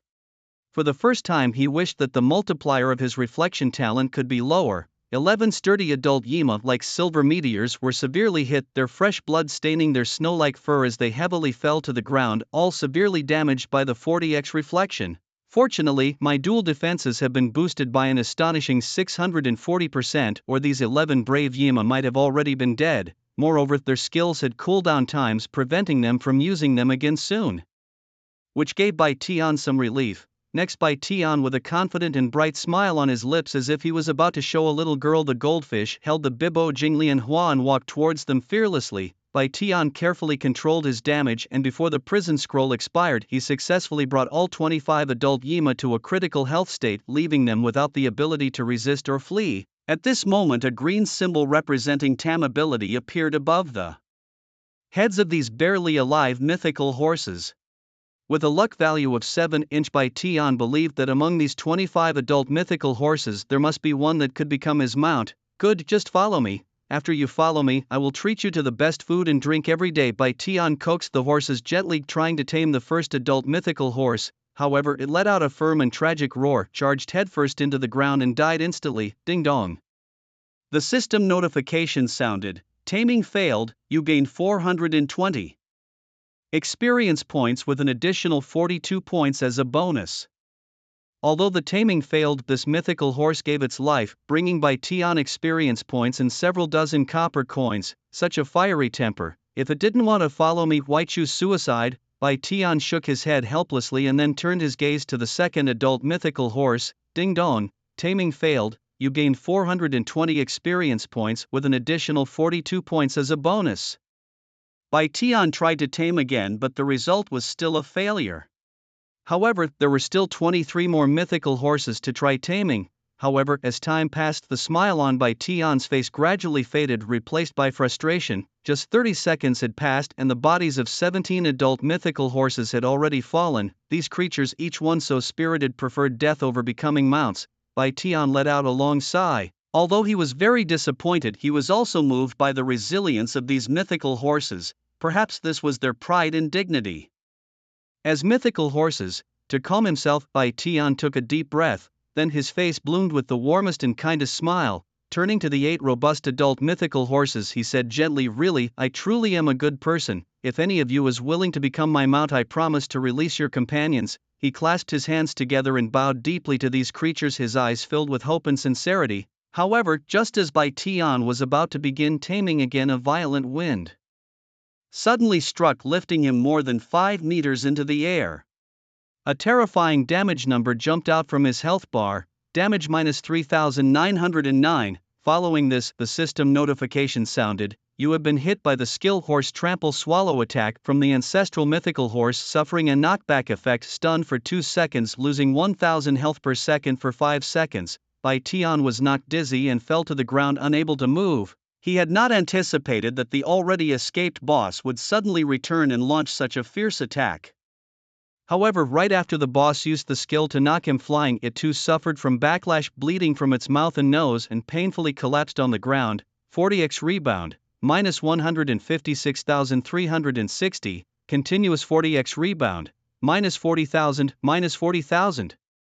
Just as Tion's health was down to 177 points, he finally recovered from the stun. He quickly used a healing spell, instantly regaining plus 3,200 health, fully restoring it. However, the next second another continuous damage appeared on his health bar, minus 1,000. That was close. Tion silently celebrated his narrow escape. He had a total health of only 2,177 points. When the boss launched a surprise attack, it was fortunate that his passive ability Eternal Life was triggered, negating the fatal damage. After hitting the ground, his health continued to dwindle, losing 1,000 points per second. Had the boss's control skills lasted a tad longer, even with Eternal Life, he might not have survived. Quickly, Tion swallowed a golden healing pill and converted 5,000 mana points into health. The boss, after a scream, immediately rolled over and roared into the sky. The 8 adult Yima beasts regained their mobility and bolted. Clearly, the boss had come to rescue its kin. Despite losing over 200,000 health points, the boss glared fiercely at Tion, preparing to retreat. But Tion was not about to let it escape so easily. After consuming the pill, he instantly burned 6,400 mana points and unleashed a massively amplified Cold Abyss burst. The icy energy of the Cold Abyss burst morphed into a dragon-like figure, surging like a hurricane and striking the boss precisely. With a 640% power boost, the damage was staggering, minus 68,286. The strike sent the boss flying, its pristine white fur stained crimson. Unfortunately, since the boss was a magic attack type with intelligence not inferior to Tion's, it did not suffer freezing or secondary ice burst damage. Despite taking a powerful hit, the boss still had about 400,000 health left. It staggered a bit, turning to flee. Escape, not a chance. Tion, like Tarzan, leaped timely onto the boss's back, gripping its neck tightly. The boss strangled, bellowed in fury, and struggled fiercely. Its blue-horned head thrashed, trying to throw Tion off, but Bai Tian was relentless, knowing that if he let go the boss would dash off at full speed and he would never catch it again. Despite its frantic struggles, the boss couldn't shake Bai Tian off. Its hooves wrapped in blue star flames suddenly galloped forward. A whistling sound like a storm approached, and the headwind made it impossible for Bai Tian to keep his eyes open. The boss ran so fast it might as well have been a car speeding on a highway at 150 miles per hour. Bai Tian, nearly blinded, felt the wind whipping by his ears. Worried about being thrown off, he closed his eyes and clung tightly to the boss's neck. Bai Tian knew it was a test of endurance and he had to give his all to defeat this formidable boss. With a determined heart, he bit fiercely into the thick white fur of the boss's neck. The boss winced in pain and bellowed in fury, but far from stopping it, only ran faster and more fiercely. Because Bai Tian had clung too tightly during the day, he was sprawled across the boss's back, leaving the creature unable to attack him. Thus, the boss could only continue its frenzied dash, leaping and weaving through the surroundings. At this moment, Bai Tian felt as though he was soaring through the air like riding a roller coaster at Happy Valley, with his spirit chasing behind his sprinting form in the sky. Yet even so, Bai Tian held steadfastly onto the boss's neck, refusing to let go even at the risk of death. After what felt like an eternity, the dizzied Bai Tian finally sensed the boss's pace slowing down. With effort, he cracked open his eyes and realized that he had been brought to a desolate desert by the boss. Exhausted, the boss's speed further decreased. Seizing the moment, Bai Tian rallied his spirits and launched another frost burst attack at the boss. The creature screamed in agony, its health plummeting until it finally collapsed under Bai Tian's weight in the desert. Bai Tian, eager to secure a mount, feared any chance the boss might escape. He continued to grip the boss's neck tightly, relentlessly attacking. The boss seemed completely drained, too weak to resist, and simply endured Bai Tian's assaults. After a prolonged onslaught, the boss's massive health was whittled down to a critical state. Seeing a green symbol indicating Tam ability appear above the boss's head, the tense string in Bai Tian's heart finally relaxed.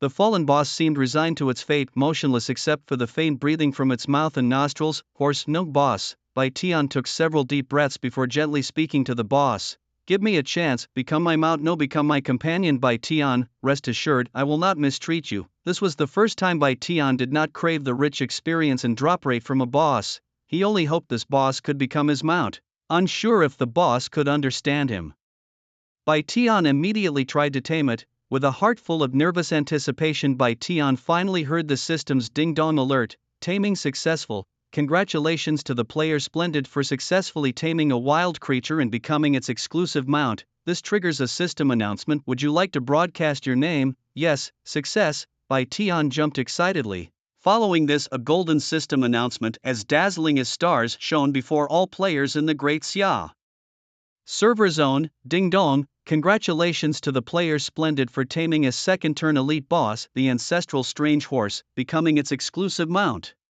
As the first player in the Great Xia server zone to tame a wild creature and own a mount, the rewards include level +1, luck +2, reputation +200, mount soul stone, 1 piece. The system officially opens the mount feature to the entire server. The announcement stirred 1,000 waves among the players in the Great Xia district.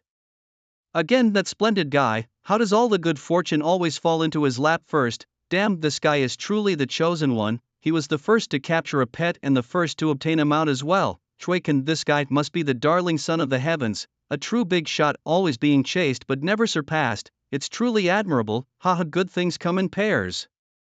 Everyone should thank Chuiken for unlocking the mount feature, making it much easier to level up and traverse maps in the wild. That's right, before, when we went to level up in the wild, a slightly distant place would take us over 2 hours of travel time. It was deadly. As soon as the system announcement was made, the whole gaming world boiled over and players' opinions about Chuiken were mixed. Ding dong. Congratulations to player Chuiken for leveling up to level 20, now meeting the conditions for the second job change for his profession. He can go to the nearest Wanxiang Chaotian stone to activate the second job change quest. What a pleasant surprise. After capturing the ancestral mutant horse, he was directly rewarded with a level up, jumping to level 20 in an instant. Normally, it would have taken at least another day or two to reach level 20 at the usual leveling speed. However, Bai Tian was not in a hurry to return to the city, his eyes keenly fixed on the ancestral mutant horse that had become his mount. This ancestral mutant horse had completely recovered, its fur soft as silk, pure as snow. The blue horn on its head was like a dazzling gem. When it stood up, just its waist was 2 meters tall, its muscular lines robust and powerful.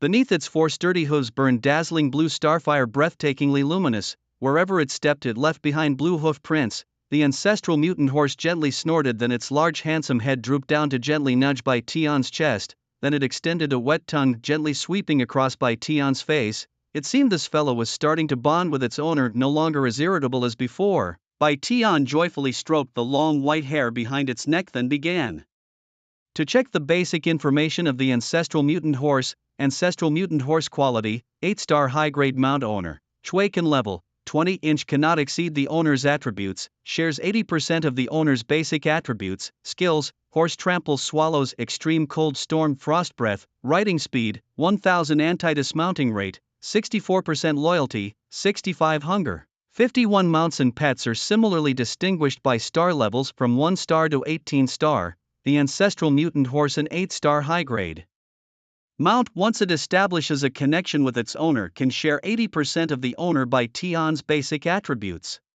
So, the stronger Bai Tian is, the stronger the mount will be. Oh, and the system just rewarded me with a mount soul stone. Could it be used to upgrade the mount's level? Bai Tian immediately checked his bag and took out a magnificent stone. This stone emitted a faint purple light imbued with divine power, making it immediately apparent how extraordinary it was. Rare level, Mount Soul Stone. When used on a mount below the Spirit Beast level, it has a 50% chance to increase its star level by 1, 25% chance to increase by 2 stars, 15% chance to increase by 3 stars, 10% chance to increase by 4 stars. The limits would never surpass that of divine beasts. In the ancient battles between gods and demons, a celestial star fell into the abyss, and over countless years it transformed into a source of mysterious power that could awaken the ancient bloodlines hidden within the souls of mounts. Bai Tian, having acquired this soul stone, was filled with anticipation. He wasn't greedy, he merely hoped to enhance it by 3 levels, elevating his ancestral horse to the rank of a spiritual beast, which would leave him thoroughly contented. Clasping his hands together, Bai Tian prayed earnestly, please lend me your strength, at least a 3-star enhancement, and let's aim for 4 stars. Without hesitation he used the Mount Soul Stone on his ancestral horse. Instantly, a brilliant light burst forth and the power of the Soul Stone surged into the body of the horse. Stimulated by this force, the horse let out a fierce neigh. A system notification followed suit. You have successfully used the Mount Soul Stone. Your mount, the ancestral horse, has been enhanced by 3 stars, reaching the 11-star spiritual beast level, and has entered a nirvana state for 24 hours. Then something astonishing happened. The ancestral horse transformed into a beam of radiant light and flew into Bai Tian's chest, vanishing from sight, enhanced by 3 stars and reaching the level of a spiritual beast. Bai Tian couldn't help but burst into laughter, but his laughter soon ceased. He had yet to ride this ancestral horse, never experiencing the sensation of mounting, and now it had entered nirvana. Bai Tian could only look forward to riding this powerful spiritual beast across the vast world after 24 hours. Just as he resolved the issue with his mount and was about to return to the city to store the orchids in his inventory, a golden system announcement suddenly appeared before his eyes. Ding dong! Congratulations to player Shen Tiankong for founding the guild Above the Gods. As the first player to officially create a guild in the Daxia server region, rewards include Shen Tiankong's level +2, luck +3, reputation +400, and the guild's level +1. All online players are requested to log off within 5 minutes as the server will shut down for the Chaotic Chapters update. The update is expected to last 48 hours, and you can visit the official website for details. This news, like a bombshell, caused a huge stir across the server. Shen Tiankong, a top-tier figure in the online gaming community of the Daxia region, had founded the Above the Gods guild in just over a week. His move directly led to the system shutting down the server for an update, an unprecedented event. Even Bai Tian couldn't help but be amazed by Shen Tiankong. Although somewhat frustrated that he couldn't play for the next 48 hours, there was nothing he could do about it. Watching the logout countdown on the system interface, Bai Tian stored the orchids in the warehouse and then logged off. By then, it was only 10:46 p.m. Since joining the game, Bai Tian had grown accustomed to battling through the night. Logging off at this hour left him feeling somewhat idle. If his friends were around, they could have gone out for some barbecue, beer, and a chat. However, he remembered his friend mentioning that tomorrow his parents were taking him abroad for a skin graft surgery, hoping to return in 3 days if all went well. Since there was nothing else to do and sleep eluded me, I grabbed a beer from the fridge during the day, sat out on the balcony and enjoyed the cool breeze while I opened my phone. I decided to check the Jotian official website to see what new updates were released. However, to my disappointment, the website was being cryptic, only offering a few brief introductions without any detailed content. The update included: first, new rankings such as regional level, equipment score, mounts, pets, guilds and wealth. Second, the whole map now supports male regional teleport voids and introduces changes in day and night seasons in 20 solar terms. Third, a limited time server-wide perilous map, Utian Dajie, was opened, offering triple loot and experience rates, but death penalties were also tripled. Fourth, although the update's details were lacking from these brief descriptions, I could somewhat sense the charm and potential of the new version, particularly the server-wide map. Utian Dajie, which not only offered rich rewards but was a true battleground for players from all servers, including those from the Daxia region and other international servers. The limited resources in the game would undoubtedly lead to fierce competition, making for an exciting challenge. These 2 days of game updates turned out to be some of the most leisurely yet dull moments I had spent. My days were filled with eating, drinking, taking short walks, and browsing the Jotian gaming forums. However, when the 48 hours were up and I eagerly tried to log in at the first opportunity, I was baffled to find I still couldn't access the game.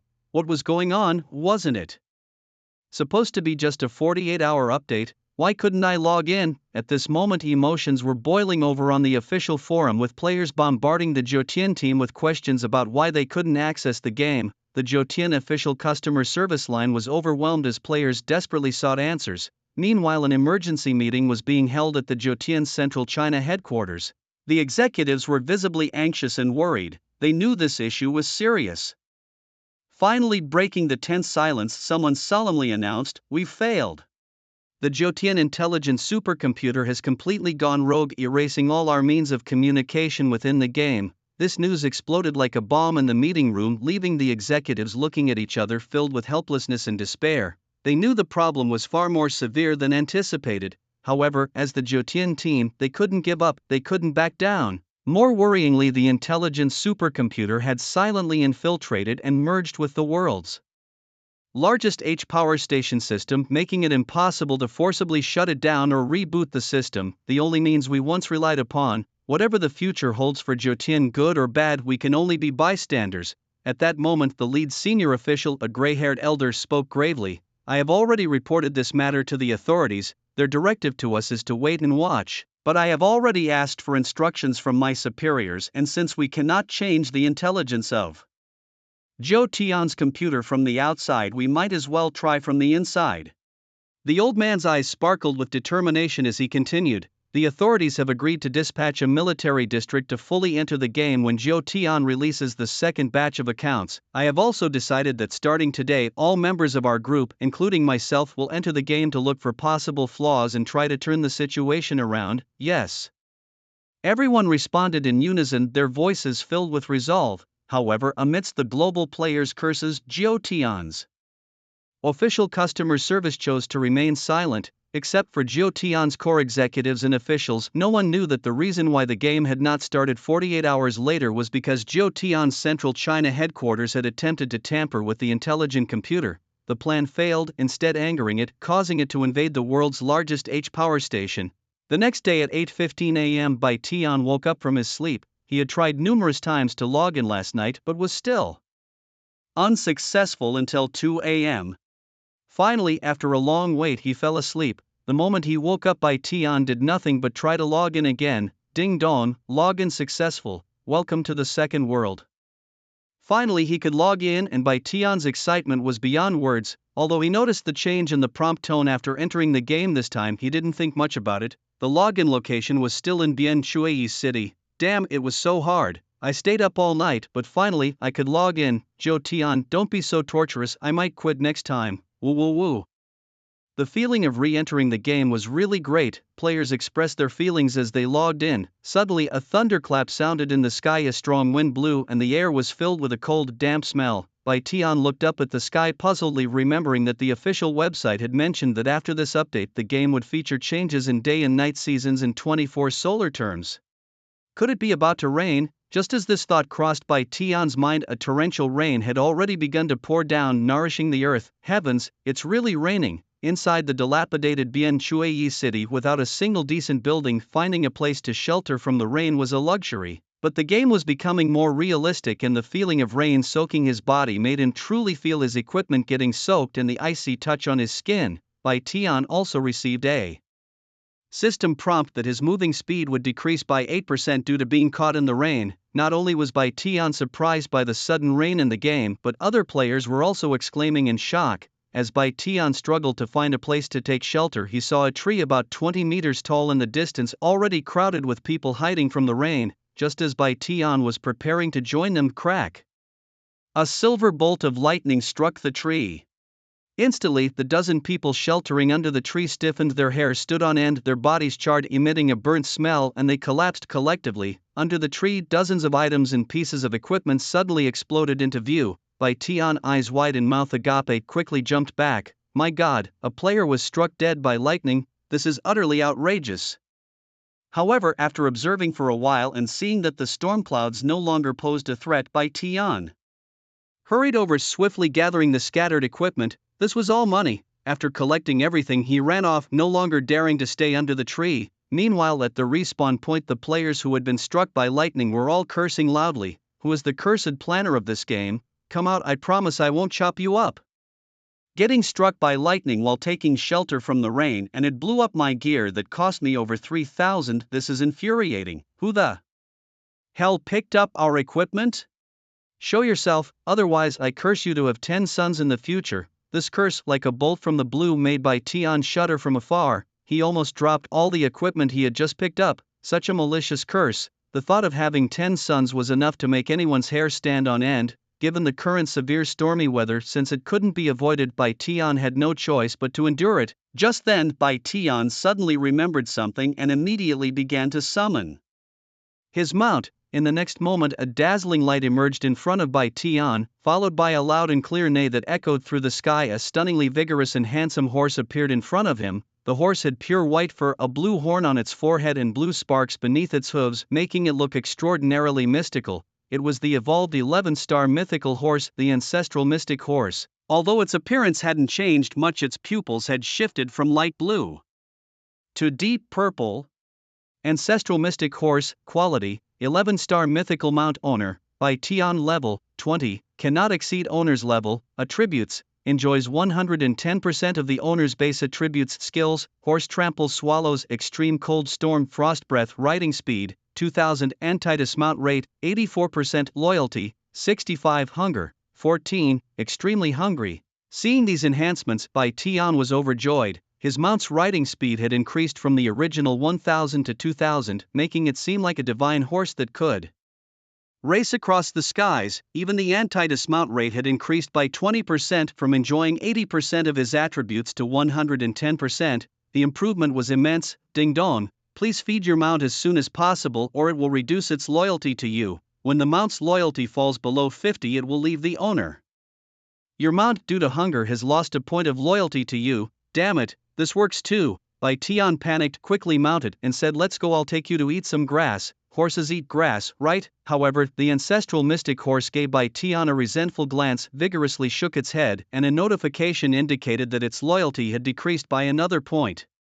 Not eating grass, are you going to eat meat? The mount couldn't speak, it simply shook its head again. Bai Tian was anxious, but suddenly an idea struck him. I think I might guess what you'll eat. Come on, I'll take you to eat something good. Bai Tian patted the back of the return ancestor horse, and immediately the horse galloped through the rain at such a speed it almost seemed like flying.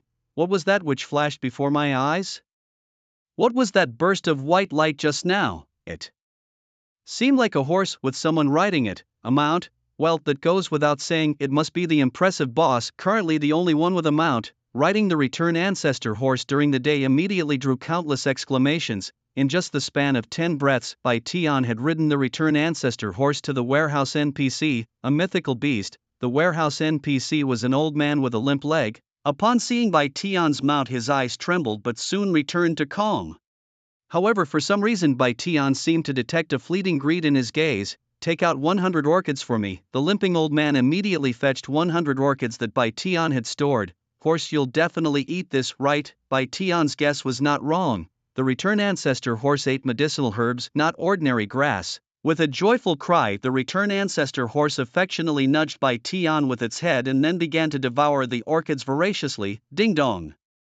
Your mount's loyalty to you is increased by 2 points. As they say, benevolence is the mother of loyalty. After being fed, the mount's loyalty immediately increased. However, this mount had a big appetite. 100 orchids were not enough for it. Bai Tian had the limping old man fetch another 100 orchids. Only then did the return ancestor horse feel full, its hunger reaching 93. Since this creature ate herbs, Bai Tian simply took out another 100 orchids to keep it stocked. Let's go get to work. Bai Tian mounted the horse, pointing in the direction. After being fed, the return ancestor horse became very obedient, its speed like a supercar, creating a wind belt that even pushed the rain away. After Bai Tian rode away, the limping NPC watched their departing figures, yet he revealed a sinister smile. In a moment the return ancestor horse had brought Bai Tian to the all-encompassing heavenly stone. Bai Tian was already level 20 naturally. He was eager to complete the second turn quest. When triggering the second turn quest, Bai Tian noticed a floating black hole in space near the all-encompassing heavenly stone. Upon approaching it, a system prompt immediately sounded: regional transport space hole open only to players above second turn, you cannot use it. Ha! Bai Tian was delighted in his heart. Finally, the transport function was activated. No matter, he was about to reach his second turn. Riding the return ancestor horse, Bai Tian approached the all-encompassing heavenly stone, and soon a system prompt sounded: ding dong. You have met the conditions for the second turn. Do you accept the second turn quest test? Tip: the second turn quest test is divided into normal, elite, master, and demon difficulties. The higher the difficulty of the second turn task completed, the higher the rewards obtained. If one can complete the demon level difficulty test, there's an additional 0.09% chance of obtaining a hidden job transfer, so the second turn tasks were also graded by difficulty. Bai Tian remembered that Fan Hua Si Jin, to complete her second turn task, had spent over 20 hours hard grinding. She wouldn't just be stuck on the demon difficulty, would she? Just then, Bai Tian received notifications that his friends Fan Hua Si Jin and Han Shuang Rua Shuet had just come online. Idol, I've missed you so much these past few days. By the way, I heard you got the #1 mount in the whole server. Where are you? Take me for a ride. Han Shuang Rua Shuet excitedly sent a voice message. Bai Tian replied with a smile: I'm about to do a second tier quest, I'll take you for a ride after it's done. Han Shuang Rua Shui excitedly responded, okay, you can do it. Don't be like Hua Hua, who spent over 20 hours on a single quest. Hearing her friends teasing, Fan Hua Si Jin rolled her eyes and then sent Bai Tian a voice message: radiant, make sure to choose a second tier quest that's no less than master level, only then can you acquire a full set of second tier skill books. Fan Hua Si Jin was always ambitious. She had chosen a quest of demonic difficulty but didn't succeed even once. Eventually, she had to lower the difficulty to master level to pass the quest. Taking Fan Hua Si Jin's advice to heart, Bai Tian replied with a laugh, got it. But Bai Tian was very confident in himself. He intended to undertake the most challenging devil level test. I choose the devil level test quest. As soon as Bai Tian made his choice, the all-seeing Sky Stone immediately reacted. Selection successful. Please be prepared, you will be teleported to the 4 Symbols Labyrinth in 10 seconds to undertake the devil level quest.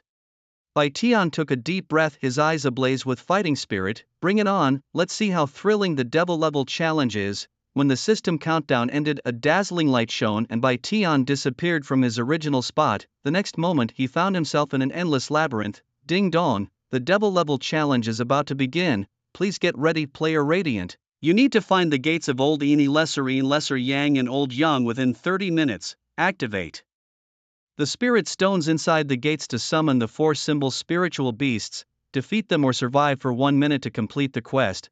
This task was not easy. Inside the vast and endless 4 Symbols Labyrinth, it was impossible to see the edges, and finding the 4 gates within 30 minutes was a mammoth task. Then summoning the 4 symbol spiritual beasts and either defeating them or surviving for a minute was another challenge. Honestly, Bai Tian, with his 40-fold rebound talent, wasn't afraid of any boss challenge. The real headache was finding the 4 gates representing the 4 symbols within 30 minutes. As the quest began, a countdown timer immediately appeared on the top right corner of the screen. 29:59. with such a vast map there should be no restrictions on summoning a mount, right? Bai Tian quickly tried to summon his mount, the ancestral strange horse. Thankfully, the system had some humanity left and did not restrict the summoning of mounts. The ancestral strange horse successfully appeared. Issuing a loud long neigh, "My horse, it's all on you for this one." Bai Tian gracefully flipped onto the horse's back, patted its head and shouted, "Run, give it your all." Perhaps sensing its master's emotions, the ancestral strange horse, a spiritual beast itself, let out a long cry and the blue flames under its hooves surged violently. With a whoosh it shot forward like a dragon-slaying arrow, breaking through the air and whipping up a fierce wind. Once the primal ancestral horse broke into a full gallop, it transformed into a long white rainbow, the oncoming fierce wind distorting Bai Tian's face as he faced it head-on.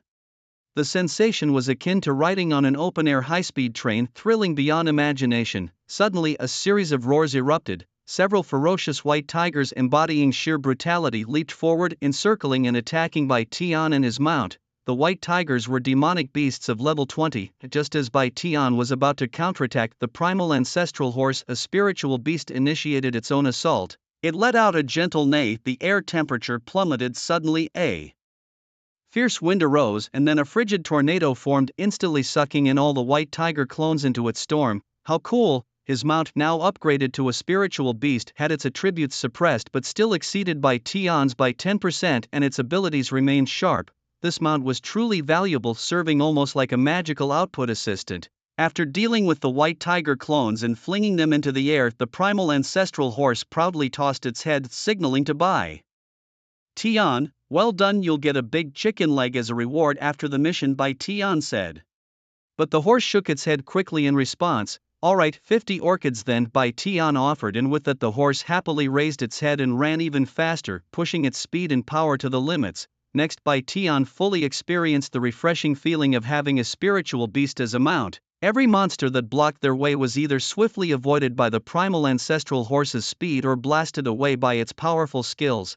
As the master, Bai Tian simply needed to sit on its back, observe the surroundings, and locate the corresponding 4 gates. Finally, after 5 minutes, Bai Tian spotted the first gate, a floating azure dragon-shaped gate with an energy stone inside. Around it, several demonic beasts shaped like azure dragon clones watched intently. Bai Tian smiled, threw a medium-grade spirit revival pill to the primal ancestral horse and snapped his fingers, ice breath.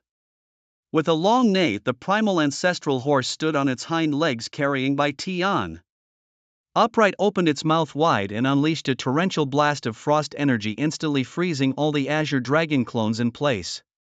Seizing the moment, Bai Tian rode the primal ancestral horse closer to the azure dragon gate and pressed his hand against the energy stone. Ding dong, 5 gold coins required to activate the azure dragon gate. Wow, that's expensive. Currently, Bai Tian had only 23 gold coins in his pouch. Without money, even the gate could not be activated. Reluctantly spending 5 gold coins to activate the gate, Bai Tian also recalled a saying from the internet: "In today's society, no one fears you if you boast about knowing martial arts from the north or south, Shaolin or Wudong, but say you're broke and even ghosts will fear you." Indeed, games mirror reality. Having activated the azure dragon gate, Bai Tian steered his horse around, changing direction to continue searching for the other 3 gates. With a spiritual beast as his mount, the journey was simply exhilarating. With the primal ancestral horse clearing the path, Bai Tian just needed to sit and search for the mission gates. Occasionally feeding the return ancestor horse some elixir was all that was needed.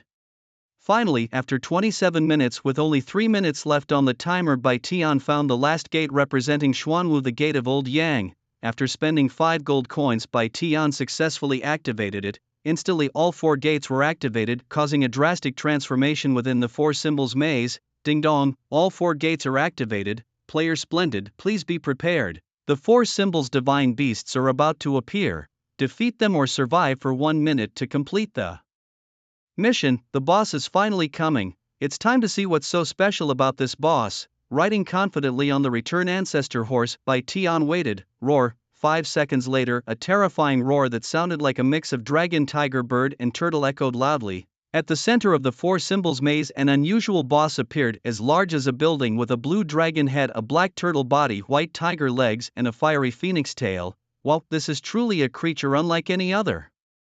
Bai Tian couldn't help but marvel, quickly checking the basic information of the 4 symbols divine beast.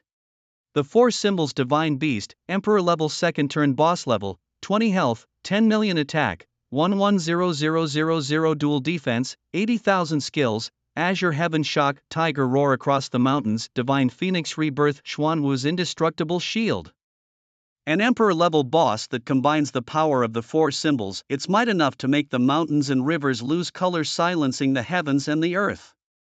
Damn, this demon level task is simply inhuman. The 4 symbols Divine Beast turned out to be an Emperor level boss, exceeding Bai Tian's expectations. Bai Tian had always thought the highest level within the 9 heavens was the demon level boss, and here suddenly stood an Emperor level creature. Don't be fooled by the 4 symbols Divine Beast's level 20. Its attributes and skills were terrifying enough that Bai Tian no longer harbored any thoughts of defeating it. Run, Bai Tian slapped the back of the Return Ancestor horse, urging it to flee. This boss was definitely beyond him. He could only try to drag out time and keep himself alive for 1 minute. Perhaps sensing its master's urgency or intimidated by the immense pressure of the 4 symbols Divine Beast, the long tail of the Return Ancestor horse was clamped under its buttocks as it galloped furiously, carrying Bai Tian away at high speed. The system began the countdown, 59 seconds. Seeing Bai Tian fleeing, the Emperor level 4 symbols Divine Beast suddenly moved. Despite its massive size, like a moving building, its speed was in no way inferior to the Spirit level Return Ancestor horse. In less than 10 seconds, with the earth shaking and trembling, the 4 symbols Divine Beast had nearly caught up. As Bai Tian rode away at breakneck speed, out of the corner of his eye he saw the dragon head of the 4 symbols Divine Beast lifting high, gathering terrifying elemental forces. Roar! The next moment, like an overwhelming tide, a terrifying sonic wave, the skilled Tiger Roar across the mountains, swept forth. The speed of the sonic wave was so fast that even riding the Return Ancestor horse it was unavoidable.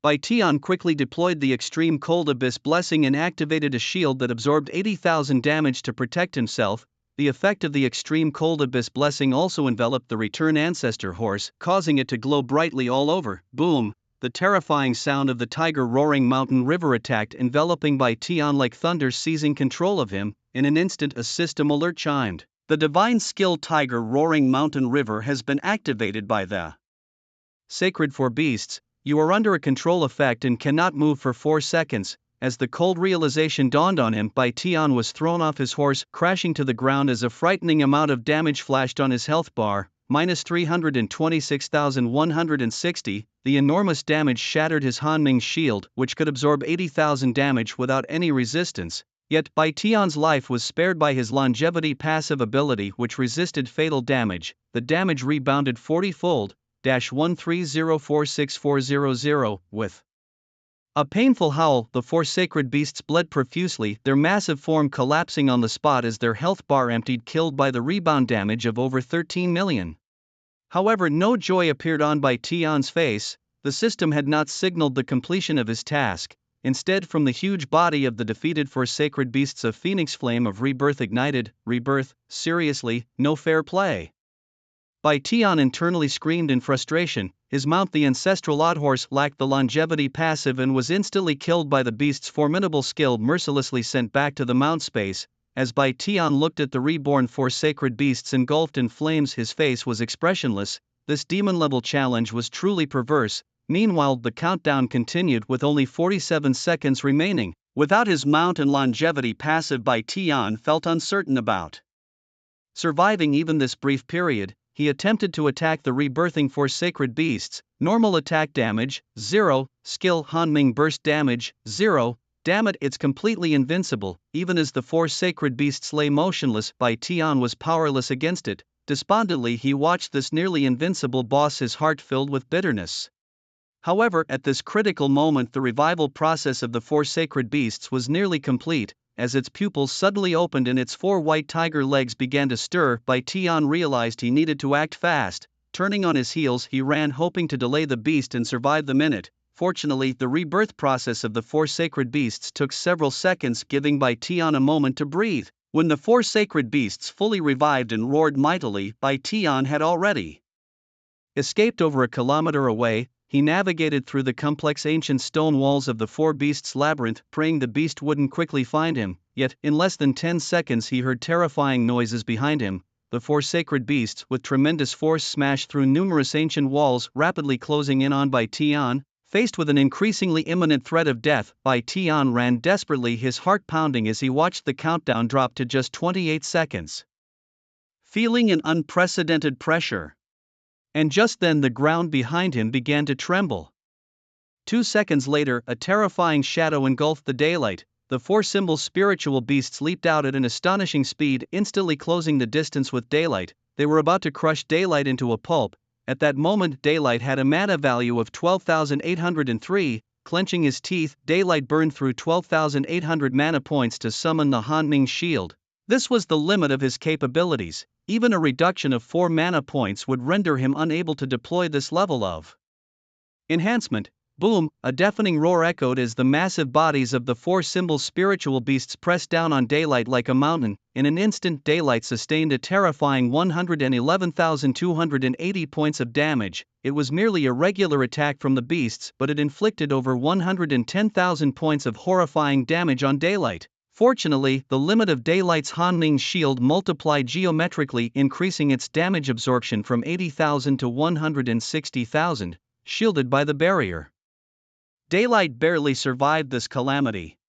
A 40-fold rebound, -445120. While Daylight was severely injured, the four-symbol spiritual beasts also screamed in pain, losing over 4.4 million health points. Their health dropped by 445,1200 points, almost halving it. Within the confines of the Hanming Shield, Daylight could ignore most control effects. Despite being hit by the beasts, he struggled to escape from under their bodies and continued to flee. However, the four-symbol spiritual beasts with their crimson pupils flickering with fury and rage were not about to let him go easily. During another fierce claw attack, the front paw of the white tiger of the four-symbol spiritual beast struck with the force of an excavator, slamming Daylight into the ground. Daylight could only let out a cry of terror, before his shield shattered and he fell dead on the spot. But at this critical moment, fortune once again smiled on Daylight. The critical strike effect unexpectedly triggered during the beast's fatal regular attack.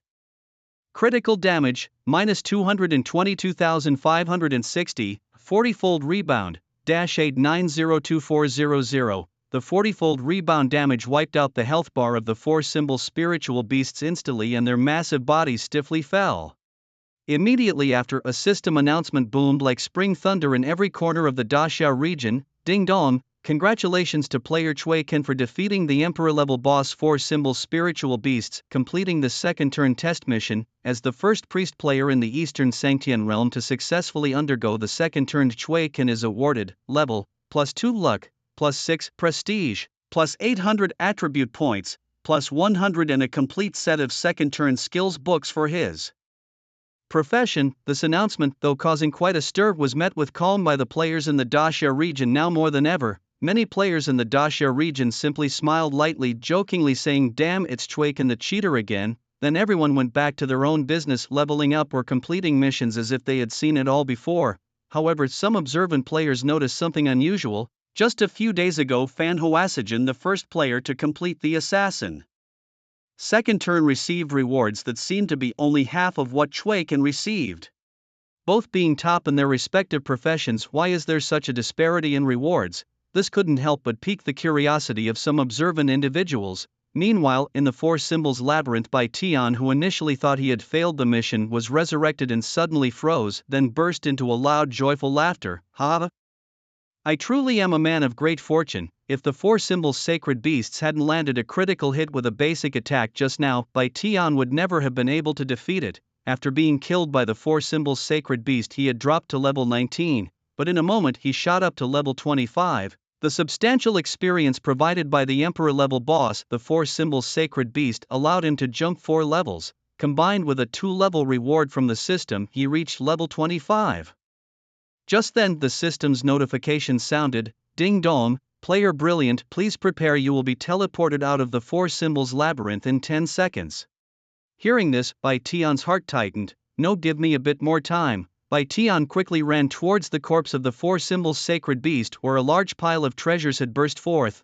Gold coins and various brightly colored top-tier equipment. It was dazzling to the eyes. Fortunately, Bai Tian's resurrection spot was not far from the corpse of the Four Symbols sacred beast. With just 4 seconds remaining, he finally made it. like a hungry tiger pouncing on its prey. Bai Tian threw himself onto the pile of gold coins, frantically collecting the treasures scattered all around. However, when the 10 seconds were up and he hadn't managed to pick up all the gold coins, he was forcibly teleported out of the four symbols labyrinth. Speechless, at least a few hundred coins were left uncollected when he was teleported out. Forced out of the four symbols labyrinth and appearing at the vanishing point rock, Bai Tian felt a pang of heartache. Luckily he had managed to collect all other items that burst from the four symbols sacred beast, otherwise it would have been too much to bear. Han Shuangruoshui immediately sent a congratulatory message. Idol, I knew you were the best. Congratulations on successfully advancing to the second tier and reaching the top rank of the 100,000 barbarian peaks. Fanhua Jin also sent a message. The reward you got is double mine. Did you complete a demon level trial? Bai Tian replied to Han Shuangruoshui with a smiling emoji. To Fanhua Jin he replied, yeah, I just managed to complete it. It was a close call. At that moment, 3 more congratulatory messages popped up from friends. The first one was from Hui Huang Tianxia. Congratulations, congratulations, congratulations to Brother Brilliant on defending his title as the #1 priest. Brother Brilliant second tier players can now use the teleportation array. If you have time, consider visiting the 9 Ben Spirit River. I have a favor to ask. The second was from Cheong Xinghuiyu. Congratulations on another great achievement. Brilliant, if you have time, please come to the Yan Huiyuling. I have a matter to ask of you, please. The third was from Pudding Kid. Brilliant God, awesome, congratulations. By the way, do you boost levels? Your little brother is willing to pay 5 gold per hour for it. Pudding Kid is rich. Although the price of gold coins had dropped somewhat, 1 gold coin could still sell for about 620 on the trading platform. Pudding Kid wanted Bai Tian to help him level up, offering a price of 3,100 per hour. Bai Tian is not so short of money now. Naturally he wouldn't let small change delay his leveling. After politely replying to the 3 people during the day, Bai Tian quickly closed the chat box, eager to see what treasures the 4 symbols divine beasts had dropped. Although these divine beasts were only level 20, being emperor class entities, the experience they provided upon death was the most substantial Bai Tian had ever received so far. The items they dropped were bound to be extraordinary. Bai Tian opened his inventory to check and found that he had picked up 251 gold coins alone, which made him wince at the thought of the several hundred more coins he hadn't managed to collect. The loot was rich: 5 pieces of equipment, 2 skill books, 3 scrolls and 4 gems. Bai Tian was so excited that he could barely keep his mouth shut as he began inspecting the 5 pieces of equipment, which included 2 orange and 3 purple items. The first item was the Xuanwu Pseudo Shield, quality, orange, health, plus 18,000, dual defense, plus 800, strength stamina, plus 80, with additional physical damage reduction of 20% and magical damage reduction of 15%, durability, 800 out of 800, required for tank classes post-second transformation. Next was the Resurrection Robe, a cloth armor of orange quality, health, plus 6,000, dual defense, plus 360, intelligence, agility, plus 80, featuring an instant recovery of 50% health and mana, followed by a 5% recovery per second for 5 seconds, cooldown, 5 minutes, durability, 800/800, usable by mages and priests. As for the purple items, they were the Vermilion Bird Flame Staff, the Blade of Carnage and the Azure Dragon Moon Slash. Each of these top-tier weapons was the most valuable among purple equipment. The 2 orange items were especially monstrous, their augmented attributes stunning to behold. Bai Tian could use the Resurrection Robe himself. He immediately swapped out his current blue robe for this flowing garment marked with cyan patterns radiating elemental power. The Xuanwu Pseudo Shield would turn an ordinary tank into a top-tier defender in the Great Xiao region overnight. Its value was incalculable to Bai Tian, who decided to hold on to the shield until tanks in the region advanced to the second transformation, then sell it. The 3 purple weapons were designated for different classes. The Vermilion Bird Flame Staff, suitable for mages and priests but particularly enhancing to mages with its 20% boost to fire magic. The Blade of Carnage, a premium weapon tailor-made for the assassin class. And the Azure Dragon Moon Slash for warriors. Bai Tian planned not to sell the staff but to give it to his close friend Liu Fan, who was far behind in the game. As for the Blade of Carnage, it seemed inappropriate to simply gift such a valuable weapon to his friend Fan Hoasijin, not because Bai Tian was stingy but because it was so precious that even if he wanted to give it away, Fan Hoasijin might not accept it. During the day, Bai Tian did not act rashly. He first sent a screenshot of the blade of slaughter to Fan Hua Si Jin and teased her in a light-hearted and humorous tone. "Beauty, are you interested in this peerless dagger?" As expected, upon seeing it, Fan Hua Si Jin immediately made a video call, her beautiful face beaming with excitement that she could hardly conceal. "I want it, I'll buy it."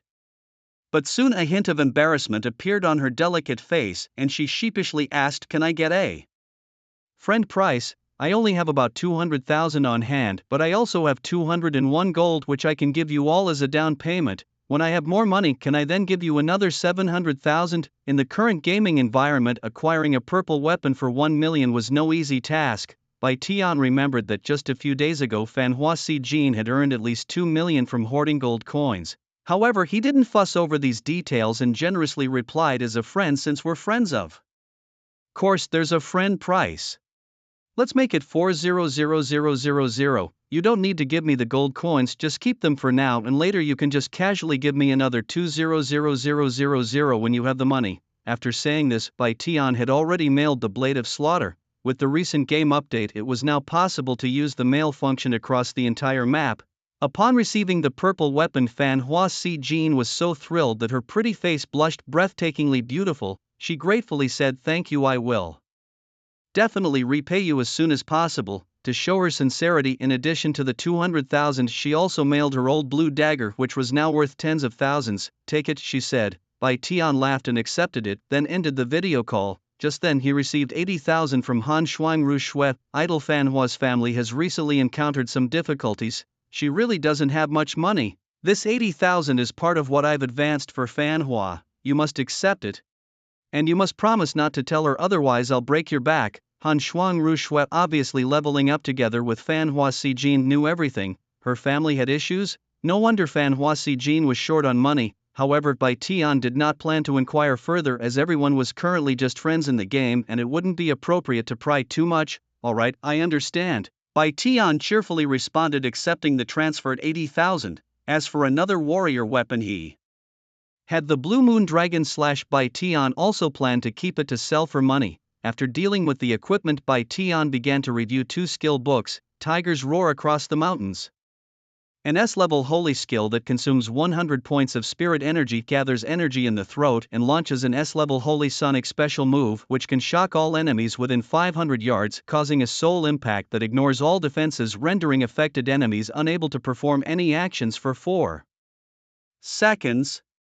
The power of the skill depends on the user's base attack power. Skill CD, 20 minutes. Learning requirements: consume 400 reputation, Divine Bird Rebirth, an S-level holy passive skill. After death, Phoenix flames will emerge from the body, resulting in rebirth on the spot after 10 seconds, avoiding all death penalties and refreshing all skill CDs. During the 10 seconds of rebirth, all damage is ignored. Skill cooldown, 120 minutes. Learning requirement, 400 prestige points. Oh my goodness.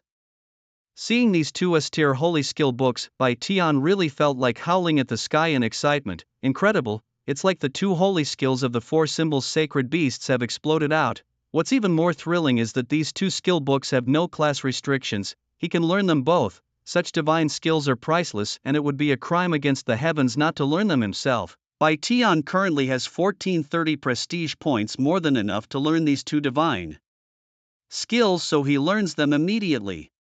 Ding dong, congratulations on mastering the S-tier holy skill Tiger Roars Across the Mountains. Congratulations on mastering the S-tier holy skill Divine Sparrow Rebirth. Oh, what a thrill. Bai Tian's mouth is practically blooming with smiles. After laughing for a good while, Bai Tian then checks out the other 3 scrolls and 4 gems. Fire Immunity Scroll, durability, 5 out of 5. For the next 30 minutes ignore all fire type damage. Water Immunity Scroll, durability, 5/5.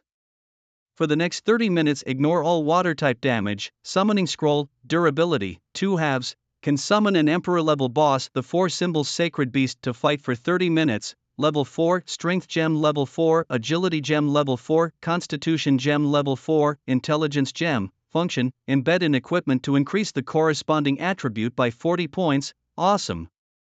The drop rate of the Emperor level boss is so powerful. The fire and water immunity scrolls allow Bai Tian to ignore damage from both fire and water elements. Moreover, the summoning scroll lets Bai Tian summon the Emperor-level boss 4 symbols Sacred Beast for battle.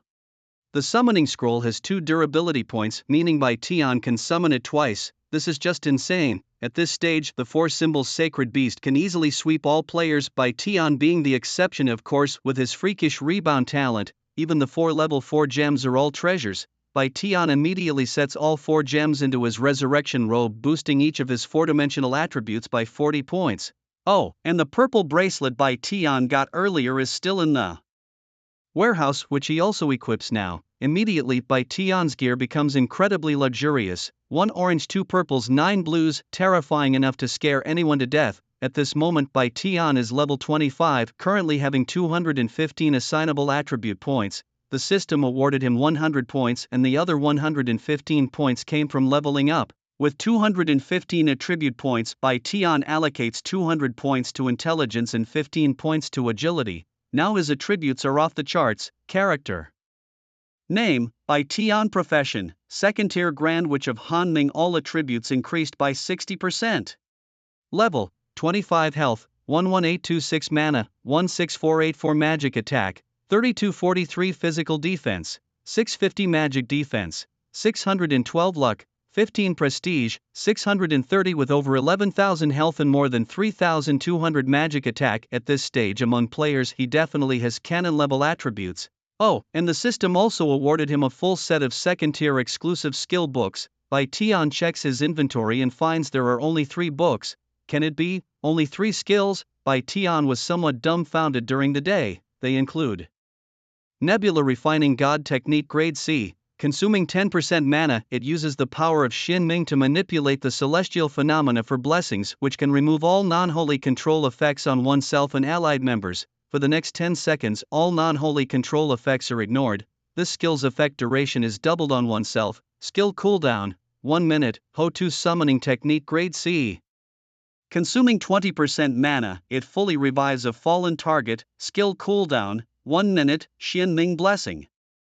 Passive Grade C. After learning all of Hanming Great Witch's healing skills, increase healing by 200% and additionally restore 5% health per second for 10 seconds.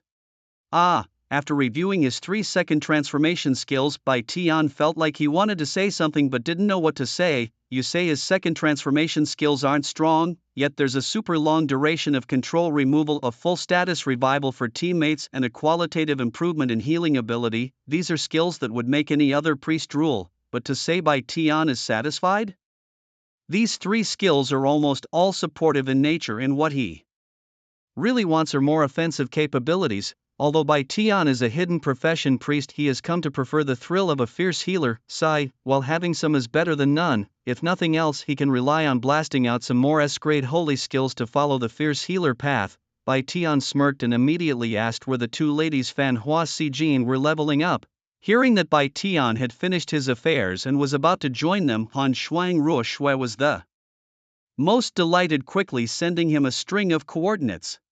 She couldn't wait to see what kind of mount Bai Tian had. Considering the time was right for summoning, Bai Tian once again summoned his mount, the Ancestral Odd Horse. This mount's appearance was absolutely cool and amazing, with a temperament score of at least 9. Once Bai Tian mounted it, he was the epitome of a Prince Charming. After feeding it 50 butterfly orchids, Bai Tian pointed in a direction and the Ancestral Odd Horse launched off like a supercar, charging forward. Honestly, if it weren't for the help of the spiritual beast mount, the Ancestral Odd Horse, Bai Tian would definitely not have been able to complete the previous demon level 2nd transformation test mission. Imagine the vast and complex terrain of the 4 symbols labyrinth, needing to find 4 doors within just 30 minutes. Even with Bai Tian's full effort, it would have been difficult to achieve. But this Ancestral Odd Horse was undoubtedly the chief contributor to this mission. Now with its astonishing speed of 2,000 points, in just a dozen breaths, it had taken Bai Tian away from the dilapidated border of Yi City.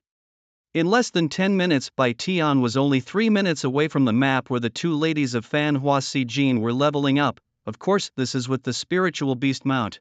Otherwise, just running on foot, Bai Tian would have had to run for more than half an hour. As Bai Tian crossed a complex terrain of rocky undulations, the full-speed Ancestral Odd Horse suddenly braked anxiously, issuing a cautious cry towards the rocky area ahead. Bai Tian frowned, knowing that the mount must have Sensed something, mwaha? Truly a rare spirit beast to have noticed my presence. Suddenly a harsh and unpleasant laughter echoed through the air. At this stage Bai Tian was fearless towards any players, however upon hearing this eerie sound his skin involuntarily tensed, overwhelmed by a sense of immense danger. Boy, I have taken a liking to this spirit beast. The next moment a chilling voice pierced his ears, hand it over and I'll spare your life. Dressed entirely in black a figure appeared behind Bai Tian like a ghost standing on the back of the ancestral odd horse. A stranger had suddenly appeared on the horse's back, causing the ancestral odd horse to let out a frightened neigh. Unknown villain, danger level, 57 third transformation superordinary attributes, hidden. Under Bai Tian's sharp gaze, the identity of the newcomer became clear. An NPC with a level as high as 57, a being of third transformation or higher, was attempting to seize a player's spirit beast mount. The scene was unbelievable, as if the world of the game had overturned all reason. What if I refused to hand over the spirit beast?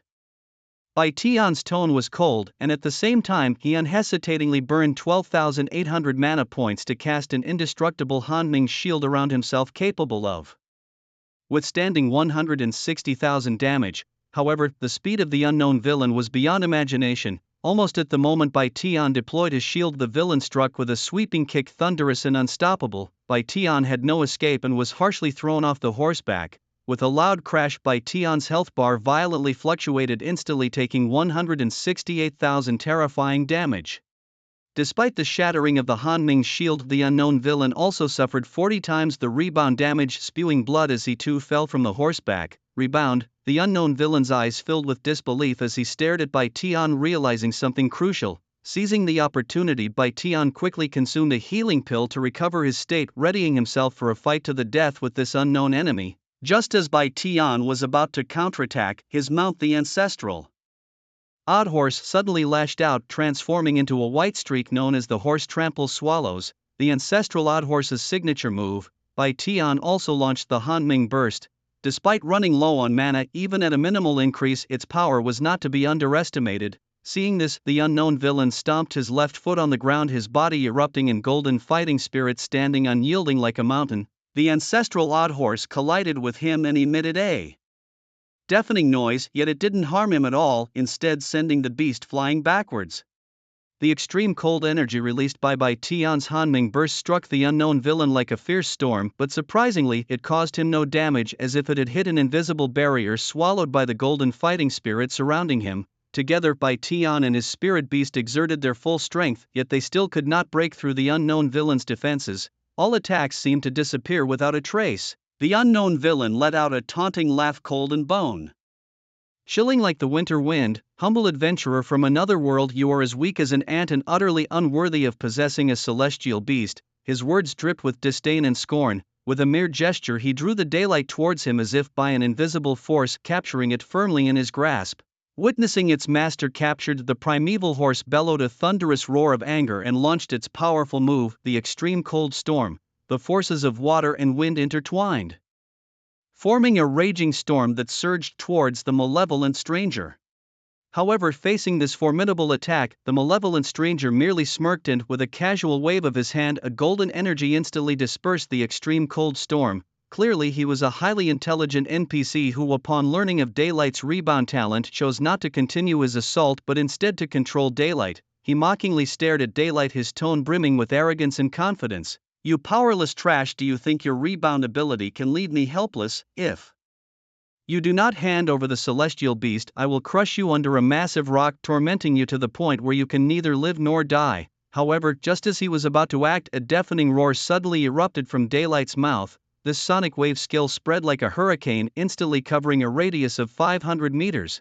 Struck by this sonic attack, the unknown evildoer's body stiffened, blood trickled from his eyes, and his expression was filled with panic and fear. This was Daylight's S-rank divine skill, Tiger Roar over the mountains and rivers. Although the Tiger Roar over the mountains and rivers successfully immobilized the unknown evildoer for 4 seconds, it inflicted minimal damage, only about 16,000. Daylight's heart tightened. It seemed impossible to kill this fool. Suddenly an idea struck him. Horse, come aid me. His mount, the primeval horse, rushed towards him as fast as lightning. Daylight leapt onto it, grabbing the still paralyzed unknown evildoer. Full speed to the edge of the cliff, he commanded decisively, "The Primeval Horse immediately accelerated to its maximum speed, covering 80 meters in just 2 seconds. Just before the unknown evildoer regained his ability to move, daylight had already fiercely thrown him off the cliff. "Damn you, you damned brat," the unknown evildoer roared, his eyes flashing with madness. Knowing his life was hanging by a thread, his fear of daylight evaporated. With all his might, he launched a palm strike from afar towards daylight. With a loud boom, the golden palm strike hit daylight's chest like a flying dagger. Damage, minus 469,000. However, after delivering this strike, the unknown evildoer's body burst into a cloud of blood, suffering 40 times the rebound damage.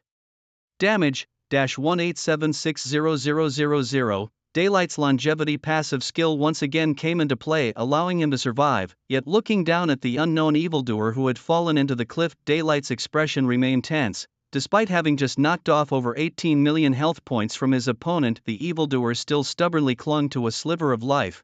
The opponent had over 22 million health points knocked off by him and still didn't die. The strength of NPCs above level 3 is truly astonishing. During the day, he quickly swallowed several elixirs to restore his condition. He knew well that if this unknown villain was not killed, he would never have peace. He must eliminate the threat completely, not allowing any trouble to remain. Falling from such a high cliff, even if not fatal, the opponent would surely be severely injured. Daytime believed he had the chance to kill him. He made up his mind and began looking for a way down the cliff. Just then, a clear system notification sound rang in his ear. Ding dong.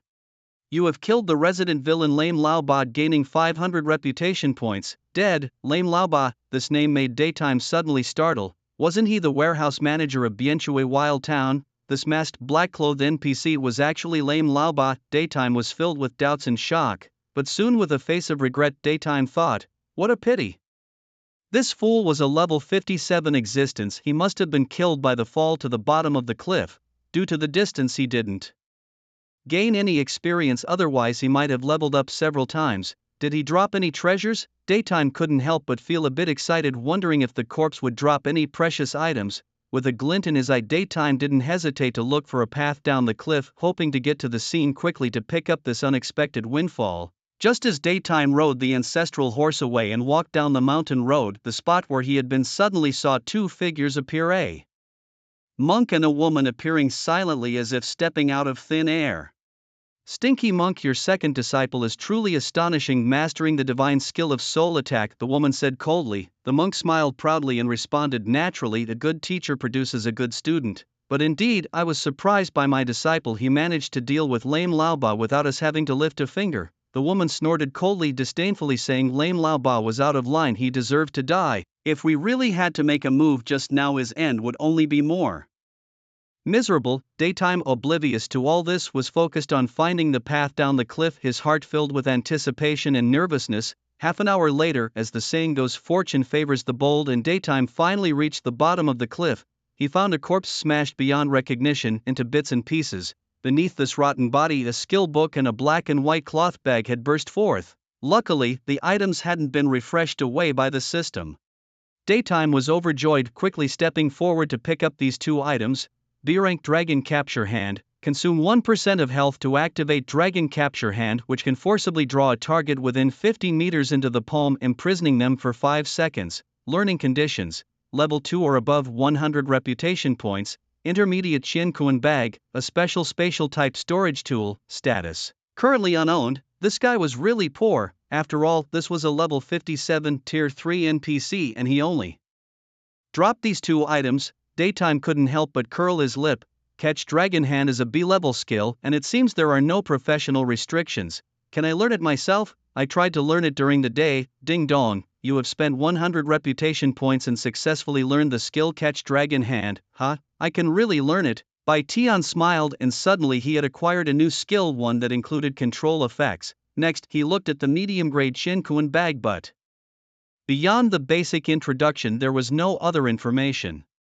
How should I use it? Bai Tian fiddled with it for a long time but couldn't figure it out. Should I try dripping some blood on it? On a whim, Bai Tian bit his finger, squeezed out a drop of blood and smeared it on the Shinkuan Bag. Ding dong, blood recognition successful. You have become the new master of the medium-grade Shinkuan Bag. This attempt was a success. Bai Tian was secretly proud, feeling that the plots in those fantasy novels weren't just made up. he eagerly explored the internal space of the Qianquan bag, but the scene before him was astonishing. Inside the Qianquan bag there was a vast space large enough to accommodate a skyscraper cleverly divided into 3 levels. On the first level gold and silver coins were piled up like mountains, too numerous to focus on, roughly estimated to be at least in the millions. This unexpected fortune made Bai Tian ecstatic, feeling like he had become a millionaire overnight. However, even more shocking discoveries awaited him. On the second level there were countless rare heavenly and earthly spiritual herbs and treasures, with the lowest grade being first-grade spiritual herbs. The quantity was overwhelming, amounting to tens of thousands of plants. The market value of a first-grade spiritual herb was at least 3,000 yuan each, and the total value of tens of thousands of these herbs was immeasurable. Additionally, there were herbs above first grade, undoubtedly a vast fortune. The third level had fewer items, but each one radiated an enticing spiritual light. There was a set of equipment glowing with orange light, several mysterious scrolls, and 3 mysterious pet eggs, each item stimulating Bai Tian's excitement. SSS. Bai Tian gasped in excitement. He had turned misfortune into a huge windfall. This lame old aide was truly a godsend, fortune god. Indeed, no horse grows fat without night grass, and no man gets rich without windfalls. This time he really struck it rich, completely ready to soar. Bai Tian, with trembling hands, tried to take out the equipment and pet eggs from the third level when ding dong. Your level is not high enough, you need to be at least level 40 in third class to take items from the third level of the medium-grade Qianquan bag. Damn, really? Bai Tian was shocked, and he hurriedly tried to take out the countless spiritual herbs from the second level. Ding dong, your level is not high enough, you need to be at least level 30 to take items from the second level of the medium-grade Qianquan bag. Hearing this, Bai Tian almost stumbled and fell. What the heck? At this moment, it was like a strong man oiled up and facing a breathtaking beauty, could only admire her from afar but couldn't truly possess her. This feeling of helplessness and longing was incredibly frustrating. Bai Tian then turned his attention to the first level. Facing the temptation of countless shiny gold and silver coins, he thought to himself, damn it, if they don't even let me take these, I'm really going to curse. Without hesitation, Bai Tian set about collecting all the wealth during the day. Ding dong, you have collected 900,000 silver coins. Following that, another notification sounded, you have collected 900,000 gold coins. Ding dong, congratulations to player Bai Tian, you have risen to the number 1 rank in the wealth leaderboard of the 10,000 barbarian peaks, earning the exclusive title Wealth Overlord. Notification. Would you like to verify your identity to become the top of the wealth leaderboard? In the world of Zhoutian, 100 silver coins are equivalent to 1 gold coin. Bai Tian instantly obtained a huge fortune from the intermediate Qianquan bag, totaling 900,000 silver coins and 900,000 gold coins, which equates to 990,000 gold coins. The number of gold coins in his inventory skyrocketed to 990,255. Calculated at the current rate of 620 per gold coin, he now owns a fortune equivalent to 610 million. My goodness, am I already a billionaire? Bai Tian was so excited that he didn't know what to say for a moment, utterly stunned by this staggering wealth. Bai Tian's level, equipment and mount are all ranked first within the 10,000 barbarian peaks, and all are publicly listed. But as the saying goes, wealth should not be flaunted. Other rankings can be public to satisfy one's vanity, but wealth must absolutely not be shown. Bai Tian decisively chose to hide his name on the wealth leaderboard. Alright, the system awarded him a title which Bai Tian immediately checked for its use. Wealth Overlord, a special title. Once activated, it increases monster killing experience and drop rates by 20%. Bai Tian was thrilled, as this title was incredibly practical. He did not hesitate to activate the title. From now on, the experience and drop rates from killing monsters would increase by 20%, undoubtedly speeding up his growth. Beep beep. At this moment, Han Shuang Ruoshua called him. After connecting, she spoke discontentedly. Stinky idol, you stood us up. It's been over an hour and you still haven't come. Bai Tian then remembered that he was supposed to go and level up with them. He chuckled in response. Got held up by some stuff coming right now, Han Shuang Ruoshua said coquettishly. We were about to log off and now you remember to come, really? I won't be online this afternoon. But Huahua is online, you can level up with her. Tonight at 8 p.m., the server-wide map Utian Grand Realm will be temporarily opened. By then you and Huahua better take good care of me, otherwise I don't know when I can advance to the second tier. Bai Tian, in an exceptionally good mood, replied. "Sure, no problem, I'll definitely take care of you." At this time, Fan Hua Si Jin also sent a message. "I can be online after 2 p.m. this afternoon, shall we go check out the second floor of the Eternal Palace?" Bai Tian replied without hesitation. "Okay, the second floor of the Eternal Palace can only be accessed by players who have advanced to the second tier, and since Han Shuangruoshua's level was not high enough, it could only be explored by Bai Tian and Fan Hua Si Jin for now." After the two women logged off, Bai Tian's stomach started growling and he realized he hadn't eaten yet today, so he decided to eat something before logging back into the game.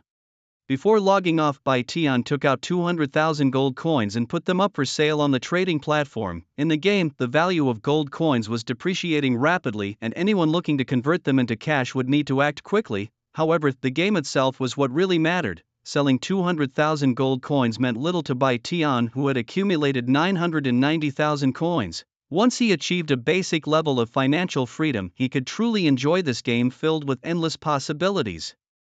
After logging off, Bai Tian freshened up, changed into clean clothes and took a taxi to a high-end tea restaurant he had long wanted to visit. The restaurant offered delicately delicious food in an elegant setting with attentive service. The only drawback was that the portions were small and the prices relatively high. Previously, Bai Tian would have hesitated to spend money here, lacking the financial means, but now things were different. With ample wealth, he could afford to treat himself well. Bai Tian ordered a variety of dishes: a basket of seafood shrimp dumplings, a basket of crystal char siu buns, steamed spare ribs with garlic and black bean sauce, steamed phoenix claws and sauce, and steamed squid. He also ordered a dish of pickled cucumbers and green beans, accompanied by white porridge, making for a lavish breakfast. Despite the quantity of food, Bai Tian's appetite was excellent. The food tasted so good that not a bit went to waste. He finished everything cleanly. Satisfied after the meal, Bai Tian had just stepped out of the restaurant when his phone beeped with a text message. "Deposit received. 111600000. Available balance 116642000." Although he had been mentally prepared, seeing this message still stirred excitement within him. The sight of the staggering wealth displayed as 1.16 E on his account made his hands tremble slightly in the sunlight. He had truly become a billionaire. However, just at that moment his phone rang, breaking into his euphoria. Bai Tian answered the call to a sweet female voice. "Is this Mr. Bai Tian? This is the Banking Regulatory Center. Your bank account has suddenly received a deposit of 1.1 E. Could you explain the source of these funds?" Surprised but not panicked, Bai Tian replied steadily, "I am a player in the Jiutian game and this money is my earnings from the game." "You can verify this," the woman continued. "For verification purposes, could you provide your game ID?" Bai Tian hesitated, then said, "It's not convenient." The sweet voice on the other end paused. "Not convenient?" Bai Tian simply responded, "Since you were able to find me through my bank account, you should be able to verify the legal source of the money. I'm very busy, so let's leave it at that." With that, Bai Tian hung up the phone. On the other end, at the headquarters of the Financial Management Center, a young woman put down the phone with a frown, annoyed. "What kind of person is this, not cooperating with my work at all? If your money turns out to be from an unclear source, I will immediately." After ending the call, Bai Tian didn't return to the game right away but instead fell into deep thought. The arrival of this vast fortune was indeed a surprise, but it also made him realize that it could bring unnecessary trouble.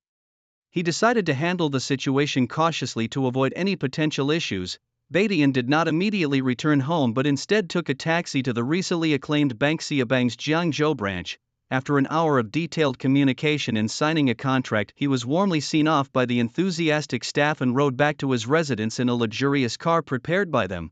Bai Tian spent 15 million to entrust Bank Xiabang to ingeniously plan a scheme for him. He hoped that his mother, who was far away in his hometown, could unknowingly, legally and reasonably acquire a nice commercial house and enough money to live worry-free. At the same time, he also wished his biological father could receive a sum of 1 million yuan. As for how Bank Xiabang would legally achieve these goals, Bai Tian did not delve into the details, fully trusting the company's professional capabilities. After all, Bank Xiabang not only enjoys a great reputation in the nation of Daxia but has also expanded its business overseas. Although wealth should not be flaunted lightly, Bai Tian's heart was still filled with care for his parents. Even though his father's love for him was far less than his mother's, he still wished to alleviate some of his father's financial burdens without his knowledge. For his mother, he hoped she could lead a more relaxed and comfortable life. After completing this major transaction, Badian became a major client of Banxiabang and received VIP treatment. Having fulfilled this wish, Badian returned to his home in the Shanshui Premium Apartments. It was past 2 in the afternoon and Badian decided to go to Zenzhuai restaurant to enjoy a meal. Before leaving, he also packed a modified version of Buddha Jumps Over the Wall and Yellow Emperor fried rice to enjoy later that evening. Afterward, Badian returned to his apartment for a brief rest before logging online to play a game. As soon as he logged in, he received a message from Fan Hoasigen. Brilliant Binshu, I can't log in this afternoon due to some matters. Should the two of us explore the second floor of the Changsheng Underground Palace? Badian replied, okay, let's meet inside by Anhui City. Badian immediately used a return scroll to go back. As soon as he returned to the dilapidated city, Badian found countless players in chaos, cursing and shouting, damn it, what happened to the warehouse NPC? I stored so many good things there and now I can't find that scoundrel NPC. Damn his grandmother's leg, did the warehouse NPC run off? Even in the game, they pull this kind of stunt, I've been deceived. I want to complain to the Jiotian officials setting up these dog NPCs to swindle us players of our possessions. Hearing these angry curses, Badian was initially stunned, then astonished. Could it be that after lame old 8 fell to his death from the cliff, there was no one to replace him? He had obtained a tremendous fortune from lame old 8, which might just be the swindling he did on a regular basis. Speaking of which, he still had quite a few things stored there. Just then, a beautiful cold figure approached him. The woman was tall, elegant and cold as if she was a fairy stepping out of a painting. Her smile was like the spring sunshine, bringing warmth to those around her. The beautiful legs under her leather armor were particularly eye-catching, pale, long and straight as if bestowed by nature itself. Her arrival immediately caught the attention of countless male players around her. This goddess-like figure was none other than Fan Hoasigen. Unlike her indifferent attitude towards others, when she faced Bai Tian, her eyes twinkled mischievously like a playful little girl. She giggled and said, hi handsome, how about taking me for a ride? Bai Tian grinned and responded, it would be my pleasure. He then summoned his ancestral mythical horse, a dazzling white mount. He gallantly extended his hand, inviting Fan Hoasigen to mount up. With a smile as beautiful as a blooming begonia, she accepted. Side by side they rode off, the envy and jealousy of the onlookers trailing behind them. By the riverside beside a huge rock, a remarkably spirited little black turtle was voraciously devouring 2 deliciously roasted chickens and a leg of lamb.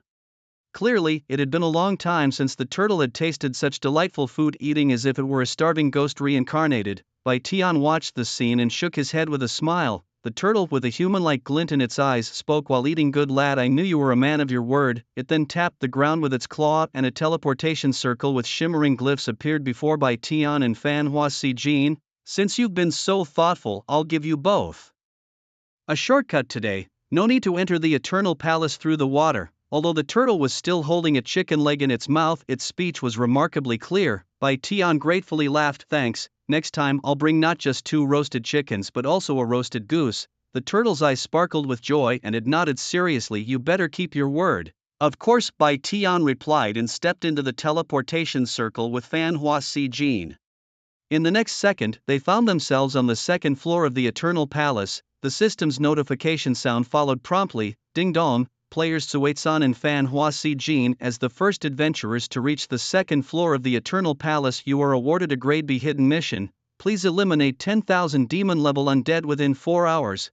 Upon completion, you will receive a purple equipment mystery box and unlock the next phase of the hidden mission. Failure to complete the mission will result in a 7-day restriction from entering the second floor of the Eternal Palace. Hearing this, Fan Hoasigen's expression shifted slightly. 10,000 demon-level monsters in 4 hours. Bai Tian smiled confidently, it's all in our effort. Let's do our best. Fan Hoasigen nodded, aware of the difficulty of the task but feeling more confident with Bai Tian by her side. She said, that's all we can do. Luckily I have you with me. I couldn't do this alone. By the way, I noticed you were particularly nice to that little black turtle. Have you also noticed that the NPCs in this game are getting more and more bizarre? Bai Tian, slightly surprised by her keen observation, replied, yes. Lately I feel like the NPCs in Jiotian are not just virtual data. They seem as real as living beings. This morning I went out to upgrade with you guys, but on my way an NPC tried to steal my mount. When I mentioned this, Fan Hoasigen's beautiful eyes widened in surprise and she exclaimed with her red lips, you encountered this too, Bai Tian was taken aback and retorted, "Did you too?" Fan Wasijin nodded. "Although I wasn't robbed by an NPC, there was a close call once." As she spoke, her pretty face blushed slightly, a mix of shyness and anger. "A despicable fellow, also an NPC, ambushed me, saying he wanted to make me his woman and even tried to force himself on me. I was no match for that NPC, but I managed to escape temporarily using a stealth skill." Fan Wasijin was still visibly shaken as she continued, "Although I was invisible, the NPC could still lock onto a rough area around me. It seemed that only after a distant Buddhist chant did that dreadful NPC finally get scared and run away." Hearing about Fan Wasijin's ordeal, Bai Tian was almost dumbfounded.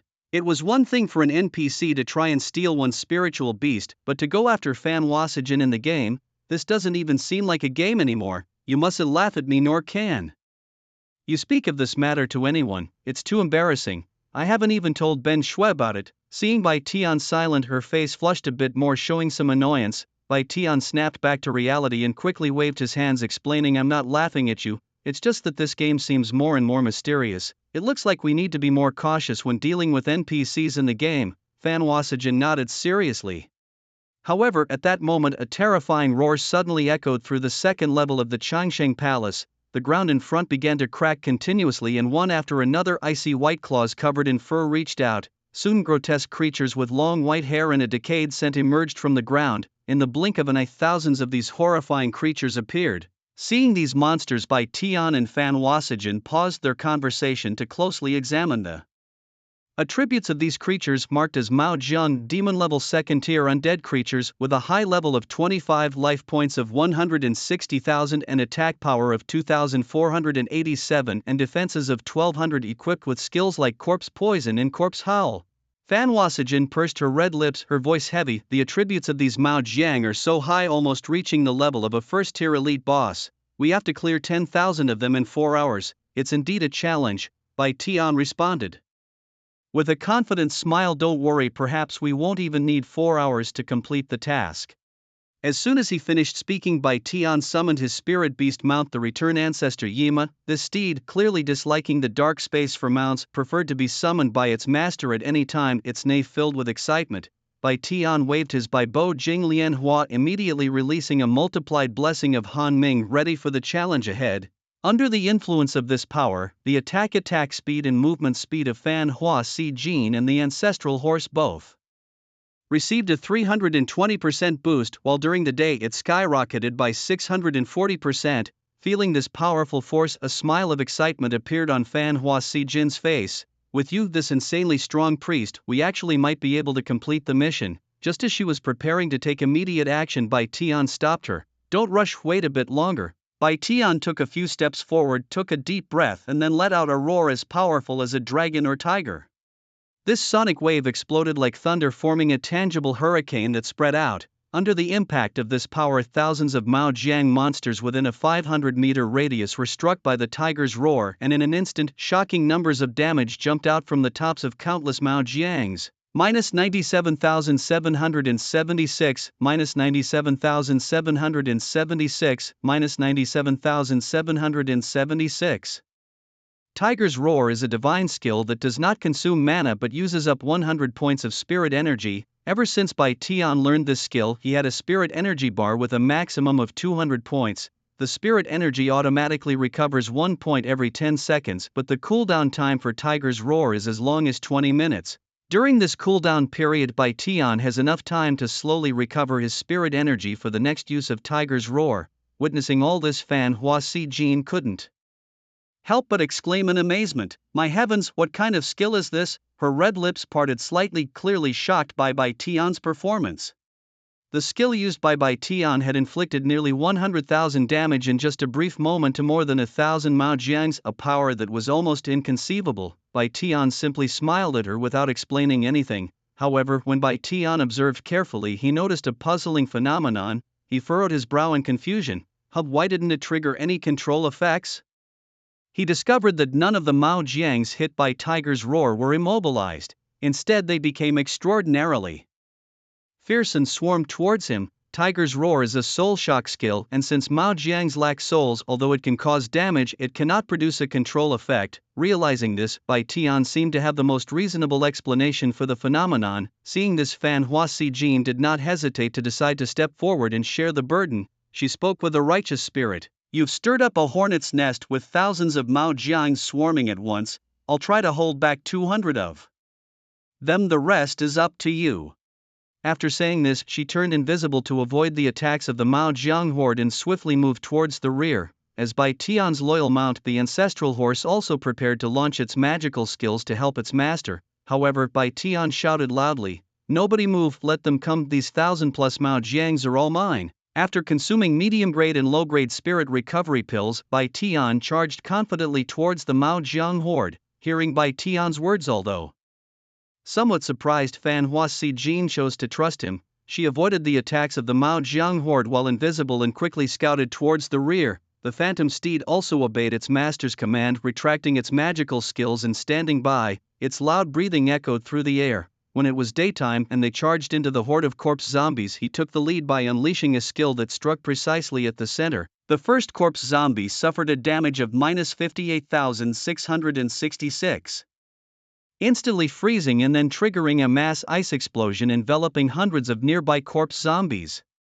The collective damage reached a staggering -117,331. In an instant, over 100 corpse zombies were annihilated. With a 640% boost, slaughtering level 25 demonic monsters during the day was as easy as crushing weaklings. Of course, this was mainly due to the extreme boost effect. Otherwise, dealing with these demonic monsters wouldn't have been so effortless. In no time, a massive amount of experience points poured into the team like a waterfall, shared equally between Daylight and the splendidly adorned Blossoms. Just as Daylight was preparing to launch another attack, the remaining horde of corpse zombies swarmed up, emitting a chilling shriek of the dead. Ding dong, you have been affected by the corpse shriek, forcing your hatred to be locked. Corpse Shriek, it turns out, is a control skill similar to taunting, forcibly pulling hatred towards oneself. Daylight was startled and immediately deployed the second-tier skill Nebula Refinement Technique. This was a group support skill that not only allowed Daylight himself to enjoy the effects of control release in 20 seconds of ignoring control effects, but his team members Blossoms and his mount, the Phantom Steed, also benefited partially. However, his teammates could only enjoy the control release in 10 seconds of ignoring control effects. The moment Daylight broke free from control, a dozen corpse zombies lunged at him first, but their attacks were as ineffective as tickling. The damage showed -0, -0, -0, -0. With a 640% boost, Daylight's defenses were now over 4,000 points and the corpse zombies' attacks couldn't break through. However, just as Daylight was feeling speechless, preparing to remove some defensive gear, his complexion suddenly turned green and his health bar began to change. You are affected by corpse poison bleeding, -100 points, lasting 10 seconds. Although the corpse zombies' attacks couldn't break Daylight's defenses, their passive skill, corpse poison, brought substantial damage. It seemed that the Nebula Refinement Technique, although it could release control, was powerless against poison effects. A single corpse zombie could make Daylight lose 100 drops of blood per second, lasting 10 seconds, which meant a total loss of 1,000 drops of blood. When this loss rebounded 40 times, it resulted in a rebound damage of 40,000. Although this number seemed astonishing, Daylight still found the efficiency lacking. At this moment, Blossoms at the rear was already exerting force. Her attack speed and movement speed became incredibly strong under a 320% boost. The blade of slaughter in her hand struck with critical hits, thunderous and mighty, bringing down a full health corpse zombie in just 5 seconds. Even more astonishing was that Blossoms also possessed a group annihilating skill with a splash effect. With a deft pull, she gathered a circle of corpse zombies and released her skill at the crucial moment, instantly annihilating over 100 corpse zombies. Her efficiency in handling operations and slaying monsters was truly breathtaking. Witnessing the splendid performance, Bai Tian refused to be outdone. He decisively removed several pieces of defensive gear, significantly lowering his own defense. This strategy allowed the attacks of the stiff-haired monsters to successfully breach his defense. Each attack inflicted over 500 damage on Bai Tian, but the 40-fold rebound damage amounted to 20,000, yet such efficiency still failed to satisfy Bai Tian's needs. Thus he decisively commanded, "Mar, you may take action now." The ancestral horse, unable to restrain its eagerness to show off its skills, immediately reared its head and let out a long neigh. From behind it unleashed a frosty breath towards the group of stiff-haired monsters surrounding Bai Tian. Initially, the ancestral horse's attack power was already 10% higher than Bai Tian's. After a 320% increase, its actual magical attack power reached an astonishing 11414. The skill release instantly swept through hundreds of stiff-haired monsters, dealing a collective damage of 34243. This was primarily because Bai Tian was tightly surrounded by countless monsters, causing the monsters to be densely packed and thus allowing the horse's attack to hit so many targets. The frosty breath not only caused high damage but also brought about a freezing effect. Hundreds of stiff-haired monsters were frozen in place while being attacked by this chilling force. To showcase its strength, the ancestral horse then unleashed its ultimate skill, Extreme Cold Storm. The storm, a blend of wind and vapor, twisted like a soaring dragon around Bai Tian, instantly slaying hundreds more monsters. These already unhealthy monsters were harvested in a moment, with over 600 heads taken. The ground was littered with a large amount of game coins and other items. Over 1,000 stiff-haired monsters were swiftly dealt with through the seamless cooperation between Bai Tian and the ancestral horse. Bai Tian's mana also surged by over 1,500 points. Moreover, owning the title of wealthiest of all, he received a 20% additional boost in experience and drop rates.